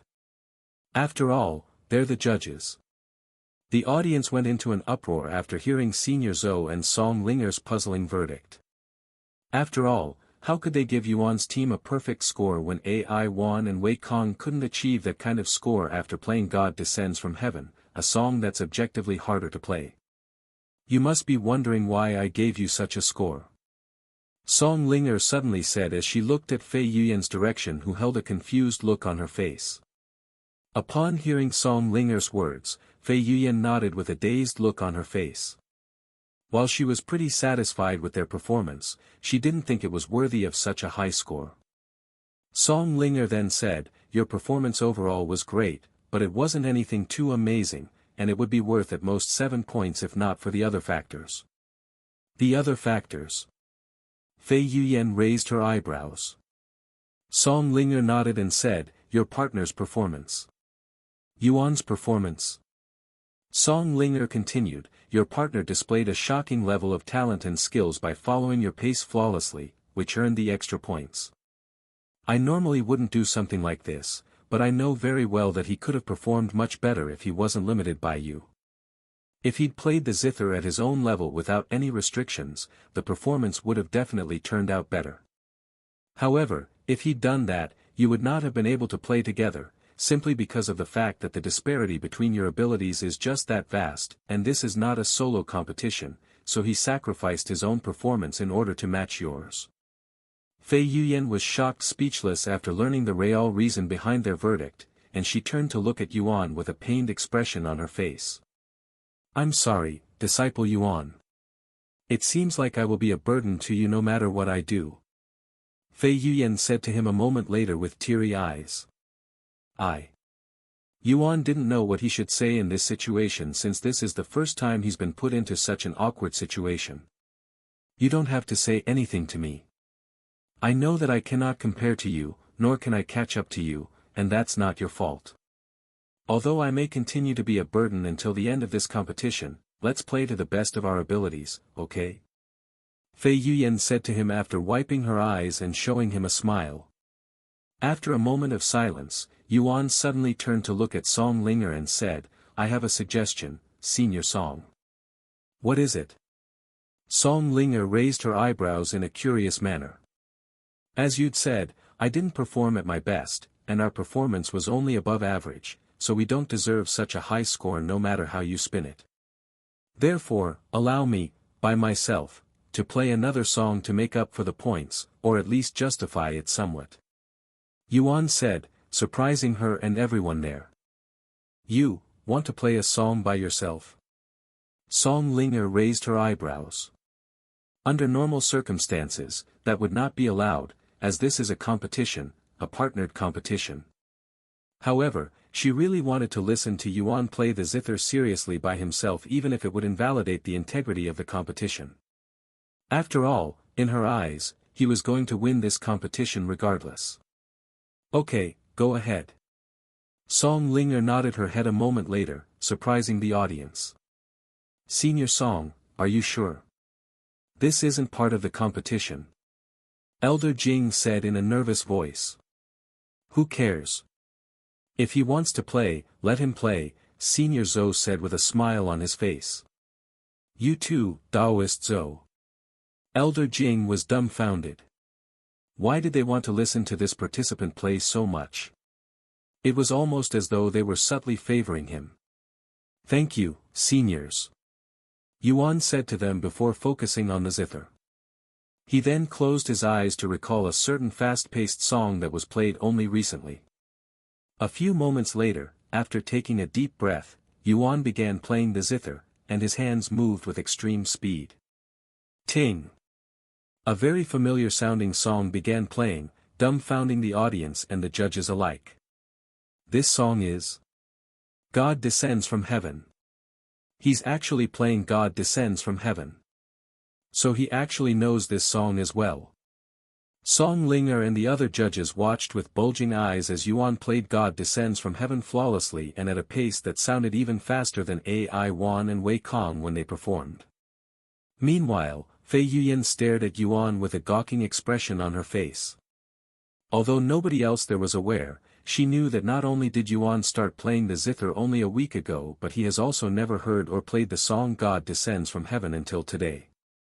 He can play God Descends from Heaven after listening to it a single time. Just how heaven-defying are his musical talents? How does his mind operate? Fei Yuyan couldn't help but cry inwardly, feeling like this is Yuan's most shocking moment to date. This guy is a fucking monster. How can he play one of the most difficult songs with seemingly no effort at all? Wei Kong cursed inwardly as he watched Yuan's finger movements flow as smoothly as water and with precision, almost like he was a music machine or something similar. I'll look behind him. Am I seeing things or is there someone floating behind him? One of the spectators suddenly pointed at Yuan and shouted in a shocked voice. No, you're right. I also see it. What a beauty. This must be another illusion. It's almost like a goddess has descended from the heavens because of his music. The audience was shocked when a beautiful young lady with peerless features suddenly appeared behind Yuan halfway through the song like a spirit guardian watching over him. That's... Senior Zhou shook uncontrollably and stood up after seeing the beautiful figure floating behind Yuan. Although it took a moment for him to recognize her face, it was, without doubt, the zither goddess behind Yuan. Why am I seeing the illusion of the zither goddess behind him? What's the meaning of this? Meanwhile, Song Linger subconsciously placed her hands onto her chest, and she could feel her heart beating almost as fast as Yuan was playing the zither. Exactly 3 minutes later, Yuan stopped playing the zither with the last music note creating a ripple that spread throughout the area and snapping everyone out of their daze. As for the players there, a notification popped up for them. Your stats has been increased by 10% for 30 minutes from the effects of God Descending from Heaven. To their surprise, they'd received a temporary buff after listening to Yuan's zither arts. Phew! What an amazing song! Yuan took a deep breath after the song ended, feeling extremely satisfied despite making a couple of mistakes. In fact, one of the major reasons why he suggested playing a song by himself was simply so that he could play God Descends from Heaven while it was still fresh inside his mind, even using the score as an excuse to play the song. Yuan then turned to look at the judges and said, I have finished. Thank you for listening to my selfish request. The place turned dead silent, to the point where even a pin drop could be heard miles away. Sometime later, Song Linger said in a somewhat shaky voice, I think I have seen enough today. What do you mean by that, Senior Song? Elder Jing couldn't help but ask her. Song Linger then stood up and said in a loud and clear voice, There's no need for us to continue this when the results are clear. Therefore, I am ending this competition here. What? The audience, participants, and judges alike stared at Song Linger with disbelief in their eyes, as they couldn't believe that she'd cut the competition short just like that. However, if they thought about it, after witnessing Yuan's performance, it was clear who would receive first place, so Song Linger's decision made some sense. Senior Song. This is a partnered competition. I don't think it'll be fair for the other participants if we end the competition because of a single outstanding participant. Elder Jing said in a nervous tone. Song Linger glared at Elder Jing, but she didn't say anything. She then pointed at the participants and said, Look at their faces. Do they look like people with the will to continue? And I don't need to sit through the entire competition to know who'll obtain what place. Elder Jing turned to look at the participants, and sure enough, the majority of them held bitter expressions on their faces and their aura without any motivation or confidence. Even if they continued with the competition, their performances would be lackluster at best. What about the second and third place? There has to be more than one winner. Elder Jing then said. Song Linger glanced at the participants before speaking in an indifferent voice, the rewards are too good for them. The second and third place will remain empty. If you have a problem with that, go ahead and challenge me. The place fell into silence once again after Song Linger's domineering words, and the participants trembled at the thought of challenging Song Linger. The participants then turned to look at Yuan, who suddenly looked much bigger than previously, almost like he'd grown a few sizes. However, that was just their admiration for Yuan making it seem like he was bigger than normal. After witnessing his godlike performance that had seemingly summoned a goddess instead of a god, they did not feel like competing against such a monster. Suddenly, someone within the participants stood up and approached Yuan. The others there turned to look at this individual, who was Wei Kong. Once he was standing before Yuan, to everybody's surprise, Wei Kong lowered his head and bowed to Yuan before speaking in a respectful voice, "Congratulations on winning the competition, senior. You definitely deserve it even though the whole thing was somewhat abnormal and unprecedented. Look. That arrogant Wei Kong is lowering his head to someone else that isn't Senior Fairy Song. I can see that for myself."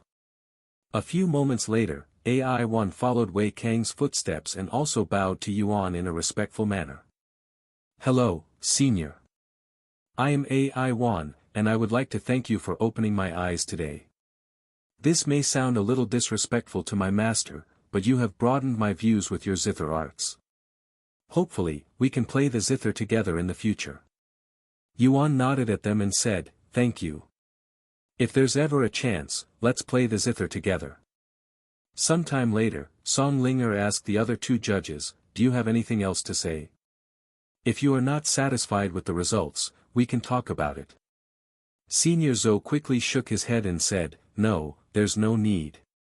I already knew the results of this competition the moment he played the soul and snaring zither before my very eyes, and if I was as daring as you, Senior Song, I would have also ended the competition early. What about you, Elder Jing? Do you have something else to add?"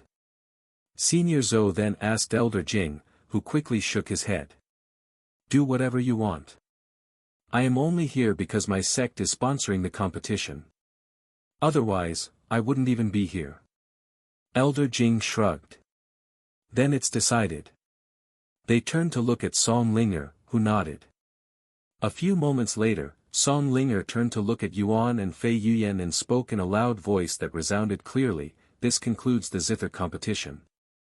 Congratulations to the winners, Fei Yuyan and Yuan from the Dragon Essence Temple, for achieving first place in this competition." What did she just say? Huh? Did I just hear, Yuan? The players there stared at the figure wearing the black jade mask with shocked looks on their faces. Literally, 3 seconds later, a large notification appears directly above the competition, confirming the players' doubt. Congratulations to the participants that have attained the top 3 for this event. First place, player Yuan. Second place, not available. Third place, not available. Player Yuan's brilliant performance that mesmerized millions of spectators as well as the judges with his zither arts has achieved first place and will be given a special reward for his achievements. In front of Yuan, a couple of notifications appeared. Due to your performance in the zither competition, you have gained a massive amount of fame. Fame plus 1000. You have gained the title Zither Prodigy for obtaining first place in the zither competition. Because of your title Zither Prodigy, spiritual music played from a zither will have an enhanced effect, increasing its buff strength by 50%. What? He's really player Yuan. The currently leading player who's rumored to be a cheater. Impossible. I thought he was a little girl. I knew I couldn't have trusted those bullshit rumors. So that's player Yuan. He's somehow exactly as I imagined. Mysterious and all. The players were excited to see this infamous player Yuan for the first time with their very eyes, as there have been only speculations about his existence this entire time. In fact, some of them even believe that Yuan was created by the creators of this game to fool the players. Does this mean he's really a player and not some NPC created by the creators? Heavens! I can see the forums exploding once they find out about this. They said he's from the Dragon Essence Temple, right? This is huge news. Maybe we'll even get to speak with him soon. Meanwhile, the players within the participants felt an urge to approach Yuan and speak with him, perhaps even shake his hands, but alas, Song Linger had just left the judge's platform and stood before Yuan, preventing anybody from approaching them with her immense aura. "Follow me so I can distribute your rewards for your achievements," Song Linger said to them. Fei Yuyan and Yuan nodded, and they followed Song Linger into the building, leaving everyone else behind. Once Yuan left the area, the players there immediately began logging out of the game and jumping straight into the forums for Cultivation Online, spamming the place with new threads. Breaking news. Player Yuan has appeared in the Zither competition. Shocking new information about Player Yuan has surfaced. Player Yuan is currently a disciple at the Dragon Essence Temple. The online forums were bombarded with new threads regarding Yuan, and the forums quickly flared with excitement from this new information. The news traveled so fast that Uro, who was still at school, was already hearing about it. "Did you hear? They say Player Yuan has appeared in the Zither competition that a couple of our students had participated in. This is his first public appearance ever." "What? Really? What did he look like?" "He was wearing a mask so they couldn't see his face properly, but he was a tall and slender man." "So he wasn't a little girl? I was right to not listen to the previous rumors regarding his gender. Anyway, this is huge news. I'm sure there will be a lot of people visiting the Dragon Essence Temple now that they know his whereabouts." "They're talking about Brother Tian." Uro listened to the conversation between her classmates without turning to look at them, as she didn't want to make it seem like she was interested. However, Meishio was a different case, and she listened to the conversation while looking at them with a pondering look on her face. "Player Yuan, first place. If I remember correctly, the young master is also participating in a music competition inside the game." Meishio thought to herself. As someone who has been with the sibling for her entire life, she knew very well the extent of Yu Tian's talents, and she found it hard to believe that someone other than Yu Tian would achieve first place in a music competition. In fact, Yu Tian has never received anything lower than first place, so it was always expected that he would achieve first place no matter what kind of competition he participated in. Perhaps the young master is participating in a different competition. After all, I heard the world in Cultivation Online is countless times larger than our own world. "Sister Ro." Someone suddenly approached Yu Ro from behind and called out to her. Yu Ro turned around to see an innocent-looking young lady with long wavy brown hair, a slim figure, and two large meat buns on her chest standing behind her. "Xia Jingyi," Yu Ro smiled at her. "It's time for lunch, Sister Ro. Let's go eat." "Okay." Yu Ro nodded and stood up from her seat before following this pretty young lady outside. On her way outside, the other classmates in the room watched her leave without turning their heads, their gazes filled with admiration and respect. Once they were outside the classroom, Yu Ro and Xia Jingyi went to sit at a clean table somewhere in the large courtyard in the middle of the school. "Here's your lunch, young lady." Meishio placed a large and luxurious-looking lunchbox on the table. "Thank you, Meishio. You can also take a seat and eat with us," Yu Ro said to her. However, Meishio shook her head and said, "I'm afraid I cannot act so familiar with the young lady at school." Yu Ro sighed, "Do whatever you want." After eating their lunch quickly but elegantly, Xia Jingyi said, "Sister Ro, I'm sure you've heard by now, about Player Yuan. He's made another appearance. A public one this time." A smile appeared on Yu Ro's face, and she said, "Of course. After all, everyone else in my class was talking about it. I would hear about it even if I didn't want to. I almost couldn't believe it when I heard it. To think Player Yuan is also a musical genius. It's almost like there's nothing in this world that he cannot do. Xia Jingyi said in an excited voice, her admiration for player Yuan as clear as day. You really admire this player Yuan, huh? Yu Rou said with a somewhat mysterious smile on her face. Even though Xia Jingyi is her best friend for many years and someone she trusts fully, she never thought about revealing Yuan's real identity to her. Of course. Everything about his existence intrigues me. Aren't you also curious about his background? His real identity? Xia Jingyi said to her. Well. I was.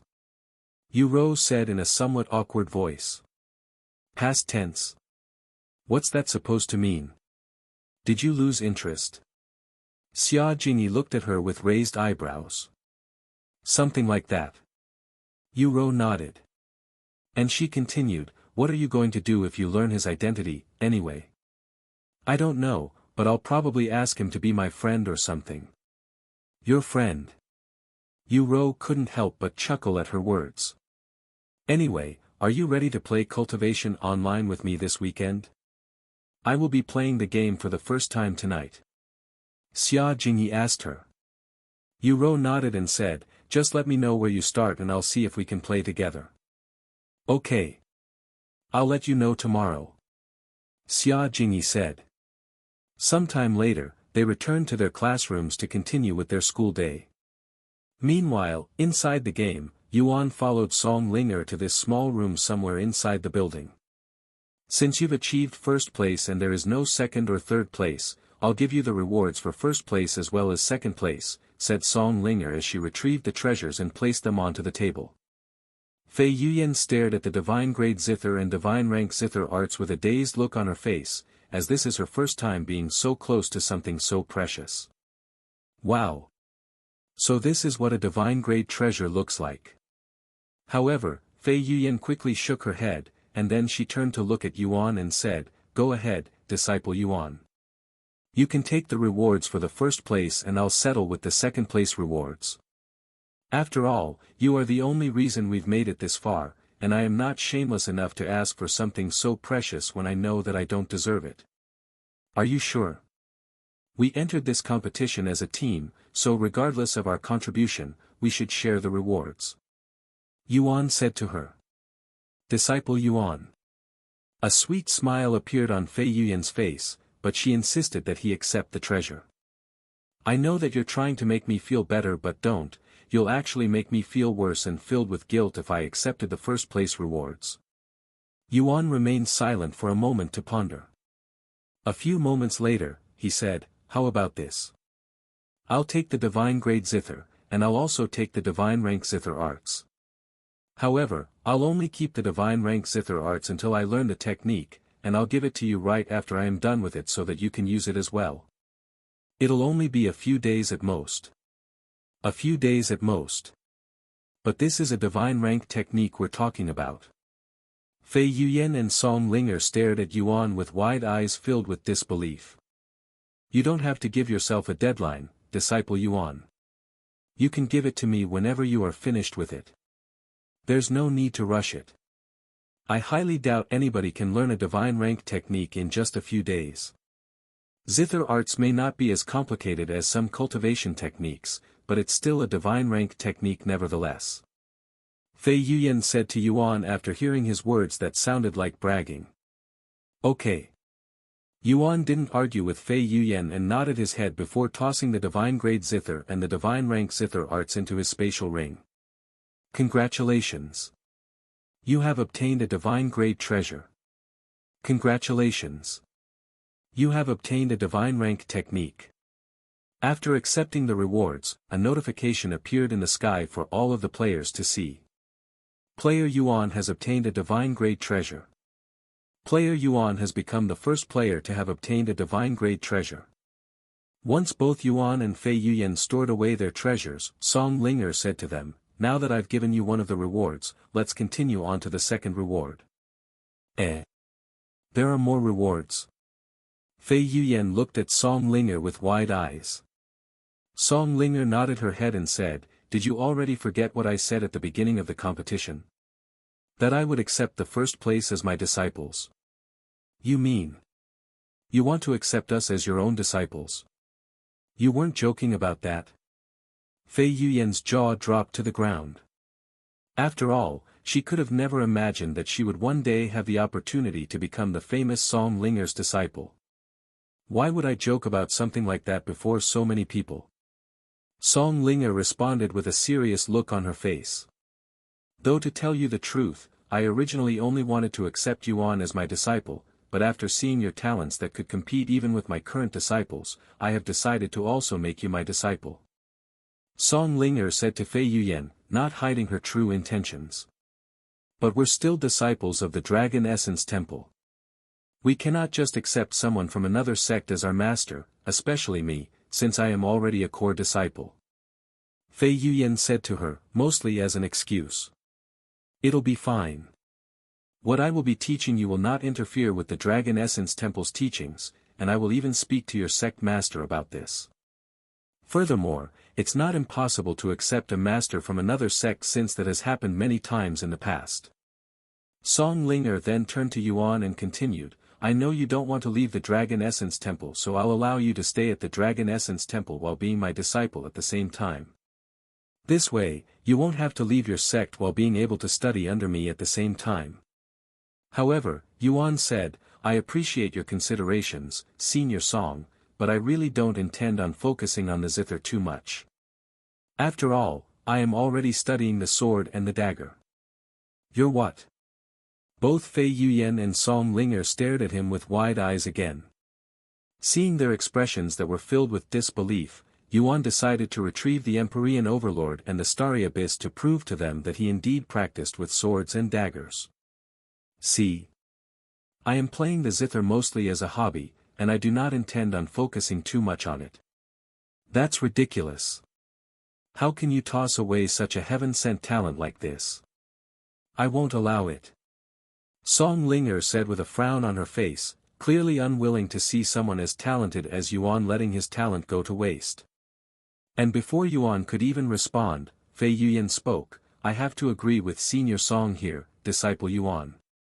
You have the capabilities to become one of the greatest zither experts in the world. Why would you not focus on this path instead? Can you at least give us your reason?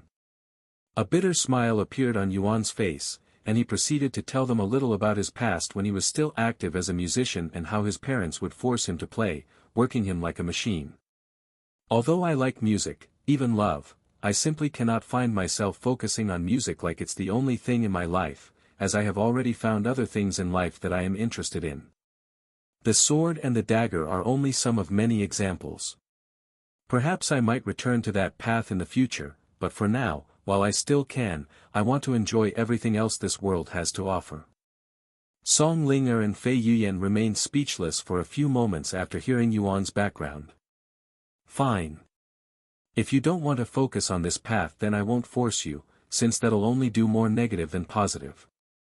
However, that doesn't mean I have given up on you, because I haven't, and I will never abandon someone as talented as you, Yuan. Mark my words, I'll make you serious about music again even if it's the last thing I do.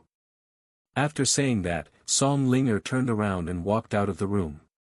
And just as Yuan and Fei Yuyan prepared to leave the room as well, Elder Shan and Elder Shien appeared before them with Min Li and Shien Wuhan behind them. Congratulations on achieving first place, Disciple Yuan, Disciple Fei. The Dragon Essence Temple will definitely reward you for your contribution. Elder Shien said to them with a wide smile on his face. Did Senior Song do anything weird to you, Disciple Yuan? Elder Shan began patting Yuan all over his body like she was looking for injuries. I am fine. Yuan said in a slightly dazed voice. Congratulations, Yuan. We'll have to celebrate this occasion when we return to the sect. Shien Wuhan said to him. Congratulations, Disciple Yuan. Min Li said afterward. Thank you all. Yuan nodded with a bright smile on his face, feeling relieved that he did not disappoint anyone. After the zither competition ended, Yuan and the others returned to the Royal Blossom Hotel for a moment before checking out of the hotel and making their way back to the Dragon Essence Temple on the sect elders' flying treasures. Meanwhile, in the real world, Many powerful and influential individuals from over a dozen different families from across the world gathered online in a group call. We have to do something about this player Yuan. He's tearing the legacy family's reputation to shreds. Every single time his name appears on the announcement, it's a slap to our faces. Even worse, we still don't know his identity. One of the voices said in a serious voice. What do you suggest we do then? We don't know this player's identity, nor does it seem like he wants our money, said another voice. No logical being would refuse status and money unless they already have these. Another person in the group call voiced his opinions. Then what can we do? We cannot allow this player Yuan to continue dominating the game. Cultivation Online has become the most successful and fastest-growing game the world's ever seen before, and it will only continue to grow as more people realize its potential. We cannot allow a single person to monopolize it. Since we cannot contact him from the outside, we can only try to contact him from the inside, right? I heard player Yuan had appeared in public for the first time day in a music competition, even obtaining a divine grade treasure and a divine rank technique from it. What? Is that true? Yes, and according to the people that were at this competition, player Yuan is a disciple at the Dragon Essence Temple in the Eastern Continent. Eastern Continent, huh? I have some people from my family in the Eastern Continent who can approach him, but my top player is currently in the Southern Continent so he won't make it, said a new voice that belonged to a female. I also have a couple of players in the Eastern Continent that can try to contact player Yuan, said another voice. No disrespect to your families or players, but I wouldn't suggest sending just any players to approach player Yuan. After all, what if he sees it as a sign of disrespect, that we're underestimating or undervaluing him? I agree with Mr. Jason. If possible, we should have our top players approach him so that he can feel more comfortable and valued. Who here have their top players in the Eastern Continent? What about White Lotus? She's a top player and currently at the Eastern Continent, right? Yes, but she's currently busy in her own sect. I don't think she'll have the time to travel all the way to the Dragon Essence Temple to find him, especially when there's a really important event coming up in the upcoming weeks. The Lightning Emperor is also busy with his own sect, so we cannot ask him to meet player Yuan. Most of the top players are all too busy grinding their own strength so they don't fall behind player Yuan too much. There's nothing we can do. Speaking of this upcoming event, what was it called again? Mystic Realm? Yeah, I heard it's one of the biggest events in the lower heavens and every top player is aiming for it. Does this mean player Yuan will also be participating in this event? If that's the case, we can simply wait until the top players meet him during this event. It's less than a month away, anyway. While I prefer that we contact him sooner than later, if there are no top players that can meet him now, we can only wait until the Mystic Realm. I don't want to risk offending this player Yuan. Furthermore, he must know some secrets about the game that's allowed him to progress so insanely fast. He might even have relationships with the creators of this game that nobody knows about. If we can learn some of these secrets, our own players will also be able to progress as fast if not even faster than him. What about the other families? They will surely do everything in their power to contact him. So what? Even if they go to the Dragon Essence Temple, they still need to find player Yuan amongst the thousands of people there. I suggest we send some of our players to the Dragon Essence Temple to investigate. After all, we also don't know his identity. It'll be like finding a needle in a haystack. There's no way someone like player Yuan would be able to hide his identity perfectly. Even if he tries, he's simply too unique. Then it's settled. All of us will send some players to the Dragon Essence Temple to investigate. In fact, see if there are any players from our alliance that are already a disciple there. If you receive any new information regarding player Yuan, notify the rest of us immediately. The group call ended shortly later, and the people that were in the call began preparing for their investigation in player Yuan. In fact, these people were not the only ones in a meeting on this day, as similar conversations between other families had occurred after the Zither competition, all planning to approach the Dragon Essence Temple to learn more about this mysterious player Yuan. Welcome back, all of you. I'm relieved to see that all of you have managed to return in one piece. Long Yijuan said to Yuan and the others after they returned to the Dragon Essence Temple. I have already heard about what happened at the zither competition, so you can spare the explanation. Disciple Yuan, Disciple Fei, your achievements have greatly boosted the Dragon Essence Temple's reputation, and for your contribution, the sect will definitely award you appropriately. For now, go home and get some rest. We'll find you once we are prepared to hand the rewards out. Thank you, Sect Master. Fei Yuyan bowed to him, and Yuan followed. Sometime later, they left the place, leaving Elder Shien and Elder Shan behind with Long Yijuan. Once Yuan and the other disciples left the place, Long Yijuan turned to look at Elder Shan and Elder Shien with a serious expression on his face. Tell me everything that has happened, he said to them with a listening look on his face. Elder Shien nodded and said, allow me to explain first. He then proceeded to explain everything that had happened during their time outside the sect, leaving almost no detail out, such as Elder Shan's scandalous behavior. I see. Long Yijuan turned to look at Elder Shan and asked, do you have anything to add?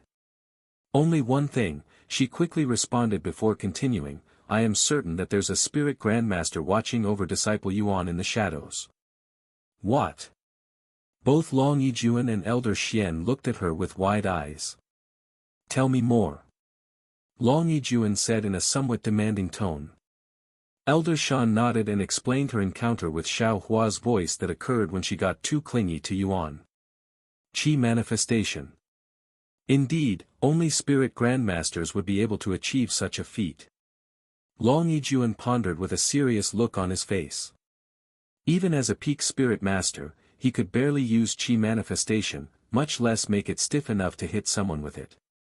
If this is really the case, we won't have to worry too much about Disciple Yuan's safety.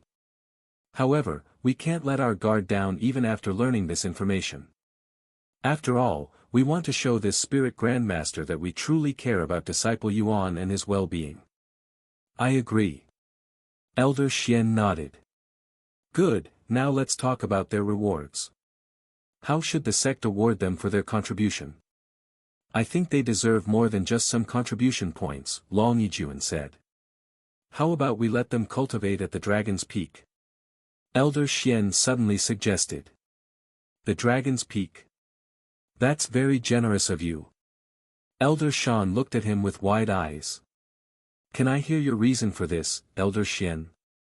Long Yijuan did not refuse and asked for his reason instead. Simple. Disciple Yuan. I wouldn't have even thought about it if not for Disciple Yuan. However, with his talents, he'll definitely benefit greatly from the Dragon's Peak. Perhaps he'll even feel indebted to us afterward. Elder Shien said. Long Yijuan closed his eyes to ponder.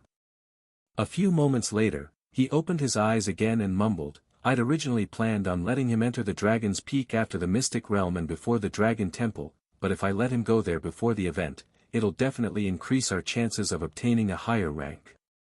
The other core disciples won't be happy once they learn of this, especially since Disciple Yuan is still an outer court disciple.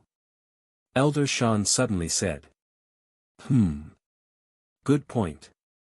The Mystic Realm is only 2 weeks away, and I don't intend on having Disciple Yuan participate as an outer court disciple. Although this is a little bit earlier than scheduled, let's have Disciple Yuan take the inner court disciple examination next week. Long Yijuan said. Sometime later, Elder Shien asked, what about the matter with the carp leaping over Dragon's Gate Tower? Have the participating sects sent their disciples yet? Long Yijuan then said, I was just about to talk about this. Yes, they have already sent their disciples here. We are waiting on just a couple more people to arrive before we begin, and they are expected to arrive tomorrow. I see. At the same time, after leaving the sect master's headquarters, Yuan returned to his own home with the others still following him. We should celebrate your victory at the Dragon Pavilion, Shien Wuhan suddenly suggested to them. That's a great idea. The treat will be on me. Fei Yuyan nodded. And then she continued, of course, I am only treating Disciple Yuan. The two of you can pay for your own food. How stingy, Shien Wuhan snorted. Why should I spend my precious contribution points on you who did nothing for me other than giving me headaches? What did you do to deserve it? Fei Yuan sneered back without hesitation. Sometime later, Yuan and the others made their way to the Dragon Pavilion. The people there were ecstatic when they saw Fei Yuan's pretty face at the Dragon Pavilion because they thought that she had finally decided to practice there again. Welcome back, Senior Apprentice Sister Fei. The stage has been lonely without you lately. Thankfully, you're finally back. One of the workers there quickly approached them. Senior Apprentice Sister Shien and Senior Apprentice Sister Min as well, welcome to the Dragon Pavilion. I'm sorry, but I did not come here today to play the zither. I'm here to eat. Give me your best table, Fei Yuan said to the disciple who ignored Yuan because he didn't think Yuan was with them at first. Oh. Is that so? The disciple showed a disappointed look on his face after learning that Fei Yuan was only there to eat. Anyway, please follow me. Fei Yuan and the others proceeded to follow him. However, the disciple frowned when he noticed that Yuan was also following behind them, and he said in a somewhat cold voice, "Excuse me, outer court disciple. Unless you're with these seniors, please wait outside." Yuan raised his eyebrows slightly, and he said, "I am with them." Eh? The disciple turned to look at the three beauties who now held a small frown on their faces, and it was at this moment that the disciple realized that he'd fucked up big time. I deeply apologize for the misunderstanding. The disciple bowed to Yuan. Just bring us to our table. Fei Yuan said. Right away. The disciple turned around and led them to their table shortly later. Please take your time looking at the menu, seniors. I have another table to attend to, so I'll go look for a replacement now. The disciple then scurried away without returning, almost like he didn't dare to continue being around them after his mistake, and he went to find another worker there to serve them. A few minutes later, a disciple with a familiar face, Chu Bo, who had served Yuan previously, appeared before them to take their orders. Welcome back to the Dragon Pavilion, senior disciples. Chu Bo greeted Yuan and the others the moment he'd arrived before looking at Yuan with admiration in his gaze. After all, this is his first time seeing someone with so many top beauties at once, and they were even prominent beauties within the sect. One can only imagine how many people would be envious of Yuan's situation right now, as he had a beauty sitting close to him in almost every direction. Have you decided on what you'd like to eat? Chu Bo asked them after his greeting. Yuan nodded and spoke without even a shred of hesitation within his voice, I want everything on the menu like last time.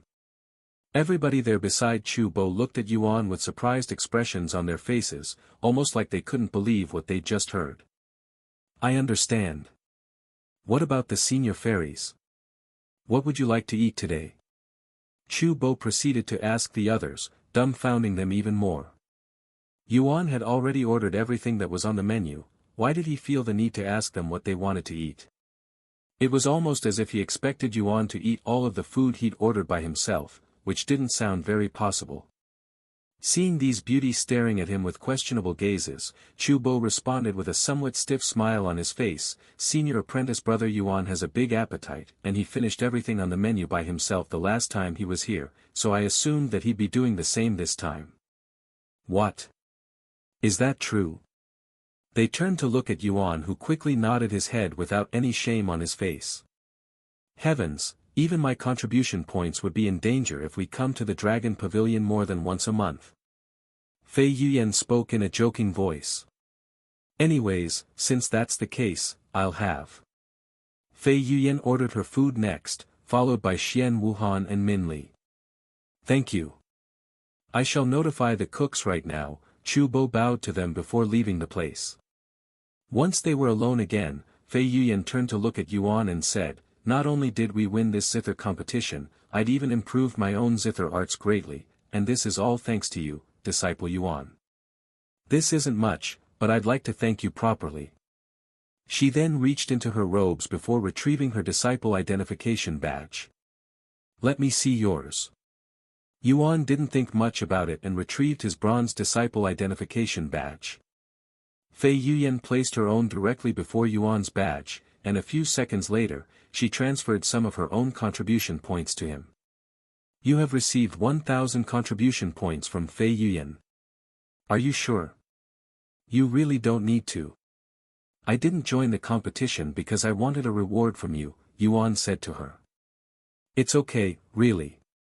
It's the only thing I can do for you now, and I don't know how else I can express my gratitude, she responded.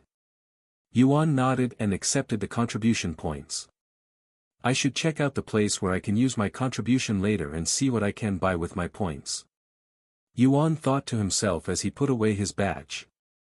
A few moments later, Yuan suddenly retrieved the soul and snaring zither and said, "Why don't I play a few songs while we wait for our food?"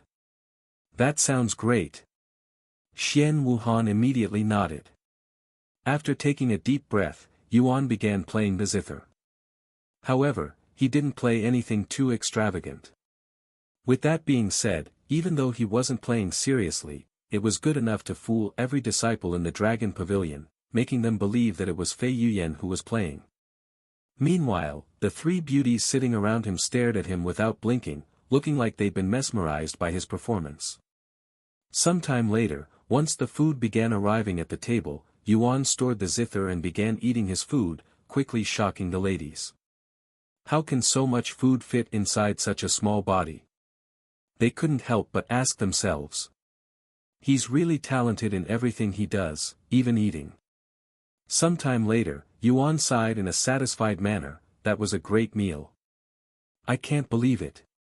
You really finished every single plate." Shien Wuhan mumbled in a dazed voice, and she continued, "This makes me somewhat worried about that time you had dinner at my house.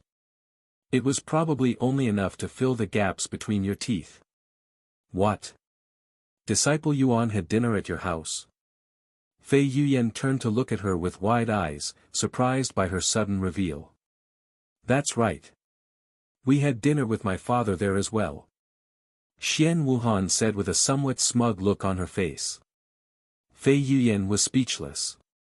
"Anyway, here's my badge for the bill. This is my treat." Fei Yuyan then handed Chu Bo her badge. Does that include us? Even though you'd already said that you wouldn't treat us?" Shien Wuhan asked her. Fei Yuyan glanced at her and said, "I will gladly change my mind and make you pay for it if that's what I am understanding from your words." Shien Wuhan immediately turned around and began whistling. Although she has plenty of contribution points as well, she'd rather not use them if she didn't have to, as she was saving them up for a new cultivation technique.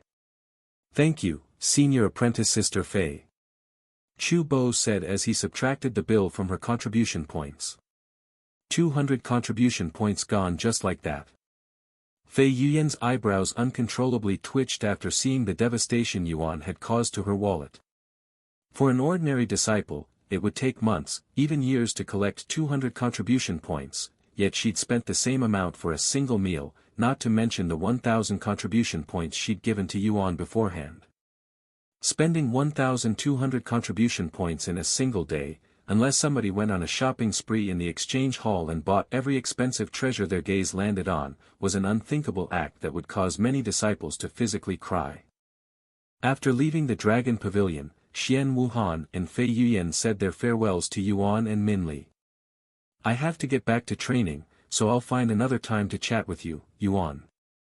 It has been a wonderful experience these past few days," Shien Wuhan said to him. "Now that the zither competition is over, I also have to return to my regular training schedule.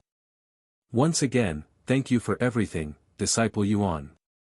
I'll see you later." Fei Yuyan bowed to him before leaving. "What are you going to do now that the competition is over?" Minli asked him as they walked back to their houses together. "I'll spend some time on the technique I'd gotten from the competition, and then I'll probably go to the place where I can spend some of my contribution points," said Yuan. "The exchange hall? What are you trying to buy?" "I don't know yet. Do you want to come as well?"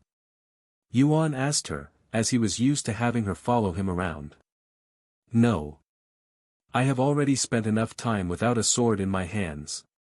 Just like the other two, I must get back to my training, or else I'll get scolded by my family when I show no improvements, she sighed. I see. I'll see you around, disciple Min, Yuan said to her before entering his building. After returning to his room, Yuan retrieved the divine grade treasure and the divine rank technique to inspect it. Frozen Jade Zither. Grade, Divine. Quality, Low. Mental Strength Requirement, 35,000. Soul Strength Requirement, 50,000. Description, can create music notes that will freeze one's heart and soul. Heaven-severing zither arts. A single music note can split the heavens in half. Xiao Hua, I know divine grade treasures cannot be used by those with insufficient cultivation, but does that apply to even instruments? I cannot imagine exploding to death because I pulled one of its strings, Yuan said out loud. No, brother Yuan can play it, but you won't be able to utilize its full potential, Xiao Hua's voice resounded, and she continued, it'll just be like playing an ordinary zither without injecting your spiritual energy into it.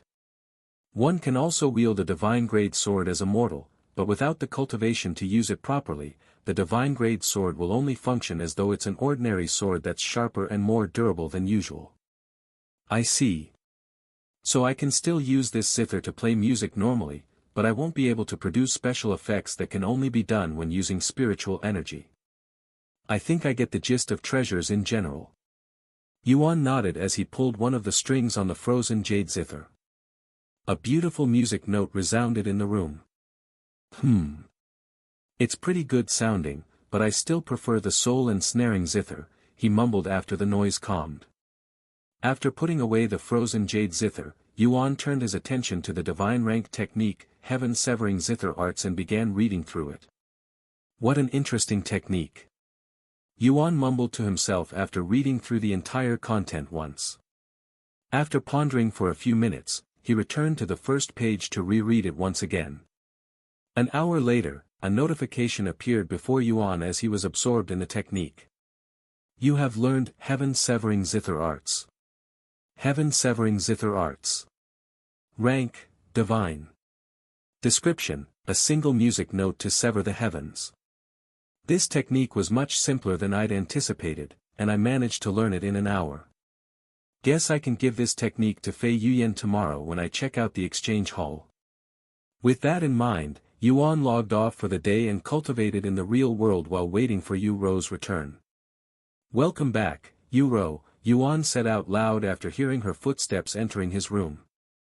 I'm back, brother. And congratulations. I heard that you'd achieved first place in the zither competition. Of course, I had already expected this outcome since it's a given that you would come first in a music competition, but still, congratulations. Yu Ro said to him in a cheerful voice. Thank you, Yu Ro. I wish I was there to witness it. But alas. School. HAA. Yu Ro sighed. Don't worry, I'll play the zither for you the next time we meet, said Yuan. It won't be the same since you're not competing against others. To be honest, it wasn't much of a competition since it was very different from what I'm used to. Yuan spoke with Yu Ro for about half an hour, telling her everything he'd experienced at the competition before Yu Ro left the room and Yuan went to cultivate for the rest of the night. Once morning came and Yu Ro finished her morning routine, Yuan dived back into Cultivation Online and left his house early in the morning to head to Fei Yuyan's house so he could give her the divine grade technique. However, halfway there, Yuan suddenly stopped walking, as he'd realized that he no longer had the permission to enter the inner court, prohibiting him from even getting close to Fei Yuyan's living quarters, much less meet her. Looks like I'll have to find another way to meet her, he thought to himself. For now, let's head to the exchange hall to see what kind of things they have there. Thus, Yuan turned around and began making his way towards the exchange hall after taking a moment to recall the map of the sect. On his way to the exchange hall, Yuan passed the practice grounds, where hundreds of disciples were already awake and training.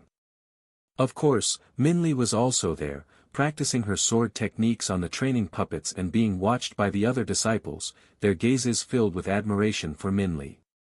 Yuan stopped to watch Minli practice for a few minutes before he continued walking again. Half an hour later, He stood before a tall and large pagoda that had 3 floors, and directly above its entrance was a grand sign that read, Exchange Hall. So this is the Exchange Hall, huh? Yuan stared at the entrance with a pondering gaze.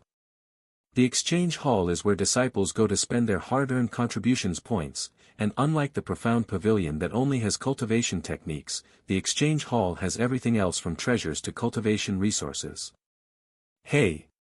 Why are you standing there and blocking the entrance? If you're not going to enter, scram. A tall and bulky disciple suddenly walked up from behind and forcefully bumped into Yuan's shoulder, snapping him out of his admiration for the building. Yuan frowned at this. He was standing many meters away from the entrance and was nowhere near it, so how could he be blocking the entrance? What? Do you have a problem? The bulky disciple that rudely bumped into Yuan stopped walking when he noticed the displeased look on Yuan's handsome face, feeling even more irritated at Yuan because of his own lacking appearance. This small commotion quickly attracted the disciples in that area. Look! Someone had offended senior apprentice disciple Tiger, the Mad Tiger. What's this about? Why would an outer court disciple offend him? Does he not know who he's dealing with? I don't know, but only an idiot would dare to offend one of the top 10 disciples in the outer court. And this is Mad Tiger we're talking about. He's infamous for beating anyone that bothers him even slightly. While the disciples there watched the commotion from a distance and laughed at Yuan's misfortune, the bulky disciple who is known as Mad Tiger approached Yuan in an aggressive manner. Disciple Tiger stopped once he stood directly before Yuan and stared at Yuan in the eyes, and he said in an overbearing voice, "Since you don't seem to recognize me, I'll assume that you're a new disciple and give you some slack. I am Wu Laohu, ranked 3rd in the outer court ranking. Now that you know my identity, you can either kiss the ground with your forehead and apologize for blocking my way or eat one of my fists, you decide." However, Yuan stood his ground despite the menacing aura coming from Disciple Tiger's large body that resembled a boulder, and he said in a calm voice, "I will choose neither. You were the one who bumped into me. If somebody has to apologize, it should be you." Heavens! He actually dared to defy Mad Tiger even after he had introduced himself. This outer court disciple is simply courting death. Looks like another victim will fall to the Mad Tiger today. Wu Laohu's body trembled after hearing Yuan's words that defied him, and veins began appearing all over his body. "Since you cannot pick, I shall pick one for you." Wu Laohu suddenly raised his fists with an explosive aura. However, just as Wu Laohu prepared to release his punch, a figure appeared behind him and gently tapped his shoulders, drifting Wu Laohu's attention to behind him. Elder Zhou. Wu Laohu's aggressive aura immediately disappeared when he saw the face of the person standing behind him, and his large figure suddenly appeared much smaller than just a moment ago. Just because you are ranked 3rd in the outer court ranking does not mean you can act however you please in this sect. This is also not the sparring stage but the exchange hall. If you continue causing a ruckus out here, I'll gladly be your opponent. Elder Zhou said to him. It was this disciple's mistake. It won't happen again, Elder Zhou. Wu Laohu bowed to Elder Zhou in a respectful manner, yet his eyes remained on Yuan's figure. This is all that little bastard's fault. If he didn't oppose me, I wouldn't have been scolded by Elder Zhou in front of so many people. How fucking unlucky of me. Wu Laohu cried inwardly, pushing all of the blame to Yuan. If you're here to purchase something, do your business and leave. Yes, Elder Zhou. Wu Laohu did not dare to linger around and immediately went inside the exchange hall. The other disciples there followed and immediately returned to their own business. Elder Zhou then turned to look at Yuan, who was just calmly standing there. So this is Disciple Yuan, huh? I didn't get to see him last time at the Carp Leaping Over Dragon's Gate Tower because of the guests, but he's somewhat different from what I'd expected. He appears more humble than I'd imagined. Elder Zhou thought to himself. You too. If you have business at the exchange hall, do it and leave. This is not a place for you to loiter around, Elder Zhou said to Yuan a moment later. Although he'd like to speak with Yuan more, he knew about Yuan's special existence, so he couldn't just start chatting with him as though they were friends, as that would immediately raise suspicions from the other disciples. "Thank you, Elder, for stopping that disciple." Yuan bowed to him before entering the exchange hall. "What a humble kid. But if I hadn't stopped that disciple just now, you would have sent him flying."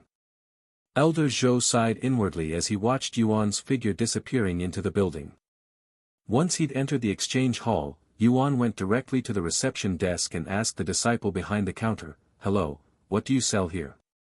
The disciple looked at Yuan as though he was looking at someone crazy, and he spoke a moment later, "This is the exchange hall. Whether it be cultivation resources or treasures, you can have anything you want as long as you have enough contribution points." "Anything I want?" Yuan raised his eyebrows. However, he'd only come here to see what they had, even expecting some sort of display area like regular stores, so if he was asked what he wanted, he most likely wouldn't have an answer immediately. "What do I need?" Yuan began pondering. "If you don't know what you want yet, you can think about it elsewhere, just don't stand here," the disciple warned Yuan. "Oh, okay." Yuan nodded and proceeded to stand in the corner of the large room, pondering if there was anything he needed from this place. Standing casually by the wall, Yuan pondered what he could use his contribution points on. "I already have 2 soul weapons and a couple of treasures, so I don't need any more of these. I also have enough techniques. What about cultivation resources? But how do I know what I need? I am 1 level away from being a spirit master, but I am not in a rush. Though, if they have something that can help me reach spirit master, I might as well get it." After pondering for a few minutes, Yuan decided to ask for some spirit warrior monster cores so that he can consume them and hopefully reach the spirit master realm. However, just as Yuan prepared to return to the reception, a large frame suddenly stepped in front of him and blocked his path. Yuan raised his eyes slightly to look at Mad Tiger Wu Laohu staring at him with profound rage within his gaze. "What do you want this time?" "I'm certain that I'm not blocking your path this time," Yuan said to him in a slightly mocking tone. "You must think you're safe just because Elder Zhou stopped me from beating you, huh? Unless you plan on staying in the exchange hall for the rest of your life, you'll never escape from me." Wu Laohu growled in a low voice. "Why would I need to escape from you? If you have a problem with me, we can settle this with a sect elder's assistance," Yuan said to him. "Oh, don't worry, we'll settle this all right, and we won't even need any assistance from a sect elder," said Wu Laohu as he reached into his robes and pulled out his disciple identification token. "I, Wu Laohu, challenge you to a death match. Ding! You have received a special request. Outer court disciple Wu Laohu has challenged you to a death match." The other disciples there gasped in shock when they heard Wu Laohu's words. Good lord! Did the Mad Tiger just challenge someone to a death match? It has been over a year since he's last stepped onto that kind of stage. What's that outer court disciple going to do? He has every right to refuse Mad Tiger's challenge, but I doubt the Mad Tiger would accept that. Yuan looked at Wu Laohu's disciple identification badge that was shoved directly in front of his face, and he spoke in a somewhat surprised voice, "You're willing to challenge someone to a death match because they blocked your path. You're probably the most unreasonable person I've come across to date. You think this is about that? This is about you making me lose face in front of so many people. This is about Elder Zhou scolding me. If you hadn't opposed me, none of that would have happened." Wu Laohu said in a suppressed voice, yet one could hear the anger in his voice very clearly. Yuan stared at Wu Laohu in disbelief.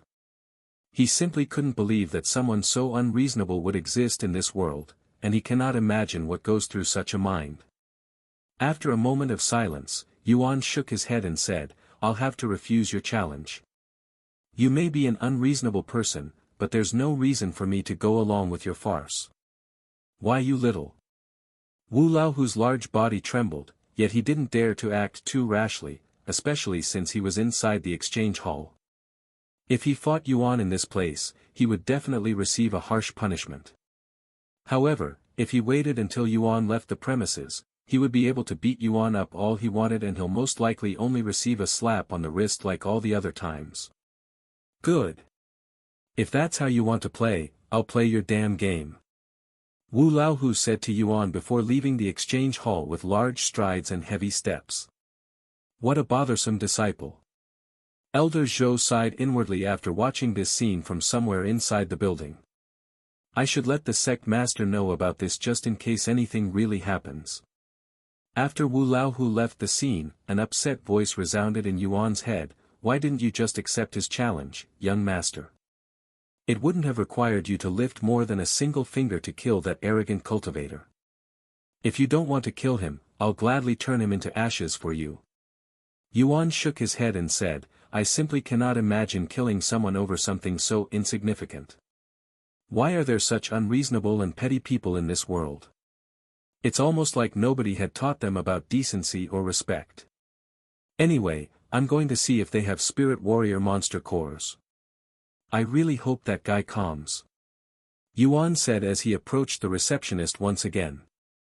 If Wu Laohu was a fellow player, he might have accepted the death match because they can respawn with only slightly inconveniences, but since he doesn't know whether NPCs can respawn or not, he didn't want to take their lives so easily, as that would feel like he'd actually murdered someone. After reaching the desk, the disciple behind it looked at Yuan as though he was crazy, as most outer court disciples wouldn't even dare to look at Wu Laohu, much less oppose him. Do you have any spirit warrior monster cores? Yuan asked the disciple since he wasn't talking. Spirit warrior, monster cores. The ridicule on the disciple's face became even more apparent after hearing Yuan's words. After all, what kind of outer court disciple would be able to afford spirit warrior monster cores? Even if he could afford it, why would he need something so powerful at his level? Only core disciples would need something so powerful. You won't find any spirit warrior monster cores on the first floor. You need to head to the second floor, but only inner court disciples are allowed up there. The disciple answered Yuan a moment later. Inner court disciple, huh? Looks like I won't be able to obtain the monster cores for now. Yuan sighed. After Yuan left the exchange hall because he learned that one cannot access the second floor unless they are inner court disciples, he suddenly recalled the silver medallion that Elder Shien had given him. If I remember correctly, the silver medallion will allow me to obtain cultivation resources at the treasury hall. Maybe they'll have some spirit warrior monster cores there. Yuan thought to himself. Where's the treasury hall, again? Yuan began pondering. A few moments later, once Yuan realized that the treasury hall was in the inner court, he sighed out loud, in the end, I still have to become an inner court disciple. What should I do now?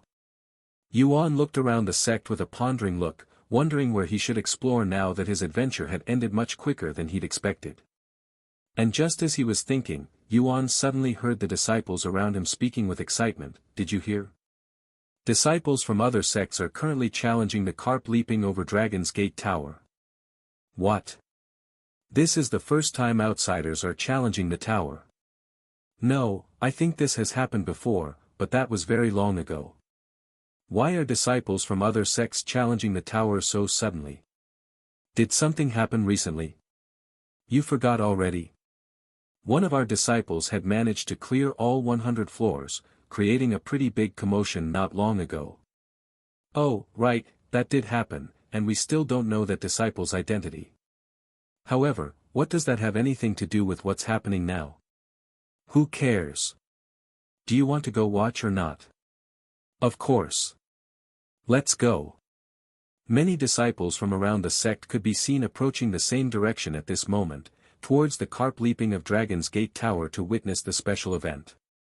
Yuan's interest was immediately piqued after listening to the disciples, mostly by the disciples from the other sects, and he began following the other disciples to the scene.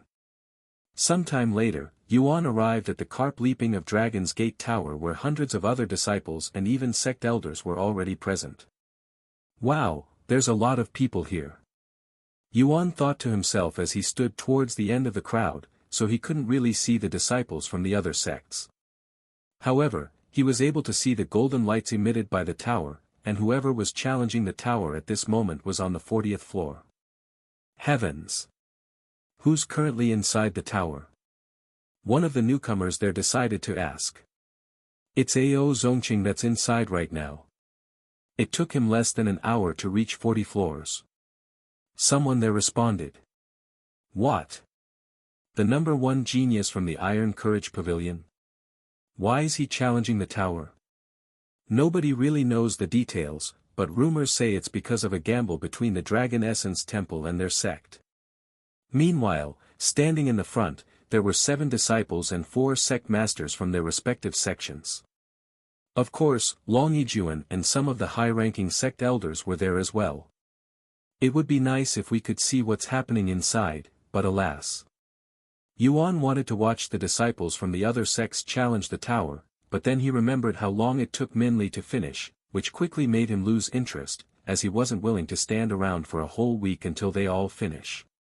Thus, after standing around for a couple of minutes, Yuan decided to leave the place and return to his own room. However, right as he turned around and walked a few steps, Elder Shien's voice resounded in his head, "Disciple Yuan, go to the inner court and find Elder Shien. She has a few things to give you and also something to tell you. If you need help entering the inner court, show the elder your gold disciple identification badge." Yuan nodded and began making his way towards the inner court whilst Elder Shien remained at the tower for the event. I didn't know I could use my second identification badge like this. Now I can visit the treasury hall as well. Yuan thought to himself. Many minutes later, Yuan arrived at the entrance to the inner court. What do you want, outer court disciple? Do you have business in the inner court? The elder there asked Yuan. Yes. Here's my identification badge. Yuan responded as he showed the elder his gold identification badge. This is. The sect elder was immediately shocked to see the gold identification token, and he turned to look at Yuan with wide eyes filled with disbelief and respect. I understand. If you don't mind me asking, what business do you have in the inner court?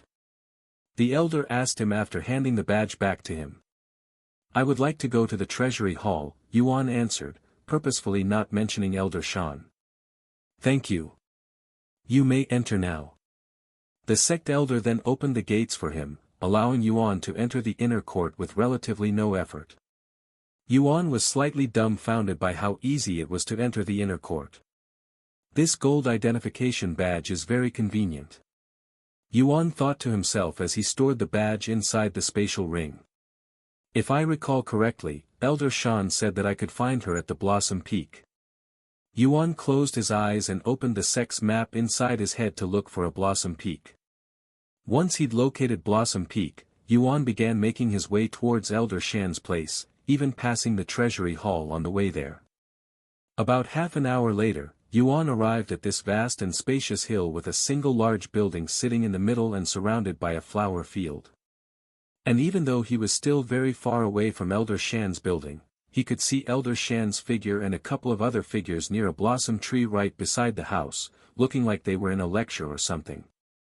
Seeing this, Yuan began walking towards them with a nonchalant look on his face. As Yuan approached Elder Shien and the other 2 figures, he noticed these 4-legged objects sitting on the ground in front of them, and they were pretty large as well. What are those things? They look like pots. And there is even smoke coming from them. Yuan thought to himself as he got closer and closer to them. Senior Shien. Yuan called out to her once he was close enough. Elder Shien turned around with raised eyebrows, wondering who would dare to enter her territory without making an appointment, as she wasn't expecting any visitors today. However, when she saw Yuan's innocent face, a smile immediately appeared on her face, and she said, Disciple Yuan. You've arrived much quicker than I'd anticipated. I wasn't expecting to see you until tomorrow, after all. The other 2 figures also turned to look at Yuan after they saw Elder Shien's reaction, acting like she was delighted to see him or something. An outer court disciple. These 2 disciples raised their eyebrows after seeing Yuan's uniform, as they have never seen an outer court disciple appearing in this sacred place before. Hello, Senior Shien. I hope I'm not bothering you, but Senior Shien told me to come here, Yuan said to her. Don't worry, you won't bother me even if you tried. Elder Shien laughed gracefully before she pointed to the two dumbfounded figures sitting not far away from her. Let me introduce you to my disciples. Elder Shien's disciples then stood up and introduced themselves despite feeling that Yuan should have been the first one to introduce himself since they were more senior. Qian Qi, Inner Court Disciple. Bei Bei, Core Disciple. They gave a simple and direct introduction. Yuan nodded and said, "Hello, I am Yuan." After their brief introduction, Elder Shien turned to look at her disciples and said, "Anyway, the two of you can continue concocting pills. I'll be right back." "Follow me inside," Elder Shien said to him before entering the building. Yuan nodded and followed her. Once they were inside, Elder Shien pointed to the couch and said, "Go ahead. Take a seat." After Yuan sat down on the couch, Elder Shien also took a seat, even deciding to sit directly beside him. "First and foremost, allow me to congratulate you again for getting first place in the zither competition, exceeding my expectations." Elder Shien said to him with a somewhat serious look on her face, and she continued, "Even though you've already received a reward from the competition, the Dragon Essence Temple has decided to also reward you for your contribution since your results greatly increased our reputation. Let me see your identification badge." Yuan nodded and showed her his bronze identification badge. "You have received 10,000 contribution points from Shan Shan." 10,000 contribution points. Yuan mumbled in a surprised voice. 10,000 contribution points may be a lot, but compared to the next reward, it's almost worthless, Elder Shien said with a smile on her face. "There are more rewards?" Yuan raised his eyebrows. Elder Shien nodded and said, "The sect master has decided to let you go to the Dragon's Peak." Dragon's Peak? What's that? Yuan asked. "It's one of the most sacred places in the Dragon Essence Temple beside the Dragon Temple. After all, it used to be our ancestors' peak." "What's so special about this place?" Yuan continued to ask. "Well, I have only been there once, but the spiritual energy there is extremely dense for some reason, which will greatly boost your cultivation speed. Furthermore, legend has it that the ancestor had hidden a treasure in that place before he disappeared, but nobody has been able to find it despite looking through every nook and cranny." "I see. One more thing, we want you to participate in the Inner Court Disciple examination next week and become an Inner Court Disciple," said Elder Shien after a moment of silence. Inner Court Disciple? I thought we can only do that once we've spent enough time as an Outer Court Disciple.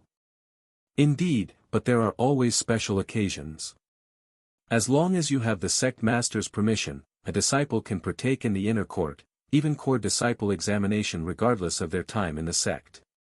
After a moment of silence, Yuan nodded, "Okay. If the sect master wants me to become an Inner Court Disciple, I'll participate in the examination." "Thank you, Disciple Yuan.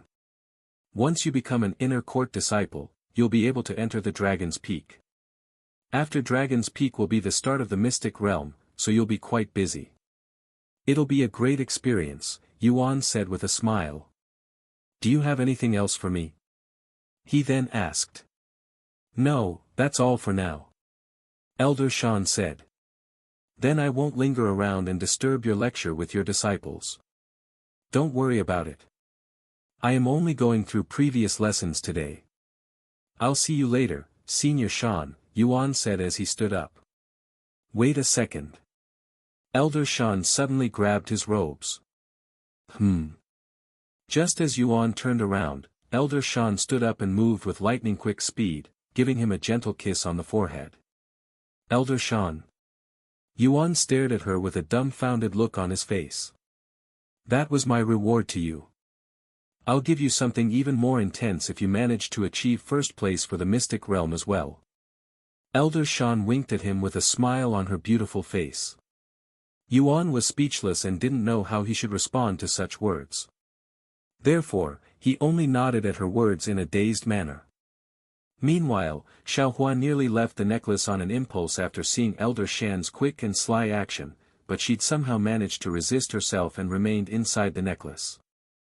Sometime later, Yuan left Elder Shan's house, but right as he closed the door, he could hear a painful cry suddenly coming from Elder Shan. Bonk!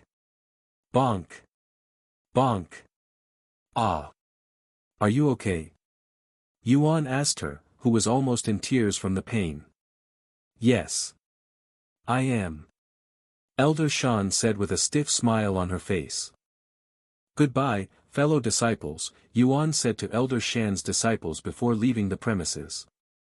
The two disciples watched as Yuan's figure disappeared into the distance, and they mumbled. Just who is that outer court disciple?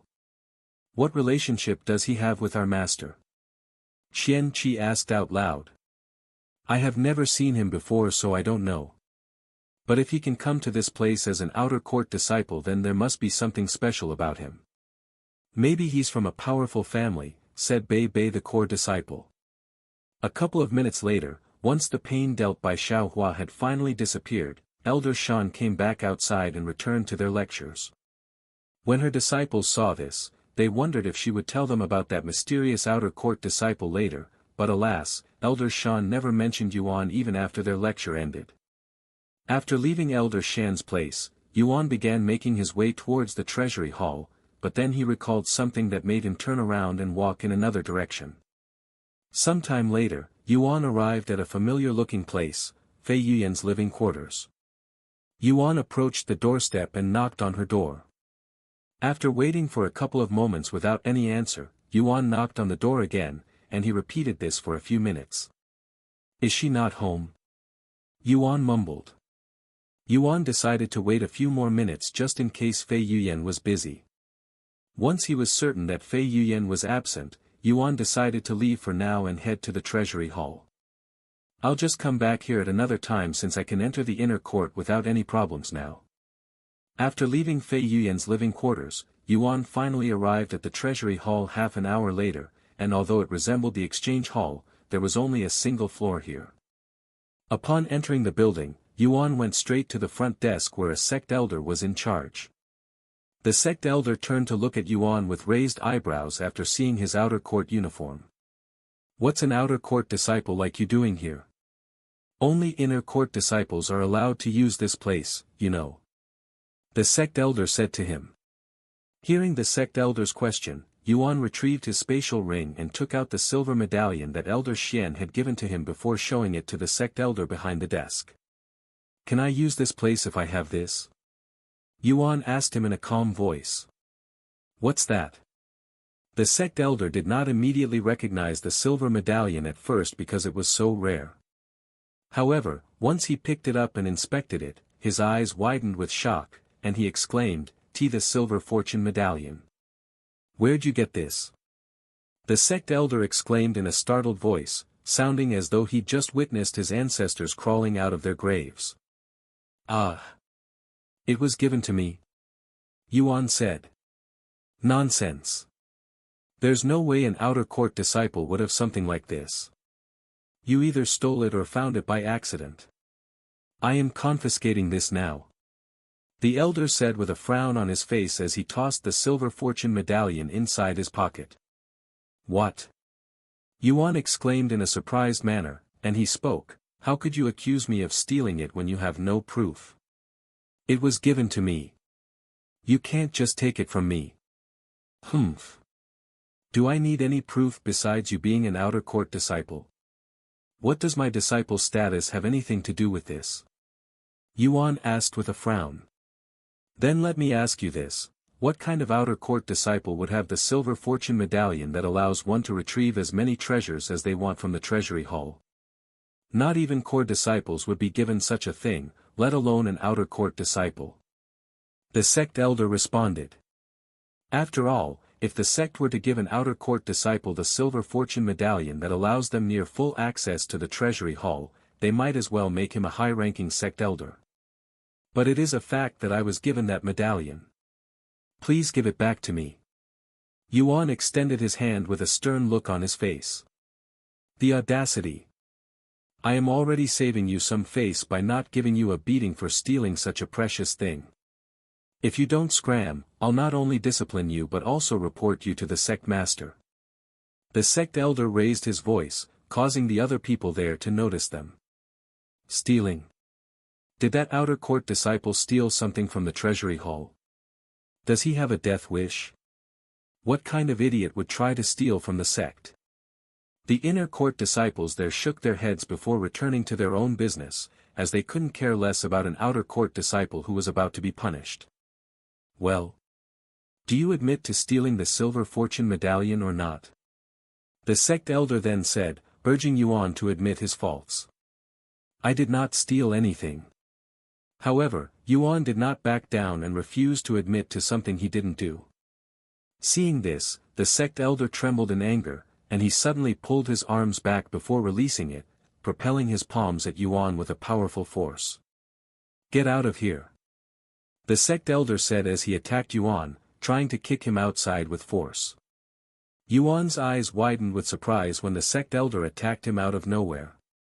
Though, since the sect elder was only a 6th-level spirit warrior, Yuan did not feel intimidated or pressured.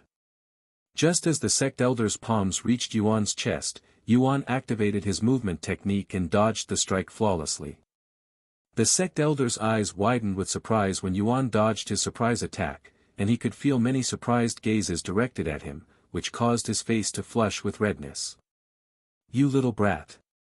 The sect elder growled in a low voice, feeling like Yuan had slapped him in the face by dodging his strike in front of so many people. What's going on? Why did the sect elder suddenly attack that outer court disciple? The inner court disciples there were greatly shocked by this sudden incident, as they have never seen such a forceful and aggressive reaction in the treasury hall before. Whatever that disciple did, he's done for. Nobody offends a sect elder from the treasury hall and gets away with it. It's been a long time since someone has caused trouble in the treasury hall. I cannot wait to see how that outer court disciple gets punished. Meanwhile, Yuan turned to look at the sect elder with a frown on his face. That was dangerous. How could you suddenly attack a disciple without any reason as a sect elder? Without a reason? I have plenty of reasons to discipline you. You not only stole the silver fortune medallion but you also dared to talk back to a sect elder. You assumed that I'd stolen it without any evidence, and then you attacked me when I asked for you to return it to me. That's unreasonable. Shut your damn mouth, you freaking liar. How could a disciple like you exist in the righteous Dragon Essence Temple? You don't belong here. Not only will I discipline you, but I will also make sure you are no longer a disciple after today. I can say the same thing to you. You want to discipline me? Go ahead and try. Yuan stood his ground, not willing to be bullied by the sect elder.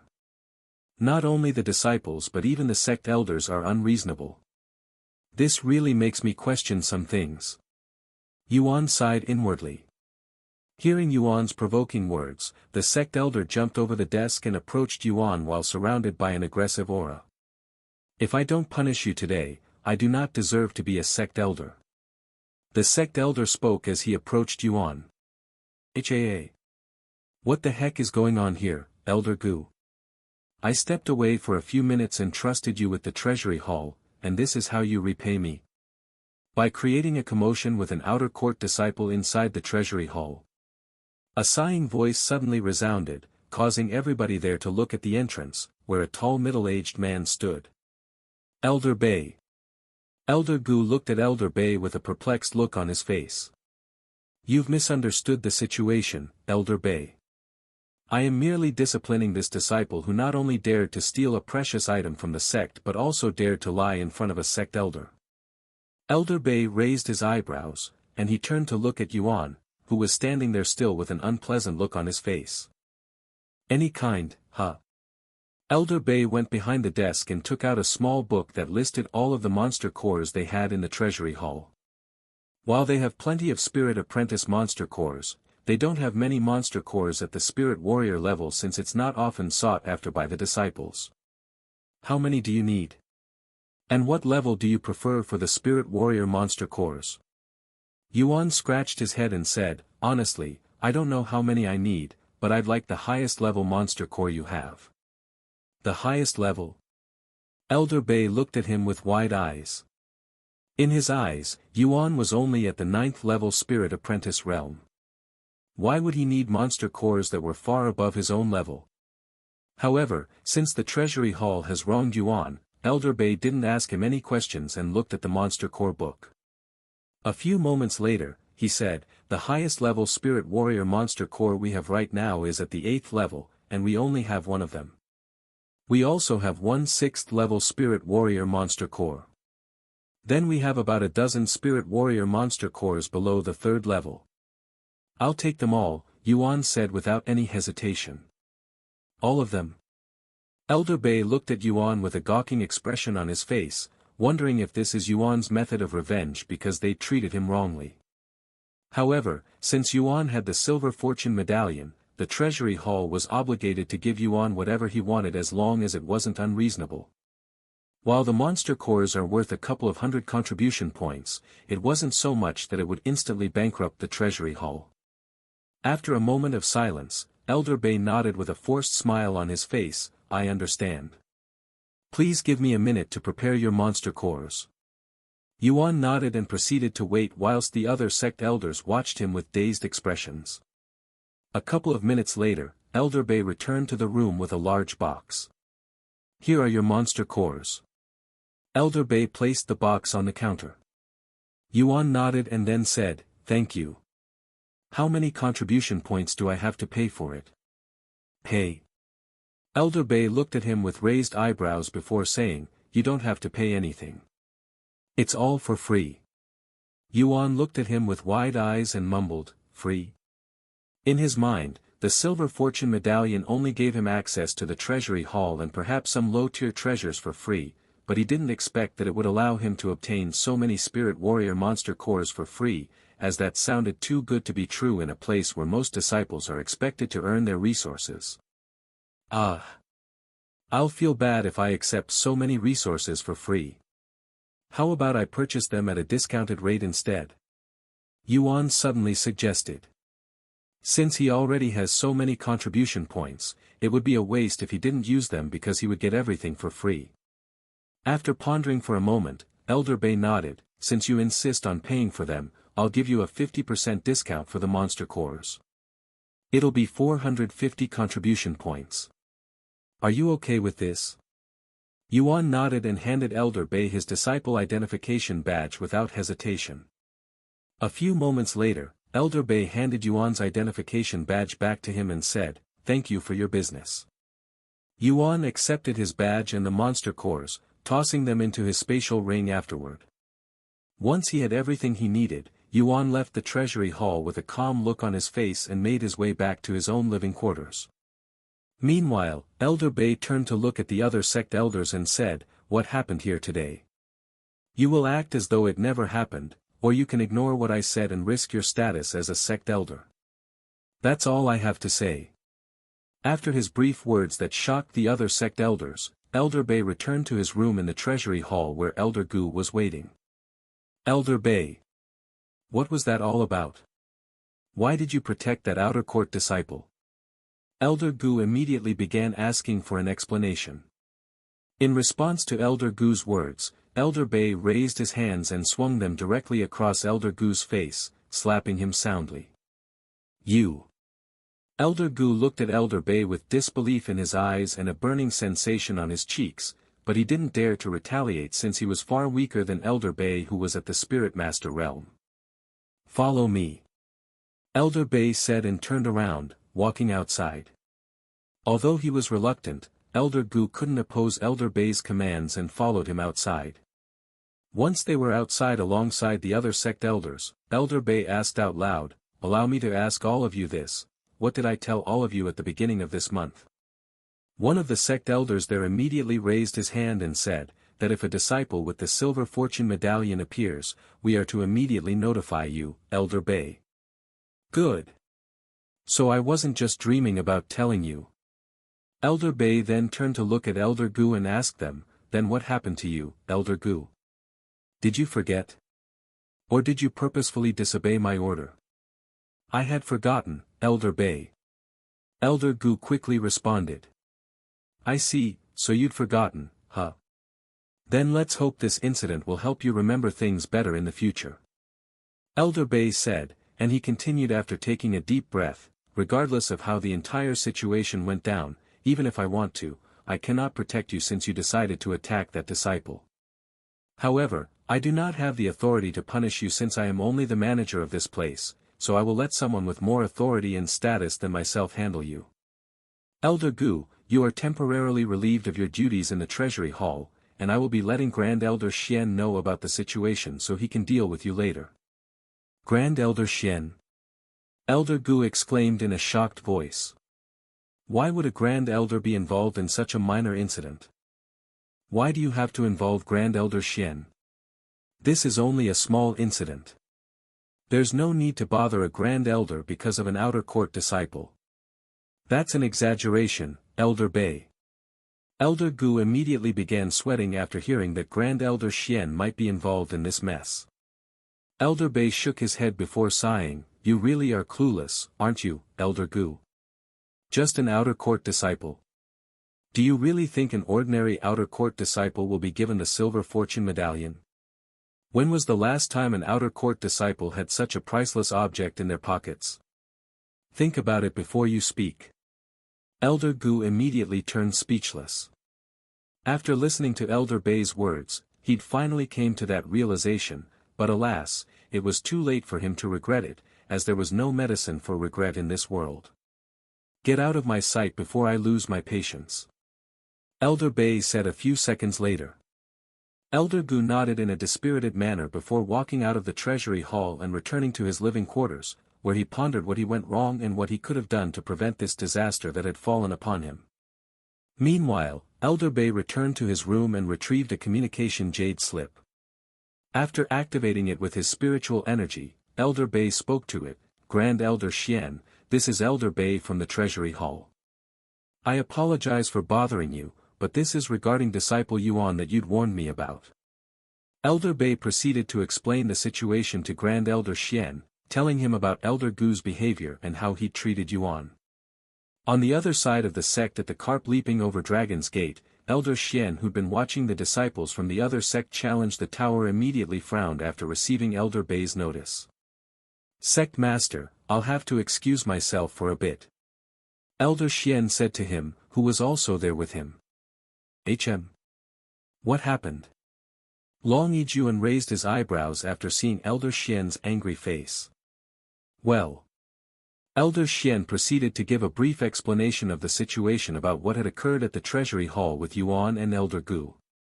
Elder Gu did what? Long Yuan exclaimed in a shocked voice after hearing the news, causing the other people there to turn and look at him with raised eyebrows, wondering what this was about. Go deal with him quickly. If not for my current situation, I would personally see him myself. Long Yuan said in an angry voice. How could a sect elder treat Yuan in such a manner after his massive contribution to the sect? Granted that nobody in the sect knows about Yuan participating in the sect because Long Yuan had personally made it so that it wouldn't spread, there are no excuses for a sect elder to be acting like the way Elder Gu had towards any disciple. A few moments later, Elder Shien left the scene and headed towards the inner court and the Treasury Hall. Greetings, Grand Elder. The sect elders inside the Treasury Hall greeted Elder Shien the moment he stepped into their building, feeling their backs soaked in cold sweats, as they didn't expect Elder Shien to appear so quickly. Tell me everything that happened. Elder Shien spoke in a calm yet commanding voice. One by one, the sect elders gave their side of the story and what they saw during the incident. I understand. Thank you.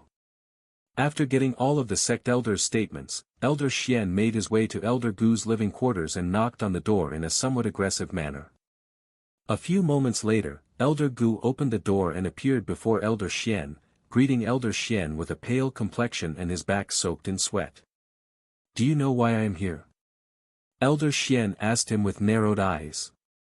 I do. Elder Gu nodded in a timid manner. Before I say anything, I'll give you an opportunity to explain yourself and tell me your side of the story, said Elder Shien. Thank you, Grand Elder. Elder Gu proceeded to explain the situation to him and how he thought Yuan had stolen the silver fortune medallion because it wasn't possible for an outer court disciple to have such a thing. However, Elder Gu also subtly blamed Yuan for being aggressive and disrespectful to him, hence why he lost his temper and tried to force him out of the treasury hall. Elder Shien's eyebrows twitched when Elder Gu called Yuan disrespectful and aggressive. Although he didn't say anything, Elder Shien didn't believe even for a second that Yuan, who was as innocent as a child, would behave in such a manner without any reason. A few minutes later, once Elder Gu finished explaining himself, Elder Shien spoke in a low but grim voice, "You claimed that disciple Yuan had disrespected you and even provoked you to attack him, but I cannot imagine someone like him doing such a thing. Although I may not have known him for long, I have known him long enough to know what kind of person he is." As for the silver fortune medallion, Elder Bei had already warned everyone in the building about it, so you can only blame yourself for forgetting about it. Elder Gu, your behavior today has greatly disappointed the sect master and me. Therefore, as of this moment, you are no longer a disciple of the Dragon Essence Temple. What? You're going to kick me out of the sect over a small mistake? Because of a mere outer court disciple? This isn't fair at all and totally not justified. It's not like I'd broken any sect rules either. You cannot do this to me, Grand Elder. Elder Gu couldn't believe his ears. However, Elder Shien shook his head and said, "You have no idea who that outer court disciple is, nor do you have any idea how much the sect values his presence. If you chased him out of the sect, even 1,000,000 of your lives would not be able to compensate for such a loss. Even 1,000,000 of my lives cannot compare to that outer court disciple's." Elder Gu stared at Elder Shien with a dazed look on his face, his gaze filled with disbelief.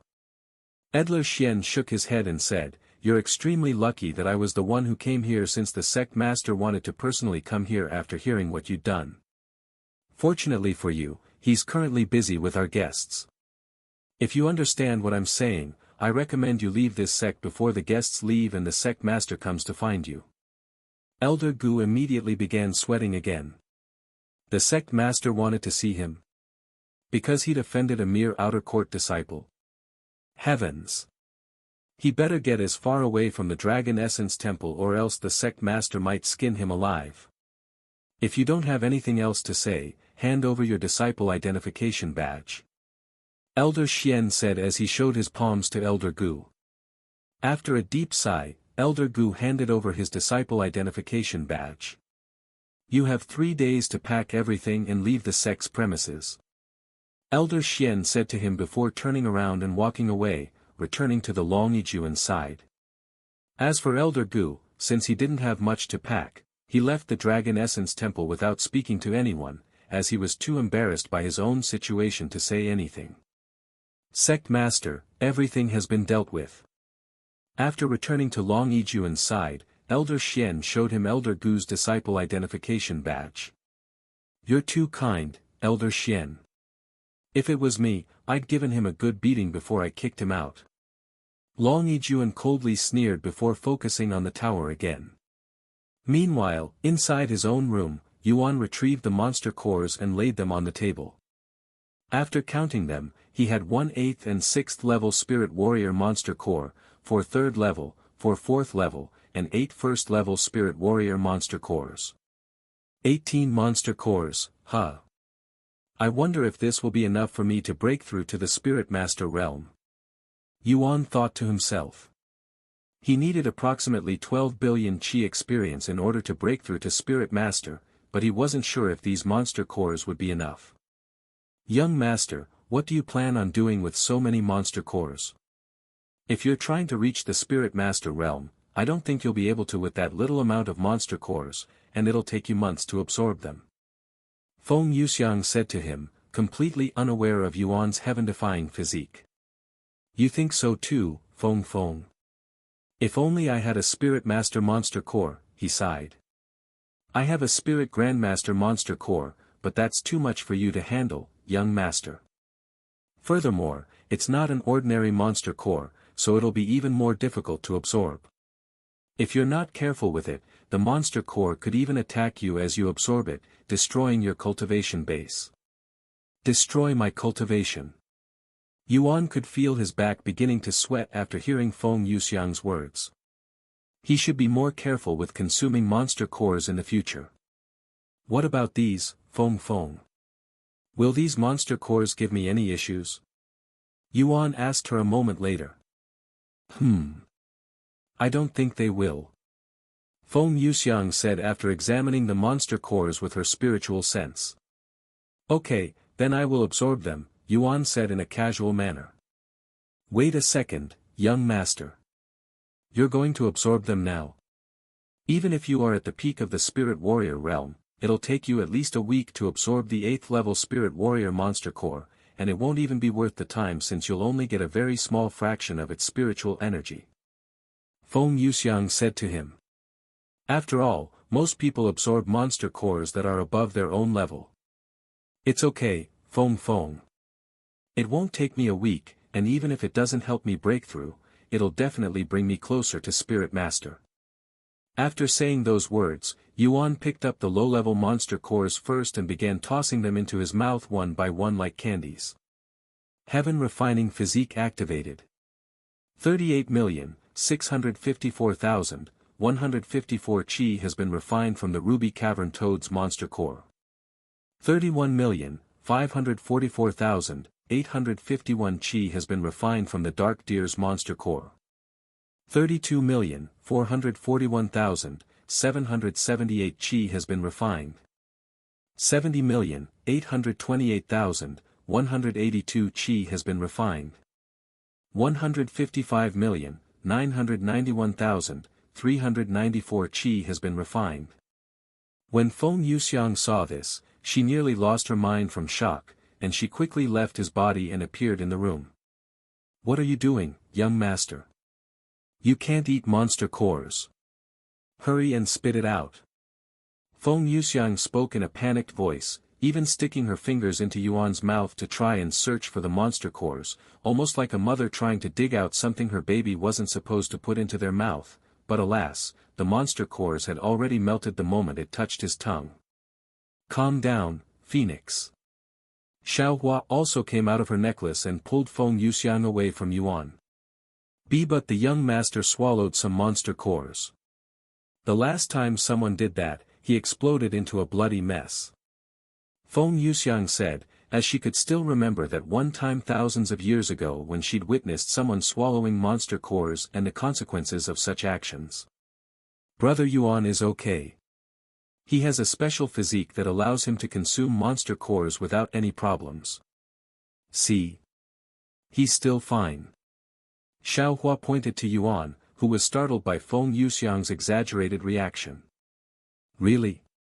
Feng Yuxiang wiped the tears that had gathered in the corner of her eyes after realizing that Yuan hadn't exploded into a bloody mess yet.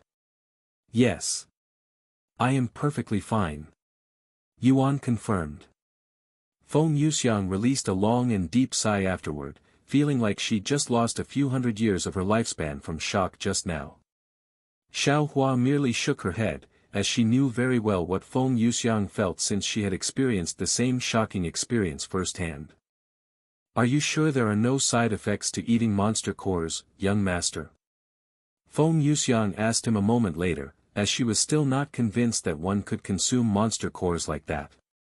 Look, I'll even eat another one to prove to you that nothing happens, Yuan said to her as he popped another monster core into his mouth and swallowed it. Heaven Refining Physique activated.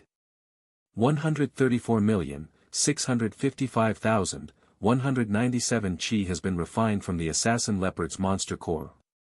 Feng Yuxiang experienced another minor heart attack after seeing Yuan eat another monster core. Brother Yuan has been doing this way before he met you and nothing bad has happened to him yet, so we can assume that it's safe, Xiaohua said a moment later. After a moment of silence, Feng Yuxiang spoke in a dazed voice, Young master, if you don't mind, can you tell me what kind of physique you have that allows you to consume monster cores like that? I have never heard of such a heaven-defying physique even in the upper heavens. Yuan nodded and said, Heaven-refining physique. Heaven-refining physique. Feng Yuxiang raised her slender eyebrows in a manner as she has never heard of such a thing before. Then she closed her eyes to ponder. After many moments of silence, she suddenly snapped her eyes open and shouted in a voice of realization, "That's right. I have heard of this physique before." Eh? Really?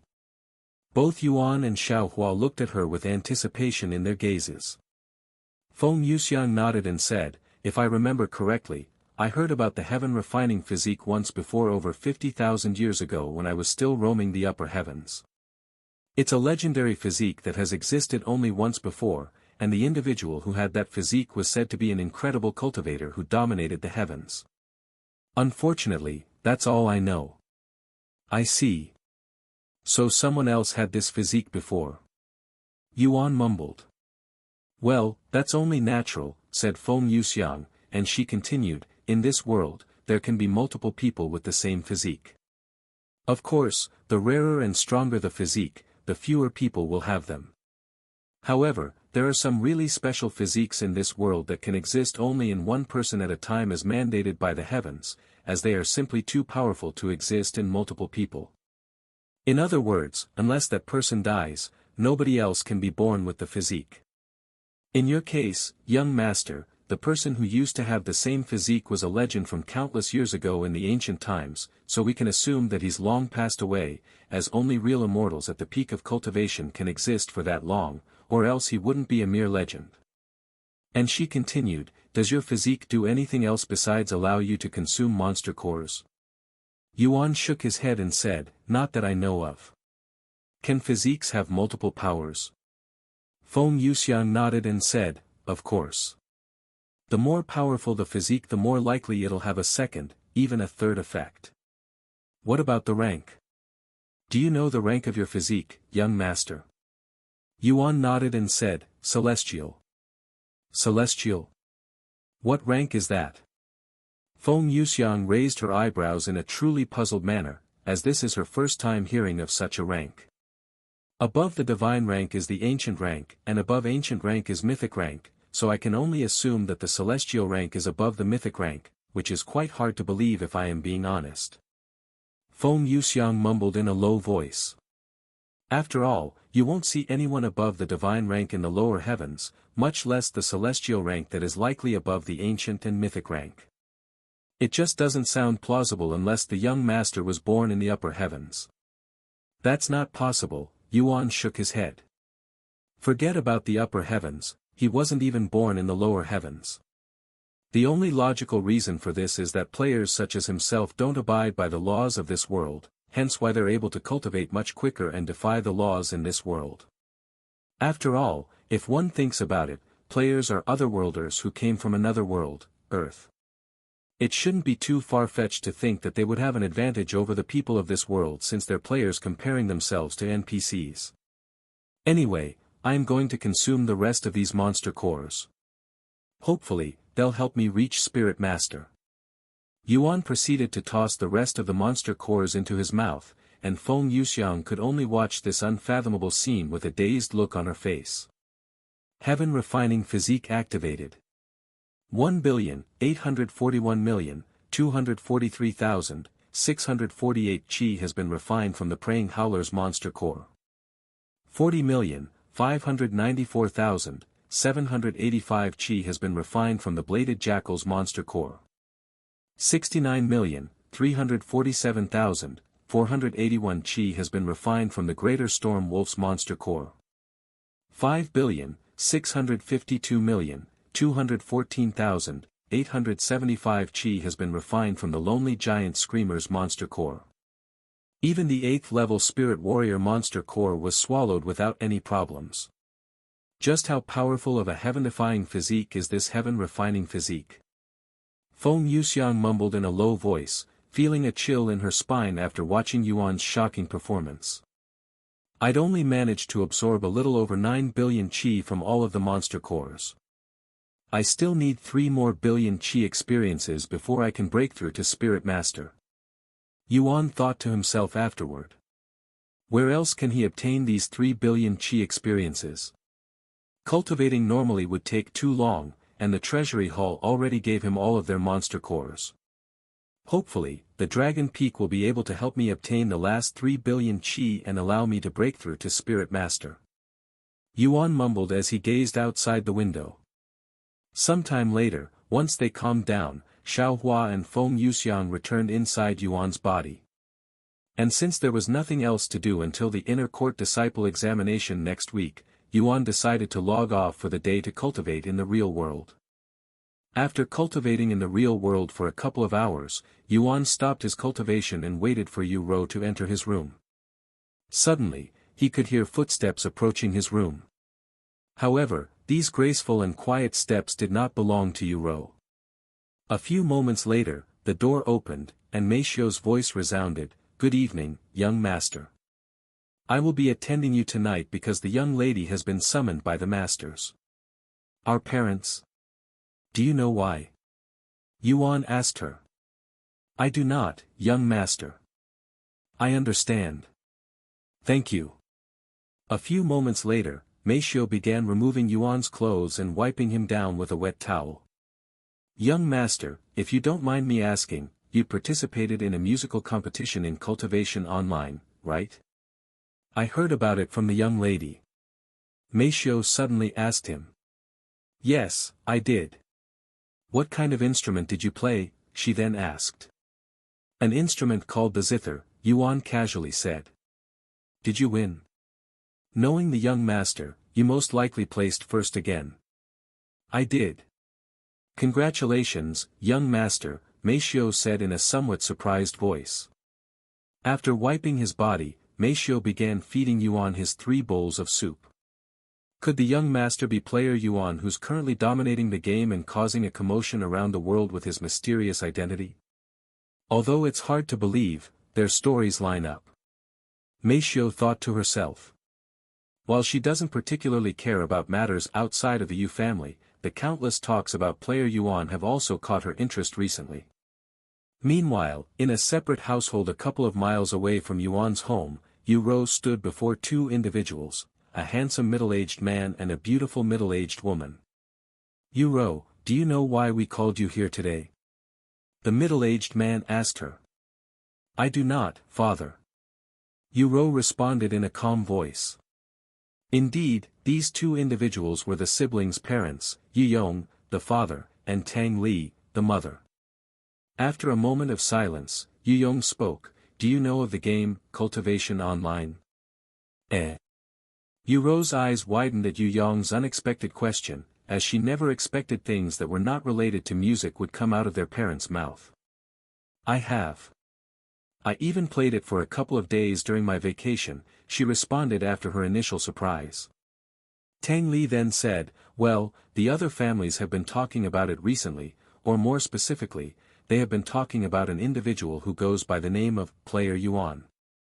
Do you know of this person?" "I do. He's all over the internet, after all."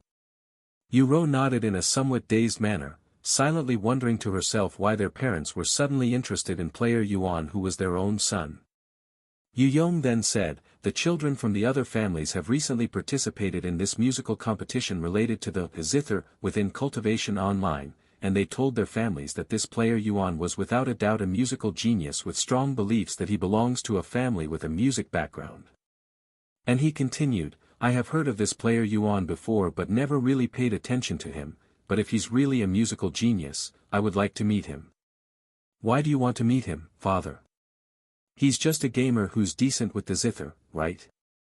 Even if he's a genius with the zither, there's no guarantee that he could play the other instruments as well. Furthermore, nobody plays the zither anymore." Yu Rou asked him. "It doesn't matter how many instruments he can play. Our company is always looking for talented people, and if this Player Yuan is as talented as they say, I want him to play for my company," Yu Yong said. Yu Rou shook her head and said, "I'm afraid that's impossible for now, father. Everybody has been looking for Player Yuan's real identity since the game started weeks ago, but nobody has been able to learn anything to date." "I know, I have been researching about him as well. However, I don't believe that he'll be able to hide his identity forever.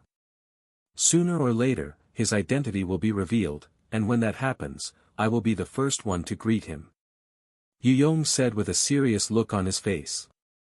Anyways, the reason I called you here today is to let you know that we will begin doing our tours in Cultivation Online instead of the real world, as that seems to be the trend nowadays.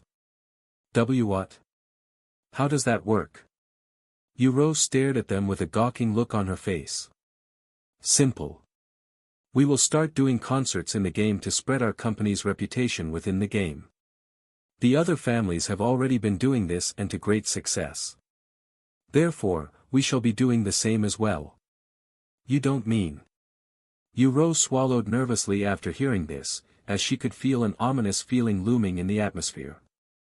I've heard from others that even people who cannot see or move in the real world can operate like they're perfectly healthy inside the game. If that's the case, then we can have Yuan play the game and start playing instruments again within the game. He has been useless for far too long, and it's about time he steps onto the stage again, albeit a virtual one. Yuan silently gritted her teeth when she heard this, yet she didn't know what she could say at this moment. What? What if Brother Tian doesn't want to do it? Yuan asked a moment later. Tang Li then spoke in a cold voice, he doesn't have a choice in this. If he doesn't want to do it, then we will simply disown him and kick him out of the house, as we have no use for someone who does nothing but eat up our money and resources. It's not cheap maintaining someone in his condition even for us, after all. That's unreasonable, mother. Where will Brother Tian go if you kick him out? He cannot do anything by himself, either. You cannot do this to him. Yuan immediately said. How dare you raise your voice at me, Yuan? Tang Li shouted back, and then she continued, we have spent hundreds of millions of dollars in these last 10 years on that boy's medical bill hoping that he can be healed. However, it's very clear to us that his condition is permanent. If that's the case, why should we continue to waste our money on someone like him? There are things in life you must give up, even if that thing is family. But Brother Tian has brought fame and reputation to our family and company. How can you throw him away like trash after everything he's done for the family? He'd even sacrificed his childhood so that our family could prosper. Yuan did not care about getting scolded and continued to defend Tian, as she cannot imagine a life without him. It is true that his talents have brought our family and company to the peak of the musical world, that we won't deny. However, we've paid him back and more with the millions we've spent on him for the last 10 years. If he doesn't want to continue contributing to the family, then there's no reason for him to remain in this family. We've thought long and hard about this, and this is our decision. If you don't want that, then it'd be in your best interest to convince Tian to comply with our request and play for the family again. Yuan said to her with a stern expression on his face. I understand. Yuan said after a moment of silence. Sometime later, Yuan left her parents' living quarters and returned to her own place. On her way home, she pondered how she should relay this news to Tian and convince him to play for the family again. Once she'd returned, Yuan went straight to Yuan's room. However, she didn't immediately enter his room and stood outside in front of the doors for many minutes. What's wrong, Yuan? Yuan's voice resounded from inside the room. Yuan took a deep breath before entering the room, and she said in a solemn voice, I spoke with father and mother today. I know. Mei Xiu told me. Yuan said. What did you talk about this time? Did your grades lower again? Yuan spoke in a joking voice. However, Yuan didn't smile, nor did she respond to his question. What's the matter, Yuan? Yuan asked her, feeling something amiss from the quiet atmosphere. Well. You might not like what I am about to tell you, but this is something I must tell you, Yuan said, and she began telling him about what had occurred at her meeting with their parents as well as the conversation. Because the other families have been bringing their music into Cultivation Online, mother and father decided to do the same, and they want you to start playing the instruments again. Yuan said to him, leaving out the part about disowning him if he refuses for now. Yuan immediately became speechless after listening to Yuan's words, and after a long moment of silence, he spoke, so. They want me to repeat what I did when I was young in Cultivation Online. Yes, they want you to start playing the game but purely focusing on music. After another moment of silence, Yuan said in a sighing voice, "If I hadn't experienced the beautiful world that is Cultivation Online, I would have probably agreed. However, I have many things to do inside the game, so I won't have time to do what they want me to. Even if I do have time, I refuse to play the instrument for them." Yuro began sweating when she heard Yuan's decision, and she began trying to convince him, "Why don't you think about it again, brother? You'll be able to return to your previous spotlight, and people will finally stop looking down on you. I also want to hear you play music again." However, Yuan remained reluctant and said, "There's no need for me to think about it. I want to explore the cultivation world of my own free will. If you want to listen to my music, just let me know and I'll play for you, Yuro." It was Yuro's turn to remain silent this time, and after a long moment of silence, she spoke in almost a crying voice, "Brother. I didn't want to tell you this at first because I know it'll hurt you, but Mother and Father said that if you don't comply, they'll disown you and kick you out of the house." "Oh. Is that so?" Even though Yuan's voice remained somewhat calm, he could feel a painful sensation in his heart for a few seconds after learning that he might be disowned. After all, anybody would feel betrayed if their parents said they'd disown them non-jokingly. Sometime later, Yuan said in a calm yet somewhat cold voice, "If they are going to disown me purely because I don't want to work as a puppet for them again, then they can disown me. I don't want to spend the rest of my life as a puppet. Instead, I want to live the rest of my life to the fullest so I don't have any regrets when I inevitably pass." "But where are you going to go, brother? Think about this for a second. You won't be able to survive by yourself. And don't make it sound like you're going to die anytime soon because you're not. Even Dr. Wang said that you're growing healthier. It'll be okay, Yuro. I will figure something out, and this is a good opportunity to finally set you free from your responsibilities and live a normal life." "No. I don't want that. I want to continue taking care of you forever." Yuro quickly refused. "You know you can't do that, Yuro. After all, you also have your own life to live." Yuan sighed, wondering what he can say to convince his little sister to give up on him so that she could also live her life to its fullest. "Yuro, how about we end this conversation here today? I would like to think about it some more, alone," Yuan suddenly suggested. After a moment of silence, Yuro said, "Okay. I'll leave you alone for tonight. Please think about this carefully, brother. I don't want to be separated from you."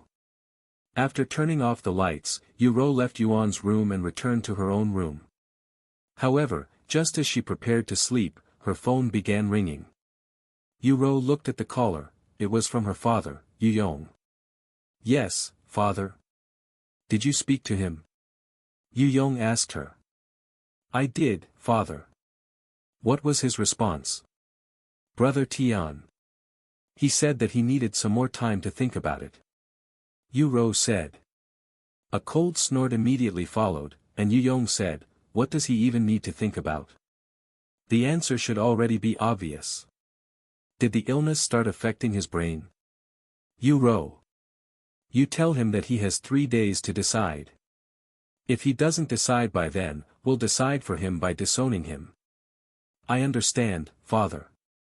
I'll tell Brother Tian. Yuro tossed her phone on the bed after Yuyong ended the call. Plop. Yuro's body suddenly collapsed onto the bed in an exhausted manner. How did it come to this? I just wanted to live a peaceful life with Brother Tian even if I had to take care of him forever. She sighed. Meanwhile, inside his own room, Yuan tossed his plan to cultivate for the night and began pondering what he should do now that he's been thrown into this difficult situation so suddenly. As much as he wanted to remain inside the family and stay with Yuro, he didn't want to continue playing the instruments just so his family, mostly his parents, could feed off his fame and hard work. Furthermore, if his family disowns him, he will finally have a good excuse to tell Yuro to stop taking care of him so she could also live a normal life. The cultivation world. I want to explore more of it, every nook and cranny if possible. But that won't be possible if I spend most if not all of my time playing the instruments like I used to. But How am I supposed to live alone when my body is like this? Like Yu had said, I cannot survive by myself. Even if I can somehow manage by myself, where can I go? Wait. I should have a bank account with a couple of thousands inside. Maybe I can use that money to move out and then find some way to earn more money. But how can I earn money when I'm in this condition? If only I can earn money just by playing Cultivation Online. Yuan proceeded to spend the entire night thinking about his plan just in case his family really decided to disown him. The following morning, Yu came to his room, and she asked him in a tired voice, almost like she didn't get any sleep, "Brother. Did you think about it?" "Father. He said you only have 3 days to decide or he'll disown you." "I don't need 3 days to decide, since I have already come to a decision," Yuan said, and he continued, "I know you want me to stay here, but I really don't want to give up my freedom even in Cultivation Online as I had in the past. I know you don't want this, but I also want you to live your life without any large responsibilities like taking care of me every day, and it's not like we're not going to see each other ever again. But where are you going to go? Who will take care of you? How are you going to survive?" Yu asked him. "You're probably going to laugh at me for saying this after what I just said, but I'll need your help for a few more things if I want to live by myself. Can you do that for me? If not, I'll just let fate decide my life," Yuan said in a sighing voice. After a moment of silence, Yu sighed, "What do you need me to do for you, brother? I'll hear you out at least. What's your plan?" "I should have an account with a few $1,000s inside, and I'll use that money to move to another place, which should last me a couple of months. I'll also use some of that money to hire someone who can take care of me in your place. This way, you won't have to worry about me as much anymore. However, I'll need someone you can trust to take care of me. I also plan on making money, but I'm not sure how I can do that at the moment.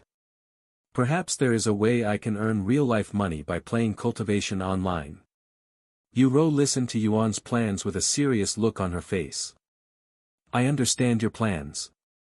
Yu spoke after pondering for a moment, and she continued, "I guess you can use that money to move out of the house and hire a maid or something, but who will fit that role? I don't think there is anyone that I trust enough to take care of you every day.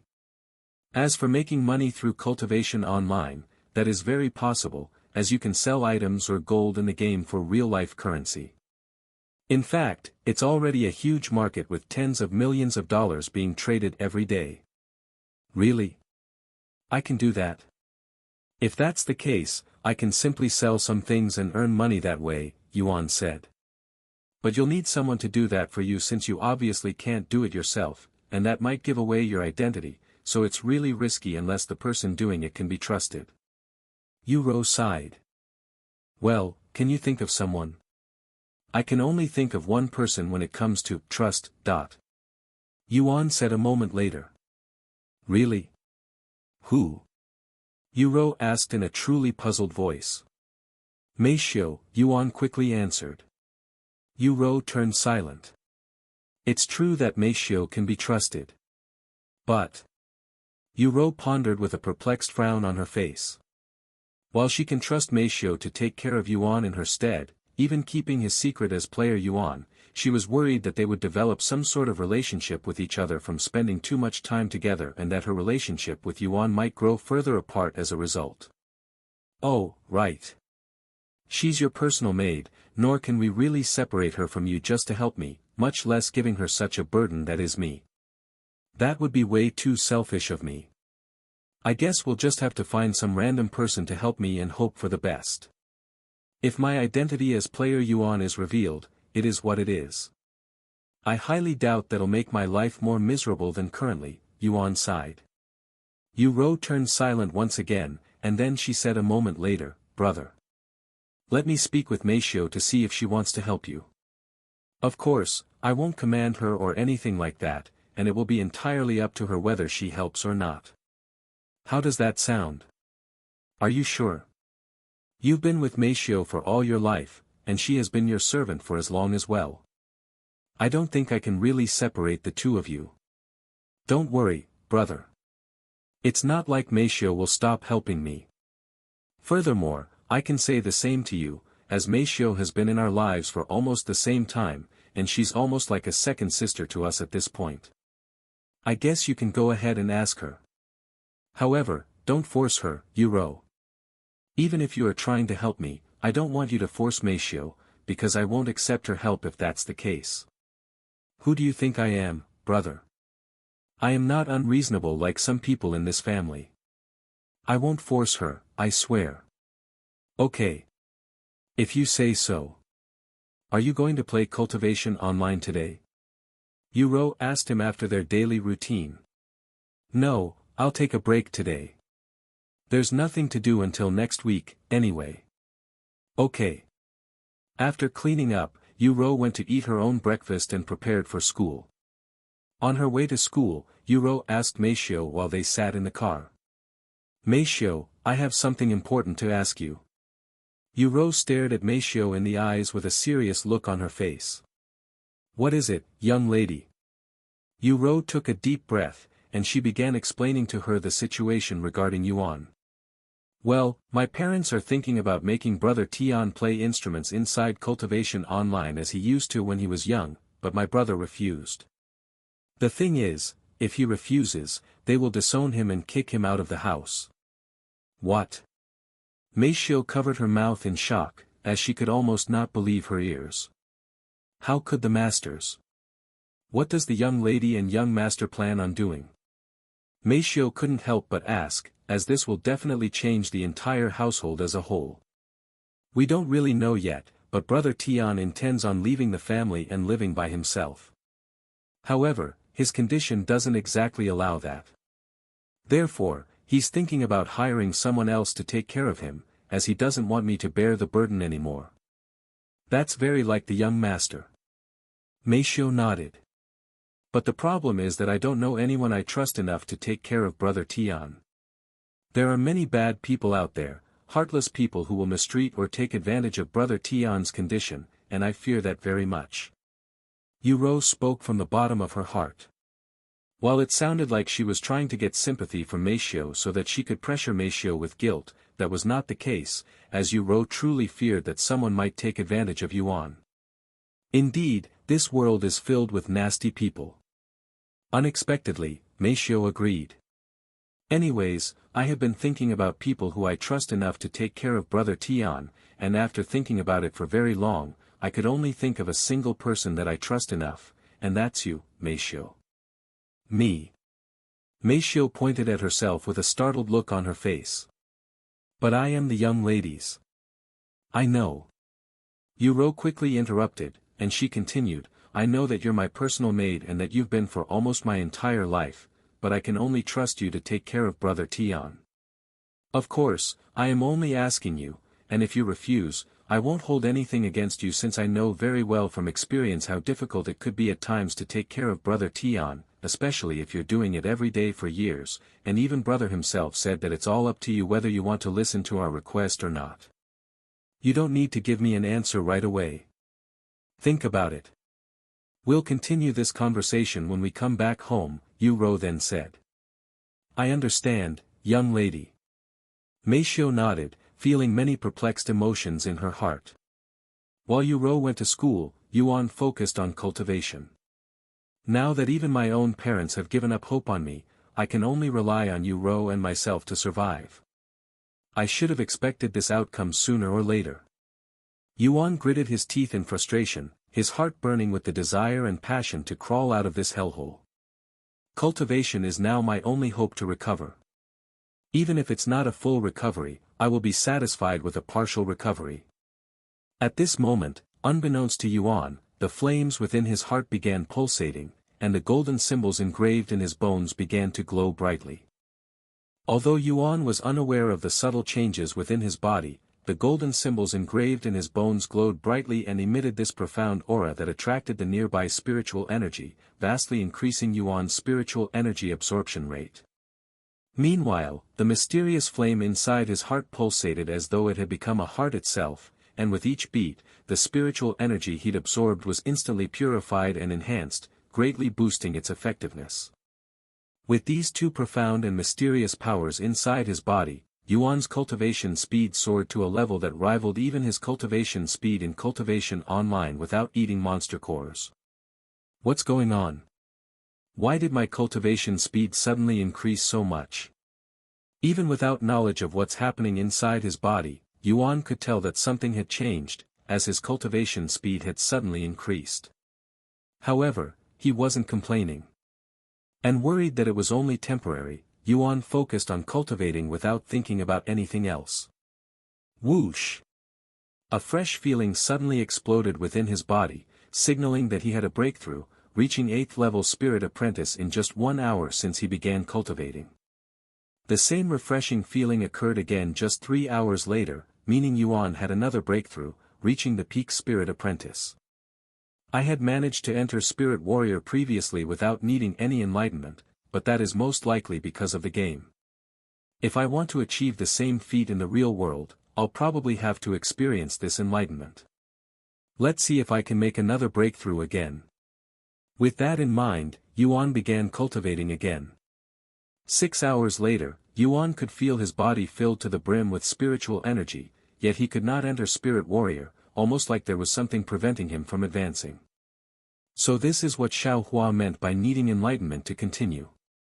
However, how does one achieve enlightenment? Yuan began pondering. But alas, no matter how much he thought about it, he had zero clues about enlightenment. I should ask Xiaohua about it tomorrow. Meanwhile, after school, Yuro got into her limousine with Meishio. Once the door closed and the car began moving, they resumed their conversation from this morning. Have you thought about it, Meishio? Yuro asked her. Meishio nodded, and then she spoke. Young lady, if you don't mind me asking, what will happen to us if I decide to help the young master? Will I still be serving you? I want you to focus on taking care of my brother, and I don't want to overwork you, so I'll find someone else to take care of my needs. Don't worry, it's not like you're fired. You're just being hired by my brother instead. Yuro said. I'll even pay you for him. This way, Brother Tian will have less burden. I don't really care for the money, young lady. If money is my only reason to work for you, I would have left long ago since I have already saved up enough money to quit my job. Meishio said. And she continued, I know how much the young master means to you, and I am also indebted to the young master for many things in the past, so if the both of you need my help, I'll do my best. Does this mean you're willing to take care of Brother Tian? Yuro asked her for confirmation. Meishio nodded with a slight smile on her face, and she said, only if the young lady allows me to continue working for her even if I am already taking care of the young master.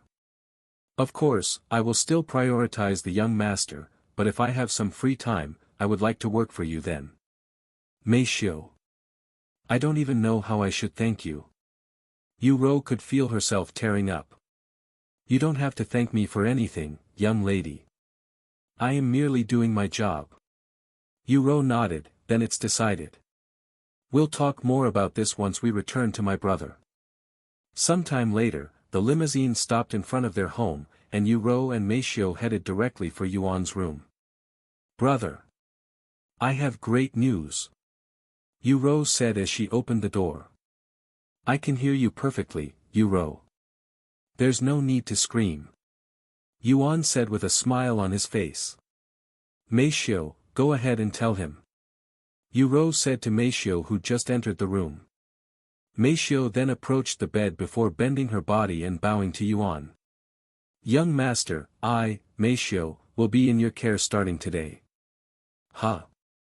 Does this mean you're willing to leave Yuro's side to come work for me? If that's the case, I should be the one saying that. Yuan said in a somewhat dazed voice. Yes, but I won't be leaving the young lady's side. I have decided to work for the both of you, as I've been trained for this very purpose. Meishio said. Isn't this great, brother? Now that we have taken care of your caretaker problem, we only have 2 more problems left. Your new home Anne. Yuro suddenly stopped in the middle of her sentence. She then went to close the door and continued in a lower voice, Meishio, we're about to tell you a very big secret that you must not reveal to anybody, not even my parents, okay? Not even the masters. Meisho swallowed nervously. What kind of secret are they going to tell her? Can you promise to not tell another soul, Meisho? This secret is very related to taking care of Brother Tian as well. Meisho nodded with a serious look and said, I promise, young lady, that I won't tell another soul even if I'm tortured to death. That's a little bit extreme but okay. Yuro was taken aback by Meisho's seriousness. Anyway, do you know about player Yuan? The player that everybody has been talking about recently? Well, that's... Before Yuro could even finish her sentence, Meisho interrupted and said, Player Yuan is the young master, right? I know. Eh? Yuro stared at her with a shocked face. Wait a second. You knew? How did you know that I was player Yuan? And how long have you known about it? Yuan asked Meisho after a moment of silence since Yuro was too shocked to speak. I'm pretty sure we'd kept it hidden pretty well. I think. The musical competition, that's how I learned it, Meisho said in a calm voice.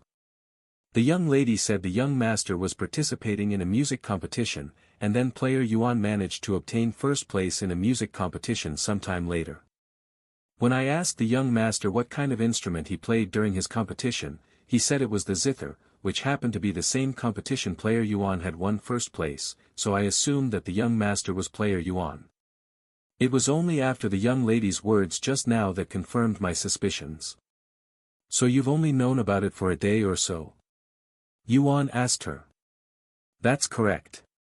You didn't tell anybody else about this, did you? Yuro finally asked her. Of course not, young lady. It was only a suspicion until just now, anyway. Meisho shook her head. Well. Since you already know, this will make things much easier for us. Brother Tian will need to earn money in the future, and he intends on selling some things in Cultivation Online for real money. However, it's obvious that he won't be able to do that by himself, so you'll do that for him, hence why not just anyone can do this job. Meisho nodded, I understand. By the way, Brother Tian, while you've already decided to leave the family, let's wait until the last day so we have more time to prepare. Although we've found someone to take care of you, we still need to look for a new home for you. It's the weekend tomorrow, so I'll call some people and see if they have a place. After all, I'd rather you stay with someone I know. Okay, Yuan said. Yuro and Meisho left the room to prepare dinner for Yuan. An hour later, Yuro returned to the room to take care of his needs. Yuro, I want to play tonight. I've slept enough this morning. Okay. Yuro said as she fixed his long hair and placed the console on his head before turning the power on. While Yuan entered the game, Yuro cleaned the place and left his room. Meanwhile, Yuan summoned Xiao Hua. Xiao Hua, I have a question regarding something you'd said before. When a cultivator reaches peak spirit apprentice, they must experience enlightenment before they can break through to spirit warrior, correct? That's right. Xiao Hua nodded. What exactly is this enlightenment? Are there any tricks to it? Why do you want to know, Brother Yuan? You're already a spirit warrior and even about to become a spirit master. Xiao Hua asked him. Well. I am just curious about it since I never got to experience it for myself. Furthermore, it might help me if I need to experience enlightenment for spirit master. Xiao Hua nodded and then said, Close your eyes, Brother Yuan. Yuan didn't question her and closed his eyes. Once Yuan closed his eyes, Xiao Hua lifted her small hands and poked Yuan between his eyebrows with her finger. A small light appeared between Yuan's forehead for a split second before disappearing. Meanwhile, inside Yuan's head, he was experiencing enlightenment. However, it was not his own enlightenment. Instead, it was Xiao Hua's enlightenment when she first broke through to Spirit Warrior, and she was merely sharing her experience with him through a mysterious technique. So this is what enlightenment feels like, huh? Yuan mumbled, and he opened his eyes a few seconds later. Although it felt much longer inside his head, it only lasted a few seconds in reality. There are really no tricks to receiving enlightenment, Brother Yuan. However, it might help you if you have felt it before. I see. Thanks a bunch, Xiao Hua. I'll see you again tomorrow. Yuan immediately logged off and began trying to gain enlightenment for himself while the feeling was still fresh. After taking a deep breath, Yuan recalled what he'd experienced just now and began cultivating with that in mind. Yuan quickly entered a tranquil state of mind where he thought of nothing, almost like he was half asleep. A few hours later, Yuan felt as though the invisible wall that had been blocking him from progressing had suddenly collapsed, allowing his spiritual energy to flow forward, breaking through to Spirit Warrior. Whoosh!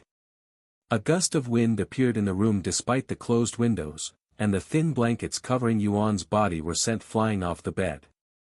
In this dark room with all light sources turned off, a faint golden light could be seen around Yuan's body at this moment, and inside Yuan's body, he could feel a tingly sensation coursing through his veins across his body.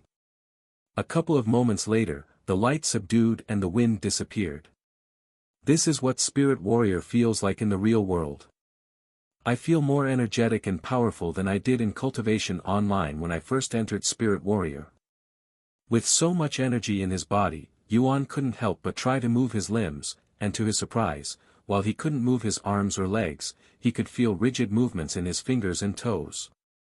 I can move. Even though he was barely able to move his fingers and toes for a few seconds, Yuan was ecstatic about this small change, as this meant that he still has hopes for recovery. And to make sure he wasn't imagining things, Yuan spent the next couple of minutes moving his fingers and toes. It's real. I am not dreaming. I can really move my body. Yuan cried inwardly. Once he'd calmed down, Yuan immediately returned to cultivating. If reaching Spirit Warrior helped him recover some control over his own body, what will happen once he reaches Spirit Master and above? Will he be able to move his limbs next? Maybe he'll even be able to walk again. Even though he'd broken through to Spirit Warrior, Yuan's cultivation speed did not slow down. Instead, it grew even stronger. In fact, he was absorbing the spiritual energy around him so quickly that it created a very subtle wind in the room, almost like there was a fan on low power inside the room. By the time morning came, Yuan had advanced another level, reaching second-level Spirit Warrior. Meanwhile, after waking up, Yu-Ro immediately went to prepare breakfast. Why's the blanket on the floor? Yu-Ro thought to herself when she entered the room and saw the blanket on the floor. The windows were closed, so it couldn't have been the wind. However, she didn't think much about it and proceeded with her daily routine. A few hours later, after feeding Yuan and cleaning him up, Yu-Ro prepared for her morning practice. After morning practice was finished, Yu-Ro returned to her room. However, instead of surfing the internet or playing Cultivation Online as she'd planned, Yu-Ro looked through the contacts on her phone and began calling people she trusted. And while there were a lot of contacts on her phone, only a couple of them truly mattered to her. Yu-Ro picked one of these trusted contacts and called it. Ring. A few rings later, someone picked up the phone. Good morning, young lady. Do you need me for something? Did something happen to the young master? Dr. Wang's voice resounded through the phone. Dr. Wang, how are you doing? Although this is related to Brother Tian, it's not what you are thinking. Yu-Ro said, and she continued, due to a few unexpected circumstances, Brother Tian, he's looking for a new place to stay, and I was wondering if you have any places that you're willing to rent to him. Huh? As Yu-Ro had expected, Dr. Wang made a puzzled noise behind the phone and turned silent for a moment. If you don't mind me asking, why is the young master looking for a new place to stay? What's wrong with his current room? Did he release impurities again? Dr. Wang asked. No, it's nothing like that. I wished it was that simple, Yu-Ro sighed. She continued, well. Brother Tian might get kicked out of the house, so we have to look for a new place for him to stay, and I'd prefer it if he rents a place from someone we trust. What? Why would the young master be kicked out of the house? Dr. Wang's flabbergasted voice resounded. It's a long story. Yu sighed, and she proceeded to explain the situation to Dr. Wang, mostly because he'll be affected by it sooner or later. After all, once their parents disown Yuan, they will no longer pay for his medical bills. Even if Dr. Wang is a very generous individual, there's no way he'd continue treating Yuan without any payments that would cost him millions each year. Heavens! I can't believe it. To think they'd disown the young master over something like this. Dr. Wang was truly speechless. Don't worry, Dr. Wang. Even if my parents will no longer pay for Brother Tian's treatment, we'll pay for it instead. Yu said. Since she knew how much wealth player Yuan has, if Yuan sold even a portion of his in-game gold and treasures, he'll be able to pay for the medical bills and live comfortably for a while. Young lady. We can talk about that once we get there.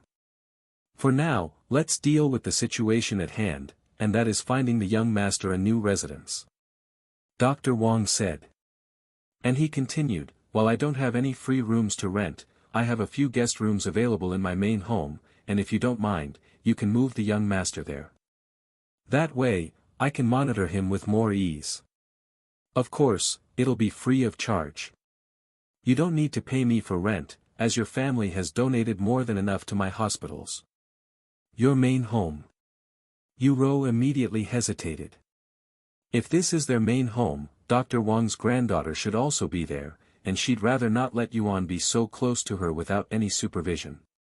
Furthermore, even though Dr. Wang said that it'd be for free, it is also a fact that Dr. Wang is on her family's payroll, so there was a natural risk to letting Yuan stay with them as well. And while it might seem natural to let a patient stay closer to their doctor if possible, Yuan is not really sick, and he hasn't needed a doctor for all these years except for weekly checkups and other things, so there was almost no risk even if there was no doctor to take care of Yuan. In fact, most of Yuan's medical expense is for checkups and trying to find out what's wrong with his body. I'll let Brother Tian live there if I cannot find anybody else to house him. Dr. Wang also lives very far away, so it won't be convenient for me if I ever want to visit him. With this in mind, Yu said, Thank you for your offer, but I can't let Brother Yuan invade your family like this, Dr. Wang. I'll see if there are any other options first. If not, I'll contact you again. I understand. My doors will be open for the young master whenever. I'm sure my granddaughter Wang Xiuying wouldn't mind having the young master here as well. Dr. Wang said. Sometime later, after ending her call with Dr. Wang, Yu called a few more people but to no avail. Looks like there's only one more person to call. Yu picked up the phone and tapped on the name Xia Jingyi. Ring. Ring. Ring. Sister Ro. I was just about to call you. Are you going to play Cultivation Online today? I just finished unboxing the console. Oh. Something else came up, so I won't be able to play this weekend. Yu said. What happened? You don't sound happy, Xia Jingyi suddenly asked. After sighing, Yu responded, I'm looking to rent a place for my brother. I don't want to go into the details, but he needs to find a new home soon. Is that so? After a moment of silence, Xia Jingyi said, Well, if you're looking for a place, how about I lend you one of the rooms in an apartment owned by my parents? You don't have to pay me anything either. It's also not too far away from our school, so you can visit him after school. Really? Yu immediately became ecstatic after hearing this. Yes. I'll let my parents know that it's occupied so they don't rent it out by accident. Xia Jingyi said. Thank you so much. I'll definitely repay you for this when I get the chance. You don't have to repay me, Sister Ro. After all, we're friends, and you've already done enough for me at school.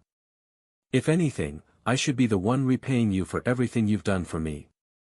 Xia Jingyi said with a warm smile on her face. After talking with Xia Jingyi for a few minutes on the phone, Yu hung up and went to Yuan's room to relay the news to him. Brother, I've found a place for you to stay at, and it's even for free. Really? How did you find this place? Yuan couldn't help but ask. Do you remember that time I mentioned my classmate who was a sweet girl? I spoke to her just now, and she said that you can move into her apartment for free. I see. Thank you, Yu, for helping me with this. None of this would have been possible without you. Yuan said. Don't even mention it. Yu chuckled. Anyway, when do you plan on moving out? I can move out now if everything is prepared, Yuan said. Well, you have someone to take care of you, and you have a place to stay. Now we just need to worry about your medical expenses and whatnot. Yu said. It's fine, Yu. I don't think I'll need to do any more checkups. After all, I've been doing it for the past 10 years without any different result, it's just a waste of money at this point.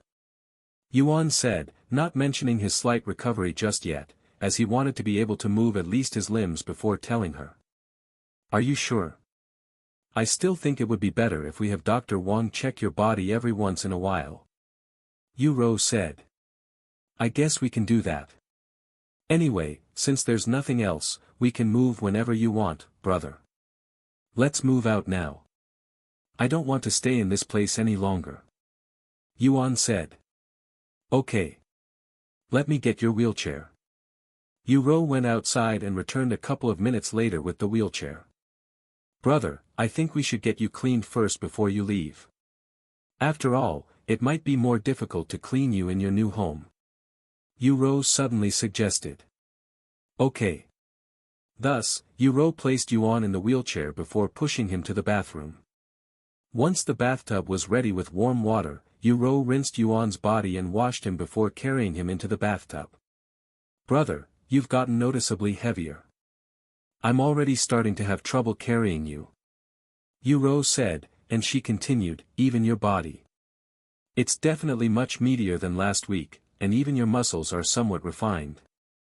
Is this because of the soup or something else? Yu was pleasantly surprised when she realized just how much Yuan's body has changed compared to last week. It would be like comparing a skeleton to a healthy body. Who knows, but isn't this a good thing? Maybe I'll even suddenly start walking again next month if it continues like this. Yuan laughed in a non-joking voice. Don't worry, bother. No matter what, I will not lose hope. Even if our parents give up, I will never give up on you. Yu said in a somewhat sobbing voice. If Yuan could turn around and see Yu's face right now, he would see tears dripping from her beautiful face. Yu.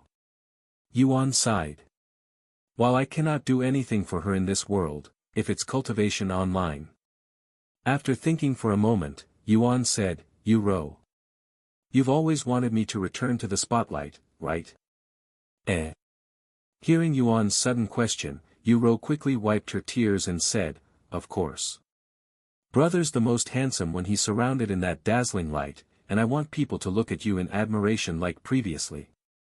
I don't know when I'll be able to return to that spotlight in this world, but in Cultivation Online, where I can use my body to its full extent and more, I'll do my best. What are you talking about, brother? You're already in the spotlight. People just don't know it's you, yet. Yu laughed slightly.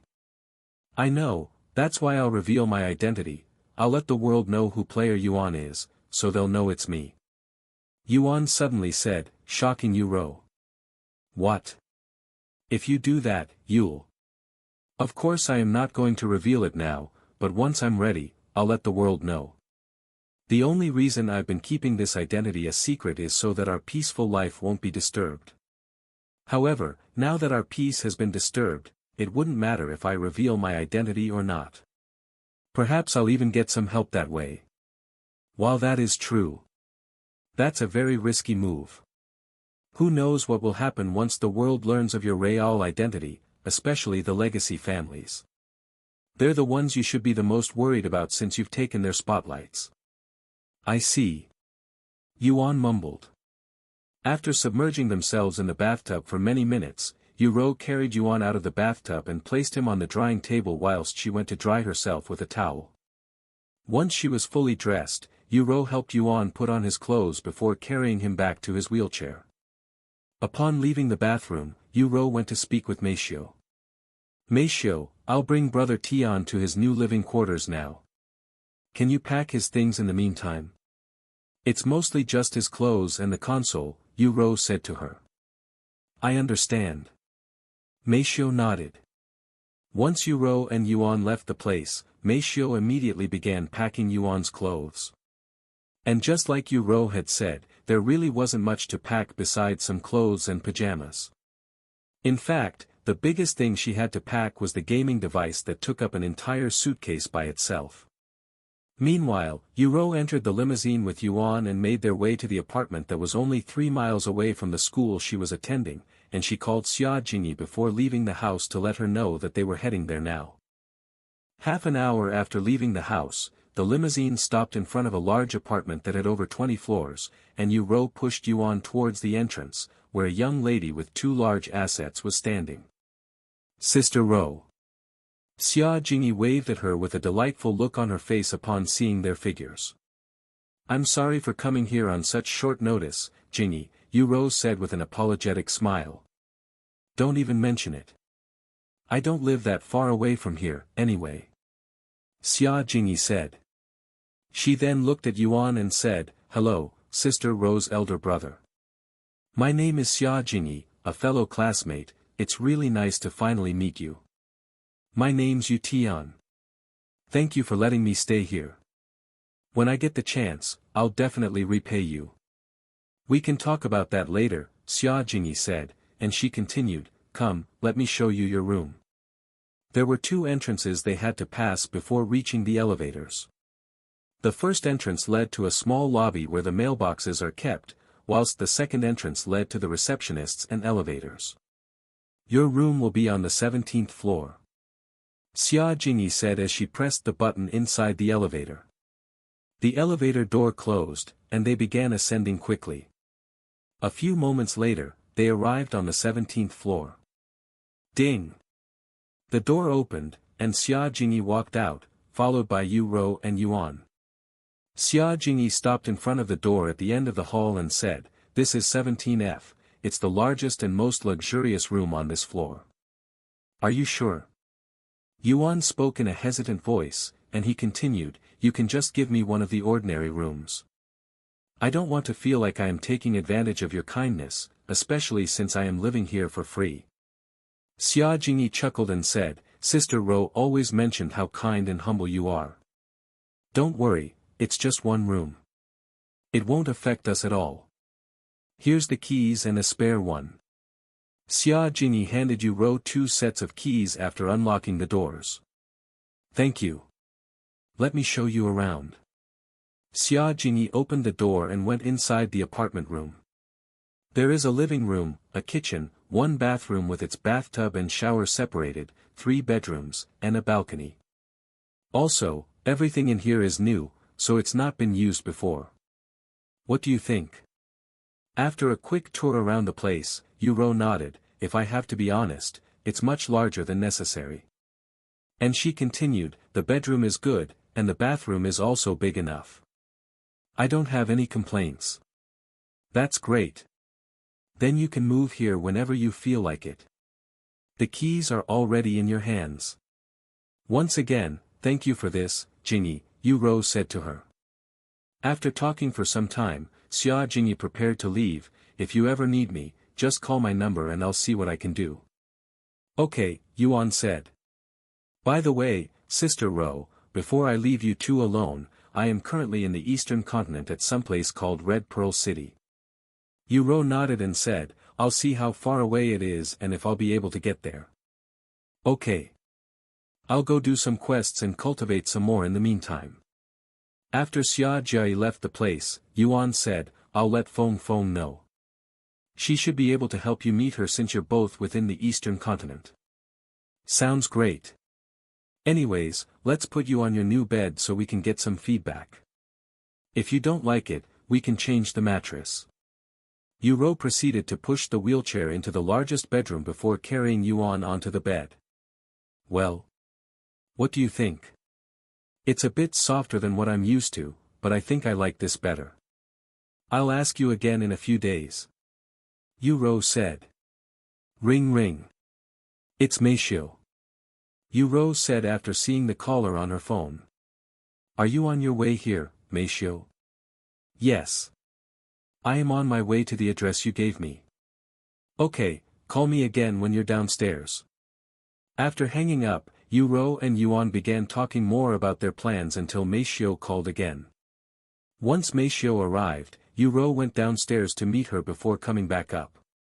This will be Brother Tian's new home. Yu gave Meishio a tour around the place. This place is very close to school, which will make things far more convenient for the both of us. Meishio nodded, and then she asked, what else needs to be done? Well, there's really nothing else to do. Oh, right. Yu suddenly recalled. We need to find a way for Brother Tian to sell his in-game items for real-life currency.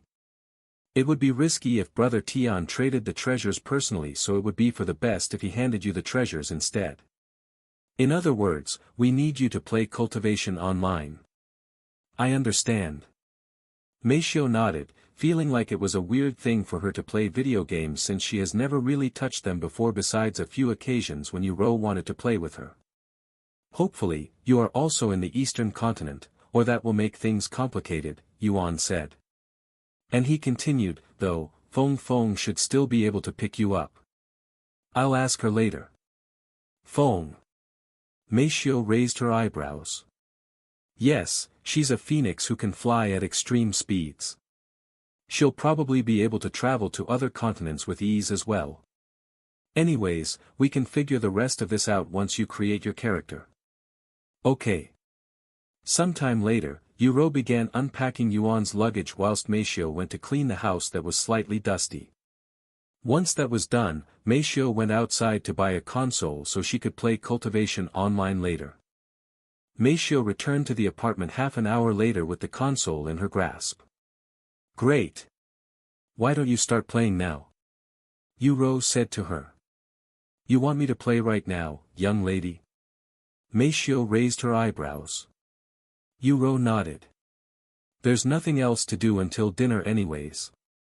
If that's what you want. Let's go to the other room. Yu and Meishio went to the room next to Yuan's room a few moments later.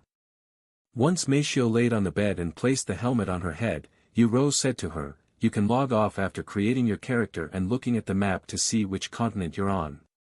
You'll be transported to one of the 4 available continents randomly, so let's pray that you end up in the Eastern continent. See you in a bit. After pressing the power button, Meishio could feel her consciousness leaving her body and moving elsewhere, feeling almost like she was ascending to heaven or something similar.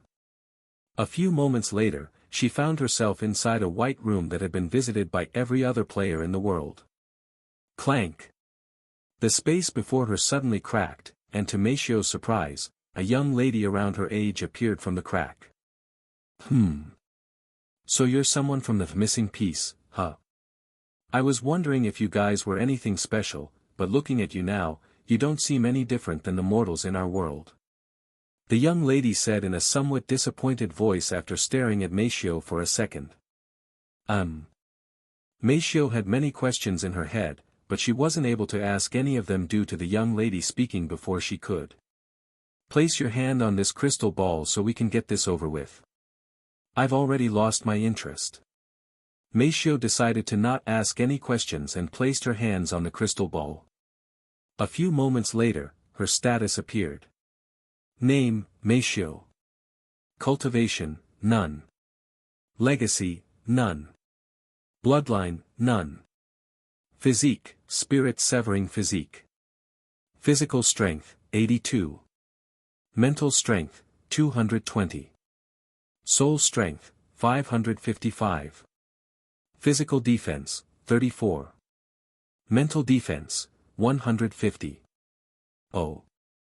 The young lady's eyebrows raised in a slightly surprised manner when she saw Meishio's seemingly high stats. Spirit-severing physique, huh? Not bad at all. Since you have a divine rank physique, you're qualified to become a servant for me at the very least. Here. Take this. If you ever reach the upper heavens, Come find me at the Chu family and show this to the people there. The young lady surnamed Chu tossed a jade medallion to her before turning around and walking into the crack. A few moments after the young lady disappeared from the White Room, Meishio was teleported to mountain number 189, one of the thousands of floating mountains around that place, and despite the game being out for many weeks now, there were still tens of thousands of new players every day. After standing around for a few minutes, an NPC appeared before them in the sky, and he began explaining to them about the cultivation world. Once the explanation ended, he gave the players the basic chi gathering technique alongside a talisman that told the players their physique's rank. Rank, divine. Meishio stared at the word on her talisman that would make countless players and NPCs alike jealous with a somewhat tranquil look on her face, almost like she didn't really care. If you have a heaven rank or above physique here, raise your hand. The cultivator in the sky said. However, nobody raised their hands. The cultivator sucked his teeth in disappointment after seeing this, and he quickly said afterward, "My time is precious and limited. You can all get out of my face now." And with a wave of his sleeves, all of the players there were sent flying towards the portals in the back. Once she was standing again, Meishio brought up the map. Western Continent. Meishio sighed before logging off the game like Yu had told her to. After logging off the game, Meishio removed the helmet from her head and got off the bed. "Young lady, I am done." Meishio knocked on Yuan's door. "Already?" That was quick. Yu opened the door for her, and she continued, "Well. Did you spawn within the Eastern Continent?" Meishio shook her head and said, "Unfortunately, I did not, young lady. I am currently within the Western Continent." "How unlucky." Yu also sighed. "It'll be fine. I'll talk to Feng Feng after this and see if there's any way we can bring her to the Eastern Continent." Yuan said. "Okay." Sometime later, Yu said, "I'll go prepare for your dinner now." "Oh, wait. We don't have any ingredients to cook with since we didn't go shopping yet. Let me go order some groceries now." Yu opened her phone and began buying groceries on a shopping app, allowing them to receive food and groceries without leaving the house. An hour later, someone knocked on their door and handed off the groceries to Meishio. "I'll cook dinner, young lady," Meishio said. However, Yu immediately refused and said, "Although this won't be my last time cooking for Brother Tian, I won't be able to cook for him as often, so I want to do it properly like usual." "You can just relax, Meishio. After all, you'll be working hard starting tomorrow." "If you say so, young lady." Meishio nodded, and she proceeded to sit on the couch doing nothing but stare at the space in front of her with a dazed look. Yu was speechless by this, and she sighed, "If you want, you can help me wash the vegetables, I guess." "I shall do that then." Meishio immediately stood up and went to the sink to wash the vegetables. "Just how much of a workaholic are you, Meishio? You're still too young to be acting like this." Yu shook her head, as she didn't know whether to laugh or cry at Meishio's desire for work. After cooking dinner and feeding Yuan, Yu said, "Even though you'd moved out of the house and everything, there's still about 2 days before you're officially disowned, so I plan on keeping it a secret until then. Who knows, maybe mother and father will even change their minds about disowning you." "Okay. However, even if they change their mind, I have already decided to leave the family. After all, if one day I recover from this condition, I don't want them to believe that it was all due to their help. I want to prove to them and myself that I can survive even without them." Yuan said. "If that's your decision, brother, I won't say anything else. I also believe that you'll one day make a full recovery," said Yu. "Anyways, it's getting late, so I'll head home tonight. I'll be back tomorrow, though." Yu said. "Okay. See you tomorrow." After leaving Yuan's apartment, Yu locked the door with the spare keys and quickly returned home. Meanwhile, Meishio stayed behind to take care of Yuan. "Do you need anything, young master?" Meishio asked him. "Yes, I actually do. Meishio, can you stop calling me young master? I am no longer part of the Yu family, and there's no need to be so formal to me. Just call my Yu Tian, or even better, Yuan. Meishio did not immediately respond. After a moment of silence, she suddenly asked him, when do you plan on telling the young lady the truth? The truth, huh? A bittersweet smile appeared on Yuan's face, and he said, I wanted to tell her yesterday. No, I planned on telling her if she refused to let me leave the family, but I guess that's no longer needed. However, that's not to say I intend on keeping that secret forever. Once the time is right, I'll tell her. I understand. Thank you, Meishio. Yuan suddenly said, and he continued, thank you, for not telling her even though you work with her pretty much every day. It's not a big deal, really. I don't think it would change your relationship that much even if she knew. Perhaps. But I don't want to risk it. Yuan sighed. But she will find out sooner or later, especially now that you're no longer part of the family. Meishio said, and she continued, who knows, maybe the masters will reveal everything to her once they officially disown you. Yuan turned silent after hearing her words. And he spoke in a solemn voice, if that happens, it is what is it? Meishio shook her head and sighed, I really don't understand you sometimes, young master, Yuan. How hard would it really be for you to say, we're not blood related since I was adopted into the family? You won't understand it even if I told you, Meishio. The fear of being ignored once someone realizes that you're not who they think you are. Yuan sighed. I don't think the young lady is that kind of person. Even if you're not real siblings, she won't abandon you. Meishio said. I know she's not, and she most likely won't abandon me, but I still fear that minuscule possibility, and I can't shake off this feeling no matter how much I try. I really don't want her to hate me for lying to her all these years. I wouldn't consider that lying, so neither should you. After all, everyone has a secret or two in their lives. Don't think too much about it. Meishio shook her head. If our parents don't tell her first, I'll tell her the truth once I recover from my condition somewhat, Yuan said. Meishio looked at Yuan's still body for a moment before speaking, Yuan. Do you really believe that you'll be able to recover fully? Yuan chuckled at her words and said, of course not. However, there's no harm in hoping for the best. I see. Anyway, you can go rest. I'll be on Cultivation Online tonight to see if I can bring you to the Eastern continent. Yuan said. I understand. Good night. Good night. Once Yuan entered the game, Meishio went to the bathroom to wash herself before going to sleep shortly later. Inside the game, Yuan called for Feng Yuxiang and asked her, Feng, do you think you can bring someone from the Western continent to the Eastern continent? The Western continent?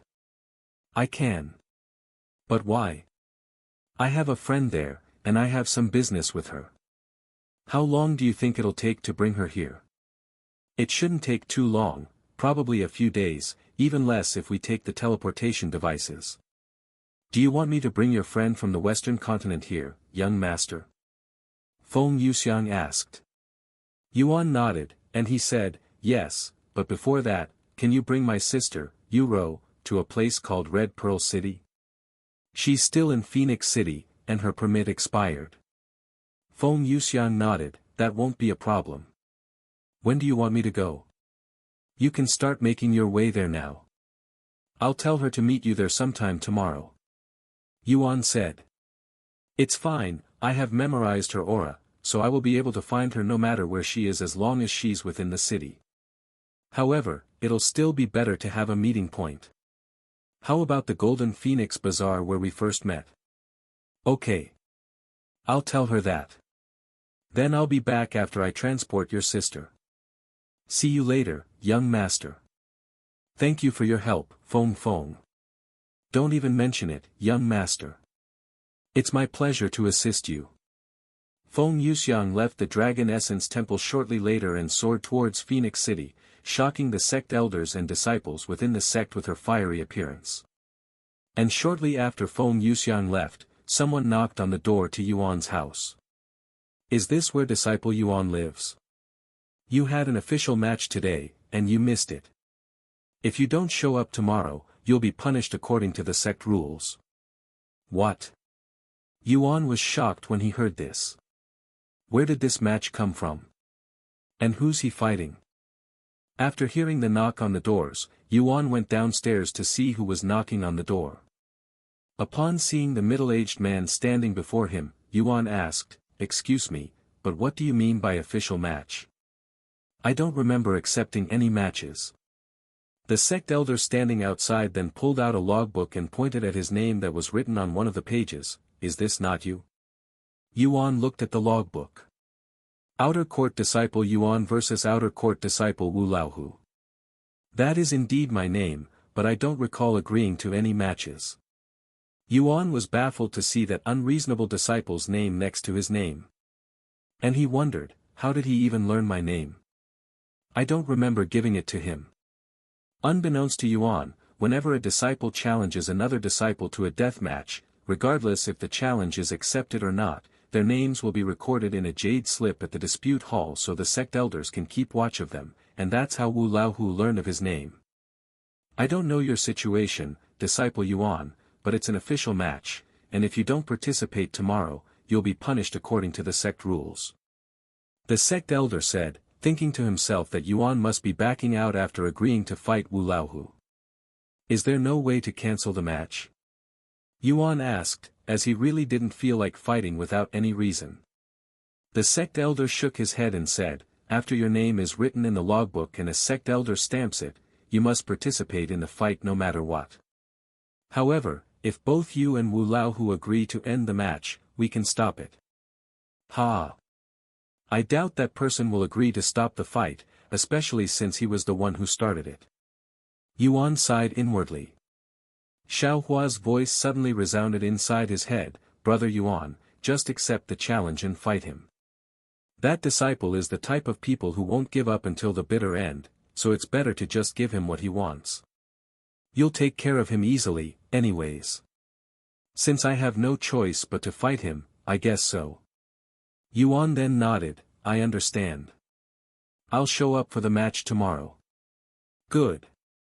The match will begin at the peak of sunrise tomorrow morning. The sect elder said to him before leaving. After returning to his room, Xiaohua appeared and said, Brother Yuan, there will be times when you must step onto the stage and fight even if there are no good reasons for it. That's just the cultivation world. You fight and fight and fight until nobody dares to fight you anymore. If you don't accept these challenges, people will think you're a pushover and continue pressuring and bullying you. That's why the best thing to do is to just fight them. Yuan laid on the bed and stared at the empty ceiling with a dazed look on his face. Thank you, Xiaohua. I think I know what to do tomorrow. Yuan nodded. I'll see you tomorrow morning, Xiaohua. I just logged on to speak with Feng Feng for a bit. Okay. Good night, Brother Yuan. After Xiaohua returned to the necklace, Yuan logged off and proceeded to cultivate until morning. Good morning, Yuan. Meishio entered his room early in the morning already with breakfast prepared. Good morning, Meishio. Sometime later, Meishio began feeding Yuan soup. What do you think? Does it suit your taste? Meishio asked. Yes. After breakfast, Yuan said, by the way, Meishio, I have a way to get you to the eastern continent in just a few days. I'll let you know when it happens. I understand. After cleaning up, Meishio said, the young lady should be here in half an hour. I have something to take care of in Cultivation Online so I won't be able to greet her when she arrives, Yuan said. I understand. I'll notify the young lady. Sometime later, Yuan went into Cultivation Online whilst Meishio waited for Yu Ro's arrival. Once Yuan returned to his room in the Dragon Essence Temple, he left the house and made his way to the sparring area where matches between disciples are held almost every day, whether it be deathmatches or just casual sparring. About 20 minutes later, Yuan arrived at the area, and to his surprise, there was already a large crowd there with all of them surrounding a large platform. I heard Mad Tiger's opponent was too scared to show up yesterday. That's right. We waited for the entire day and the bastard never showed up despite agreeing to this fight. What a spineless coward. Then how do we know he'll be showing up today? Apparently one of the sect elders spoke with him last night and confirmed that he will be showing up today. I see. While the disciples made fun of Yuan for not showing up yesterday, Yuan approached the stage that had 2 people on it, Wu Laohu and a sect elder. Look who decided to finally show up. Did you finally stop shitting your pants? Wu Laohu laughed out loud when he noticed Yuan's approaching figure. The disciples there quickly turned to look at Yuan's handsome face, even making a path for him so he could enter the stage. A few moments later, Yuan stepped onto the large stage and stood a couple of meters away from Wu Laohu. Where were you yesterday? The sect elder looked at Yuan with a frown on his face. I didn't know I had a match yesterday because I never agreed to fight him, Yuan responded in a calm voice.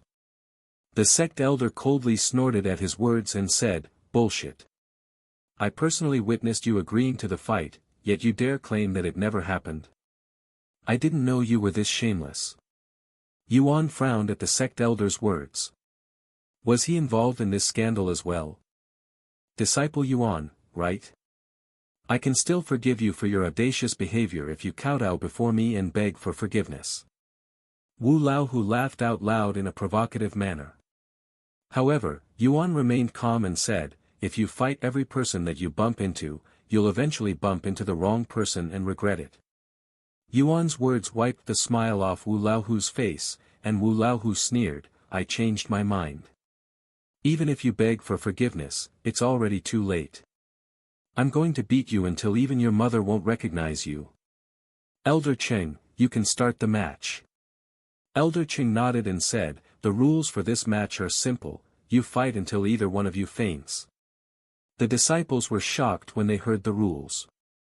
Normally, one can end the fight by surrendering or leaving the stage, but according to Elder Cheng's words, they only lose when one of them loses consciousness. Isn't this basically a death match but without the death part? What? I have never seen such rules before.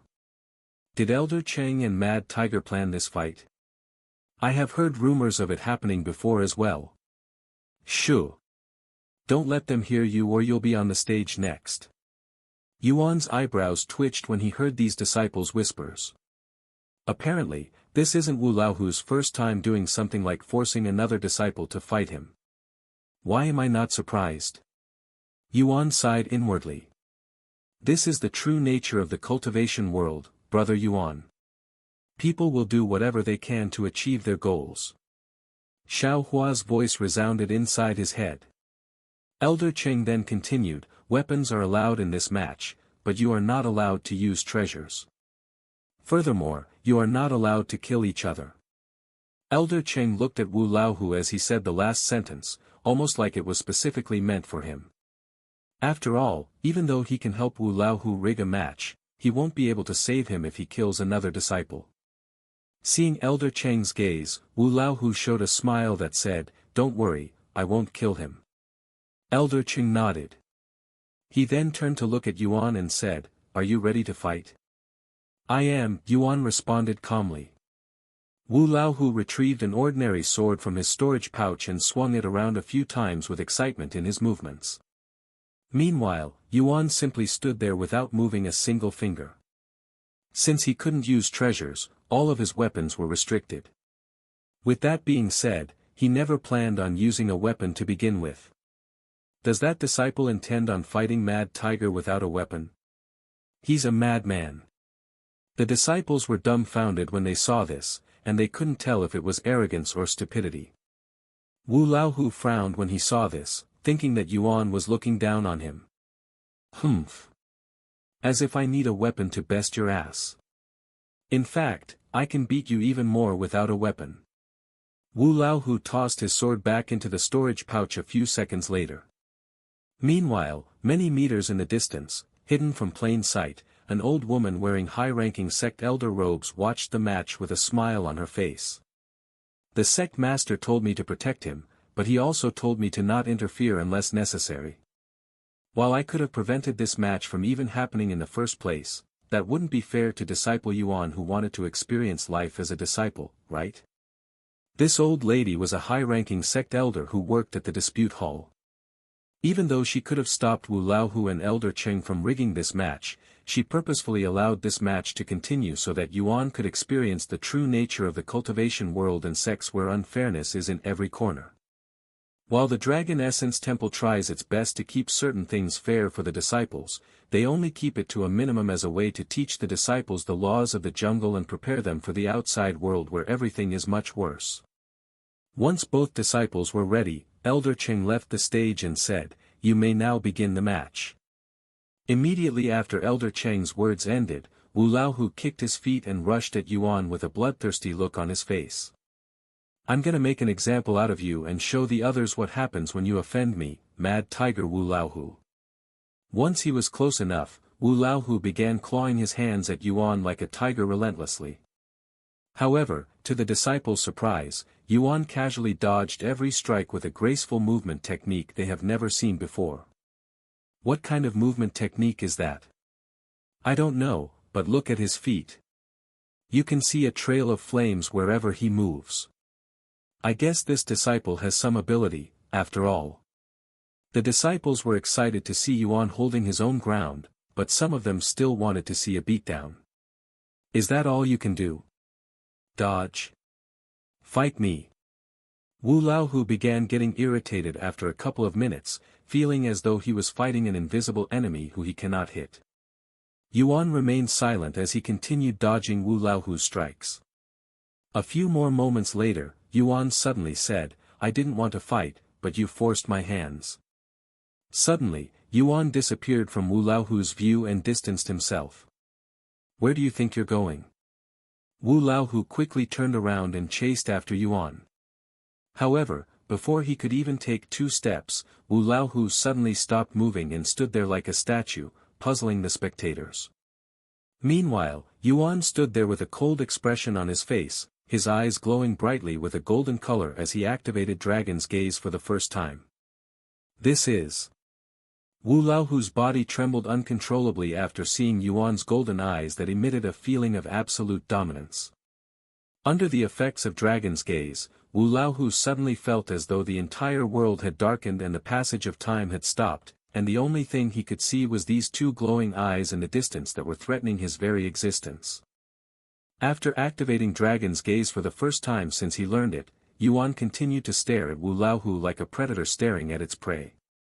Since he could not use his treasures, nor did he intend on using any weapons, this was the only way he could deal with Wu Laohu without gravely injuring him. What's happening to Mad Tiger?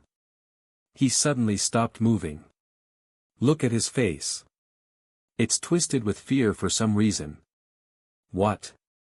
How is that possible? The disciples and Elder Cheng there turned their heads to look at Yuan, and to their surprise, when they saw his golden eyes, their bodies trembled with profound fear despite not being targeted by the terrorizing gaze.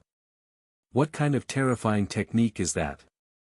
I have never experienced such fear in my life, not even when I nearly died that one time.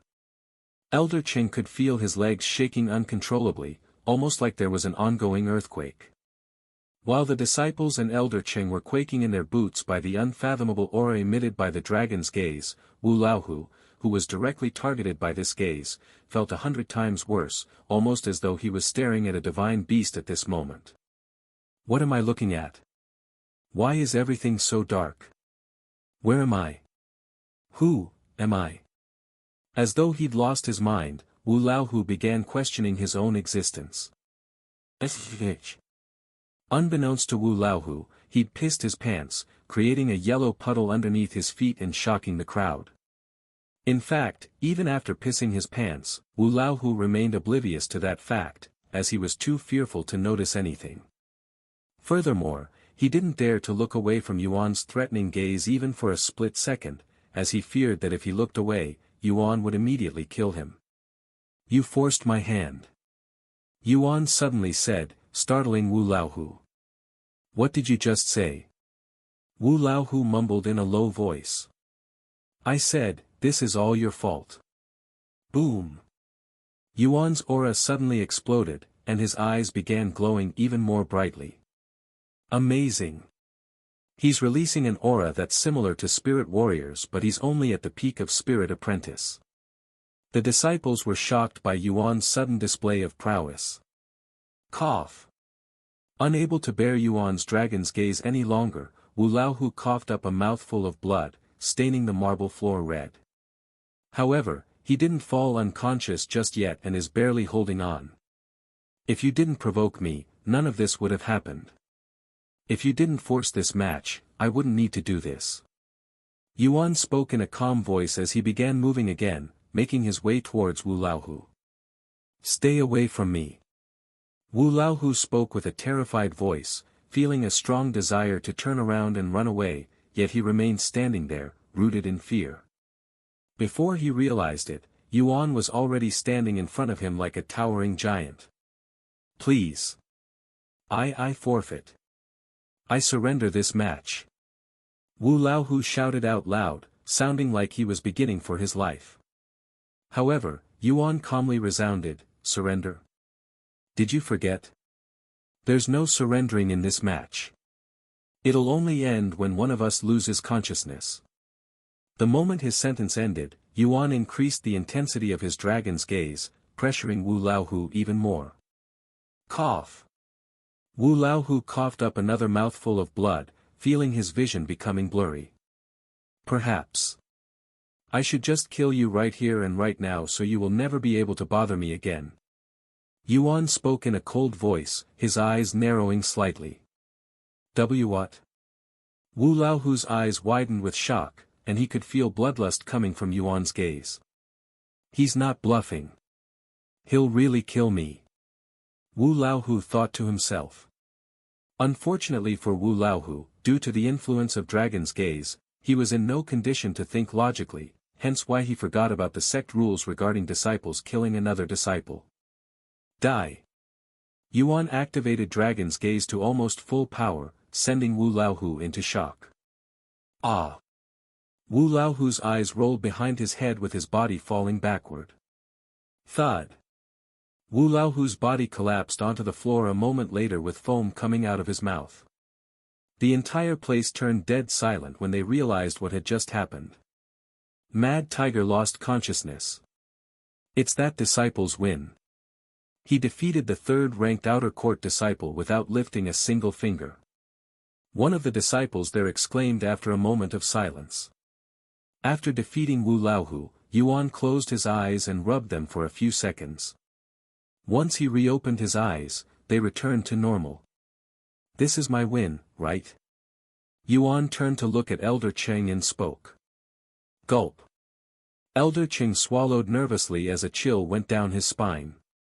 Even though Yuan was no longer using Dragon's gaze, Elder Cheng's body subconsciously reacted even to Yuan's gaze. Just who is this outer court disciple? He cried inwardly.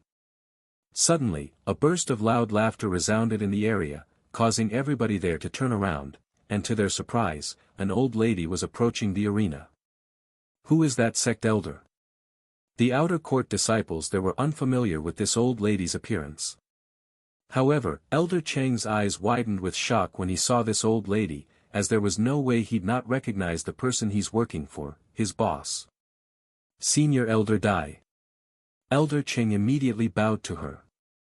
Elder Dai stopped in front of Elder Cheng and spoke in a calm voice, Elder Cheng, what's going on here? Nothing out of the ordinary, Senior Elder Dai. It's just two outer court disciples sparring with each other. Elder Cheng responded with a stiff smile on his face. Oh. Is that so? Elder Dai nodded with an oblivious look on her face, acting as if she didn't know any better. And she continued, you may return to the dispute hall. I'll handle things from here. You will. Elder Cheng looked at her with a gawking expression. Why does she, a high-ranking sect elder, want to handle something like a match between two outer court disciples? Do I have to repeat myself? The calm look on Elder Dai's face suddenly turned cold, causing Elder Cheng to tremble. And no. I will leave this to you, Senior Elder.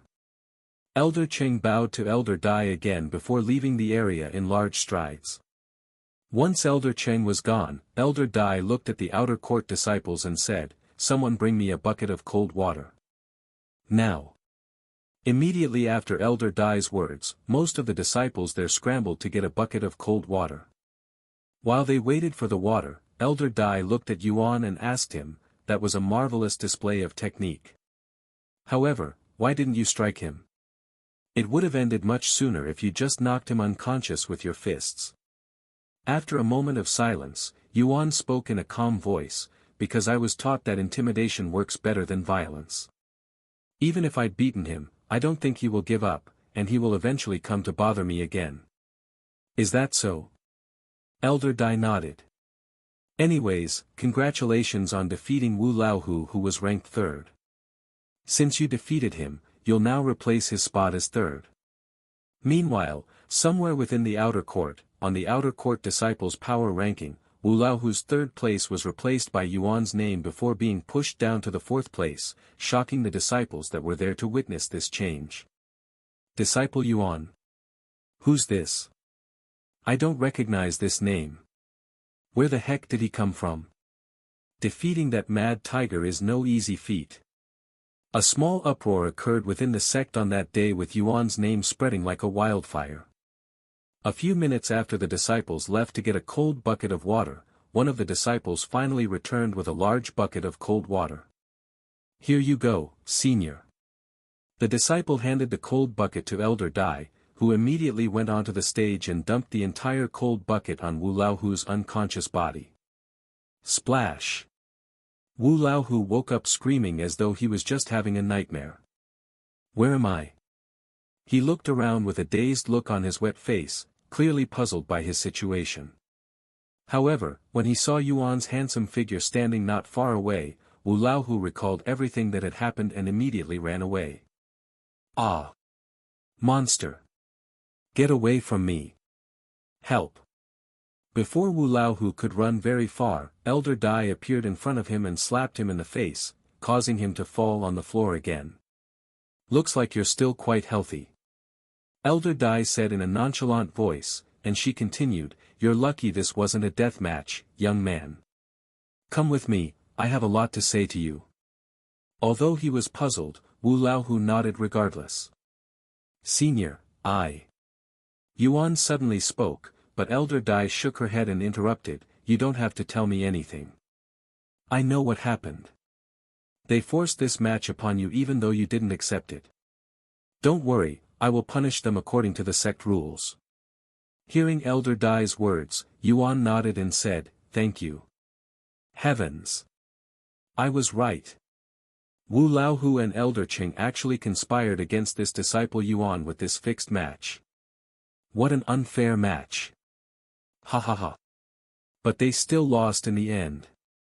How hilarious." Sometime later, Yuan left the scene, and the other disciples also left shortly later to spread the news of Wu Laohu's miserable loss. "What? Disciple Yuan? This is the first time I've heard of this disciple. Is he new? A new disciple defeated that mad tiger? He must be a genius. I heard he used some kind of eye technique that rendered mad tiger spineless with a single gaze. I wouldn't mess with this guy even if I had 10 lives. I was there to witness his eye technique. Shit. I am still getting chills down my spine just thinking about it, and it felt like I was looking at a powerful beast." Yuan's name spread across the outer court like wildfire, and within a single day, almost every disciple in the outer court had heard about his fight against Wu Laohu, becoming famous. Meanwhile, in the dispute hall, Elder Cheng and Wu Laohu stood beside each other while they faced Elder Dai with nervous looks on their faces. "Elder Cheng, did you really think I didn't know about your actions? Not just today, I have known about it since you rigged your first match." Elder Dai said in a calm voice, dumbfounding Elder Cheng. "Does this mean she doesn't intend on punishing me?" He wondered inwardly with a hopeful feeling. "Do you know why I didn't even bother to punish you?" Elder Dai then asked him. "No, I do not, Senior Elder."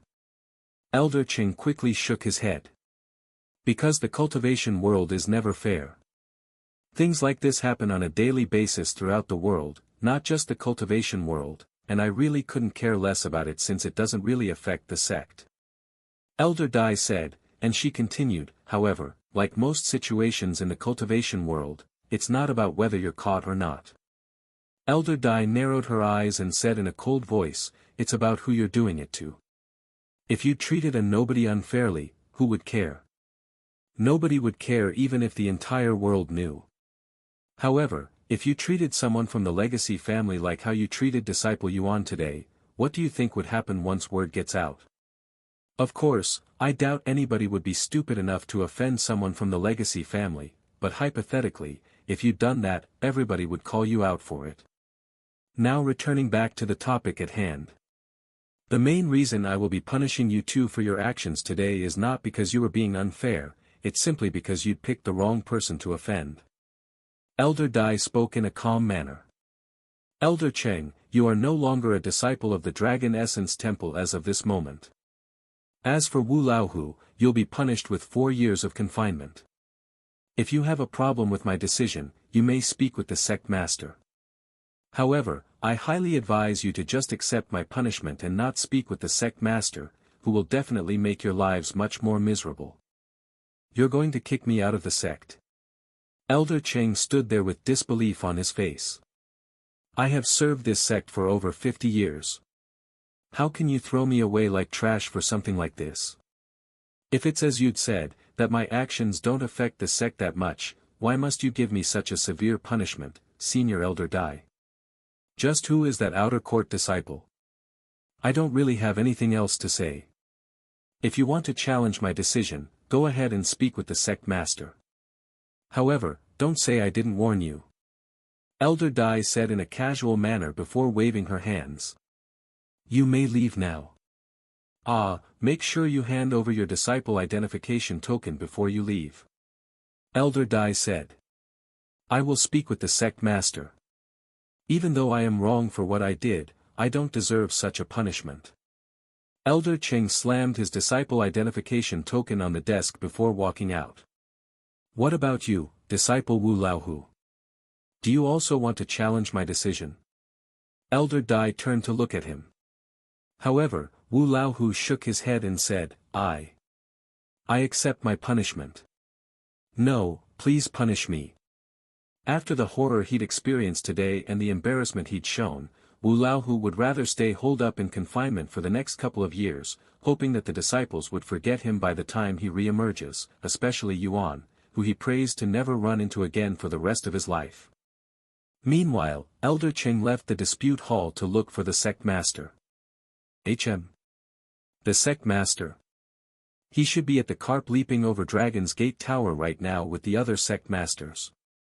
A fellow sect elder told Elder Cheng after being asked about Long Yijuan. I see. Thank you. While Elder Cheng proceeded to make his way towards the tower, the disciples at the tower began whispering to each other after hearing about the fight between Wu Laohu and Yuan. What? Wu Laohu was defeated by a new disciple. As if I'd believe that. It's true. Look at the power ranking if you don't believe me. A disciple by the name of Yuan had taken his spot and pushed everyone else down a place. What? Once a small commotion occurred in the place, the news eventually reached the ears of Long Yijuan and the others. What? Disciple Yuan fought a match against disciple Wu Laohu. How come I'm not aware of this until after the fight ended? Long Yijuan immediately frowned. Elder Shien and the other high-ranking elders such as Elder Bai and Elder Xian turned to look at Long Yijuan, as they were also clueless. Wu Laohu. Isn't that the rumored mad tiger who climbed to 3rd place after spending only 2 years in the sect? A new disciple defeated someone like him. This is interesting. The other sect masters there also had their interests piqued when they heard this news. Sect Master Long, do you know this disciple Yuan who defeated the mad tiger? One of them even decided to ask him. No. I have no idea. Long Yijuan shook his head. If even the sect master doesn't know of such a talented disciple, he must be fairly new to the sect. Ha ha ha.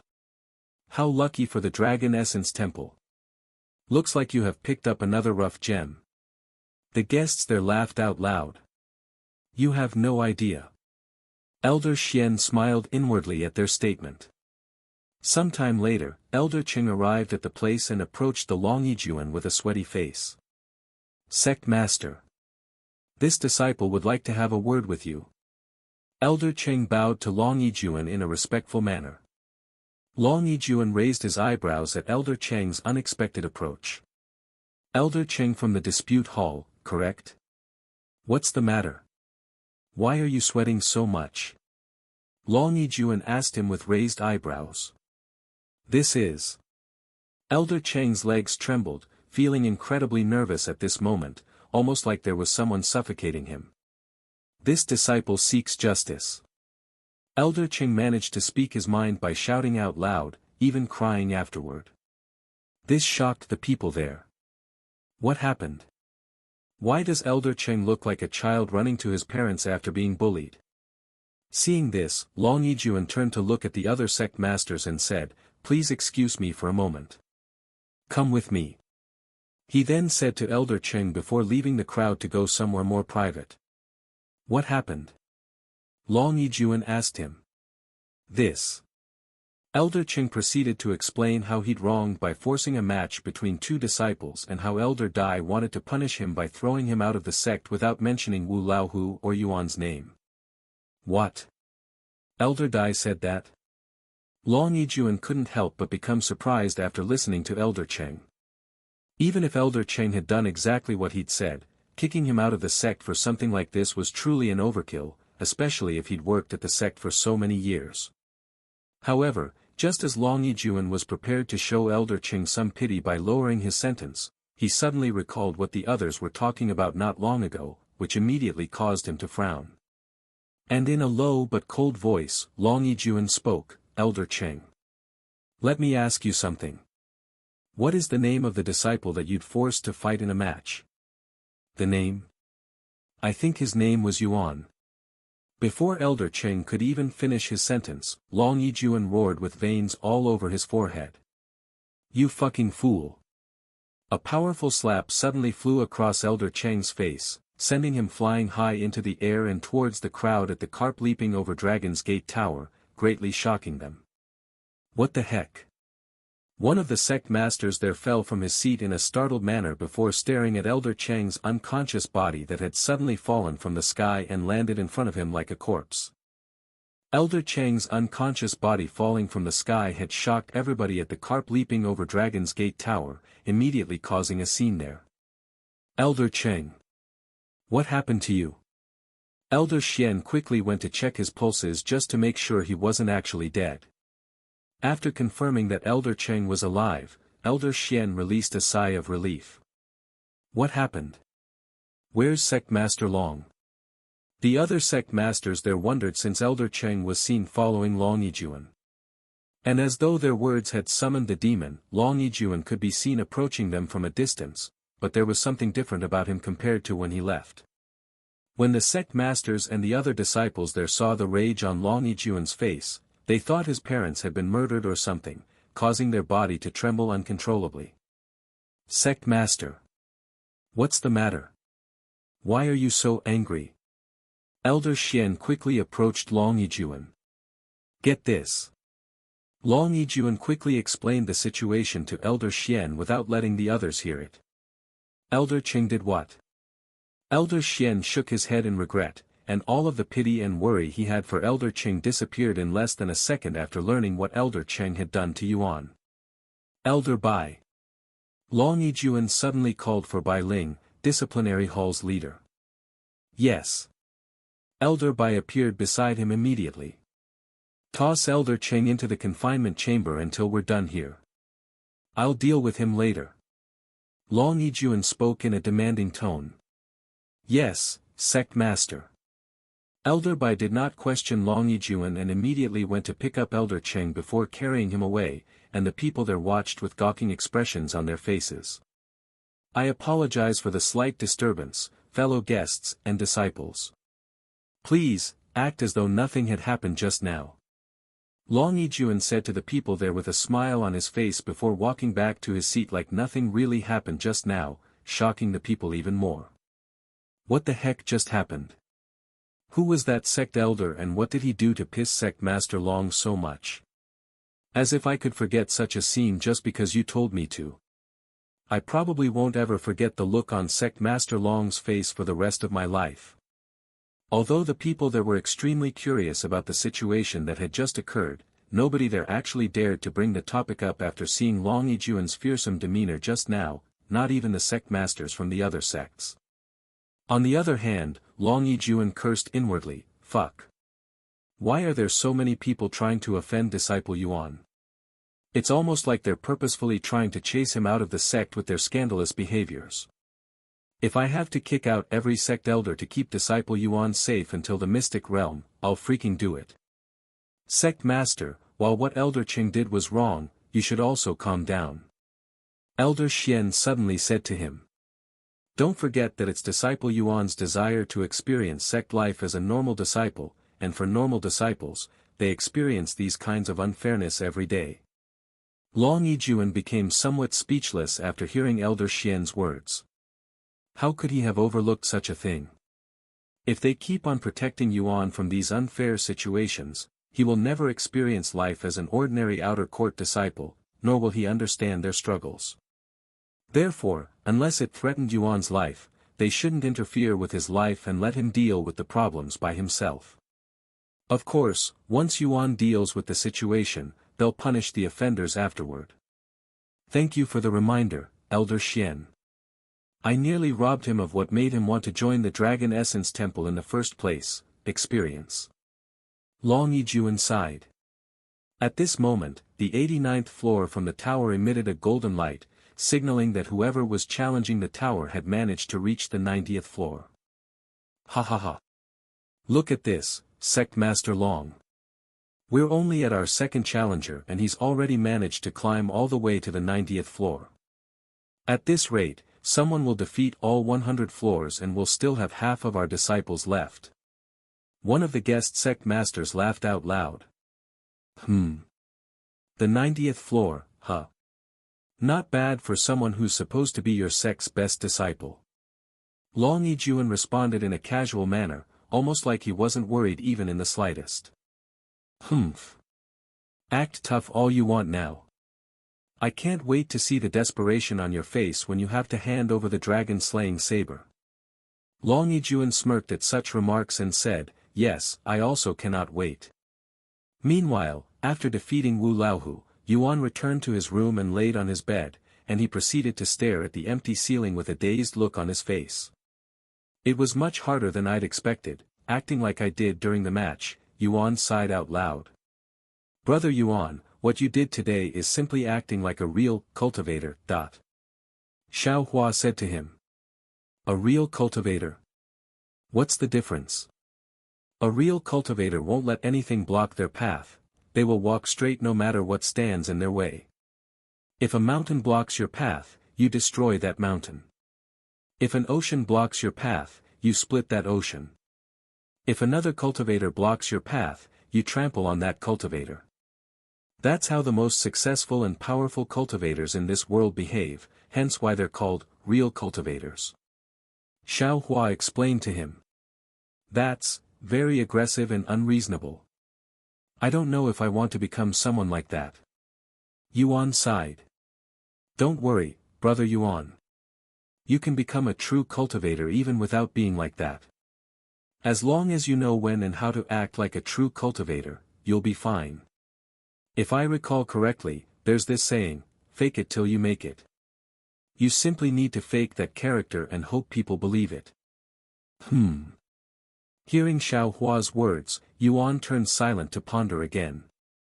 I think I understand what I should do. Thank you, Xiao Hua. You're always helping me. If only there's something I can do for you. Yuan said. Xiao Hua is satisfied with just being around brother Yuan. Xiao Hua quickly responded. Sometime later, Yuan said, I'll see you later, Xiao Hua. Goodbye, brother Yuan. Yuan logged off the game shortly later. Once Yuan logged off, he could immediately feel two presence around him. "Sorry for making you wait, Yuan said to her. "Don't worry about it. I just got here." Yuro responded. "By the way, I spoke with Feng, Yuro. I told her about your situation, and she's currently heading to Phoenix City to pick you up. She also told you to wait for her at the Golden Phoenix Bazaar." "Wait. Today?" Yuro asked. "Yes." "Okay. Fortunately, I brought my console with me, so I can enter the game even though I am here," Yuro said. Yuan then continued, "As for Meishio, after helping Yuro meet with Xia Jingyi, she will come to the western continent to help you next, but you need to let her know your location so that she knows where to go." "I understand, young master," Meishio said. Sometime later, Yuro went into the third bedroom to set up her console whilst Meishio went into her own room, both of them entering Cultivation Online once they were prepared. While Yuro went to meet Feng Yuxiang and Meishio wandered around to find her location, Yuan remained in the real world to cultivate. Currently, his priority was to raise his cultivation as fast as possible so that his body could recover faster, and he still had a few days until the inner court disciple examination. Meanwhile, after entering the game, Yuro began making her way towards the Golden Phoenix Bazaar. Many minutes later, Yuro arrived at the Golden Phoenix Bazaar, and she proceeded to stand outside the street to wait for Feng Yuxiang. When the guards saw this, they tilted their heads. Normally, one can't loiter around the Golden Phoenix Bazaar even if they are outside the street. However, since Yuro was quite the eye candy, they didn't want to drive her away and allowed her to stay there so they could look at her beauty. "Looks like she's waiting for somebody. Do you think it's her boyfriend?" one of the two guards there asked. "If it is, then that man is a damn fool," said the other guard, and he continued, "If she was my girl, I wouldn't make her wait so long. In fact, I'd even be here before sunrise. Do you want to go speak with her? Maybe you'll get lucky." "I don't know, man. You think I should?" "I wouldn't be saying it if I didn't." "Go get her." The guard nodded, and just as he prepared to approach Yuro, a burst of flames appeared in the sky before descending directly outside the Golden Phoenix Bazaar, shocking the guards and everybody there. "That's Madame Feng. Madame Feng is back." The guards were greatly shocked by her appearance, as Feng Yuxiang's whereabouts had been unknown for a while now. Many people could be seen running out of their stores in the Golden Phoenix Bazaar when they noticed Feng Yuxiang's aura, and they quickly approached Yuro and Feng Yuxiang. "Where have you been, Madame Feng? The city's lord has been worried sick ever since you disappeared." "Madame Feng. Are you finally back at the Golden Phoenix Bazaar? I've missed you and your shop, Madame Feng. Please come back to us. The Golden Phoenix Bazaar is not the same without your presence. It feels empty." Feng Yuxiang looked at the people swarming them with a nonchalant expression on her face, and she spoke a moment later, "I am busy with other things, so no, I won't be returning." "What? What are you busy with, Madame Feng? Perhaps we can help you." "Yeah. We'll do everything in our power to help you accomplish your needs." Hearing their words, Feng Yuxiang coldly snorted and said, "None of you can help me. Just forget about it. I won't return to the Golden Bazaar Phoenix no matter what you say." She then turned to look at Yuro and asked her, "Are you ready to leave?" "Yes." Feng Yuxiang then wrapped her arm around Yuro's waist before soaring towards the heavens. "Madame Feng. Please come back to us." Despite the desperate shouting from below, Feng Yuxiang ignored it and asked Yuro, "Red Pearl City, right? If we head to the teleportation device 3 cities away, we arrive at the destination in less than a day." "Thank you, Senior Feng," Yuro said to her. "You can call me by my nickname just like the young master," Feng Yuxiang said to her as she began flying away from Phoenix City. While Feng Yuxiang and Yuro made their way towards Red Pearl City, Meishio wandered around the area until she could see city walls in the distance. "Ding! You have discovered Tang City." "Tang City, huh?" However, since Meishio was not really interested in Cultivation Online, she logged off after learning the name of her location. "Yuan, are you awake?" Meishio asked him after entering his room. "Yes, what's the matter?" Yuan stopped cultivating and responded. "I am in a place called Tang City." "I see. I'll let Feng Feng know once she's finished helping you row." "I understand. In the meantime, can you check my bank account to see how much money is left in there?" The information is. After giving Meishio his personal bank account information, Meishio used her phone to look at his bank balance. A few moments later, she spoke in a low voice, "Yuan, there's no money in this bank account. The balance is literally zero." "What?" Yuan exclaimed in a shocked voice. "Where did his money go? He doesn't recall spending any of it either." "I don't have any money in my bank account." "How's that possible?" "I haven't touched it since I got it." Yuan pondered for a moment before realizing something. However, before he could even say anything, Meishio spoke. "The statement says the money, all $242,690, had been transferred to another bank account last year."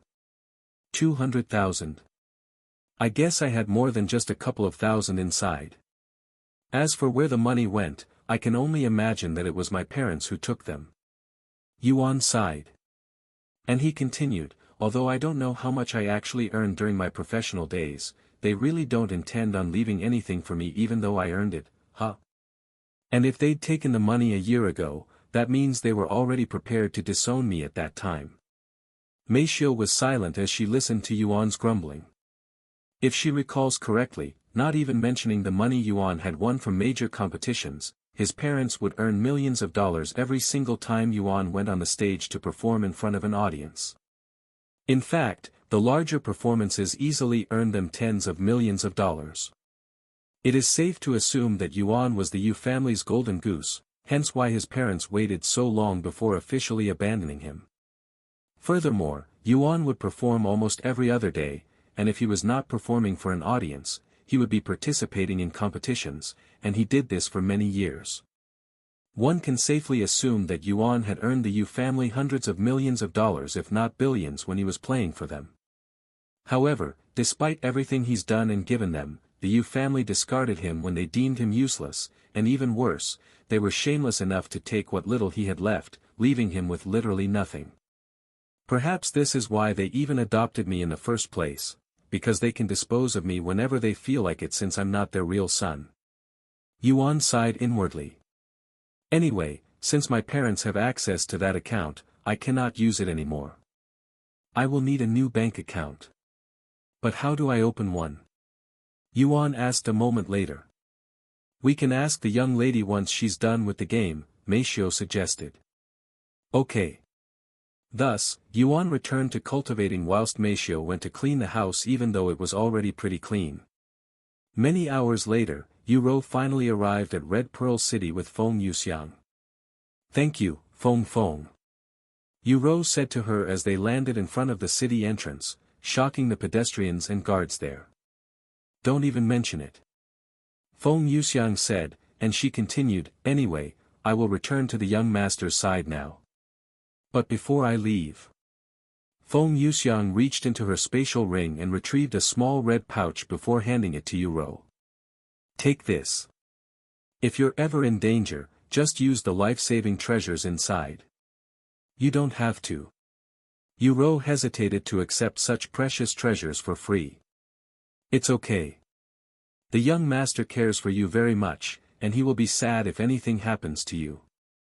After a moment of silence, Yuro reluctantly accepted the treasures. Thank you, Feng Feng. I'll definitely repay you in the future. Feng Yuxiang nodded before flying away, making her way back to the Dragon Essence Temple. Young Master's sister, she doesn't share the same bloodline as the young master. Feng Yuxiang thought to herself as she soared in the sky.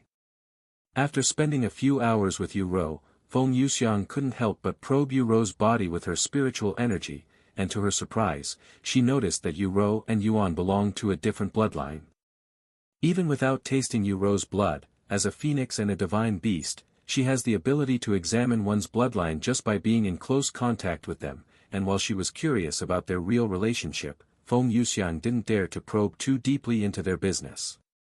No wonder why the young master is extremely talented whilst his sister is somewhat lacking.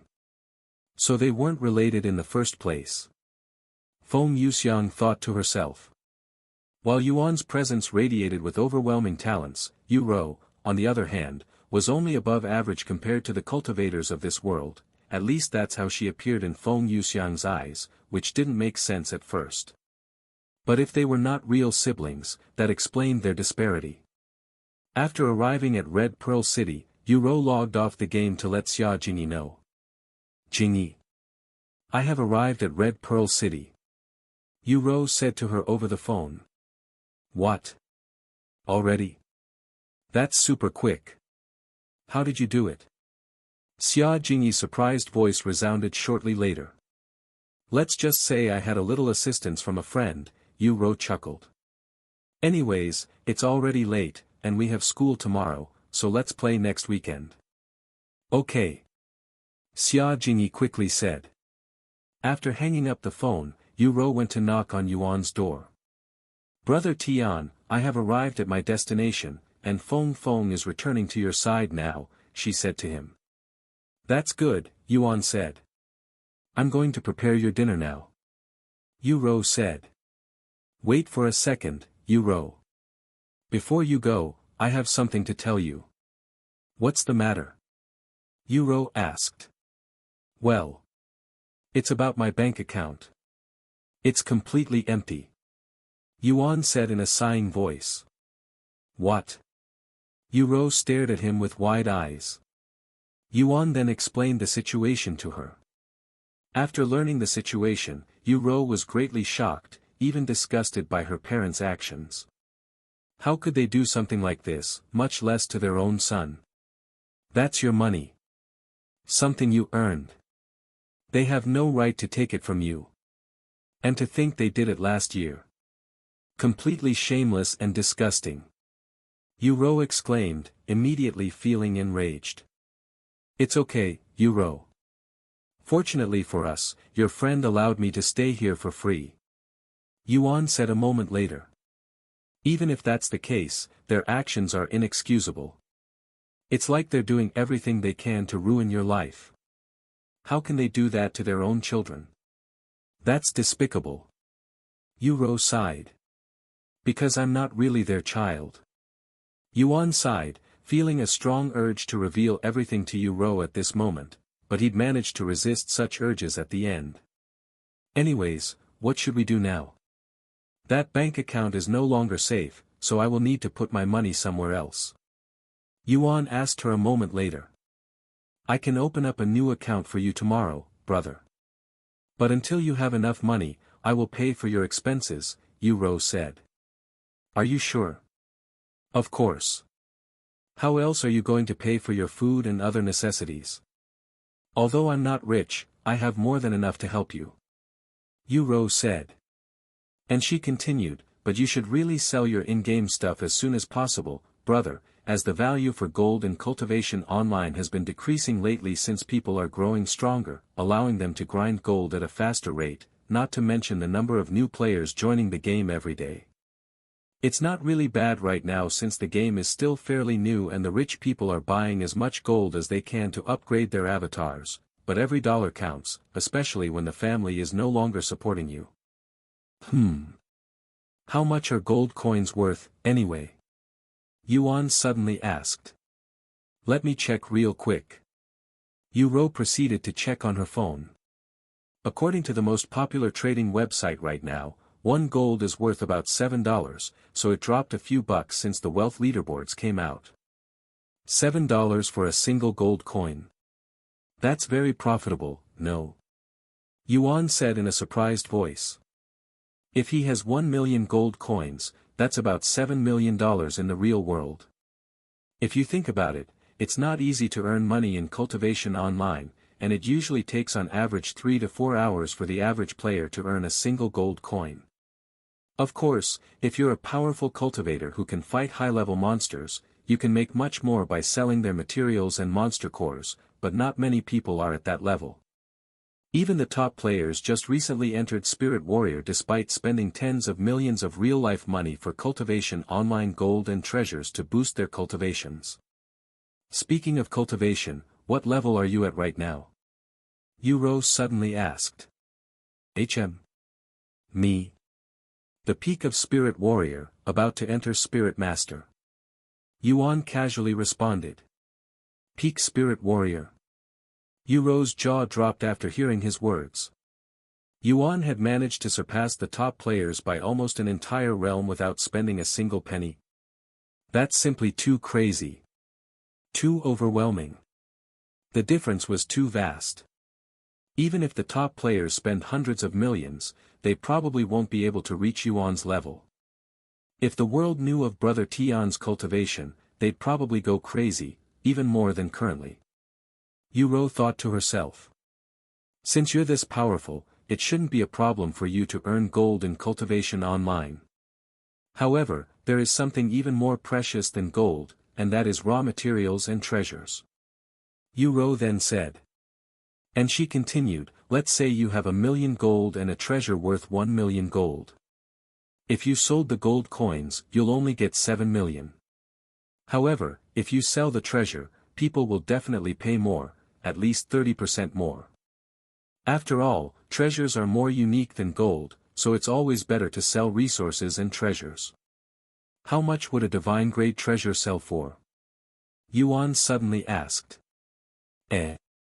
Divine grade? Do you intend on selling a treasure at that grade? Yuro looked at him with a surprised expression. Yes. I obtained this divine grade zither after winning the competition, but I don't really need it, as I already have another zither. Yuan said. A divine grade instrument. The families with a music background will go crazy for that. But I'm not sure about the price since nobody has sold anything even close to this grade before. What's the most expensive item that has been sold thus far? Xiaohua sold a heaven grade with peak quality to an auction house for over 30 million gold coins before. Yuan said. 30 million gold coins. That must be when you unlocked the wealth leaderboards. If you'd sold that in the market, you'd have earned at least $300 million. Yuro exclaimed. Well, yeah, but I don't really consider that my money since it was Xiaohua's treasure that was sold, Yuan said. If you sell the divine grade zither, you can easily get $500 million, Brother Tian. That's more than enough to support yourself for many years. Are you going to sell it? Yuro asked him. Yes. I plan on selling it. But how do I go about selling something so precious? Indeed, you cannot sell something that precious in an ordinary market. However, I know just the place for expensive treasures, the auction house. Yuro said. You can place the zither in an online auction house with a minimum starting price and the highest bidder gets to buy it. How will the trade work? Do I give them the treasure before or after they pay? Either way, this doesn't seem safe. Yuan said. After all, what if the buyer just logs off the game after receiving the item without paying? How can you chase the scammer, much less get your items back? Wait for them to log back on and kill them? Don't worry, brother. Although it's not perfect, there's a system in place for that.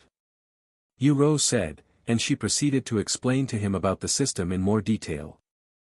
Let me explain to you how the online auction house works. Yuro said, and she proceeded to explain.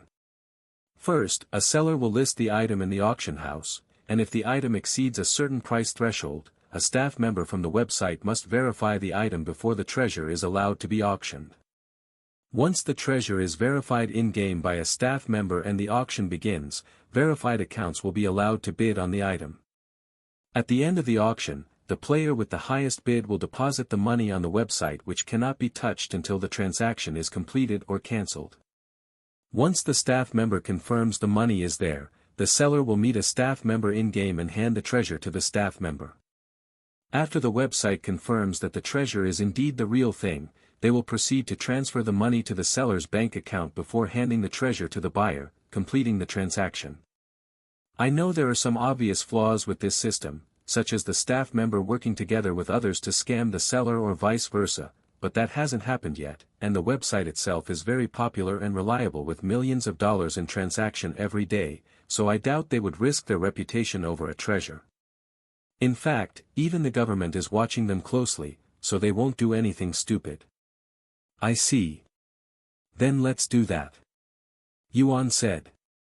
Okay. I'll create an anonymous account for you when I get home later. Yu said. Thank you. Sometime later, Yu went to cook dinner whilst Meishio assisted her. After feeding Yuan, Yu went back home to create an account for Yuan. Let's see. Register a new account. Anonymous. Seller. Current location. Eastern continent. Complete. After spending a few minutes on the website, Yu created an anonymous account for Yuan, so that people won't see his player name when he sells things in the auction house. Of course, it would be better for one to show their name, especially if they're a top player, as that would give them more credibility. Good. Now I just need to wait until Meishio meets with Brother Tian so that we can begin earning some money. Yu chuckled. If Yuan seriously wanted to earn money through real-world trading, he could easily become one of the richest players in this world with the stuff he currently has. However, knowing her brother, he probably doesn't care much about fame or wealth. Just as Yu prepared to enter her bed to sleep, her phone began ringing. A frown appeared on Yu's face when she saw the caller, but she picked it up regardless. Hello, mother. I'm tired of waiting. What's his decision? Tang Li spoke in a cold voice. Brother. I tried to convince him, but he refuses to play the instruments again. Yu responded in a nervous voice. Damn. That fucking useless piece of shit. How dare he defy us after all that we've done for him? If it weren't for us, he would have remained as a nobody. If it weren't for us, he wouldn't have survived this long in his condition. Good. If this is his decision, then he can get the hell out of my family. I doubt he'll even survive a week in that condition without our support. Hearing her mother's enraged voice and insults towards Yuan, Yu's body trembled in anger, and she tightly gritted her teeth, resisting her urges to curse Tang Li out loud. Furthermore, I forbid you from meeting him from now on. He's officially disowned. Therefore, he's no different than a stranger now. Tang Li suddenly said. What? That's unreasonable, mother. Yu immediately said in a panicked voice, her voice even cracking a bit from shock. Shut up. As long as you're part of this family, you will listen to us. Unless you want to follow in your brother's footsteps and leave the family, don't you dare talk back to your parents. Do you understand me? Yu wanted to rebel at that moment and follow Yuan's decision by leaving the family. However, she ultimately resisted her impulses. After all, even if she cannot see Yuan anymore, she can still help him from the shadows. However, if she left the family, she will no longer be able to help Yuan in case of emergencies. Furthermore, she's still a minor who has to attend school. It was unrealistic and irresponsible for someone like her to suddenly leave the family. Well? I don't think I heard your answer, Yu. Tang Li's voice resounded again. I understand, mother. I will no longer see Brother Tian. Yu responded in a pained voice, as she never thought that she would one day utter such words. I don't want to hear that useless thing's name anymore, either. Sometime later, Tang Li closed the connection. After hanging up, Yu tossed her phone on the bed before burying her face in the pillow and bawling her eyes out until she cried herself to sleep a few hours later, soaking the pillow with her tears. Early in the morning, Yu woke up before sunrise as usual.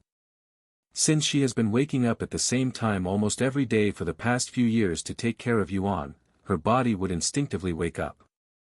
However, after remembering that Yuan was no longer part of the family, Yu closed her eyes and went back to sleep, but to nobody's surprise, she was unable to go back to sleep. I'm sorry, brother, for being so powerless. She mumbled in a dispirited voice. Once it was time for school, despite having no motivation or energy to leave the bed, Yuro struggled with herself until she was in the car. Sometime later, Yuro went to pick up Meishio at the apartment. Did something happen, young lady? Your eyes are red, and you look exhausted. Did you not sleep last night? Meishio asked her in a worried tone after seeing her messy appearance. I'll explain everything later. Yuro sighed. After struggling to pay attention and stay awake in her classes, Yuro managed to endure until lunchtime. Sister Ro, did something happen to you? I noticed that you were dozing off during class. This is unprecedented. Xia Jingyi asked her after they sat down for lunch. It's a long story. Yuro sighed. If you don't want to say it. No, I'll tell you, since you're somewhat related now. Yuro said, and she proceeded to explain to them what had happened yesterday and how her mother forbade her from seeing Yuan. Cough. Cough. What? Xia Jingyi almost choked on her drink after listening to Yuro, and she slammed the desk in anger. How can she do that to you and your brother, her own children? I have never seen such despicable people before. Ah. I'm sorry for yelling at your parents, Sister Ro, but I just can't remain calm after hearing what they did. Xia Jingyi said. Don't worry about it, Xia Jingyi. I also feel that what my parents did is unforgivable. However, there's nothing I can do, and it's not like I could just leave the family. If I was even half as talented as Brother Tian, perhaps I would have some saying in the family, but alas, that's not the case. Yuro sighed. While it's true that Yuan could support both of them if he begins real-world trading, there are things in this world that cannot be solved even with money. Furthermore, she doesn't intend on letting Yuan take care of her forever. If anything, it should be the other way around, she should be taking care of him. However, she can't do that if she leaves the family, and the biggest problem is that she's still a minor, whilst Yuan is considered an adult. What are you going to do now, Sister Ro? Xia Jingyi asked her a moment later. I honestly don't know, but we can only continue with our plans and see how it goes. If things don't work out, we will think of something else. Yuro said. If you need anything, just let me know, Sister Ro. I'll do my best to support you and your brother. Xia Jingyi said. Thank you, Jingyi. Yuro said to her with a sweet smile. What should I do, young lady? If the masters find out that I'm helping the young master, there's a good chance they'll also force me to stop. Meishio suddenly said. You'll continue taking care of Brother Tian since there's nobody else we can trust right now. I'll try my best to keep your business a secret. If my parents find out. Once again, we'll think of something. Yuro said to her. I understand, young lady. Meishio nodded. Meanwhile, Yuan continued to cultivate in his room, reaching third-level spirit warrior an hour before Meishio returned. Young master. I mean, Yuan, I have something news regarding the young lady. Meishio said in a solemn voice. Did something happen to Yuro? Yuan asked in a worried voice. Well. After taking a deep breath, Meishio explained to him the situation, how he's officially disowned and kicked out of the Yu family and how they forbade Yuro from seeing him anymore. Yuro can't see me anymore. Yuan mumbled in a dazed voice. After taking longer than necessary to understand the meaning behind such words, mostly because he was shocked, Yuan gritted his teeth in anger. I don't care if they take away all of my possessions and money. I don't even care if they kick me out of the family. However, to think they'd stoop as low as this. They're clearly using Yuro to purposefully piss me off. Yuan subconsciously tightened his hands to make a fist at this moment despite not feeling them, and his fingers trembled a bit, moving more than usual. Due to her attentiveness, Meishio did not miss this slight movement and nearly cried out loud of shock after seeing it. I wasn't imagining things just now, right? Yuan, his fingers, it moved. Meishio cried inwardly, unsure how much of what she just witnessed was real or just her imagination. However, after rubbing her eyes and looking again, she couldn't see Yuan's fingers moving anymore. Perhaps it really was just my imagination, she wondered. I swear, if they made you Ro cry just to get back at me. Yuan said, experiencing an indescribable feeling of rage in his heart that felt similar to heartburn. Yuan could feel his heart racing, unaware of the flame in his heart that was expanding larger and fiercer. Feeling a subtle but suffocating atmosphere suddenly appear in the room, Mei Xiu spoke in a nervous voice, I am going to prepare dinner now. And she quickly escaped the room, immediately feeling better after leaving Yuan's room. What was the feeling just now? Mei Xiu wondered to herself as she wiped the cold sweats off her forehead. Meanwhile, Yuan tried his best to calm down, but alas, it was much more difficult than he'd expected. I thought only the cultivation world would have such unreasonable people, but it appears that such people exist in this world as well, and they even used to be my own parents. Yuan sighed inwardly after realizing this fact. Unfortunately, unlike Cultivation Online where he has many powerful supporters, he could only rely on Yu Ro and a few other people in this world. Furthermore, his movements are extremely limited, making it impossible for him to do anything about this situation. If only I could move. If only I am not so useless in this world. Yuan gritted his teeth in frustration. The only thing I can do right now is to improve my cultivation. With this thought in mind, Yuan began cultivating again despite the unpleasant feeling in his heart that is desperation mixed with passion. A few moments later, a gentle breeze appeared in the room as Yuan's cultivation speed suddenly increased even more, but alas, he was too focused to notice this change. After cooking dinner, Mei Xiu went back into Yuan's room to feed him. However, she was a little bit nervous to enter his room at first, fearing that uncomfortable atmosphere that still lingered in her body. Yuan stopped cultivating the moment he noticed Mei Xiu standing in front of his room. Sometime later, Mei Xiu began feeding Yuan 3 bowls of soup. After Yuan gobbled down all 3 bowls of soup with ease, Mei Xiu gently wiped his lips with a wet towel. Allow me to wipe your body now, said Mei Xiu in a somewhat shaky voice. Okay. Mei Xiu proceeded to unbutton Yuan's customized pajamas and began wiping his body down with a warm wet towel. His body. It's even more refined and muscular than last time. Just how does his body work? Mei Xiu wondered to herself as she wiped every nook and cranny of his body before moving to the lower areas.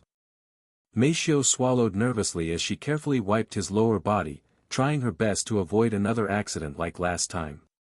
A few minutes later, Mei Xiu buttoned his clothes back up before leaving the room to clean up. Meanwhile, Yuan returned to cultivating. After cleaning the dishes and taking a shower, Mei Xiu visited Yuan one more time before bed to see if he needed anything. Good night, Mei Xiu. Good night. Once Mei Xiu went to sleep, Yuan began absorbing the spiritual energy in the area. Is it because we're living in a higher place that there's more spiritual energy here? Yuan wondered to himself as he realized that compared to his old home, the spiritual energy in this place was more abundant. 1 hour. 2 hours. 3 hours. Time passed in a flashing speed as Yuan deeply indulged himself in his cultivation, achieving another breakthrough and reaching 4th level Spirit Warrior. At this rate, I'll catch up to my cultivation in Cultivation Online. Yuan thought to himself.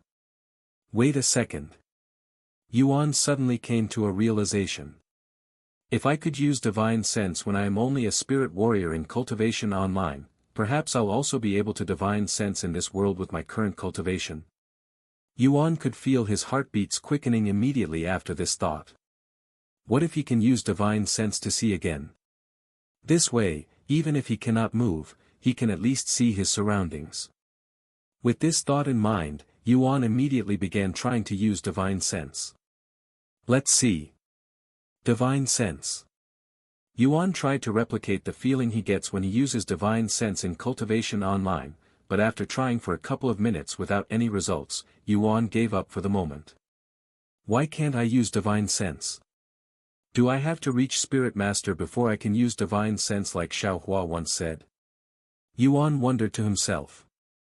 Just like how he couldn't immediately break through to Spirit Warrior from Spirit Apprentice without enlightenment like he had in the game, perhaps he can't use divine sense until he's a Spirit Master either. Or maybe I'm just not used to divine sense enough to use it in the real world. I should practice in Cultivation Online after breakfast and try again later. Mei Xiu woke up early in the morning to prepare breakfast. After feeding Yuan, she went to school with Yu Rou whilst Yuan went into Cultivation Online to practice his divine sense. Xiao Hua, are there any tricks to learning divine sense? Yuan decided to ask the expert before doing anything.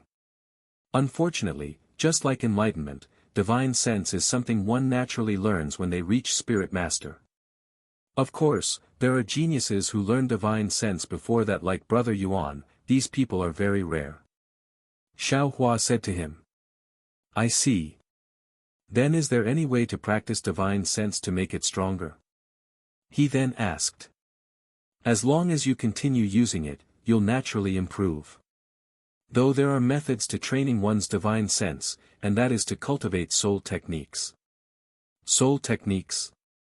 How are they any different compared to normal cultivation techniques? As the name suggests, soul technique specifically trains one's spirit and soul. However, these techniques are very rare and even the lowest rank soul techniques can be worth more than heaven rank cultivation techniques. What? They're that valuable? Yuan was shocked to learn this. Of course. While it's relatively easy for a cultivator to train their physical bodies and their cultivation bases, training their soul is an entirely different matter, and without the proper technique, there's a high chance of damaging their soul, a risk no sane cultivator would dare to risk since a damaged soul usually means instant death with no chance of reincarnation. Xiao Rou said. And she continued, training one's soul is a very delicate matter that requires extreme care and attention, as a single mistake could cost even an immortal their entire life. Immortals and reincarnation. Do they really exist? Yuan couldn't help but ask. While immortals are definitely very real, reincarnation, on the other hand. There has been no solid evidence it exists. However, many if not most cultivators believe in reincarnation, said Xiao Hua. I see. Thank you, Xiao Hua. I'll practice my divine sense the normal way since I don't have a soul technique and I don't feel like touching something that dangerous without more knowledge. Xiao Hua will help Brother Yuan. Xiao Hua said, and she continued, sit down and activate your divine sense. Yuan nodded and followed her instructions. Once he was seated in the lotus position, he closed his eyes and activated his divine sense. Now try to expand your divine sense until you can no longer expand it. Xiao Hua's voice resounded. A few moments later, Yuan expanded his divine sense until he reached his limit, feeling like someone trying to stretch their arms without moving. Good. Now keep your divine sense like that until you can no longer endure it, Brother Yuan. This will improve your endurance and strength at the same time, Xiao Hua said to him like a lecturer. Yuan followed Xiao Hua's instruction and kept his divine sense active and as far out as he could manage until he could no longer keep it up due to exhaustion. It's really tiring trying to maintain divine sense, it's much more exhausting than using cultivation techniques. Yuan said afterward while panting. That's obvious, Brother Yuan, since using divine sense requires more than just your spiritual energy, as it uses your mental strength as well. With that being said, Brother Yuan is only a spirit warrior whilst people normally unlock their divine sense as a spirit master. Compared to the others, Brother Yuan is already miles ahead. Yuan nodded his head and rested until he recovered his mental and spiritual energy before he began training his divine sense again, and he repeated this process for nearly the entire day. Just as Yuan prepared to log off, Feng Yuxiang returned to the house. I'm back, young master. Feng Yuxiang said, sounding like a family member after a long day at work. Welcome back, Feng Feng. Thank you for taking my sister to that location, Yuan said to her. Don't even mention it, young master. It's my pleasure to help you. After all, as long as this contract stands, my everything belongs to you. Feng Yuxiang said with a smile on her face. And she continued, what about your other friend who's in the Western continent?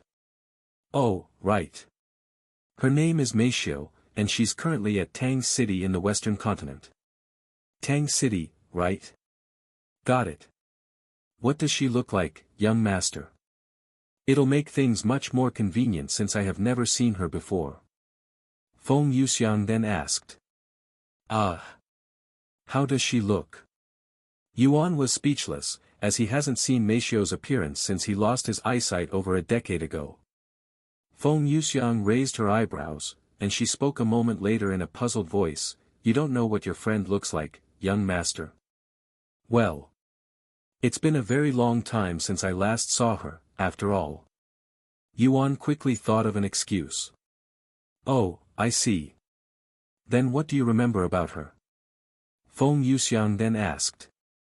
Yuan closed his eyes to think, recalling Meishio's features when she was young.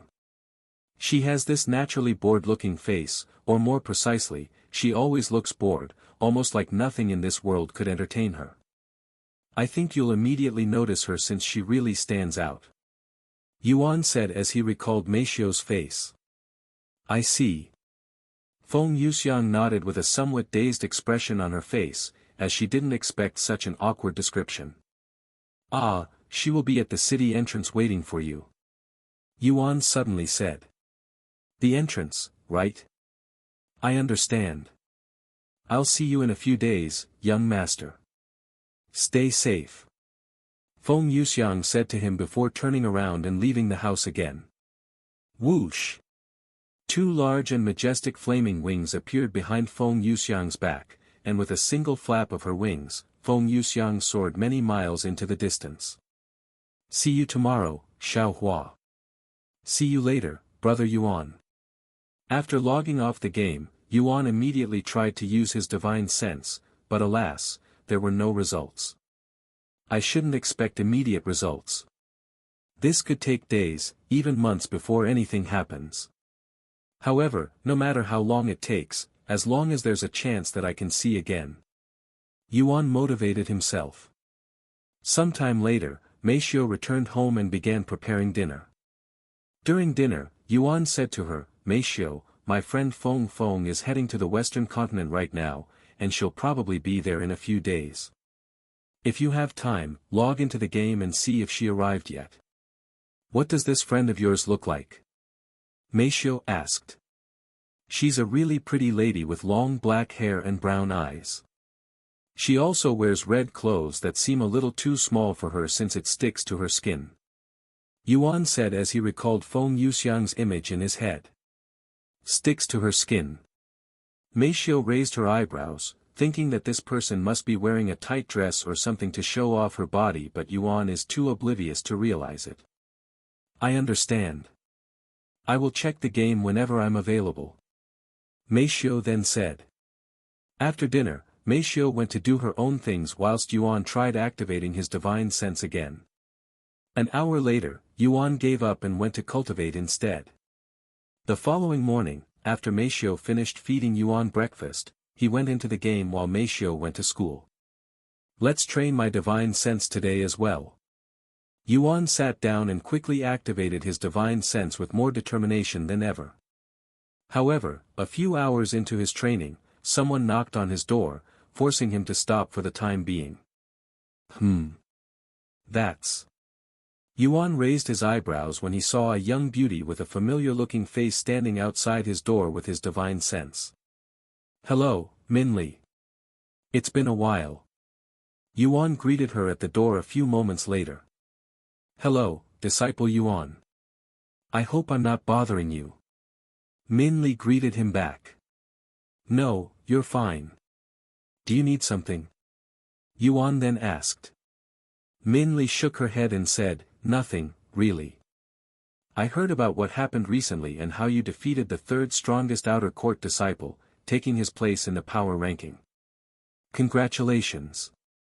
Although it wasn't my intention to fight him, thank you, Yuan said with a somewhat stiff smile. Disciple Yuan, You may be a spirit warrior and with extreme talents that this world has never seen before, but I won't give up on trying to catch up to you. Min Li said, and she suddenly released her aura, surprising Yuan. You managed to break through to spirit warrior. Congratulations. Yuan congratulated her in a sincere voice. Thank you. Min Li felt embarrassed by his words for some reason and began blushing in response. Anyway, I'm going to return to my training now. I'll talk to you later, disciple Yuan. Okay. See you. Yuan nodded. Min Li then turned around and walked away.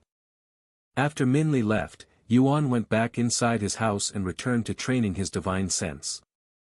However, not even an hour later, he could hear the door being knocked on again. Who is it this time? Yuan mumbled as he went to open the door. Are you disciple Yuan? A middle-aged woman wearing sect elder robes stood outside his door this time. Yes, I am. Yuan nodded. I am here to notify you that the inner court disciple examination will begin tomorrow morning, and you must be present at Jade Peak before sunrise or you'll automatically fail. Do you have any questions for me? Jade Peak before sunrise, right? I will be there. Thank you. Yuan said to the sect elder. The sect elder left the place shortly later. After leaving Yuan's place, the sect elder sighed to herself, this is my first time notifying a disciple in such a manner. What am I? Some kind of messenger? However, this is an order from a high-ranking elder, so I have no choice but to do it. Yuan returned to his room afterward, and he mumbled, inner court disciple, huh? I kind of want to experience life as an outer court disciple some more, but I don't really know if there's anything else I can do as an outer court disciple that an inner court disciple cannot do. Brother Yuan is an abnormal existence. Even though you have the title of an outer court disciple, you don't really get treated like one, and you're already too powerful to experience the struggle that other outer court disciples must endure. Xiao Hua said to him. Is that so? But there's nothing I can do about that. What a pity. Yuan sighed. Once Brother Yuan travels to the upper heavens where there are more geniuses, you might be able to experience the struggle some people go through, or not, since I highly doubt someone as talented as Brother Yuan would struggle in anything that's related to cultivation. Anyways, I'll participate in this examination and become an inner court disciple tomorrow. For now, let's continue focusing on training my divine sense. Thus, Yuan returned to his training. Once the sun began setting, Yuan logged off the game and waited for Meishio to return. Of course, he tried to activate his divine sense again but to no avail. After dinner, he said to her, Meishio, I'm going to stay in the game tonight since there will be an event early tomorrow morning, and I don't want to wake you up earlier than you already do. It's fine. I don't mind. Your health is more important to me. When do you need to enter the game? Meishio asked him. Are you sure? I can just stay in the game. It's not my first time doing this, anyways. Of course, Yuro approved of this as well. If the young lady also allowed it then. Meishio said, then she continued after a brief pause, what about breakfast? You'll miss breakfast at this rate. It's only one meal, I'll be fine. Furthermore, I'll be in the game, so I won't really feel any hunger. I understand. Then good night, Yuan. Good night. After Yuan went inside the game, Meishio went to do her own things before falling asleep. Inside the game, Yuan proceeded to spend the entire night training his divine sense. Brother Yuan, your divine sense's range has increased by almost a dozen meters since you began training. At this rate, it won't be long before you surpass me, Brother Yuan. Xiao Hua said. You're exaggerating, Xiao Hua. It'll take me years before I can catch up to you. Yuan sighed. Xiao Hua looked at Yuan and blinked her eyes in a dazed manner. If Yuan had managed to reach the peak of Spirit Warrior in just a few weeks as a mortal who has never cultivated before, one can only imagine what he could achieve in a few years. Perhaps he might even ascend to the highest heaven and stand at the peak of this universe. Xiaohua suddenly turned to look at the window and said, "Brother Yuan, it's almost sunrise." "Oh, right. I almost forgot. Thank you for reminding me, Xiaohua." Once Xiaohua entered the necklace, Yuan made his way to the Jade Peak that was only a couple of minutes away if he ran. Meanwhile, at the Jade Peak, there were already over 100 outer court disciples gathered there, all of them preparing to take the inner court disciple examination. And just minutes before the sun fully rises, Yuan arrives at the Jade Peak, being the last person there. With that being said, since almost everybody there arrived hours earlier in advance with some even having slept there through the night in fear of missing the examination, Yuan was destined to be the last to arrive. The other disciples there frowned when they saw Yuan arriving right before the deadline. In their eyes, it was because Yuan couldn't care enough about the examination, hence why he was acting so carefree. Che! Why is someone like that participating in the examination? He's looking down on all of us with his carefree attitude. Right? Look at his casual-looking face. It's like he's taking a stroll in a park or something. Forget about him. People like that won't make it through half of the examination. In other words, he won't become an inner court disciple. I have engraved his face into my soul. Just wait until I become an inner court disciple. I'll be sure to teach him a lesson or two about his behavior. To these outer court disciples that have trained for years and endured countless trials to reach this point, becoming an inner court disciple is something profoundly significant and honorable, with the inner court disciple examination being the sacred path that will lead them to that position, and for someone to act so nonchalant in this sacred exam was a blasphemy, even a slap at their faces. After arriving at the Jade Peak, Yuan could already feel an unpleasant atmosphere in the air when he noticed the other disciples staring at him with frowns on their faces. They seem unhappy. Did something happen? Or are they just nervous about the examination? Yuan wondered to himself, completely oblivious that they were angry at him for being on time, as that was completely unreasonable. And while the other disciples only mumbled to each other, one of them was actually brave enough to approach Yuan and said loudly, "Hey! You! What's your name?" "Me? I'm Yuan," he calmly responded. Yuan. Why does that name sound so familiar? The disciples there wondered when they heard Yuan's name. Oh, shit! He's that outer court disciple who defeated the Mad Tiger recently. One of them quickly realized and exclaimed in a surprised voice, shocking the other disciples. What? He's the new disciple who took Mad Tiger's third place in the power ranking. No wonder why he dares to act so carefree in the inner court disciple examination. The outer disciples there immediately found Yuan's late arrival to be more understandable now and felt less offended. He's a new disciple who only recently joined the sect, right? Why is he participating in the inner court disciple examination already? Even the top geniuses in our sect usually wait half a year before they decide to become an inner court disciple. Maybe he's just that confident. Who knows? Even though he's defeated the Mad Tiger, you cannot become an inner court disciple with just raw strength, after all. While the disciples mumbled to each other, Yuan asked the disciple who spoke to him, "Do you need something from me?" No. I just wanted to know the names of those who will be participating in the examination with me. I'm sorry if I bothered you. And good luck. The disciple acted very humbly after realizing that he was standing before the one who was said to have defeated the Mad Tiger without lifting a finger. I see. Good luck to you, too. Yuan nodded at the disciple who quickly turned around and walked back into the crowd. A few seconds after Yuan gathered with the other disciples, the sect elder that went to Yuan's house to notify him of the examination appeared before them and said, "Hello, outer court disciples. I am Elder Tantai. Everybody here that is participating in the examination, follow me to the examination hall." Once Elder Tantai turned around and began walking, the disciples there followed her like a group of ducklings. Half an hour later, they arrived at the borders between the outer court and the inner court. That is the examination hall. It's where one comes out either as an inner court disciple or remains as an outer court disciple. Elder Tantai pointed at the massive stadium in the distance. A few minutes later, they arrived at the large entrance to this place.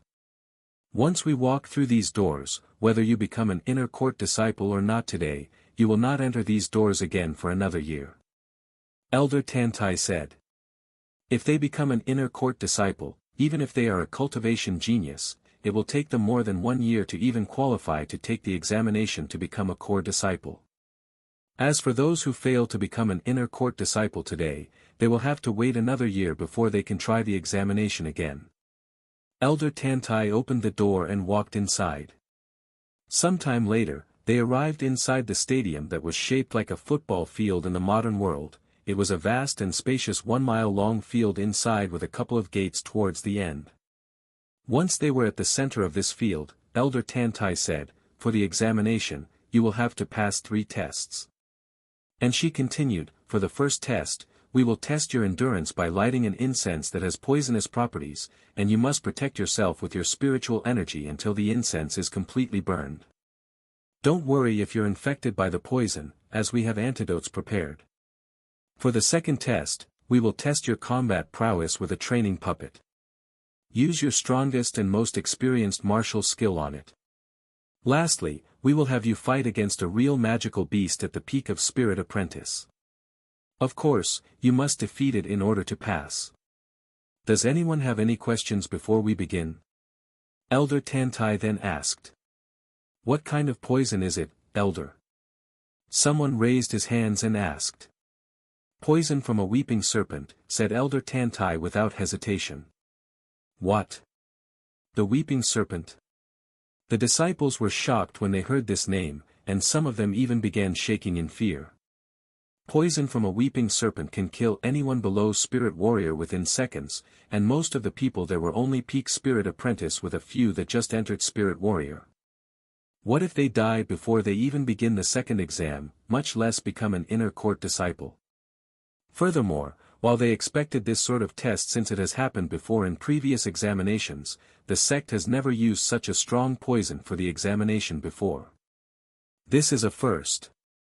Seeing the fear on the disciples' faces, Elder Tantai said, "If you're too afraid of the poison, you may turn around and leave the examination hall. However, let me tell you, even if you come back next year, the poison won't get any weaker. In fact, it'll only grow stronger as time goes. The Dragon Essence Temple has decided to increase its standards for all disciples, after all." The disciples' eyes widened with shock when they heard this. The sect increased its standards. Why would they suddenly do that when the sect has remained the same for thousands of years? What caused this change? You have 10 seconds to decide whether you want to continue or not. 10. 9. Elder Tantai suddenly started the countdown, making the disciples panic even more.